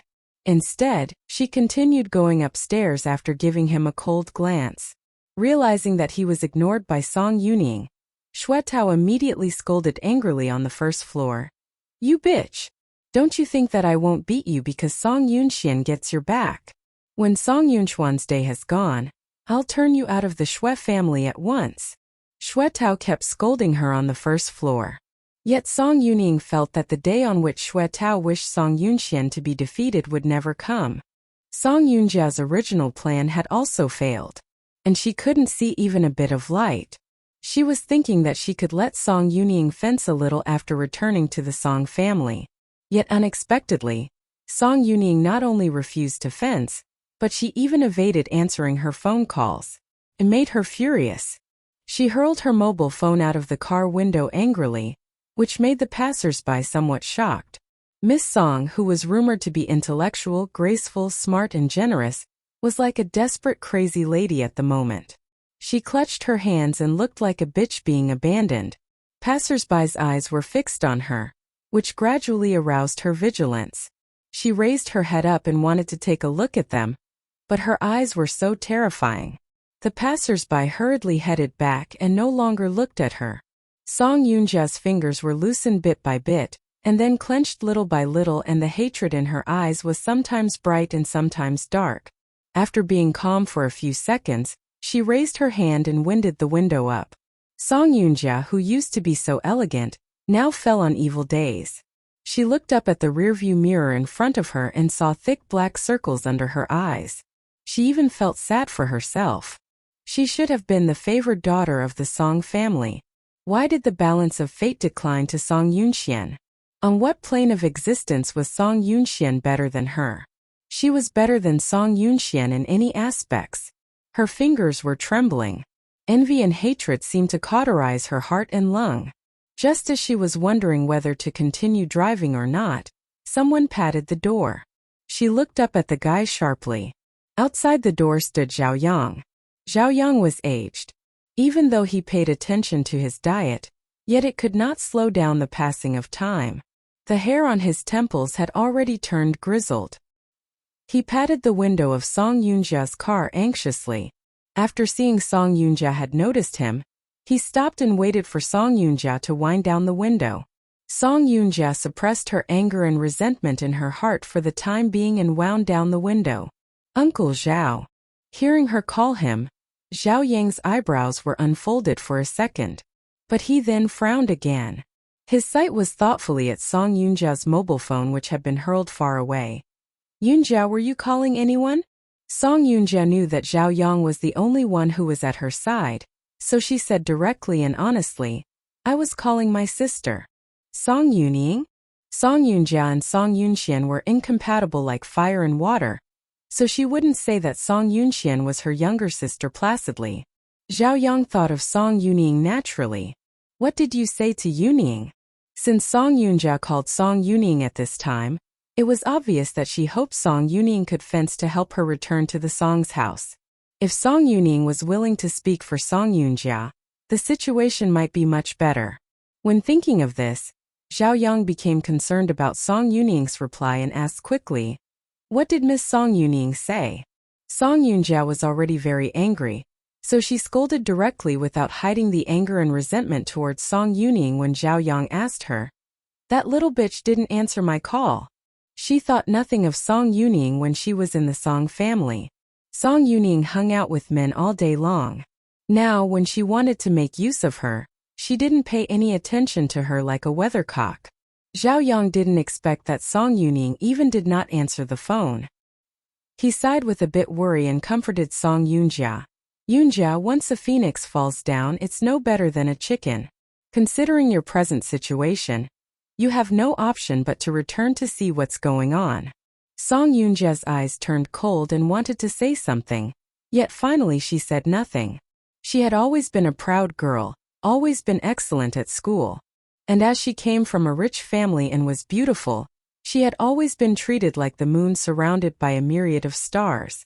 But today she was actually stepped on by an unspectacular stupid girl bit by bit. She was not reconciled to it. Besides, she didn't want to yield to Song Yunxian. She could live on her own and could lead a good life in Yunqing alone. Since she could lead a good life in Yunqing, why did she have to go back to Song Yunxian? Zhao Yang saw the changing of her eyes and thought she was worried that she could not return to the Song family. Giving it a thought, he said directly, Miss Yunjia, if you want to continue living in Yunqing, you have to keep a low profile and conserve your strength. Now Song Yunjia was no match to Song Yunxian. The only way was to take a long view of everything and wait for an opportunity to get everything back. Song Yunxian was not a fool. She had been suppressing Song Yunjia step by step. Zhao Yang thought that when Xiao Tianzi was with Song Yunjia, his time would come. But out of his expectation, rift had already appeared between Song Yunjia and the Xiao family. Fighting alone always led to a tragic death. Song Yunjia's fight with Song Yunxian could only be described as courting her own ruin. Instead of encouraging Song Yunjia to continue fighting against Song Yunxian, it was better to suggest her staying in the Song family temporarily and waiting for an opportunity. Song Yunjia wanted to refuse the suggestion, yet Zhao Yang reminded her before she opened her mouth. Yunjia, after you had moved out of the Xiao family, the media soon got the message. Now the media were waiting at your door. But no media dared to wait outside the Song's house. Only by one sentence, Zhao Yang made Song Yunjia abandon her idea, which was to return to her apartment. Now she was turned out of the Xiao family, so many people were waiting to taunt her. She couldn't go back and let the media watch the fun of her. The only thing she could do was to return to the Song family. She had to return to the Song family. Her father's will said that she was the eldest daughter of the Song family, and had the right to live in the mansion. Uncle Zhao, it's okay if Yuning was not going to answer my call. I'll go back to the Song family by myself. Hearing her words, Zhao Yang felt somewhat surprised. Without saying anything else, Song Yoonja said goodbye to Zhao Yang and drove to the mansion of the Song family. There was good sunlight in the mansion of the Song family. The huge windows were like glittering crystals. When the sunlight poured down through the window, the floor turned golden. The festival had just passed and the temperature in winter began to rise. The room was even warmer and more pleasant when it was covered by sunlight. Song Yunxian put on a light camel-fringed shawl and leaned lazily in a cradle chair, reading magazines. The headlines selected in the magazines were all about the gossips which were most concerned by the citizens of Yuncheng. Among the news, the most striking one was the news of Song Yunjia's admission to the hospital. The news that Song Yunjia cut her pulse and was admitted to the hospital had been on all major magazines and newspapers of Yuncheng for quite a long time. And the speculation in every report was quite striking. Nowadays, magazines and newspapers had permeated into every corner of Yuncheng. All the people here knew that Song Yunjia had entered the hospital after attempted suicide in the Xiao's house. She thumbed through the magazines as she had nothing else to do. Except for the news of Song Yunjia, no contents in the magazines could make her feel joyful. Her lip corner was slightly raised, and she looked at the sky outside the windows. A few clouds scattered in the blue sky. Looking at the clouds, she felt much calmer bit by bit. She had sent someone to Itli to investigate where Gu Yi and Miao Miao were. Yet a few weeks had passed, she gained nothing. She began to worry. But just as she was worried, Xiao Shui deliberately called to tell her not to think too much. Xiao Shui said that Xiao Tianzi kept his lips buttoned on where the two children were. Even though Gu Chang'e tried to get the address again and again, she failed at last. Xiao Shui guessed. Is Xiao Tianzi afraid that Gu Chang'e will harm them when she knows where they are? What do you think? Gu Chang'e would definitely harm the two children after knowing where they were. However, she could make sure to bring the two children back to her side before Gu Chang'e made the move. She only had to know where the two children were. When thinking of this, she couldn't help but frown. Nurse Wang, who was standing beside her, saw her frown and asked her anxiously, "Miss Yunxian, are you feeling bad?" No. Song Yunxian shook her head and lowered her eyes again, saying to herself, "I'm fine. Now I feel comfortable all over my body." Except for the thing about Gu Yi and Miao Miao, everything went as she expected. Seeing that she was in a good mood, Nurse Wang asked her again, "What would you like to eat at noon, Miss Yunxian?" Song Yunxian smiled slightly and turned her pupils to look at her. "Please cook the dishes I like, Nurse Wang." Hearing her say this, Nurse Wang nodded. "Okay. I'll go to the kitchen to prepare it." After watching Nurse Wang go into the kitchen, Song Yunxian tilted her head to one side and looked at the wall clock in the living room. It was almost time for that person to come. Things seemed to be happening just as she expected. Just after her thought had come out, a nurse came to talk to her. "Miss Song, the eldest miss is back." Song Yunxuan's eyebrows were slightly raised and she repeated the servant's words. "The eldest miss? It's Miss Song Yunjia," the servant explained hurriedly. Song Yunxian nodded, not interested in Song Yunjia's return. "What does she want me for?" Miss Yunjia came back with her luggage. Song Yunxian bent her lips. "It seems that my eldest sister is going to move back and live with me, doesn't it?" The nurse couldn't figure out what Song Yunxian meant, so she just nodded. "It appears like this." Song Yunxian had no intention to get up from the cradle chair. She just reached out and pulled up the fringed shawl on her shoulder, saying indifferently, "Let my eldest sister go back." The servant was stunned. Song Yunxian said without looking up, "Go and tell my eldest sister that there is no spare room at home." The servant knew that Song Yunxian didn't want to receive Song Yunjia, so she just nodded and turned away. Now Song Yunxian took charge of the whole Song family. Naturally, all the servants and nurses in the family should obey Song Yunxuan's orders. She didn't know why Song Yunjia came back under such circumstances. Could she be thinking that Song Yunxian would let her live here? When the servant reached the living room, she saw that Song Yunjia had put down the teacup with some disgust. Obviously, she was not satisfied with the black tea in the cup. Compared with Song Yunxian, she preferred scented tea. Every time when she drank the black tea which was liked by Song Yunxian, she felt annoyed. As soon as she put the teacup down, She saw the servant who went to ask Song Yunxian. She frowned and said impatiently, "Take the luggage to the room since you have asked her." The servants couldn't help frowning. Noticed that none of them took any actions. Song Yunjia got angry. "Are you all deaf?" The servants stared at her, seeming to stare at a stranger. The sight of those servants was too indifferent, making Song Yunjia couldn't bear with her pride. Once she couldn't bear it from her heart, she would lose her temper much more severely. She stood up from the sofa. Her voice was also lowered and cold. "Are you blind? I'm the eldest daughter of the Song family. I order you to move my luggage to my bedroom." Her voice was so cold, trying to awe the servants in her house.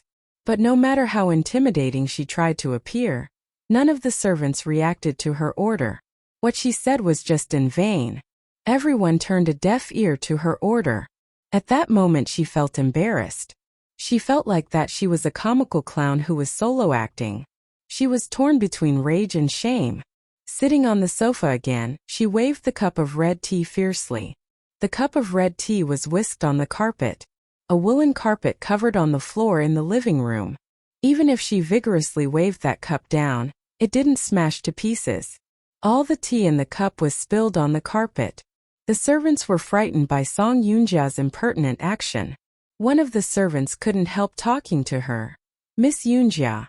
Hearing someone called her, Song Yunjia leashed her anger.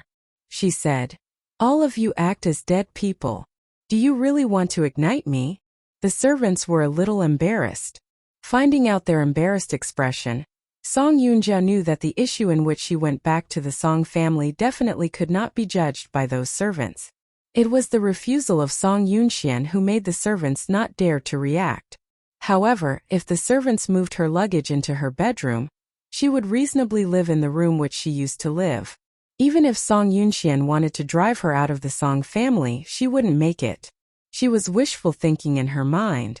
Some of the servants started to vacillate, wanting to help Song Yunjia to move her luggage into the room she used to live.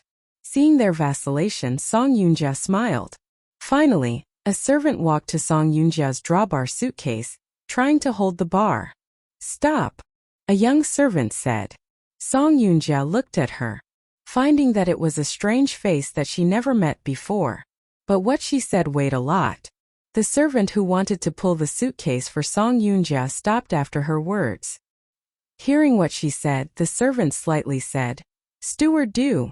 Steward du. Song Yunjia couldn't help squinting her eyes. The woman in front of her who was called Steward Du seemed to be about 26 or 27. There were several apparent freckles on her face. But if the freckles were ignored, she really got good facial features. It was a pity that she appeared to be cold, seeming to be a tough woman. Song Yunjia glared at her. "Is it your turn to talk?" She was the daughter of the Song family. What qualifications did a steward have to stop her from going back to the Song family? Steward Du didn't show any disrespectful sign to her. But what she said didn't care much about her feeling. "I'm sorry, Miss Song. There is no room for your luggage." Song Yunjia twisted her beautiful brows. "What do you mean?" Steward Du was not afraid of her at all. She said without emotion, "There are no spare rooms in the Song family." Song Yunjia got a black face after hearing the cold words she said. She gritted her teeth. "It is not your turn to decide whether the house has rooms or not. Where's Song Yunxian? Call her over." Song Yunjia was not a simpleton. Such a giant house of the Song family had many rooms. There was only Song Yunxian living here. How could she apply all the space? What the steward said just wanted to keep her from living in. In the Song family, what the steward did was all ordered by the owner of the Song family. If it was not Song Yunxian who kept her from living here, how dare the steward say that? She felt so resentful that she got chest tightness. The steward didn't feel panic to her resentment at all. She just slided over. "Miss Yunxian has no time to meet you. I think you should go back." If Song Yunjia was ready to move back, how could she be slighted over by a steward of the Song family? She licked her lips, sitting on the sofa again. "I won't leave if Song Yunxian doesn't come to meet me," she said firmly. The steward was not flustered. She accompanied her to waste time there. About more than 1 hour later, a servant told Song Yunxian what happened in the living room. Miss Yunjia is unwilling to leave. Song Yunxian cozily lied in the cradle chair and basked in the sunshine. Hearing what the servant said, she frowned. If she likes to wait here, then let her wait. Seeing that Song Yunxian was willing to dawdling with Song Yunjia, the servant returned to the living room. Song Yunxian was thinking for a while in the garden. She stood up and left for the study. Song Yunjia was so determined when she left the Song family. At that time Song Yunxian told her if she left, she never tried to return. At this moment she came back. So, did she forget what she had said? Or was she really confident about the status she was in the Song family? Thinking of it, Song Yunxian sneered. Her second elder sister was really smart. She knew to stop at the most crucial point. Her elder brother may reflect himself in prison. Only her eldest sister was still unrepentant. She was dealing with some contracts of the Song enterprise in the study. Hearing that Song Yunjia had returned to the Song family, Mei Qi called Song Yunxian to inquire about her. I heard that your sister came back. She nodded. Yep. Will you allow her to live there? Song Yunxian's eyes were clear and bright. She asked Mei Qi, why would I keep a threat by my side? Getting her answer, Mei Qi became silent for a while before he said, do you ever think to let her go? Song Yunxian was totally shocked by what Mei Qi asked. She couldn't help repeating the sentence. Let her go. Mei Qi said. Yep. He was not the first one to persuade her to let Song Yunjia go. Chu Machan also told her to let Song Yunjia go. She definitely gave him a flat refusal, thinking Chu Machan was so merciful. Mei Qi was a harsh guy when he handled things. However, such a person asked her whether she would consider to let Song Yunjia go. She felt ridiculous.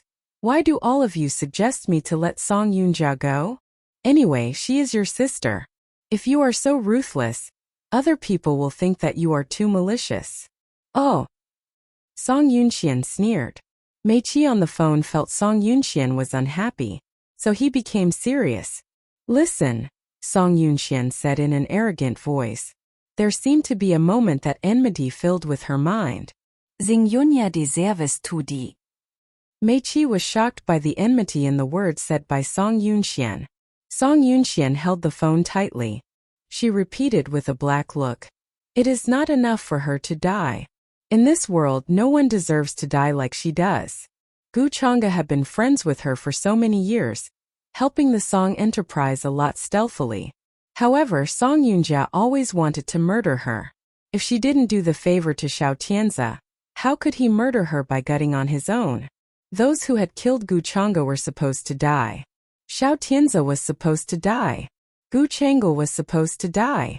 So was Song Yunjia. If they were tainted with Gu Chang'e's blood, there was no level of seriousness for their saints. They just had to know they must die. Mei Qi was astonished by Song Yunjia's sudden enmity. He didn't even turn away to ask anything before Song Yunxian hang up. But he vaguely guessed that Song Yunxian and Song Yunjia was not as simple as competitors.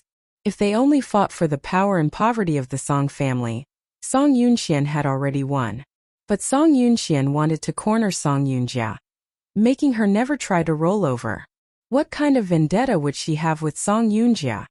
He frowned, tapping the table with his finger. He turned to look at the album put on the table thoughtfully. There was a girl's photo in the album. The girl was delicate and white. Her face was a kind of gallant beauty under her black short hair. There was a fierce feeling running in her blood, with more amazement than indifference. He reached out his hands and got the album. Looking at the little girl on the photo, he slightly called the girl's name, Gu Chang'e. The girl on the photo also looked at him with a cool expression. He said again after a long while, when she became crazy, she was really similar to you. Song Yunjia had waited in the living room for nearly 3 hours. After Song Yunxian finished her lunch, the servants in the Song family started to prepare the afternoon tea for her. Staying in the study, she pressed her fingers into her temples gently. Suddenly there was an insistent knock on the door. Song Yunxian looked at the door coldly. Come in. Hearing Song Yunxian allowed her to get in, the outsider twisted the handle to come in. Seeing it was Steward Du, Song Yunxian knew that she would tell her something about Song Yunjia. The reality met her prediction. Steward Du said, Miss Yunjia starts to get mad in the living room. How? Steward Du felt it was improper to describe. She said, Miss Song, please to have a look. Song Yunxuan's brow slightly frowned. She seemed to have some interest. She even could create such a disturbance that her steward came here to ask her to have a look. It seemed that her eldest sister did some preparation. She left from the study, following the steward to go to the living room to see Song Yunjia. When she just arrived at the living room, she saw Song Yunjia was crying towards the black album on the table. She walked downstairs from the second floor. Recognizing the one who was on the photo was Song Yan. She satirically smiled, judging. Really use all your intelligence. Song Yunjia indeed was cornered. Otherwise, she would not act a show with her father's photo. Song Yunxian walked downstairs. She didn't even finish the last stair before Song Yunjia turned to look at her with tears. Song Yunxian, are you finally willing to appear? Hearing that my eldest sister was creating disturbances in my house and my servants couldn't stop it, of course I should come and have a check. She looked at the photo with cold eyes. Now you've realized that our father is your lifesaver? Song Yin looked kindly on the photo. Song Yunxian recalled that Song Yin rarely wore such a kind look to her when he was alive. Only when Song Yin was sick in bed, he treated her nicely for a while. But at that time the Song family had already been in chaos. Even though he was the big father of the Song family, he couldn't help feeling upset and lonely. The Song enterprise was handed over to Song Yunxian at the end because Song Yen completely lost his confidence in his other 3 children. But Song Yunxian promised that it would be the best decision Song Yen had made in his entire life. Though this decision had been a great benefit to the Song enterprise, it was an endless suffering for both Song Yunjia and Song Yunxiang. Song Yunjia has always hated that Song Yen entitled Song Yunxian to control the Song enterprise before his death. What if her father gave it to her? It would be Song Yunxian, not her, who now becomes so miserable. Holding her father's photo, Song Yunjia stared up at Song Yunxian. By my father's will he promised my elder brother and I have a permanent residence permit in the house of Song family. Song Yunxian smiled and did not deny. Yes. I am moving back right now. Song Yunxian still smiled. Okay. On hearing that Song Yunxian didn't stop her from moving back, Song Yunjia felt strange. Even the servants in the house felt confused, too. However, the young housekeeper selected by Song Yunxian remained calm and did not turn a hair. She seemed not surprised at Song Yunxuan's decision at all. After making a scene like that for a while, Song Yunjia had the promise from Song Yunxian that she could stay here, which was considered as an achievement of her goal. She raised one hand and wiped the tears on the corner of her eyes right away, giving an order. Put my luggage in my room. All servants were motionless, except for a very young girl who tended to move. However, Steward Du gave her an irritable glare the moment that she was about to move. The poor girl was scared stiff instantly. Song Yunxian glanced over the young maid, and then satisfyingly watched Song Yunjia's luggage being left without anybody's care in the living room. Seeing this, Song Yunjia frowned her eyebrows. Why don't you move? Song Yunxian cast her a sarcastic smile. I did allow you to live here, but I didn't say that you can boss around my servants while living in my house. When Song Yunjia heard this explanation, she was immediately frozen. Exactly. Although Song Yans will state that they had the right to live in this house, they only owned the residency rights. The servants of the Song family were employed by Song Yunxian and paid by Song Yunxian. Song Yunjia had no right to be served by them, but she has been served well since she was a child. If she lived here without any service provided and had to do everything herself, she would be more of a servant than a master in the Song family. On the thought of this, she became unwilling and angry. She uttered a word to Song Yunxian. In this way, do I have to pay for the water and electricity myself? Song Yunxian smiled naturally. Or else. On hearing the answer, Song Yunjia felt that her chest was stuffy as if she had been hit hard. You. She pointed one of her fingers at Song Yunxian and intended to curse her, but she couldn't think of what to say. Song Yunxian didn't want to be polite anymore. She turned around and walked leisurely. Sister, as the saying goes, losers are always in the wrong. You and I cannot even pretend to be friendly to each other. There's no need for you to be here as my doormat, right? You promised I can live here. Song Yunjia knew very well that she had no better choice now. Staying at the Song family and saving some energy was the only way for her to rise from the ashes. However, Song Yunxian had already seen through her. After Song Yunjia finished speaking, she revealed the bloody facts to Song Yunjia at once. Sister, even if you stay here, I still have many ways to drive you out. You are in my realm. What chance do you have to win in this pathetic position? Song Yunjia was clear about the answer, but she wasn't ready to admit it right now. So she swallowed all her anger and tried to fish for sympathy. Yunxian. Forget it, sister. Only stupid people will let the enemy turn the tables. Song Yunxian interrupted her when she was about to say something flattered.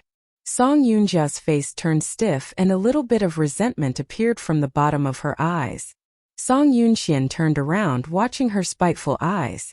She continued indifferently, "If you stay with me, I will guard against you. Maybe in order to ensure you would never win, I will make your life more miserable." Song Yunjia kept silent, but her idea of staying was still firm and unshakable.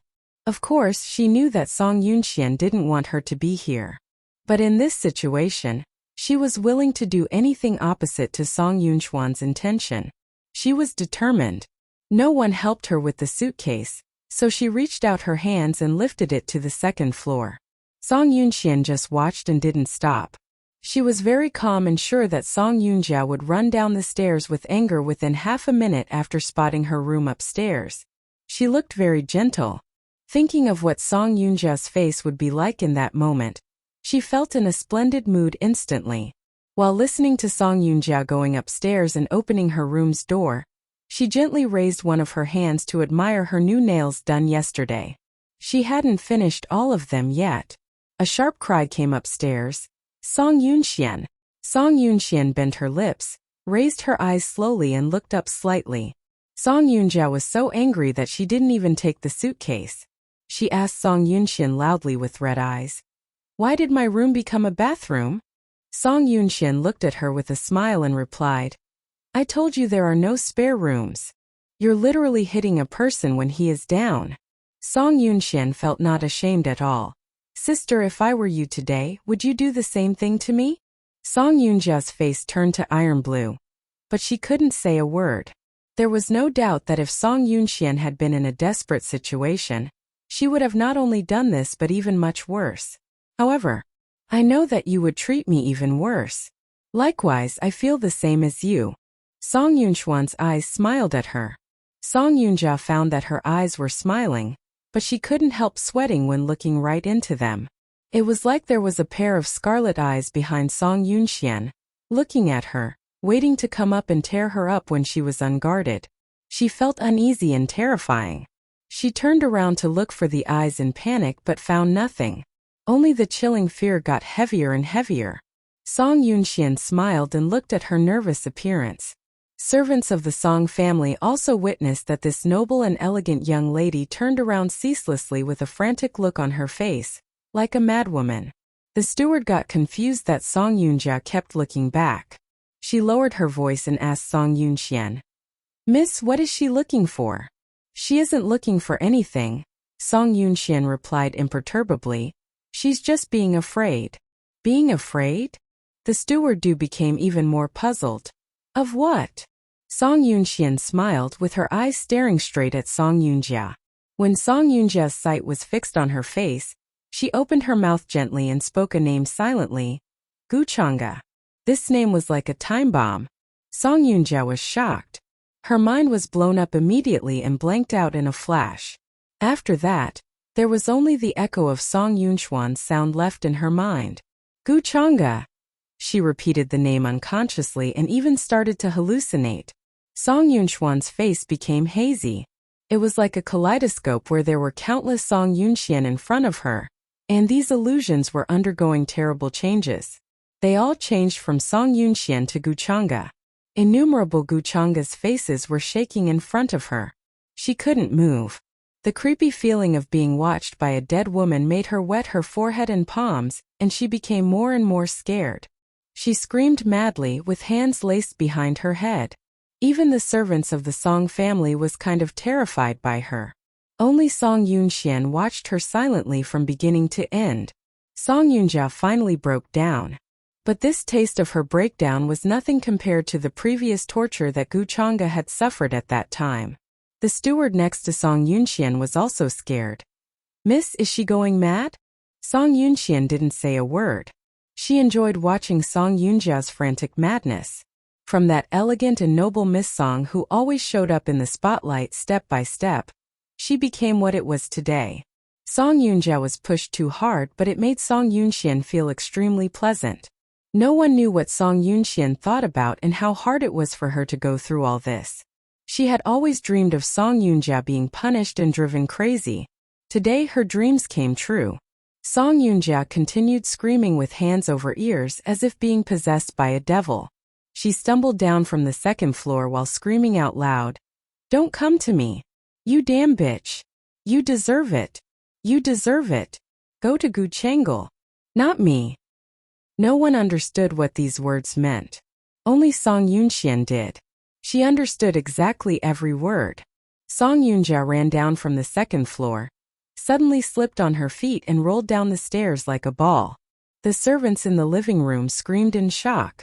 As she rolling down from the stairs, her forehead hit the steps and bled even if these steps were covered with a carpet. When the rolling stopped, she was right at Song Yunxuan's feet. Song Yunjia could barely open her blood-stained eyes. She could only saw Song Yunxian looking at her in blood indifferently. She wanted to blink, but Song Yunxian suddenly turned into the dead Guchanga in front of her. Being frightened to death, she passed out. Song Yunxian looked at Song Yunjia in a faint on the ground. Her lips slowly drew a smile. That smile was dark but full of pleasure. Song Yunjia should have a good taste of the pain at this moment because this was exactly what she deserved. But there was no need to worry too much. The pain was far from over. There would be much more waiting in the future.